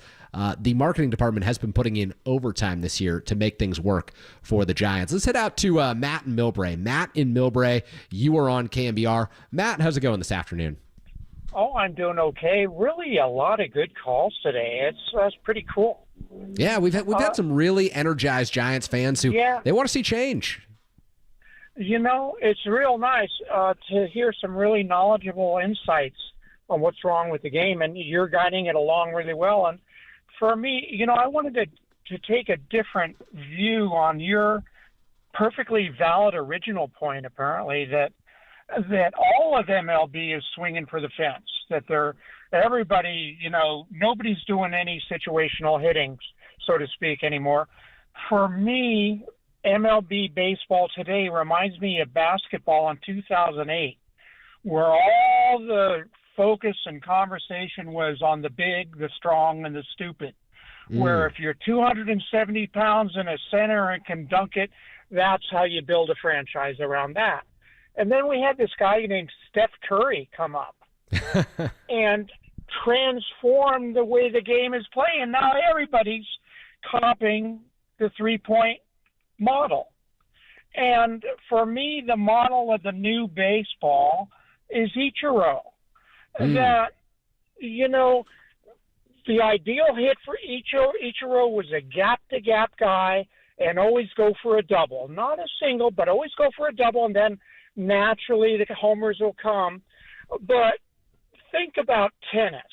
What if you were an aspiring tennis player? And I said, Kerry, I have the ability to make you a star and really make an incredible career, maybe $600,000-$700,000 a year. Maybe you wouldn't win champions, but you'd make a real nice living. Yeah, I'd be listening. Okay, now, Kerry, here's what I'm going to do to make you into a great tennis player. We're just going to focus on exit velocity. No matter what ball comes over the net, you're going to hit it as hard as you possibly can, and that's the way you're going to be a great tennis player. Mm-hmm. Well, I don't think I'd be successful. There's such a thing as a lob, there's placement, and, Ichiro could place the ball, the solid two-strike approach. Yeah. And so that's my point. Yeah, is the Giants need to adopt a more nuanced hitting philosophy, feel for the situation, and change the get your A swing off every time, regardless of if it's two strikes, regardless of if there's a runner on third and one out. I get where you're coming from, Matt. Thank you for the call. I appreciate that, because I do think it is really, really difficult for major league hitters to hit these days. Pitching has gotten so good, as I said before our commercial break, that you're seeing 99 almost every single day, whether it's a starter who hits it in the first inning or a reliever who comes in and hits it in the sixth. You're seeing velocity at a level that we've never seen before in Major League Baseball, which is why strikeouts are through the roof, because teams have decided, look, it's unlikely we're going to string together 3 or 4 hits, so we're going to swing for the fences. Now, I think that the Giants should zig when others zag. I think that they should go for the more nuanced approach. Maybe you're not going to have a lineup full of Ichiros, but if you have a lineup full of Donovan Solanos in the year 2024, I think that he can be a pretty productive player, or at least when he was a Giant, he was a pretty productive player. Then you mix that in with a guy coming through the farm system like Bryce Eldridge, 19-year-old with incredible pop. You develop your homegrown power hitters coming through your organization. 3 or 4 years from now, you might have a lineup who can compete at the top of Major League Baseball. You might have a lineup who's capable of over 162 games, showing some more consistency. I do think the Giants need to abandon a little bit of their current approach. Maybe Justin Veely, Pat Burrell, Pedro Guerrero aren't the right guys for the hitters in the Giants organization right now. Maybe they need to make that kind of a change this offseason, but I'm curious what you have to say. Let's go to Bob in Saratoga. Bob in Saratoga, you're on Sports Phone. Bob, how are you this afternoon? Hi, Kerry. You know how I feel about Fargon. I've been calling him for 3 or 4 years that he was the problem, and I spent hopefully not 4 years, Bob, because that would put you back in 2021. That would have been quite the take then. Well, 3.5, whatever. Anyway, but bottom line is you hit upon a couple of really good ideas. We need to draft hitters because that's been successful. And sometimes you can't teach hitting. It's an innate thing. And Barry Bonds had that, but his dad also was a great coach for him. Mm-hmm. And the only reason he came here was he went to Sarah High School and he wanted to come home, with his father and Willie Mays, his godfather. So I think that's a great idea. They also may have to bring in the fences because pitchers or hitters do not want to come here for that very reason, and our guys can't even hit in our own ballpark. So they may have to spend some money and bring the fences in to be more competitive for hitters, because we're not going to get hitters to come here, and that's why we have to go after the pitching, because pitching is 75% of baseball as per Yogi Berra. Okay. So I think you're on this, like everybody has said, this has been a very fruitful a day for great ideas. But my last idea would be to get Buster Posey and Dusty Baker and put them in co-chairs to select the new general manager or president of baseball operations, because they both know baseball and they're both on the payroll right now, and one's an owner, and I just think that that's what you need to choose the right guy coming in. Yeah, I get where you're coming from on that. Thank you for the call, Bob. Appreciate your thoughts this afternoon. And look, if the Giants do decide that Farhan Zaidi's not the guy moving forward, if they come to that decision at the end of the 2024 season, and who knows, maybe they decide that organizational stability and continuity is more important than blowing things up and starting from scratch here, then Buster Posey will, in my opinion, have a major voice in that. I don't see any way in which Buster Posey would not be involved. Whether the Giants are trying to find Farhan's replacement this year or if he's somehow able to turn things around next year and they're searching 10 to 15 years from now for Farhan's replacement. As long as Buster Posey is an owner or a member of this ownership group at the San Francisco Giants, I think that they will use his influence. They will use his willingness to be a part of this organization, and they will do their best to get him involved in that decision-making process. You want someone who's got a stake in the game. You want someone who's played the game on the field to be helping decide the future of the organization like that. And I think that's quite honestly one of the major reasons why he's a part of the organization, is to help set philosophy like that and help make those decisions. And I do think that Farhan and Buster had a very good relationship. You know, when Buster Posey opted out in 2020, Farhan was very supportive of that decision, and that was not an easy decision, and he was maybe the highest profile Major League ball player to do that. And if Buster Posey plays that season, the Giants probably make the playoffs, but the Giants understood at the time that it was the best decision for Buster's family. They gave him full-fledged support, and that, I think, led to a very fruitful relationship between the front office and Buster, and ultimately made him want to help come back and help this organization in the future. You go to 2021, Buster's completely revitalized. He has a tremendous season, and I think that ultimately, again, played a role in making him want to come back. It was 2010, 2012, and 2014 where Buster's legacy was created, but I do think that the positive relationship that he developed with Farhan Zaidi in 2020 and 2021, that contributed to Buster wanting to come back as well. Let's go to Lance and Hercules. You're on KNBR. Lance, how are you this afternoon? Oh, we got Lance dropping, so that means we're going to take a quick break here. We have a number of texts that have built up, some question and answer stuff, including some stuff about Patrick Bailey and Tyler Fitzgerald that I want to get to. So the phone lines are wide open right now. Lance and Hercules, if you just dropped, call right back. We'll get you right on after this commercial break. I'm Kerry Crowley, in for Tolbert and Copes this afternoon. You're listening to KNBR 104.5 680, the sports leader.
Missed an interview or want to hear it again? Catch them all at knbr.com/podcasts. You're tuned in to Tolbert and Copes on KNBR 104.5 and 680, the sports leader.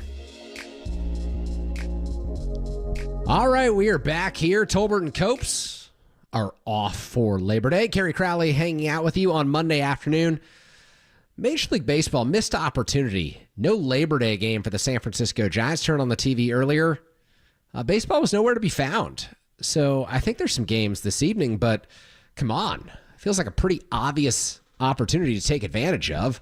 Play some day games, market your product, and the Giants are off on this Monday. They host the Arizona Diamondbacks this week, so they've got the rare home off day, which, again, you go back to May, June, early July, you start to think that home off day in September, that could come in handy. Well, the Giants are 68 and 70, so it doesn't really matter. Certain guys needed a day off. Tyler Fitzgerald, Matt Chapman, but it's not as if the Giants will be playing into October this year. So 415-808-KNBR is the number. We mentioned some good texts on the Golden State Lumber and Building Materials text line to get to. But first, we're headed back out to Lance and Hercules. We've made the connection. Lance, how are you this afternoon? Thank you so much. Thanks for having me on. I really enjoy listening to the show, Jerry. Oh, thank you so much. What's on your mind today, Lance? Yeah, seems like everyone's calling in and not bashing Farhan, but how his failures and everything. So, of course, I'm like looking at the stats, like the 6 years that he's been here, approaching 6 years. He had that one blip year, 107 games, which everyone was, very impressed about.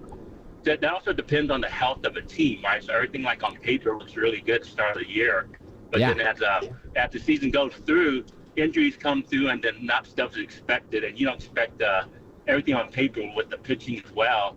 5 good starting pitchers, and he gave up Cobb, just traded him away just to give Cobb an opportunity to compete on a contending team. But of course, everything kind of backfired on the health. Not everything works out the way it's supposed to work out. But one thing I just kind of question: you get rid of Soler to reduce the contract.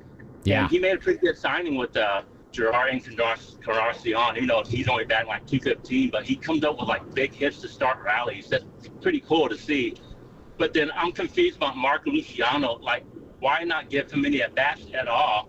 I don't understand why they're letting Brett Wisely or Casey Smith, well, they've given like the at-bats to them, but they're just not producing. So why not give Marco Luciano a chance for second base? Because he's not very well at shortstop. That's Tyler Fitzgerald's position. That's pretty awesome. But why not give Marco Luciano the opportunity at all, like bats or just defense-wise? Yeah, absolutely, Lance. Thank you for the call. Thank you for the question. I'll give you the answer right now. It is one of the most perplexing moves the Giants have made, I'd say all season long, but maybe throughout Farhan Zaidi's tenure in San Francisco, because the uncertainty surrounding Luciano doesn't just date back to the trade deadline when the Giants traded away Jorge Soler and said, hey, this is a great opportunity to get Marco Luciano at bats, which is something that happened just a month ago. It also dates back to last November when Brandon Crawford becomes a free agent and didn't play well in his final year in San Francisco, but obviously a legend, I think one of the top 10 position players in San Francisco Giants history. And they go and they say, Marco Luciano has the opportunity to be the everyday shortstop. We want him to win the job during spring training.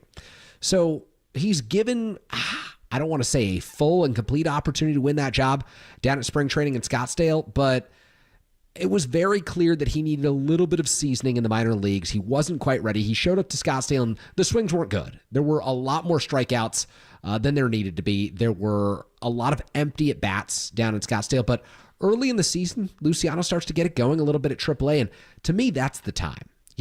Nick Ahmed, he was a veteran free agent coming off of an injury. You knew you were never going to get meaningful offensive production from him. His best years were clearly behind him. To me, that was the opportunity to bring up Marco Luciano, stick him in the 8th or the 9th slot in the order and say, go at it, take 100, 150, 200 bats, let's see what you got, kid. They brought him up, and due to defensive issues, which I understand, they sent him back to AAA Sacramento. And those defensive issues did cost the Giants games at the shortstop position. But since he's been back to AAA, we've seen sparing appearances of Luciano in the big leagues.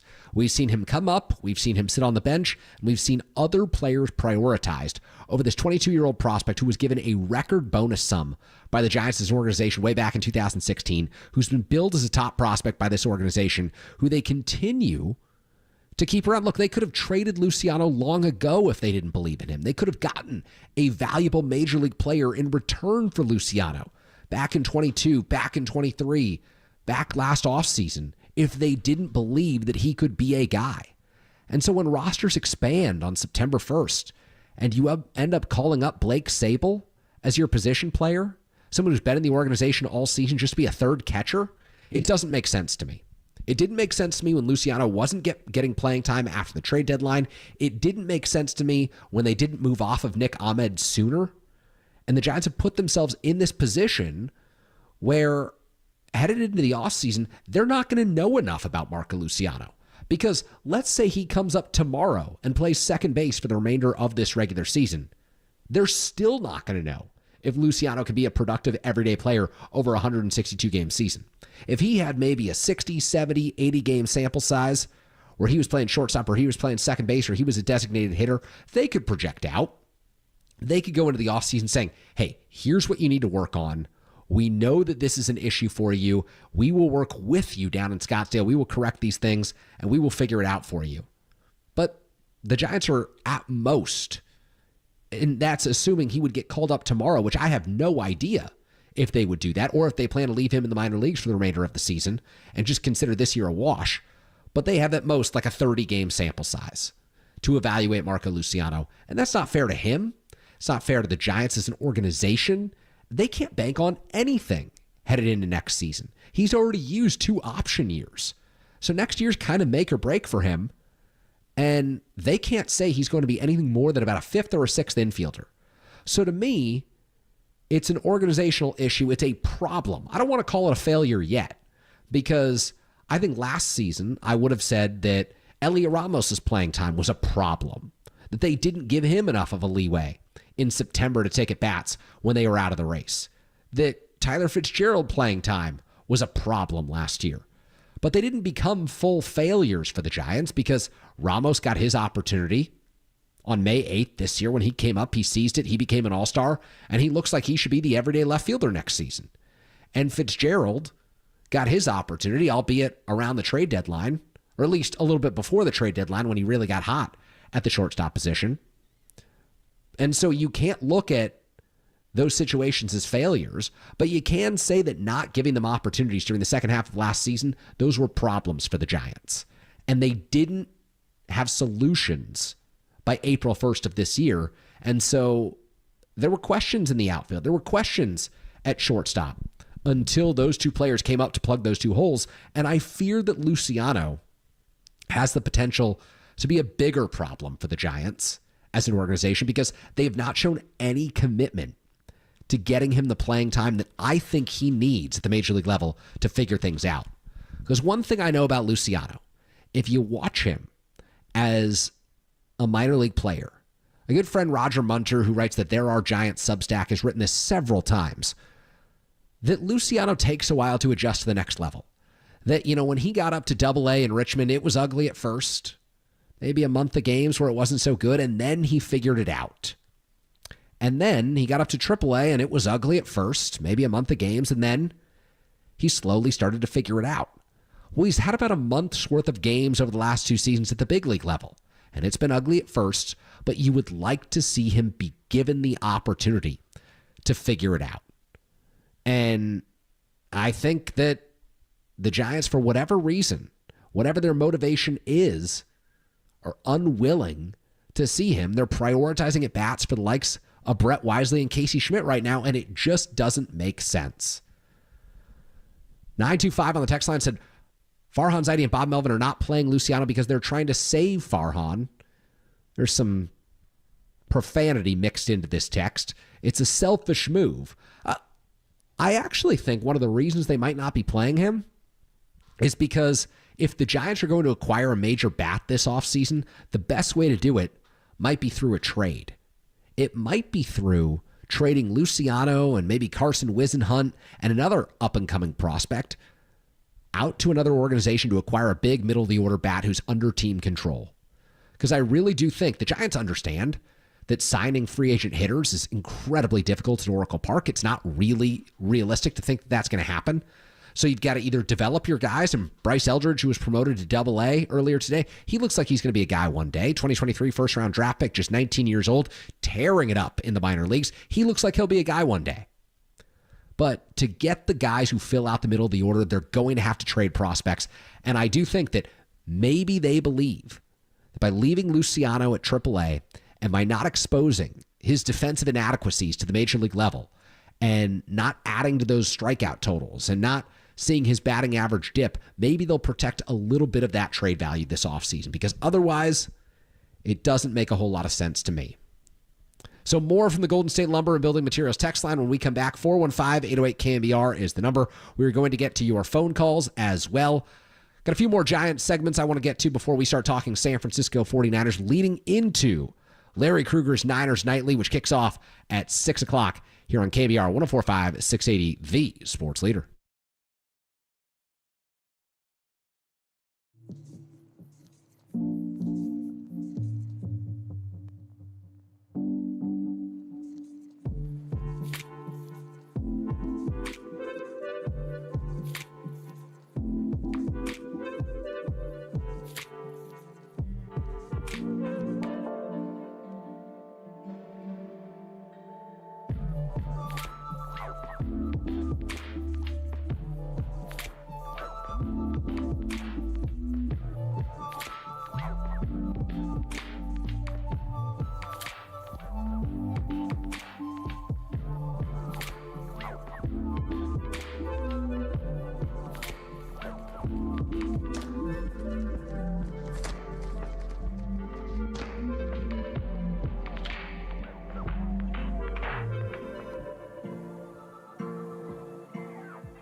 Tolbert and Copes, or Tom Tolbert and Adam Copeland if you want to be formal about it. Got Google Nest? If so, listen to the sports leader at home. This is KNBR 104.5 and 680. Yeah, I don't think it has anything to do with what's ahead. I think it's about this game in particular. And it had all the makings of a really good game for us. Logan was on his game. We scored a couple runs early, which we were having a tough time doing. And then, don't turn a double play, which gets us out of the inning with no runs, and then just got away from them. Just got away from them. Just kind of like the 2024 season has gotten away from the San Francisco Giants. I'm Kerry Crowley filling in for Tolbert and Copes here on Monday afternoon, a Labor Day show. Pleasure to be spending this with you. I've had some great calls today. Some really fired up Giants fans who are frustrated with the state of this 2024 roster, frustrated with the state of this organization. They want to see change and some different opinions on how the Giants go about getting that change.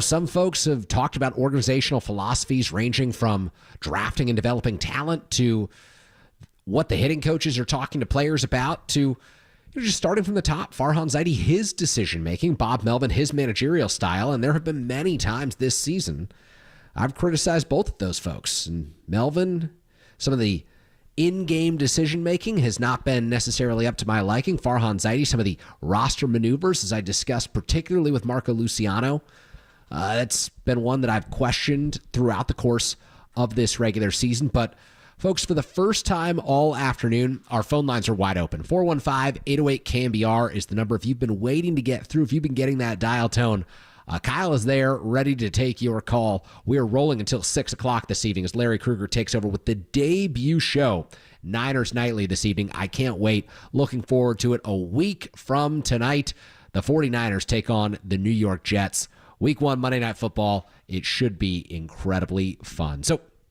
I did mention a number of texts that I wanted to get to. 925 on the text line saying that Farhan doesn't make big trades unless the Giants are 20 games over. Of course, referencing the Chris Bryant trade back in 2021. And I do agree with this. And I think that it is one of my main criticisms of the Giants as an organization. I don't think they've been creative enough in wheeling and dealing, in trading players who aren't designated for assignment or who haven't been designated for assignment by other teams. Those are just small deals. Those are, procedural moves, some roster maneuvering that the Giants have tried to do. So they've executed a lot of trades, but big trades, the Giants really haven't done much on that front. And I think one of the things that I criticized this front office about a lot last year was their lack of willingness to make a big splash. I thought that in free agency, the Giants they had either gone after the A-list players in Bryce Harper, in, Aaron Judge, and other A-list superstar talent, or they'd gone after middle-tier free agents. And I thought that they had to strike a better balance. You can always pursue the superstars. Look, the Giants will pursue Juan Soto when he becomes available this offseason. I think that it's imperative that they do, and they probably will come up short. There's little incentive for Juan Soto to sign with the San Francisco Giants unless they outspend anyone else by $300 million. So I'm not going to give that idea much airtime. But one of the adjustments that the Giants front office made last year was they spent a lot more money last offseason. They went out and they signed Jung-Hoo Lee. They went out and they signed Jordan Hicks and Jorge Soler and Matt Chapman and Blake Snell. And obviously, we're sitting here on September 2nd, and we know that it didn't work out. Cumulatively speaking, those moves didn't work for the San Francisco Giants. But they changed their philosophy a little bit. They showed that they were willing to spend and willing to once again go after bigger free agents. And so my hope is that this year they change their philosophy around trades, that they take a few more risks this offseason, that they realize that signing that big ticket free agent hitter probably not going to work out. So you have to go and you have to execute a trade for that player that you want. 415-808-KNBR is the number. Let's head out to Theo in Napa. Theo in Napa, you're on KNBR. Theo, how's it going this afternoon? Hey, thanks for taking my call. Yeah, what's on your mind? I've been listening for a while, and I've noticed a lot of people have been talking about they want the Giants to get more contact hitters, go back to that. But I'm kind of recently out of like youth baseball, still in college, and just the philosophy of the game from a younger perspective has totally changed. Coaches, if you're trying to get recruited to college, it's all about exit velocity, hitting home runs, having power. And so I think that's just throughout the board. Like, you're not really going to have top prospects anymore be guys who are hitting, 15 home runs, hitting 350. Obviously, people like Bobby Wood Jr. are phenomenal, but you're not going to roll over those guys every day. Yeah.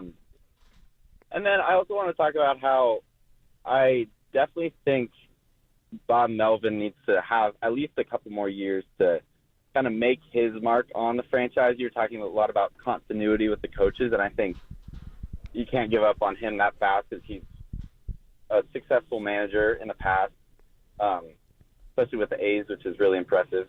Yeah. And I think, he's also shown things that Kapler didn't really do, like actually giving Ramos and Fitzgerald the time to develop. And I really think, if they come back next year, we get Jung Ho Lee back, hopefully we sign Chapman to an extension. We could, next year, hopefully get, I don't know if Blake Snell will come back, but we still have a good rotation. Kyle Harrison's looking really good. I think he'll be right there with Webb for our ace in the next 5 years. But interesting. I think with that core, if Ramos can keep, being close to an all-star, and then hopefully Lee comes back and shows why we signed him for that long, then I think we're starting to build something. And then obviously saw today that Eldridge got moved up to AA. That's pretty exciting. Yeah. In the next couple of years, he can be a power-hitting first baseman. And then the last thing you said about the trades, I think, is really important. It's been really frustrating over the last couple of years how little we've done at the deadline, especially with all these 1-2 year veteran contracts that we keep signing, and then they just sit on our team and then don't really do much. So, yeah, I agree with you there. Yeah. No, good call, Theo. Thank you for your thoughts, your perspective. I particularly appreciated the insight into youth baseball and learning about how exit velocity is being prioritized even at the high school and youth levels. And it's interesting because, you look at Major League Baseball, and it was probably 10, 15 years ago where the philosophy really started to change to prioritize hitting the ball as hard as humanly possible, slugging the ball and prioritizing slugging percentage over batting average. You can strike out a little bit more. When I was a kid, it was embarrassing to strike out. And I talked to Major League players. I've been around clubhouses. I covered the Giants for 5 seasons. No one's embarrassed by a strikeout. It's understood that it's part of the game. It's, if you're not hitting a weak ground out, maybe you were waiting on your pitch. And I don't know. I think that I tend to lean a little bit more toward the old school philosophy of productive outs, of understanding that not every hit has to be a double, triple, or a home run. But I also understand it from the other side where, hey, look, if pitchers are throwing 98, 99, 100, the odds of you stringing together 3 hits in 1 inning aren't very good. And so you can maximize your opportunities by hitting with a higher slugging percentage. So I see both sides of the argument, and I'm curious to hear more from fans as we go along this evening into this 5 o'clock hour. Let's head out to Dave in San Mateo. Dave in San Mateo, you're on KNBR. Dave, how's it going this afternoon? Hey, Kerry, I really enjoy your programs. I listen to you as much as I can. Oh, thank you so much. What's on your mind this afternoon, Dave? Well, I have 2 things. First of all, some people have mentioned it about Melvin. Like, I'm a fan of him. He's a nice guy and stuff. But looking at that sluggish face and the arms folded, I think it does add up to how the players respond to him. And I don't know what's going on in that clubhouse, but I think he's a nice guy from what I know of him. But I never got that feeling from Bochy or a lot of the other, or Dusty, Yeah. And, no, it's a different kind of personality, right? Yeah, and I think it affects the players, Yeah. And secondly, I called Bill a couple weeks ago, and he hung up on me, but I think they need to change the dimensions of the ballpark. And they have the money. And I said, hire an architecture and person and fix it, because we're not going to get anybody to come play here that we want to see, you know. I mean, center field's 391. It's already the shallowest center field. So what do you do? Do you round right center field? Is that what you do? You cut off that gap a little bit and take away the one distinguishing element of the outfield in San Francisco aside from the brick wall? Is that your thesis here? Well, I just don't know. I just know that there must be a way that an architecture person can make it a normal hitting ballpark, because no one wants to hit here. Well, that's the fact of the matter. I think some of it has to do with the weather. I mean, when a lot of your games are in the middle of July and August, played at 63, 64 degrees, and when games in Cincinnati and Atlanta and Washington, D.C. and Detroit are taking place in 88, 95, 90, 99 degrees on certain nights, I think that it's a little easier for hitters. And hitters are more inclined to go to hot weather places. I think pitchers, Logan Webb has spoken about this extensively, how he really enjoys pitching at Oracle Park in the evening. It's just conducive to pitchers. So how far can you realistically bring the fences in? I think some of it is just a fact of the climate in San Francisco and the Bay Area. It's just always going to lend itself to being more pitcher friendly than hitter friendly. And I think that the response as an organization is to draft and develop your hitters, sign pitchers in free agency, acquire pitchers however you can, but really focus on internal drafting and developing of major league hitters, because it's just going to be more difficult to bring in hitters from the outside. So I totally agree, but you think our ballpark can't be changed at all? They've changed it. They've changed it once. I don't see them changing it again. I know that. Yeah, I don't think so. I just, what are you doing? Bringing it in by 10 feet? Yeah, anything. It's like the guys don't want to come here. I just think there should be a way we can bring it in somewhat with some good architecture people to make it happen. That's all I'm saying. No, it's a fair question. No, I appreciate the phone call, Dave. Thank you for your thoughts and your commentary on that. And look, I'll never see that happening. I think they've already brought it in once, and a lot of this is just a fact that games are played in the 7th, 8th, and 9th innings when it's 58 degrees outside. And you go to any of these hot weather cities, where baseball's played, you're looking at 83, 84, 85 in the late innings. You go up to Seattle, where hitters historically have an incredibly difficult time. It's a very difficult place for hitters, and it's because the climate's similar. You look at Oakland in the late evening.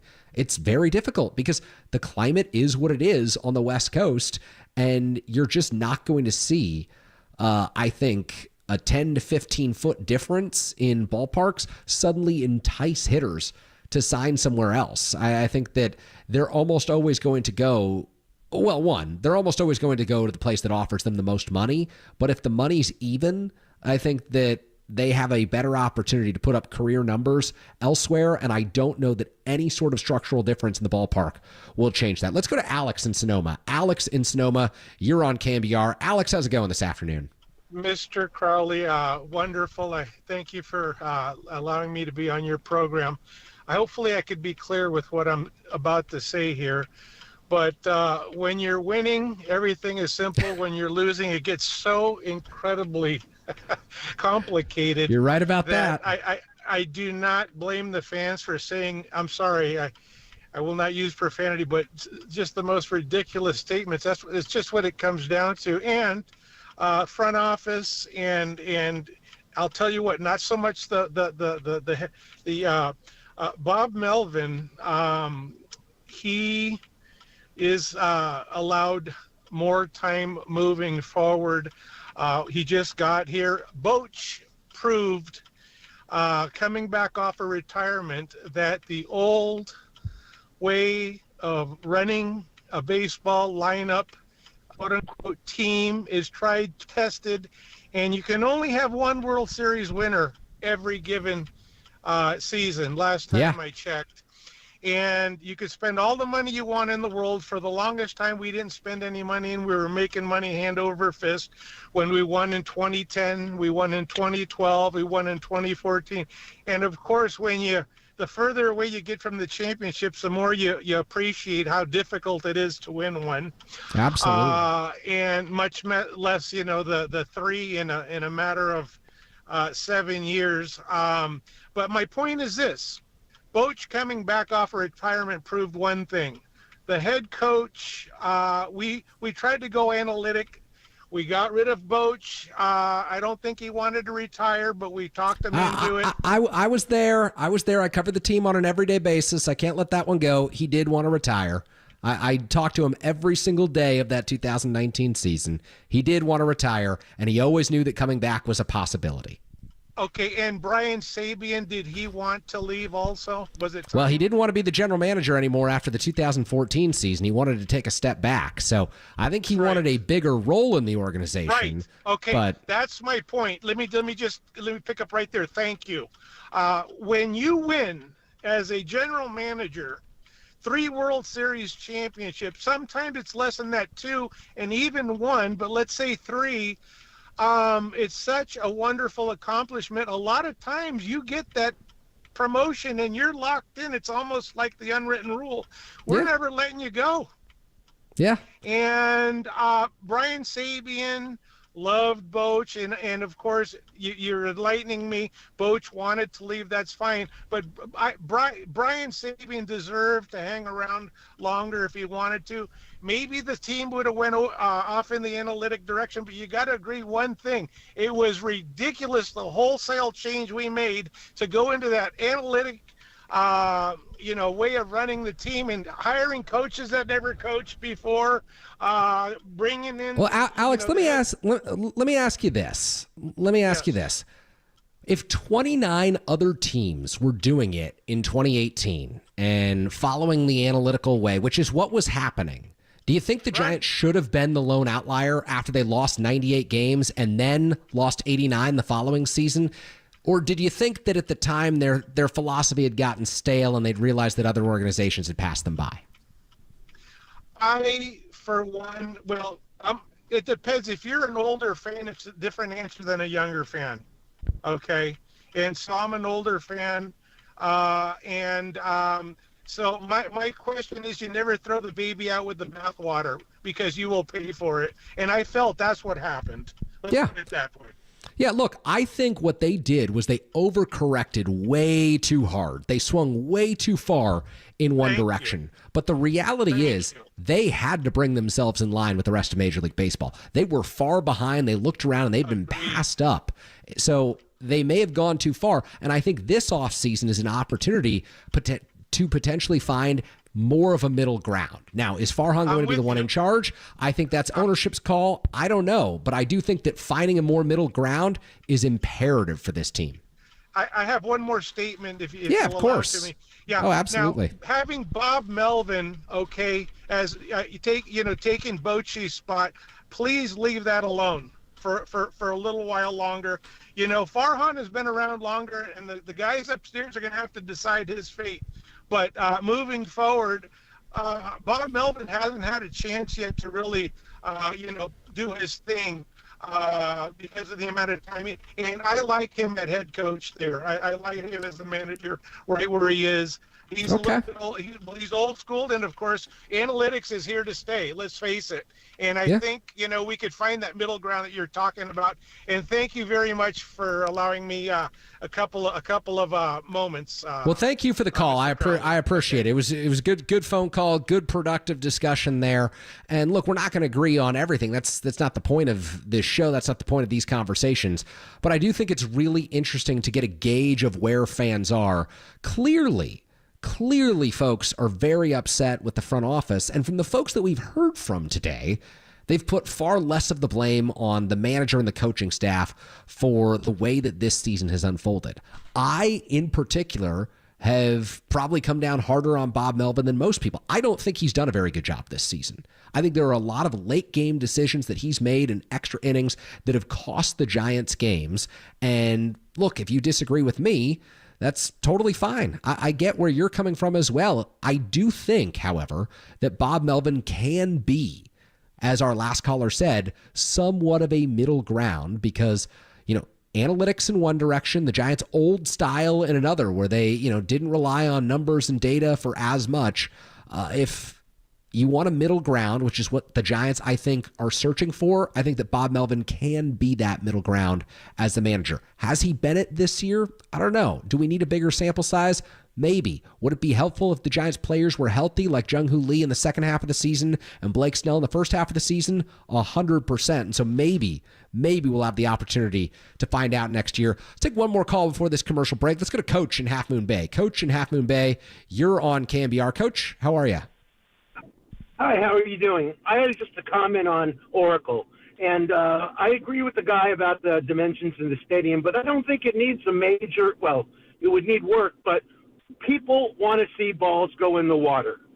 All right? So you don't have to do dramatic change. Home plate, move it about 20 feet closer to in between first and second, and you'll have more balls in the water, and the fans will love it. Plus, they'll be able to put more seats behind home plate and make more money. So you'll have happy fans and happy owners. It won't take a major rework. Just move home plate diagonally in between towards the area between first and second, and there'll be more balls into the water, and you'll get more left-handed power hitters. I mean, they get paid based on their numbers, and also they they want to see the back of their baseball cards looking good, and I think you'll get more response to free agents if they had the ability to hit balls in the water. That would just be so cool for the fans too. Okay. No, I appreciate the phone call, Coach. Thank you for your thoughts.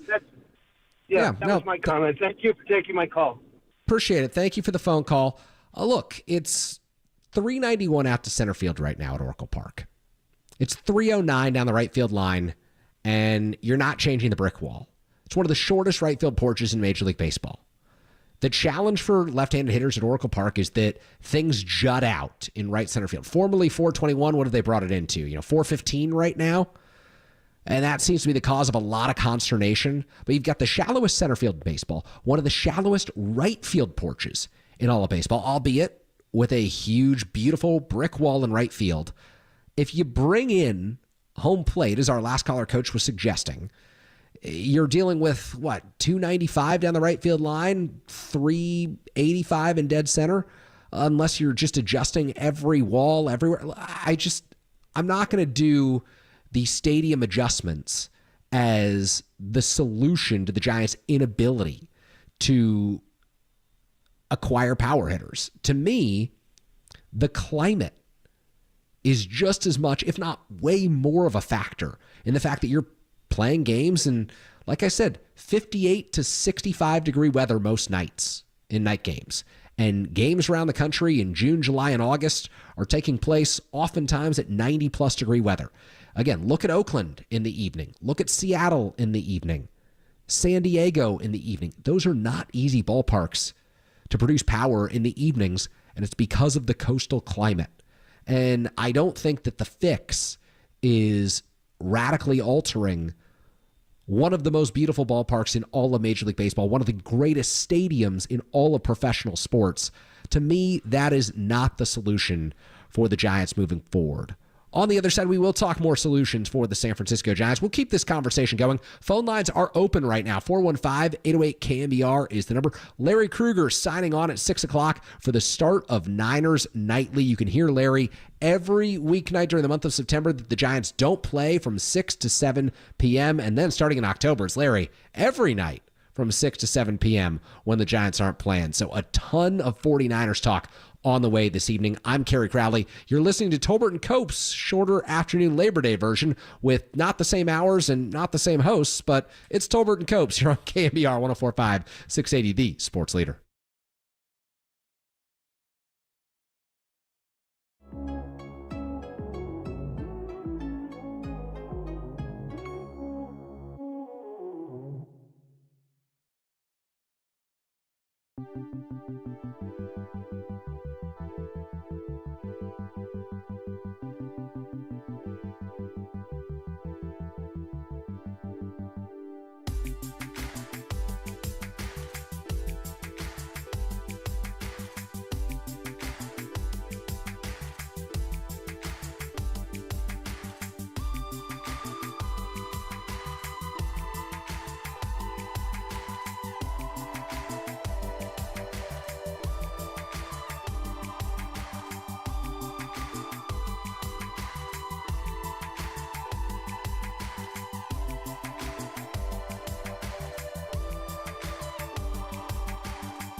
Play KNBR at your pad on your Apple HomePod. Tolbert and Copes now continue on KNBR 104.5 and 680, the sports leader.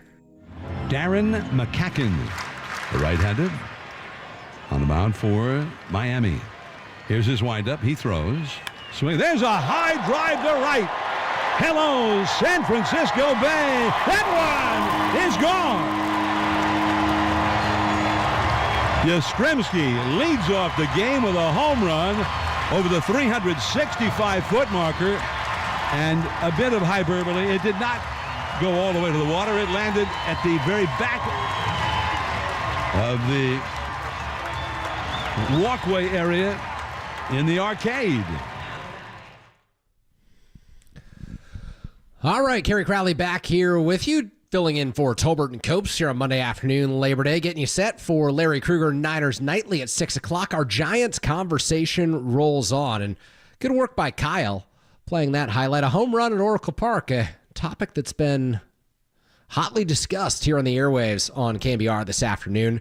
Got some calls I'm going to get to in just a moment, but another prompt for you. Mike Yastrzemski hitting his 100th career home run with the Giants on Sunday.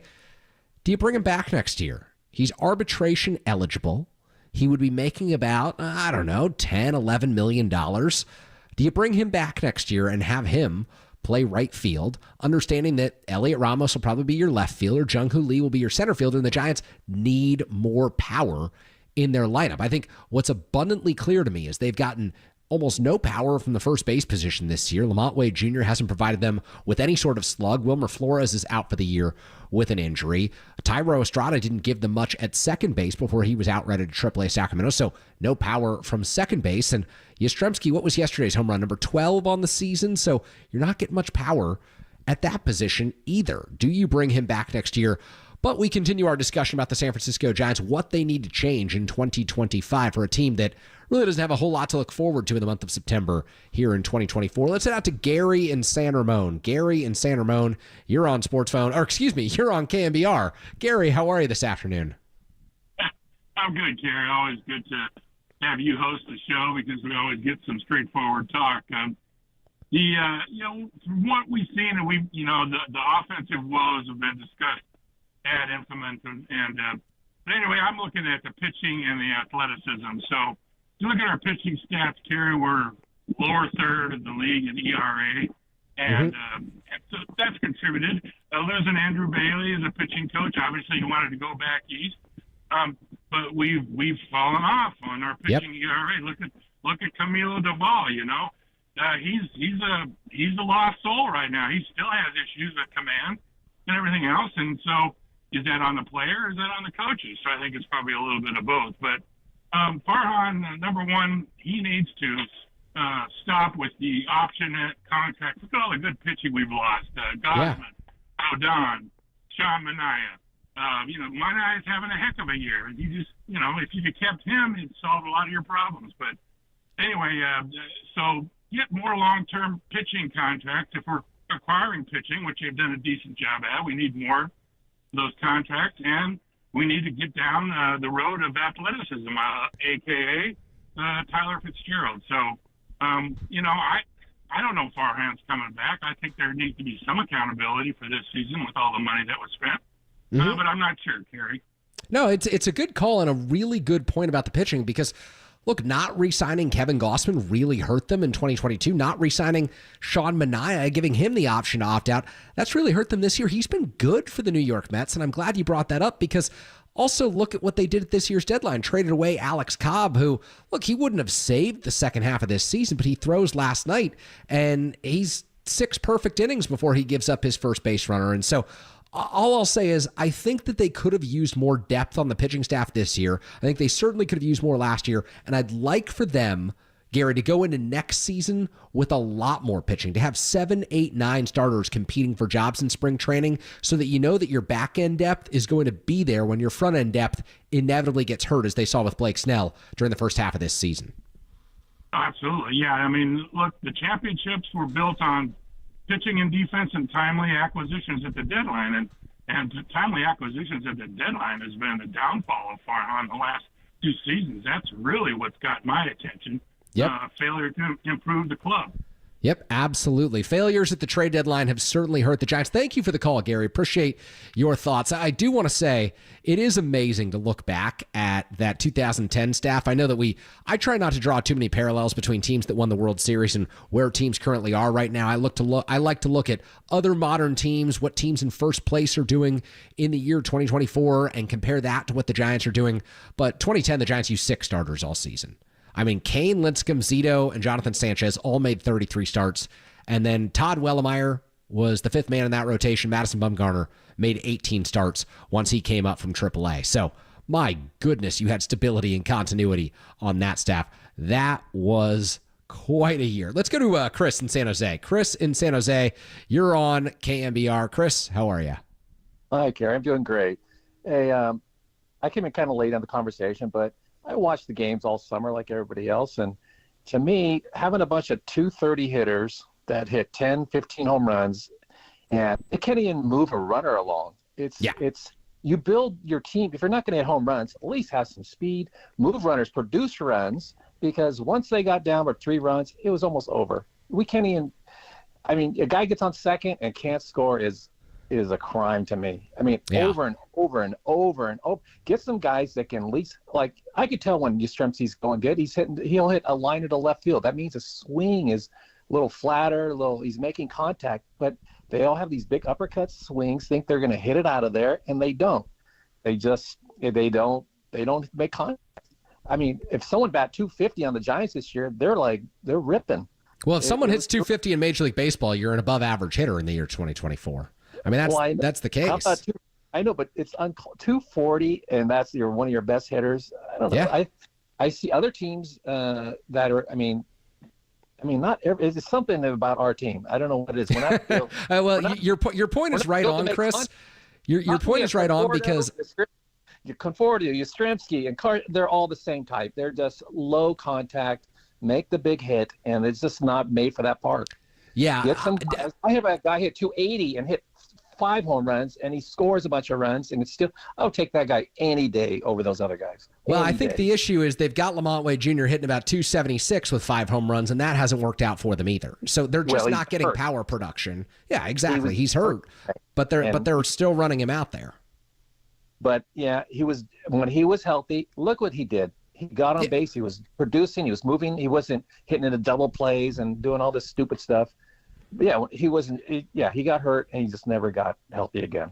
Yeah, and he hasn't been able to stay healthy throughout his major league career, and I think that's the issue. You look at. I like your point because, Chris, the series that I look at that really told me the Giants were falling behind is actually last September, when the Giants went down to Arizona and played the Diamondbacks, and the Diamondbacks were bursting with speed. They put the ball in play. Every time it felt like they were making contact, guys were going first to third, second to home, scoring runs with ease, and that told me that the Giants didn't have the athleticism and the approach, and I don't think much has changed since last September.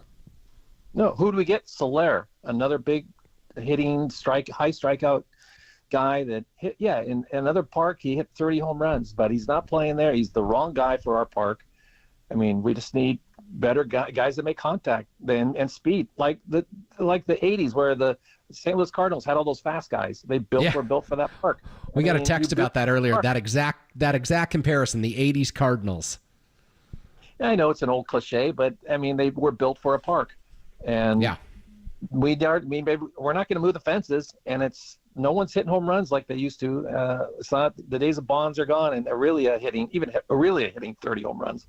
That ain't happening. So get some faster guys that can hit a little better, make contact, move a runner along, maybe bunt once in a while. I know the bunt is a bad word now, but heck, man, small ball will win you if you have a good pitching staff. Yeah. So look, if a runner's on second, I'd rather see someone bunt the guy over than strike out. So thank you for the call, Chris. Appreciate your thoughts. 415-808-KNBR is the number. Send out to Matt in Sonoma. Matt in Sonoma, you're on KNBR. Matt, how's it going this afternoon? Hey, Kerry, how are you, man?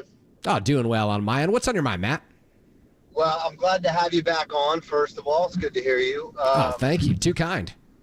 Yeah. Secondly, I mean, I think that last caller just kind of nailed it, right? So, a lot of callers talking about, making the park smaller or trying to. I think your point about the climate is the number one point.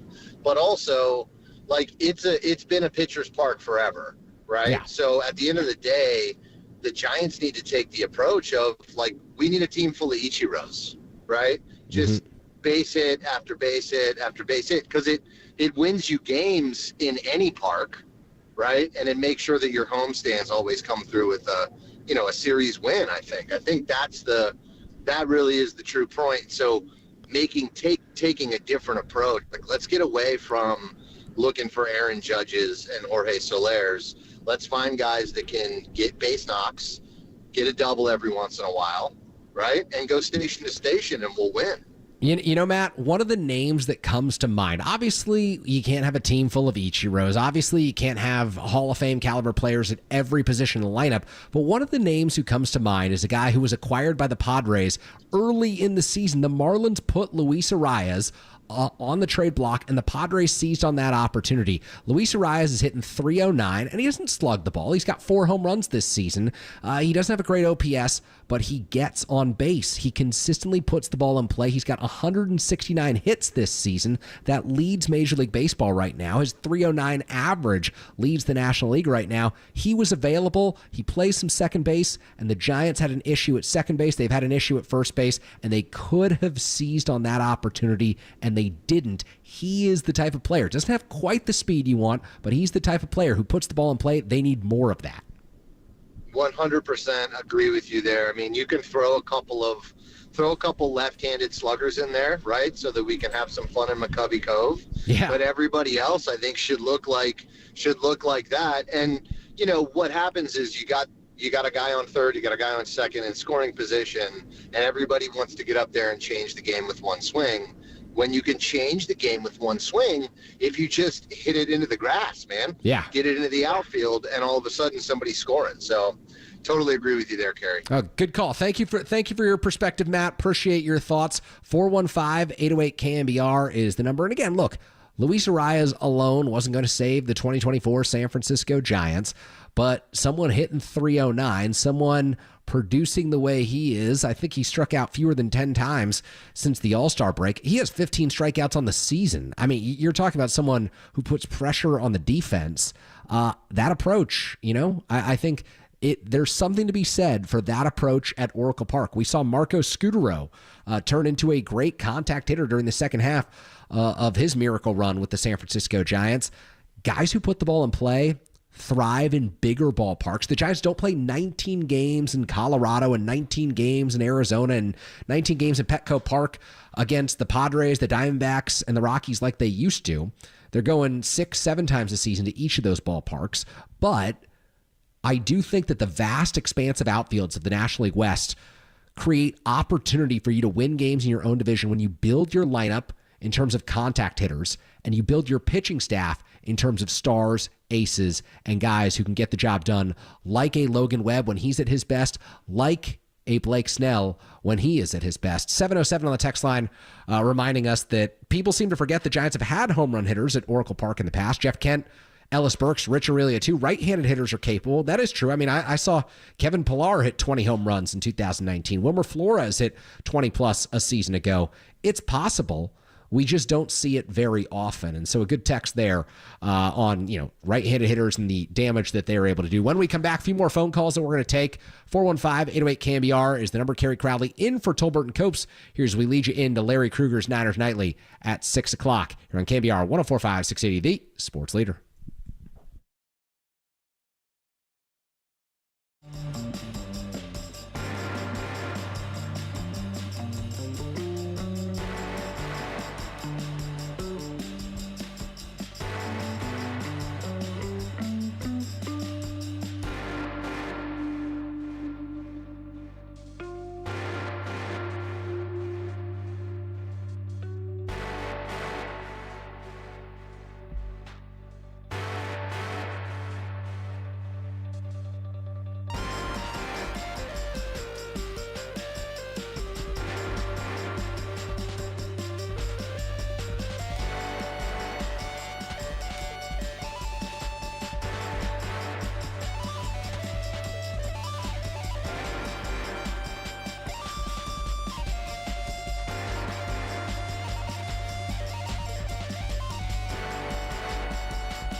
Enjoy KNBR in FM at 104.5 FM. Now back to Tolbert and Copes. Tom Tolbert and Adam Copeland on the Sports Leader.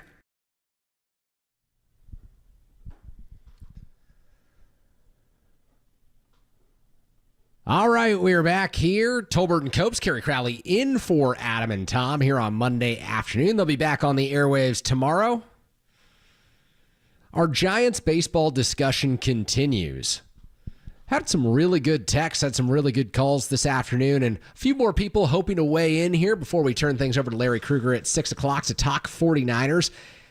Up to 7 tonight. 415-808-KNBR is the number. Let's head out to Glenn in Vallejo. Glenn in Vallejo, you're on Sports Phone. Glenn, how's it going this afternoon? How you doing? Oh, doing well on my end. What's on your mind, Glenn? Oh, well, I used to work at Candlestick. I was an usher. Oh, love it. And I only did that because I wanted to get paid because I couldn't afford to be a bleacher bum anymore. But my big question for you guys is, does anybody ever talk to Kruko? He had this pitch called an ethos pitch, which when he threw it, stunned the crowd, stunned the batter, and was always a strike. And I was wondering if anybody has contact with Kruko, tell him to teach that damn pitch to the younger pitchers. The younger pitchers. Forget the sweeper and all that shit. Throw an ethos pitch once in a while. It'll blow your mind. It'll blow everybody's mind. Had you ever seen one? I've certainly seen the ethos pitch. Yeah, comes in around 58 miles an hour. You see Zach Greinke used to throw it with a variety of teams. Most recently, I believe the Astros and the Royals. Look, it's a great idea, but I don't know that the ethos pitch is single-handedly going to solve the Giants' issues, Glenn. You got any long-term solutions for him? It sure makes the game fun. It does. I'm right there with you.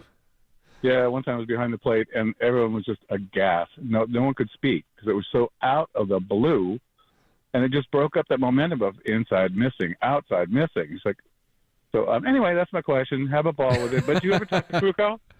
Yeah, we do. We talk to him plenty here on KNBR. So I talk to him from time to time. Not as much this season, but yeah, absolutely. I'll definitely bring that up with them. The ethos. Yeah, the younger pitchers, you teach that thing now. All right. The key to Kyle Harrison and Hayden Birdsong's turnaround next year, the ethos pitch. Thanks to Glenn and Vallejo for that call. That was maybe the ethos pitch of our phone calls this afternoon. So many people fired up about the state of the Giants, and rightfully so. And Glenn piping in, begging for the ethos from Giants pitchers. Let's head out to Barry in Petaluma. Barry in Petaluma, you're on KNBR. Barry, how's it going this afternoon? Great, Kerry. How are you? Doing well on my end. What's on your mind, Barry? Well, I'm going to change speeds on you here. No pun intended. Another ethos coming my way? No, an anti-ethos. Because I am not fired up about the Giants. Quite the contrary.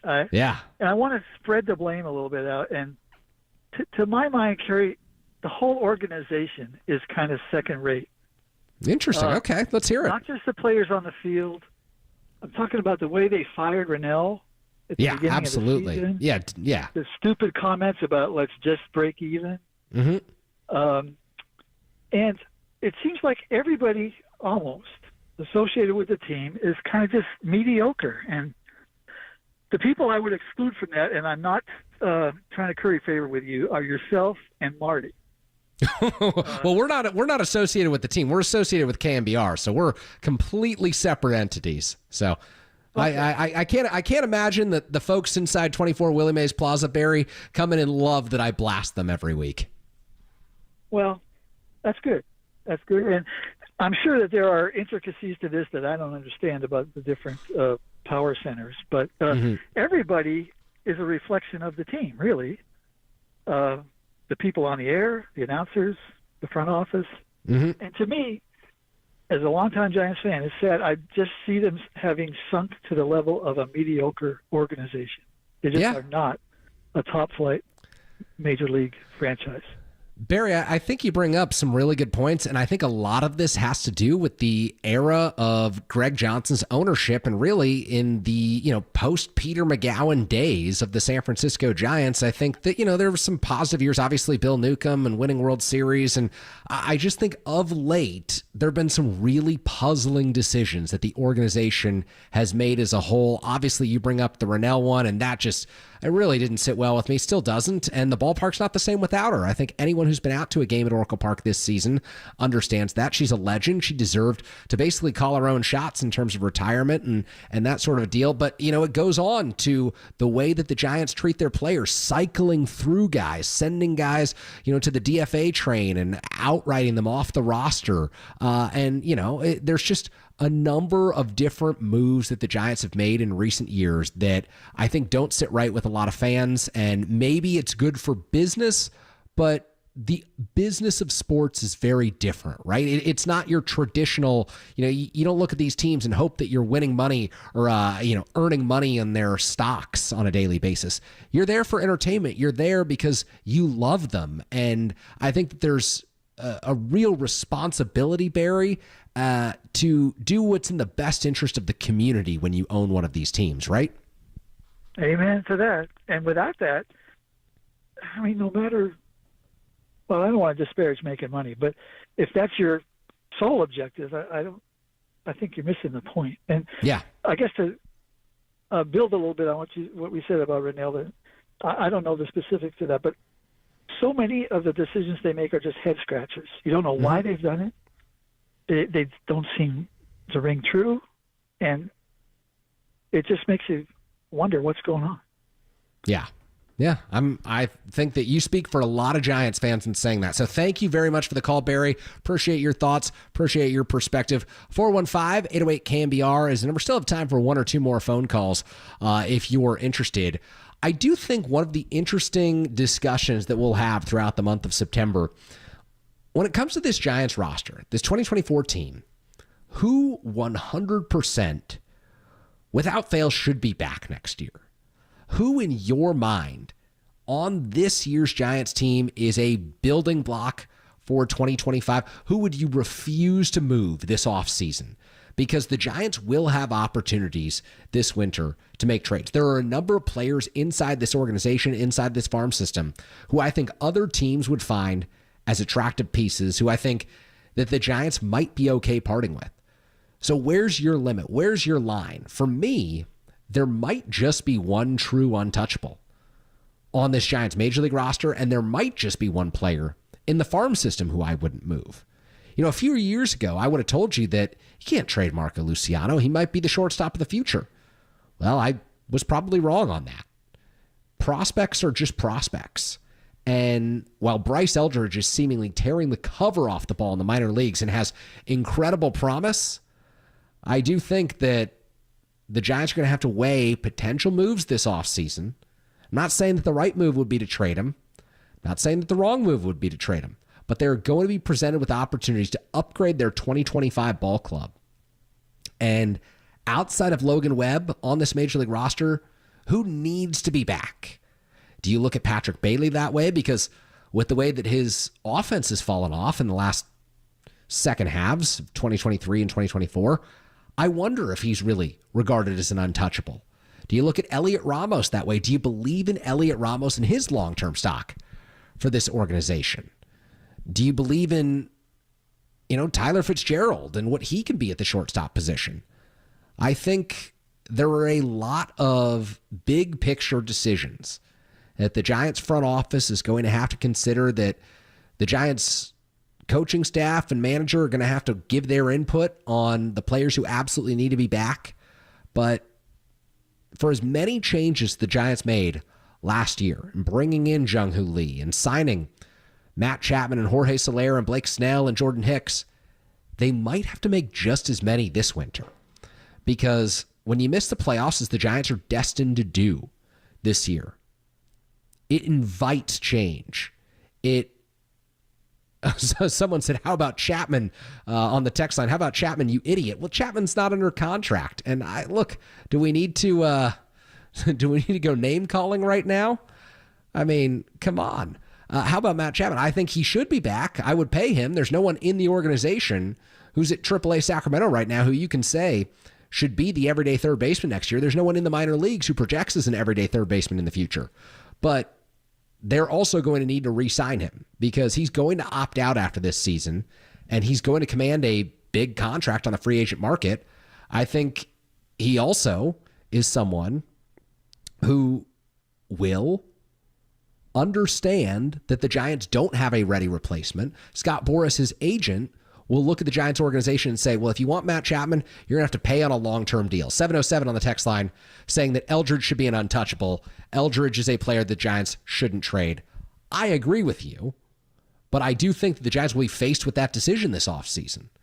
And I wonder if there are folks in the organization who might say, hey, look, we once thought Marco Luciano was untouchable. We once thought Kyle Harrison was untouchable.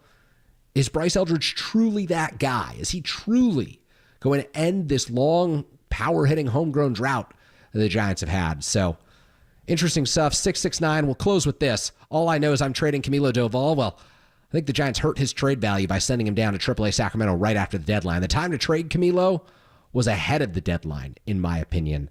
And now I do think that they'll entertain offers this offseason. I don't think he'll be untouchable in any way, but I do think that they may have hurt his trade value by waiting as long as they did. So there you have it. On the other side, we will introduce Larry Krueger, Niners Nightly. We will get you set for Larry's return to the KNBR airwaves. Looking forward to this. I am Kerry Crowley. You're listening to Tolbert and Copes here on Monday afternoon, KNBR 104.5, 680, the Sports Leader.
Follow KNBR on Facebook. Now back to Tom Tolbert and Adam Copeland. Tolbert and Copes on KNBR 104.5 and 680. The Sports Leader. Sports Leader.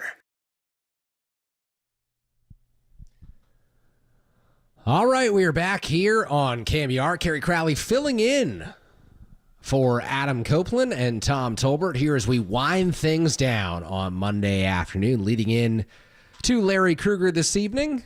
Talked a lot of Giants baseball. I was anticipating, an hour and a half of Giants talk discussing the future of an organization at a crossroads right now. Do they fire Farhan Zaidi, potentially move off of Bob Melvin, and start from scratch this October? Or do they lean on continuity, stability, and some philosophical changes inside the organization? Clearly, more so than anything, something has to change with the approach at the plate. What we've seen from the Giants over the last 2 years with runners in scoring position, simply not good enough.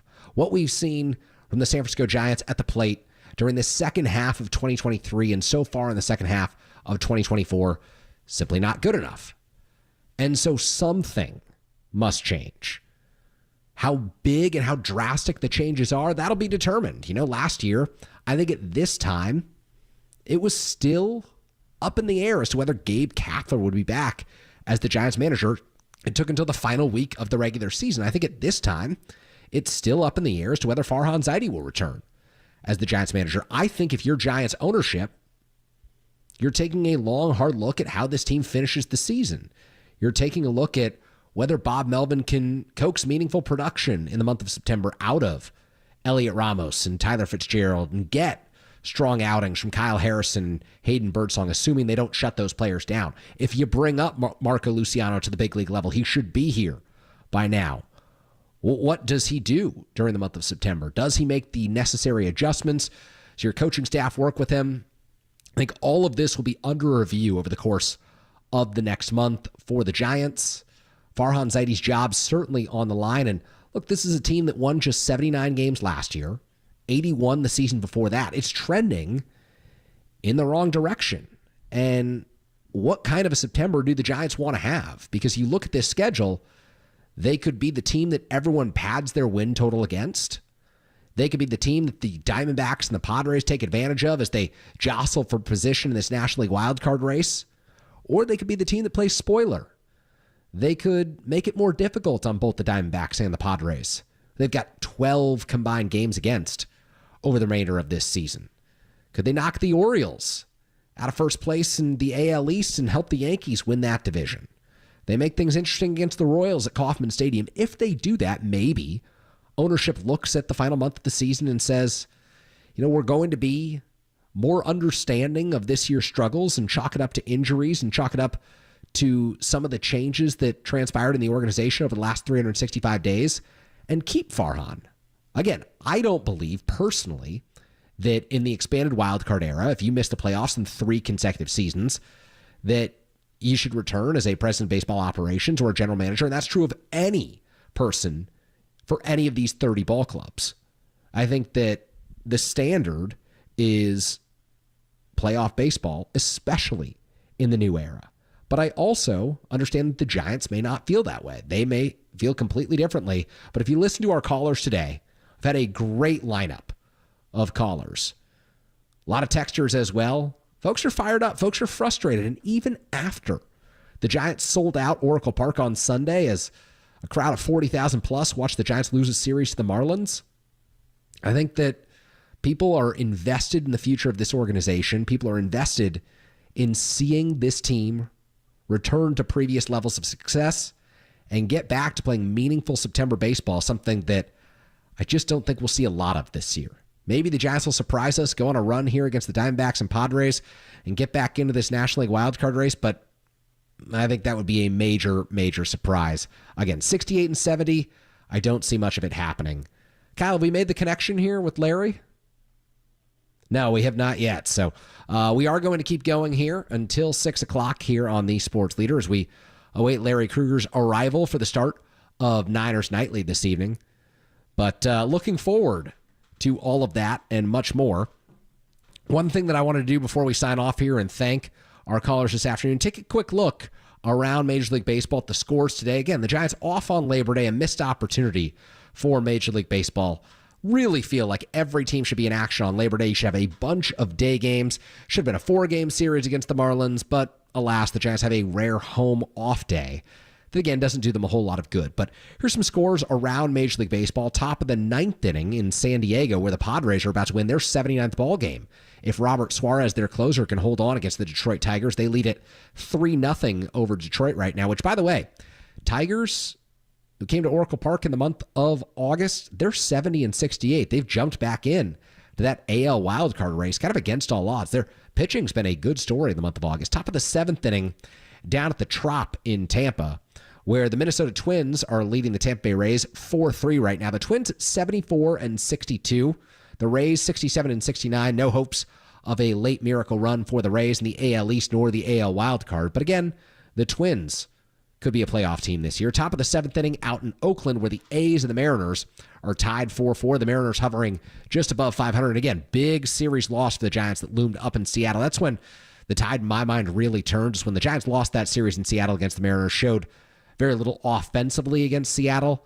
That was a time where you started to really think that the clock was ticking for this 2024 season. Middle of the 7th inning in Queens, where the Mets look to stay hot. They've won 7 of their last 10. They lead the Boston Red Sox 4-1 right now. So the Mets sitting at 73 and 64 right now.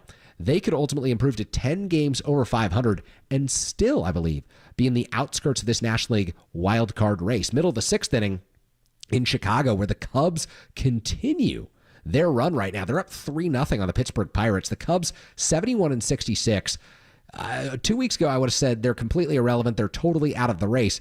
They've blown past the Giants. They've blown past the Cardinals.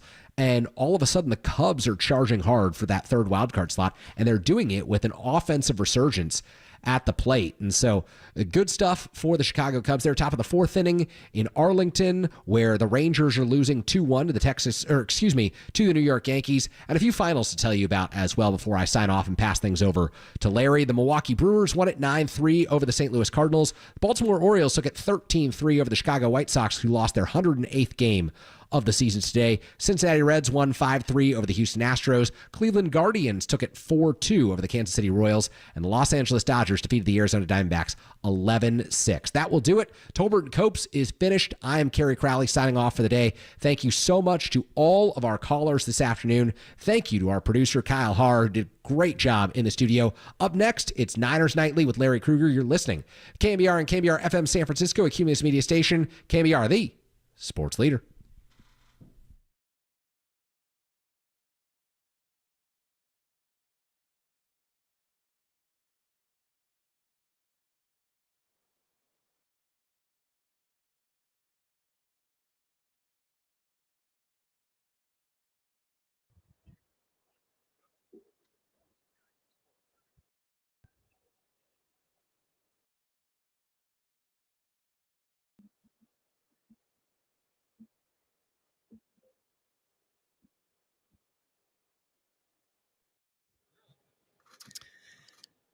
And we're off and running.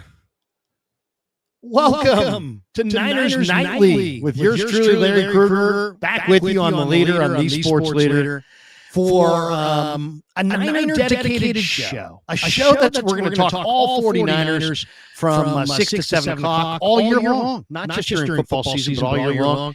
And, before we get rolling, I mean, it's a big day. First day on the show. And of course, young Kyle is producing. We got all the technical things done. And of course, you can follow me on Twitter. You can catch me on YouTube. And of course, on all of the social media connections through KNBR 104.5 and 680 on the AM dial. But we're going to have a lot of fun. We're going to talk a lot of 49er football. And I'm really excited to be back. I would say we got a great hour for you this first show. And we're going to do a bunch of great things. We're going to talk Niners. We're going to talk Niners. We'll talk about their opponent. We'll talk about the team. We'll take your phone calls. We'll have guests. We'll do a bunch of things every night from 6 to 7 o'clock. And it will be on YouTube and it will be on the radio. And hopefully everybody will really enjoy it. And I'm super, super excited. And you know what? I just want to, before we get rolling here, I just want to thank a few people because, you can go through, we're going to talk the rest of the show. I mean, every night is going to be devoted wholeheartedly and 100% to the 49ers and Niner football. And we got a bunch of stuff great planned for later this week. Bob Wischusen's going to join us, the voice of the Jets. Brandon Tierney, I think, is going to be in the house, one of the long-standing Jet fans. And the Jets beat writer will join us on Thursday night as well. We'll get into the matchup as we get a little bit closer to the Monday night affair that will kick off this 2024 season. But I just want to thank a few people out of the chute because nobody gets anywhere by themselves. And I don't want to devote the whole segment to it, but I do want to thank some people. One person I want to thank is no longer here to thank, and that is my deceased father who meant everything to me. My parents, meant everything to me. And he died during the pandemic, and not from COVID, but just, from Parkinson's and from being old. And I miss him greatly.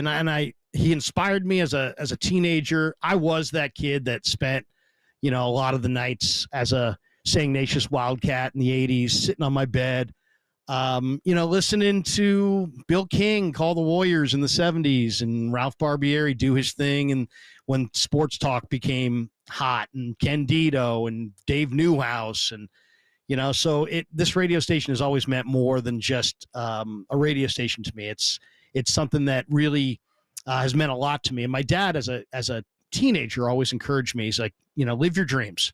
If you do what you love, you won't work a day your whole life. And he didn't just encourage me. He kind of demanded of me to have a dream and to live it. So he's no longer with us, but I miss him. But, I dedicate Niners Nightly to George Kruger because he was absolutely the inspiration of my media career. But he's not the only person I want to thank. I do want to thank a few more people, and then we'll get into the Niner talk. But I definitely want to thank my wife, Amy, because, she's been there with, the ups, the downs, the media career, and she's never wavered. We've been married for 25 years. It's been 25 amazing years, August 7th. And she's still the love of my life, and she's still there by my side. And I really do have her to thank for just, 4 wonderful kids. And I want to thank them right now too. My daughter, Anna, she's the toughest person I know. My son, Kevin, has really helped me grow my YouTube channel, The Krug Show, into, 50,000 subs in 2 years. And he's a big reason that I'm back here on the radio, I believe. My son, Ben, who just graduated Northgate High School in Walnut Creek. I mean, just the determination that he has gone about his life with, and the courage and the determination to fight, and to be, play varsity baseball, and it's not easy, and it was a struggle, but he has great determination and great courage, and I admire that in him. And then my youngest son, Christopher, who just has great enthusiasm and makes me laugh every day and reminds me that we're sports is the toy department of life, right? So, have fun. And he's got great enthusiasm for life, and And that definitely, I get that from him. And then I do want to thank, the people at KNBR, Larry Bloomhagen, KNBR's brand new program director, Mike Holler, who I've known for decades, Bruce Gilbert, Dave Milner, all the good people at KNBR.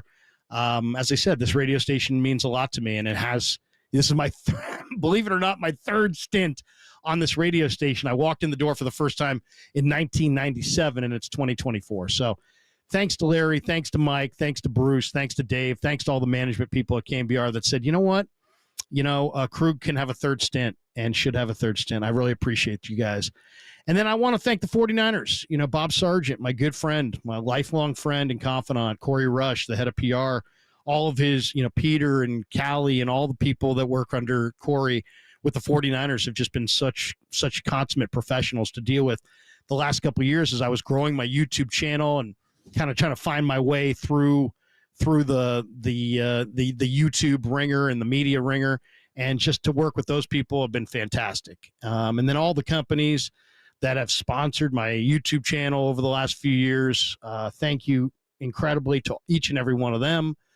And then I also want to thank the 49er players, because a lot of what I do is I go in the locker room and I face guys up and I ask tough questions and I get to know the guys. And, these guys have trusted me and given me some unbelievable answers to my questions over the last couple of years. And without their trust and without that communication, man, I don't think I would have brought as much good content to the YouTube. And obviously we're going to bring that to KNBR. So, this first segment, I just wanted to tell everybody how excited I am to be back here at KNBR and so excited for this marriage of the Krug Show and KNBR. And the other thing I'm really, really excited about, and I'm probably the number one reason I'm excited for the show and this opportunity and this upcoming 2024 season for the 49ers, is I'm really excited about this 49ers season that's coming up. I know there are a lot of people that with the Ayuk holdout and hold in, then hold out, and now with the holdout for Trent Williams, it's like, how good are the Niners going to be? And there are a lot of people that are like really pessimistic that they're going to be, a Super Bowl contender again. But to me, I've been around it a lot, and I've, and been around the players all summer. You talk to a Diamador Lenore, you talk to a Fred Warner, you talk to a George Kittle, you talk to some of the players, Christian McCaffrey. There is a Brock Purdy. There's a determination this year that I definitely feel when I talk to the players, whether it be in the locker room, which just opened up this week, or the podium throughout training camp.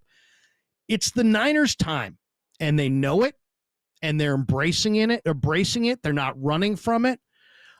Super Bowl 54, they might have been a little bit ahead of schedule. Super Bowl 58, maybe a little behind schedule or right on schedule. And they're still looking for that elusive sixth Lombardi.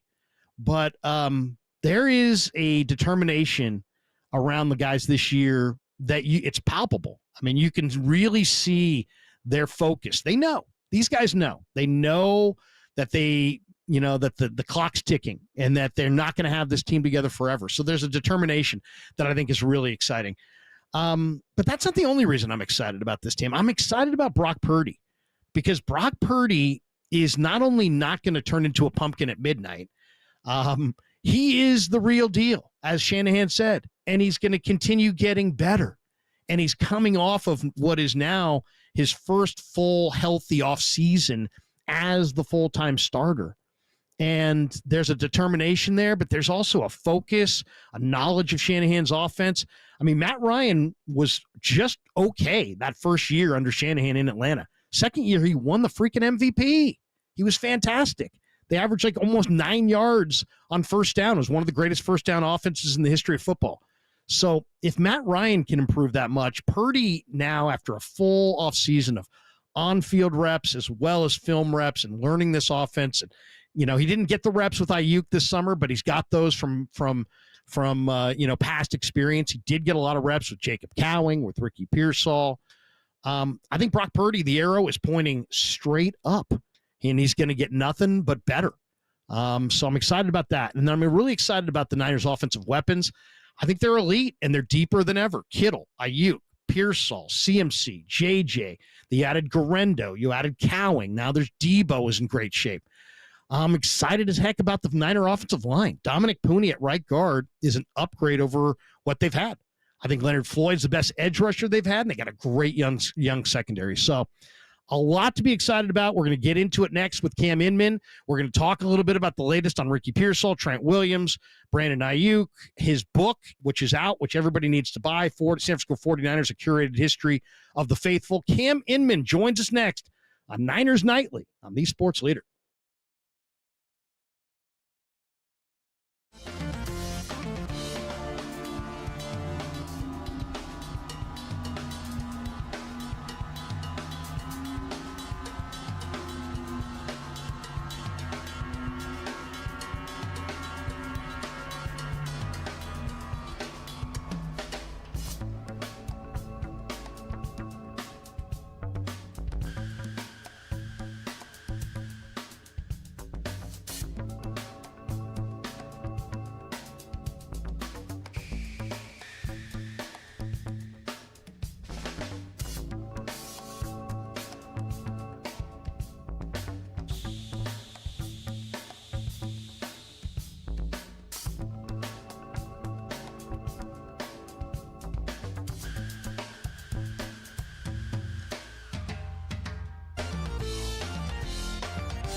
All right, welcome back to the first edition of Niners Nightly. Larry Krueger with you on the Sports Leader. And our first guest in the history of Niners Nightly is my good friend Cam Inman, author of 49ers, A Curated History of the Faithful, one of the best beat writers and writers around the 49ers, I think, in the entire market. Does an incredible job for the San Jose Mercury News, and he has a fantastic book. I've only gotten about 7 or 8 chapters into it, but I love it. Absolutely love it.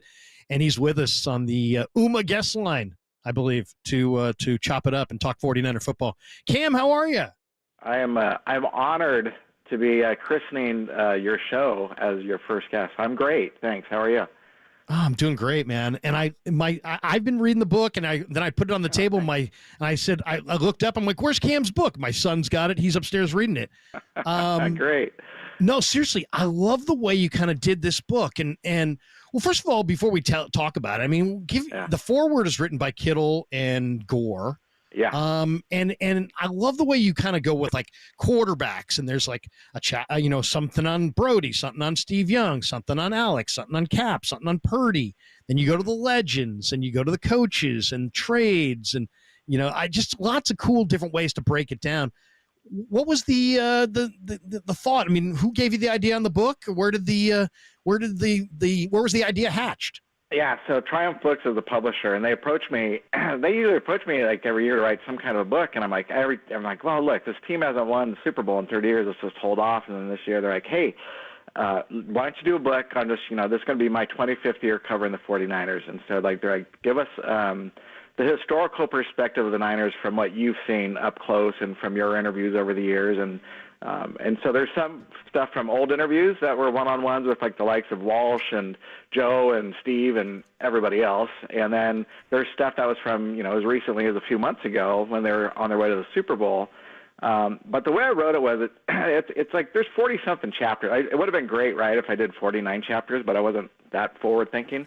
But there's like 40-something chapters. And the way I broke it down was, it's the Niners, so you got to start with the quarterbacks. And so what I try to do is, I think I put in about 8 quarterbacks in there. The guys that I've covered or gotten to know are guys that you really need to know about the franchise history and what kind of anecdote or insight that I can offer that maybe you don't know already. Or it's kind of like, it was kind of fun going through my archives and just rediscovering some things. Like when Montana was, celebrating the 25th anniversary of him getting drafted, I sat down with Bill Walsh and talked to all these different people just about the whole process and got a hold of Joe. And then Joe's come around the last couple of years, so you can kind of freshen up the story a little bit and, compare him to Mahomes or Brady, whatever you want to do. But it was a fun project. It was more, it was a project that I did all throughout last season, Larry, so I was kind of juggling it while I was writing duties on covering the Niners Super Bowl march. And it was more fun to do than I expected. And then the worst part about being a writer is when you have to go back and reread your stuff because you think it's just going to be really boring.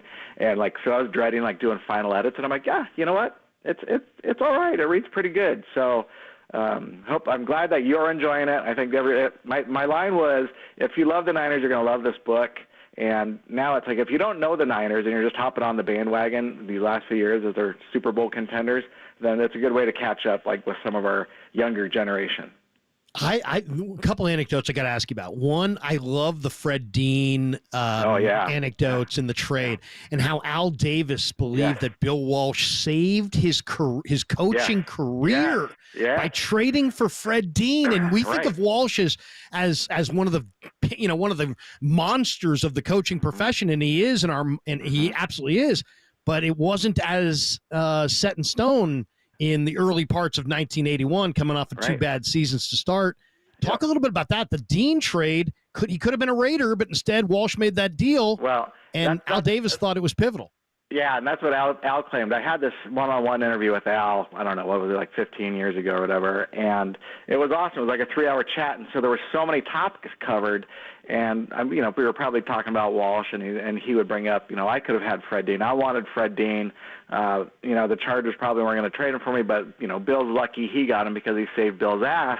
He's like, I think Walsh at the time was 11-26 as a Niner coach, and it's like, yeah, that's not great. I mean, Shanahan wasn't much better probably. He may have been worse because he started 0-9, but And it's all about how you finish, right? And so Bill gets Fred Dean, the dynasty gets going there with Montana Clark and then Ronnie and all these other great players all around them.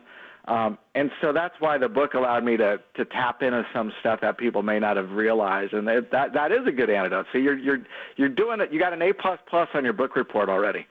I love it. I'll tell you the other one. I was talking to Brent Jones a couple years ago, and Brent was comparing Brock in some ways to Joe. Now, that's a tough comparison, as we all know, especially a couple years ago. But I thought it was really interesting reading the anecdotes on Steve Young, how Steve Young was totally floored by Joe Montana's preparation and his attention to detail. And it kind of reminded me of what Sam Darnold told us last year when I asked him about it on the podium. About Brock's preparation. There's definitely some connection there between, there's a magic about Brock. I'm not saying he's Joe, I'm not saying that, but he reminds Brent Jones of Joe, and Brent knows both pretty good. I think part of it is also just his processing skills, and I think Joe was able to just had an uncanny sense of the game, and I think that's what made Joe and Steve who they were. And Brock's got that mental and feel to the game that's showcasing it, and it hasn't been a flash in the pan. And that's why everybody that's watched Brock enough now is a firm believer that this kid is NFL quarterback, and the Niners don't have to worry about the position. Now it's a matter of making sure Brock stays healthy, and it would be nice to see if number 71 was flying into San Jose Airport tonight, so he shows up at practice tomorrow to protect Brock's blind side. But yeah, everything about the Niners, everything about the NFL revolves around the quarterback. And the 49ers had the NFL rushing champion last year in Christian McCaffrey, and everybody forgets about it. It's an amazing book. The chapter on the 86 draft class is a fantastic read. Everybody needs to go catch it. Cam Inman with us. He wrote 49ers, A Curated History of the Faithful. It's fantastic. It's out. You guys all need to go buy it on Amazon or wherever you buy books. Awesome stuff. You mentioned Trent. What do you think? When I saw the report today from Fowler saying that Trent is unhappy, what do you think? Is that just something you say, or do you think he's legitimately unhappy? I think everything we've heard about Trent Williams in the last week is hilarious, because the way that these reports are, it's very semantic based. It's called a contract dispute. The guy is a contract holdout. Of course he's unhappy. If he was happy, he's here. It's a matter of getting him the right number that he wants for a contract and getting him in. I think we saw everything last year with Nick Bosa pushing it to the limit within, a few days of the season opener. And you knew Nick was going to be preparing on his own fine. And that's what Trent's doing. He's been working out in Houston. My whole deal this offseason was just tell me that Trent is not retiring. He showed up at minicamp. He didn't participate, but he showed up. Sure looked like he wasn't retiring. And from all indications from the Niners and their communications, it's about just contracts. So that's fine. Figure it out.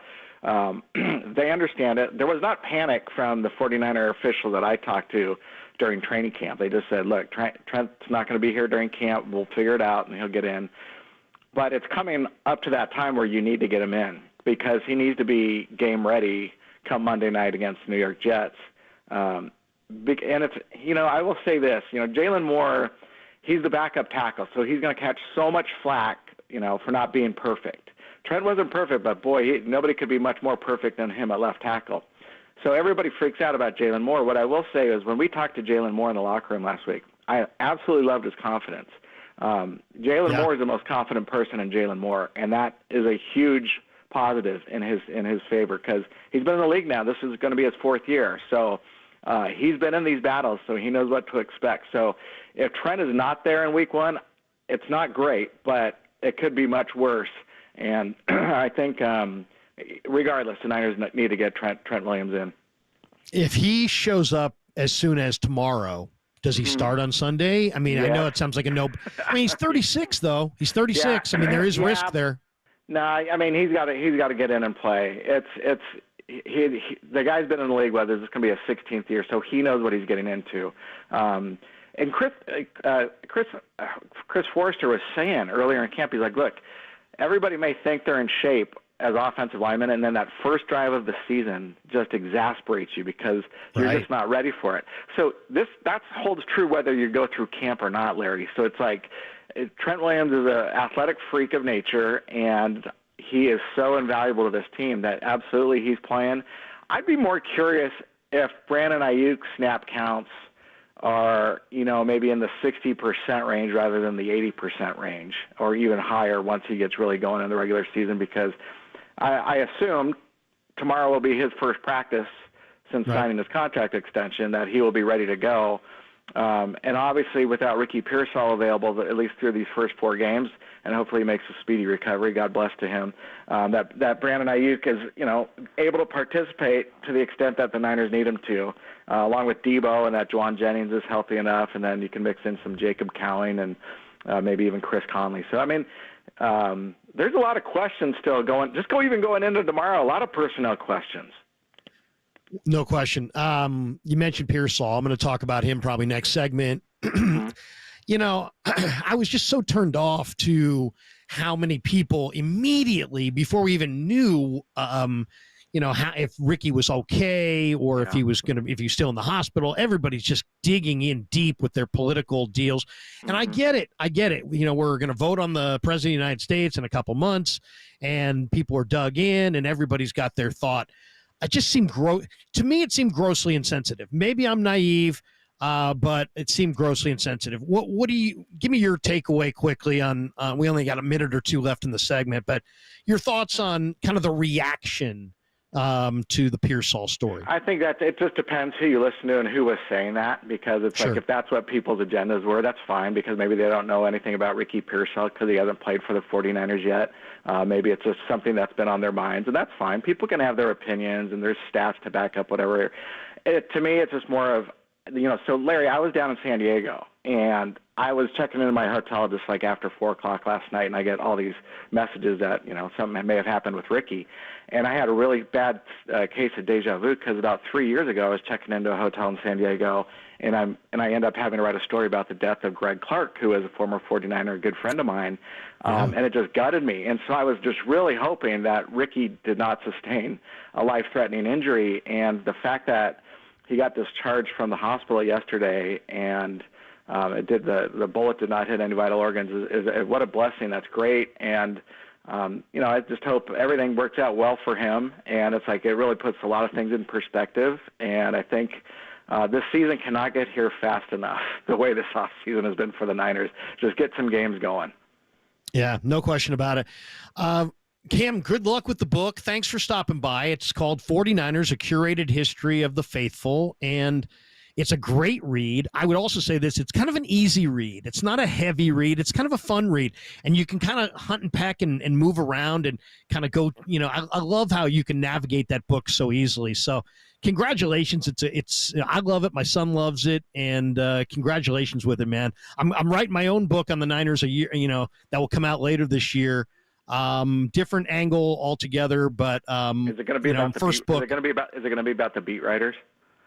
Yes, it's going to be about who eats the most, who cuts the line in the media lunch sessions. That's great. Well, hey, Larry, thanks so much for having me on, and congratulations. Everybody enjoy listening to Niners Nightly, and I'm sure it's going to take off.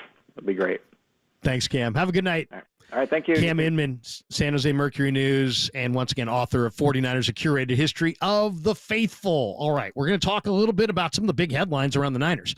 Ayuk's contract details. Albert Breer had something today on that. Ricky Pearsall, Trent Williams, maybe even my Super Bowl prediction, and maybe a few of your phone calls at 808 KNBR on Niners Nightly on the Sports Leader.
Check the mic and make sure it sound right, boys.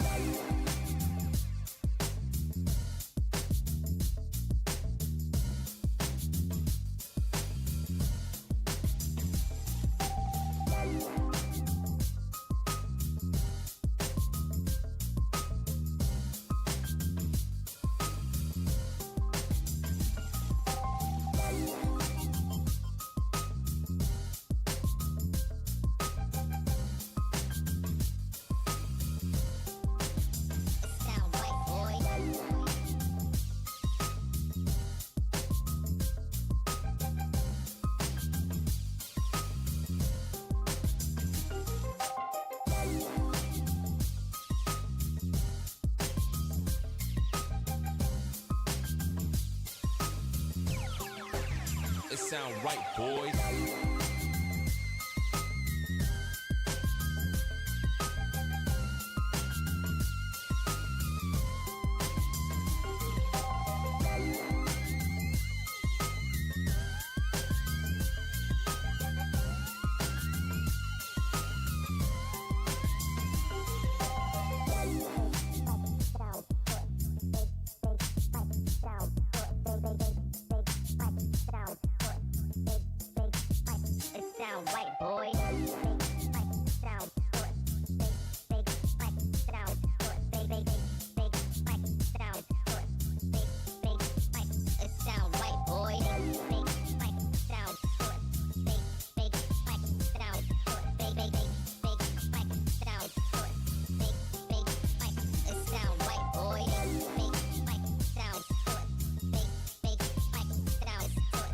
A major response for the city tonight. We just heard from the San Francisco District Attorney as well as the police chief, who described what happened at Union Square, saying that there was a 17-year-old suspect attempting to rob Mr. Pearsall, and they got into a scuffle. Both of them ended up being shot. Now, both of them are hospitalized here at San Francisco General Hospital in stable condition.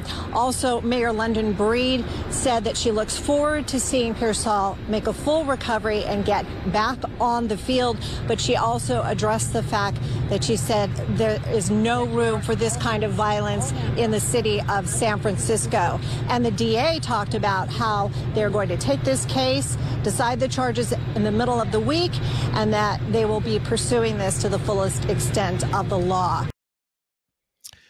Welcome back to Niners Nightly. That was the unfortunate story on Saturday. Unbelievably, Niners rookie wide receiver Ricky Pearsall was held up on the street in downtown San Francisco, right around Union Square, for his Rolex by a 17-year-old kid at gunpoint who had come from Tracy. And both Pearsall and the attacker were both shot. And from what I read in a quote today, by the way, the Niners put Pearsall today on the NFI list, the non-football injury list. He is going to be out a month. Brandon Parker took his spot on the roster. So you're not going to see Pearsall early on. But a quote here from his mother said that basically Aaron Pearsall said that the bullet went into his chest and out his back. And unbelievably, he avoids the three critical areas, which, I guess gunshot victims usually, obviously if it hits you anywhere in the heart or any of your major arteries, you're probably going to die. And it didn't. And if it hits you in the spine, you're probably paralyzed. And it didn't. And if it hits you in your lung, if it pierces your lungs, oftentimes that's fatal. It didn't happen. And this kid goes to San Francisco General and is now out of the hospital. And our thoughts and prayers are obviously with Ricky. Just an unbelievable tragedy. And what bugged me so much about it was immediately the reaction. I get it. I mean, I do understand it's a political charged time and this and that, But I mean, come on, people, let's pump the brakes. I mean, now that he's, if you want to talk about the political ramifications, so on and so forth. Now, if you want to talk about how the cities run, how the states run, whatever road you want to go down, you can, I guess, go down that road now. But when he's still in the hospital and you don't know, I mean, you don't know what his condition is, and all people are, I mean, some people I actually know were putting out information like, hey, you know what? Crime's down in this city. It's like, do you think, I mean, how grossly insensitive is that to say crime's down as a guy was just shot? I mean, I'm sure his family doesn't like hearing that. I'm sure he doesn't want to hear that. I mean, it's not down enough for Ricky as far as Ricky's concerned. So, I mean, wow. I mean, that's amazing. It's amazing. But it just kind of shows how people immediately go to the story they want to tell, you know, the ideology that they want to espouse. And I get it. I understand it, but I do think it's sad. And I do think that we can be better as people than to, you know, we can't wait until we find out if the guy's going to live or, you know, and walk again. I mean, we don't know what his physical situation is, but we're going to go on and on and on and on and on about, you know, the mayor and the way the government's run. And, you know, I understand it. To me, it seemed incredibly insensitive at the time. And yet, you know what? I do there are people, you know, I did a video on it and people were, you know, talking to me about my video, you know, and the bottom line is, you know, you cover the team, you're going to talk about the team, the good, the bad, the ugly. And this was ugly. And the fact that, you know, he was shot, the fact that he was held up, the fact that it happened in broad daylight in the middle of the day, on a city street. And, you know, as a native San Franciscan, you know, this bothers me a lot. And I don't know that there's a simple solution or one solution, or it's just too easy to say, well, this person's to blame or this party's to blame or that's to blame. You know, you can go there, and many people have and will continue to. And I understand all the points. I understand the people on the right. I understand the people on the left who are trying to say it's a safer place. I understand all of it, but wow, we can't wait 24 hours to get to the political thing, and people are tweeting out, you know, this rarely happens. And then I don't know the mayor of San Francisco. I've never met the mayor of San Francisco, but I did not like the fact that she brought up, you know, that this rarely happens. You know, I mean, that once again, that's like beside the point. And to me, it seems like a little insensitive to be talking about how often it happens or doesn't happen.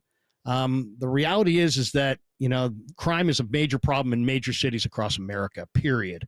Doesn't matter what we're talking about. It just is. And it's more of a problem today than it was yesterday. And that's just the way it is. And unfortunately, it bleeds into sports here. And now, and I don't want to say unfortunately, in some ways, you know, sports in a lot of people's minds is kind of the toy department of life.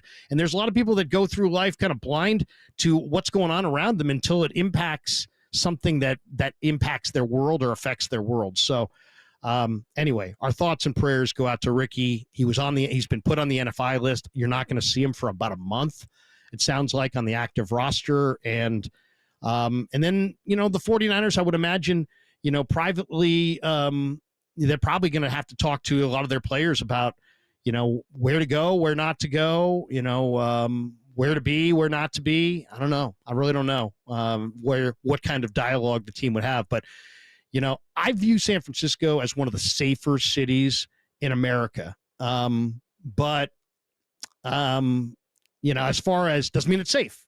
Doesn't mean that you're going to be safe.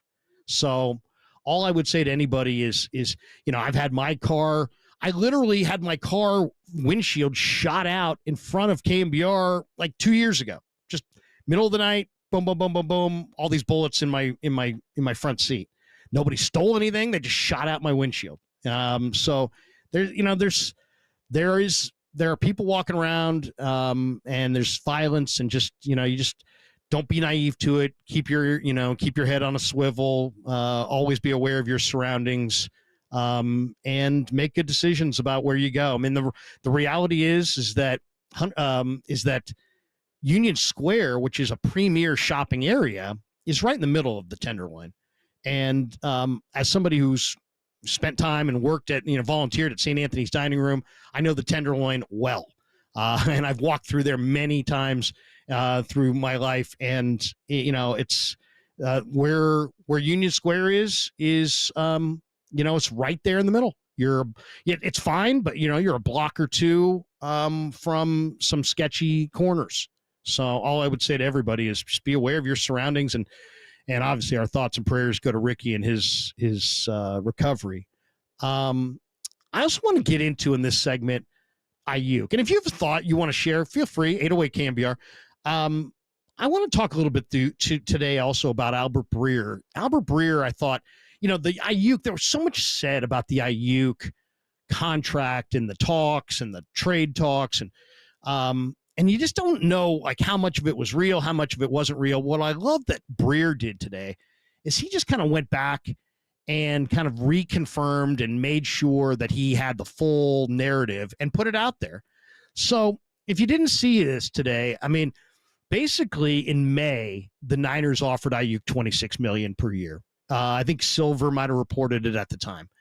The Niners did not move off of their $26 million offer to Ayuk until training camp kicked off, and Ayuk chose to hold in at that time.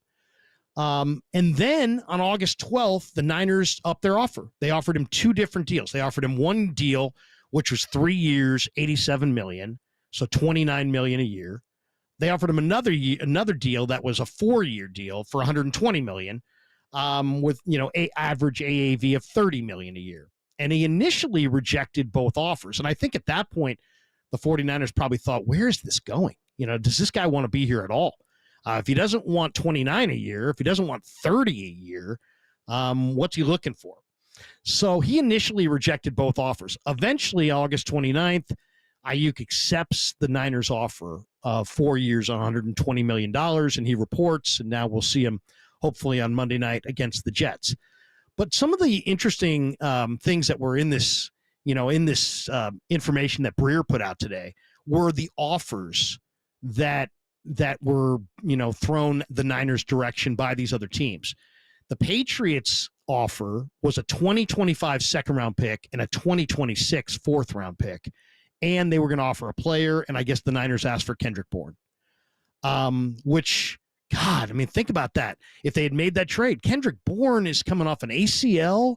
He's nowhere close to Brandon Ayuk. And you would get a second-round pick in next year's draft and a fourth-round pick in the following year's draft, and all you would get this year is Kendrick Bourne for Brandon Ayuk. Oh, my gosh. I mean, that would have been – people would have lost their mind on that.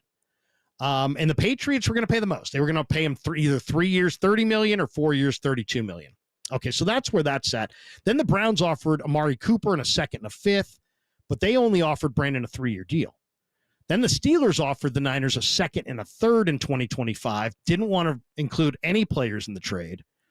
And because J.J. Watt makes $28 million, they weren't going to go a penny over $28 million because they felt like it would probably ruin their locker room and their the vibe in their room. So, it's interesting. And then, according to Breer, the Niners called a dozen teams trying to swap a pick for a wide receiver. One of them was Denver. Denver turned down a third-round pick for Cortland Sutton. It does make you wonder, what if the Niners had offered the second-round pick instead of the third to Denver? Would Denver have then traded Sutton to the Niners, and would Ayuk have then wound up in Pittsburgh? According to Breer, the only reason Ayuk wanted to go to Pittsburgh was because he had some positive Zoom calls with Mike Tomlin back during the pandemic in 2020, and he liked, Tomlin from then. According to Lynch and Shanahan, they were never going to trade Ayuk if the deal made the 49ers worse in 2024, and any draft pick deal with the Steelers, of course, makes the Niners appreciably worse in 2024. And then I thought it was interesting that Breer says Ayuk always wanted to be a Niner. So, So and that I believe because his mother is a Niner fan. I mean, if you watch the Pivot podcast with Ryan Clark, when it got to talking about mom and her affinity for the Niners, you could kind of tell he wanted to be a Niner. Mom didn't want to switch teams. I think Brandon played it cool because he wanted the bag, but I think he wanted to be a Niner. I think that was true. And ultimately he's a Niner. So there you go. A couple thoughts on the Ayuk deal. And then now we're waiting on Trent. And who knows if we're going to see Trent tomorrow, if we're going to see Trent. I would say if we don't see him tomorrow, I really don't want to see him on Monday. And I don't know how you guys feel about it, but that's he's 36. He owns a gym. He keeps himself in shape, but he hasn't practiced all summer, and he's 36. And to me, it's like if you get him in there tomorrow and he gets Tuesday, Wednesday, Thursday, a whole week to practice, even then, I mean, offensive linemen play the full boat, right? If they go 70 plays, he's going to play 70 plays. I just don't want to see him tear a calf or, rip a quad or just do any kind of soft tissue injury, but tear something and be out for an extended period of time. So to me, it's like if you can get him in there tomorrow, it's still a huge risk. Maybe I would consider doing it, but man, if it's anything after tomorrow, I mean, if he doesn't get a full week this week, just go with Jalen Moore. Just go with Jalen Moore. Just for 1 week. Go for 1 week, Jalen Moore with full reps over Trent Williams with no reps would be the call that I would go. That's the direction I would go. All right. But that's kind of how I look at it. I mean, if somehow Trent is there tomorrow, great. Full week of work, full week of practice, play him on Monday night. If he's not there tomorrow, hold him off until week 2. That's my thought.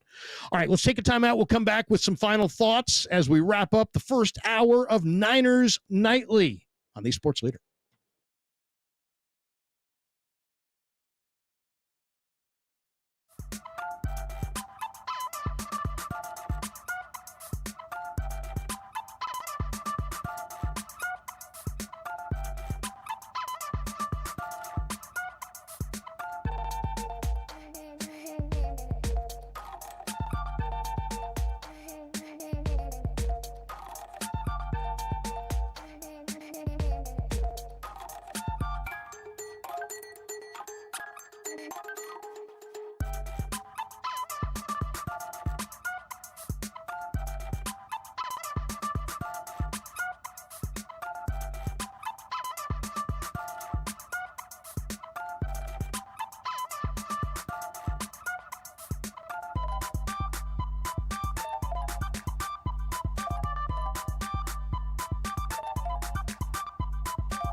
All right, and before this segment is done, I will give you my Super Bowl pick since it's our first show of the year, Niners Nightly. We will give you our Super Bowl pick. I got to go Niners in the NFC, but I've got a surprise in the AFC. But before we get to that, we'll go to Mark in the city who wants to talk about the Niners secondary. What's up, Mark? Hey, Larry, how you doing? Hey, man, good to see you. Good to talk to you. Yeah, you too. Glad to hear you back on the air on KNBR. It's great to hear you again. Mark and I, for those who don't know, I used to live out in the avenues across the street from St. Ignatius when I was a kid. I mean, literally like kid, like 8, 9, 10, maybe 10, 12, young teenager. I used to play basketball on that outside hoop all the time. And Mark lived in my neighborhood, and we used to shoot buckets back in the day and talk about Warrior basketball. Those were do you remember days, that, Mark? Larry. Yeah, I sure Good do. days. Yeah, I used to get all my scouting reports from you on the draft, so I missed That's that. right. Detlef Shrimp, your thoughts? You know, it was something like that. Yeah. I wanted to ask you about the secondary of the 49ers. It looks like it may be really deep this year. And in 1981, we drafted Lott, Wright, and Carlton Williamson, and we ended up in the Super Bowl, and the secondary was a big reason. And so what's your evaluation of our secondary? Oh, it's super exciting. I mean, to me, that was the takeaway this summer when I'm out there watching this thing. I'm like, wow, look at this. It's all come together.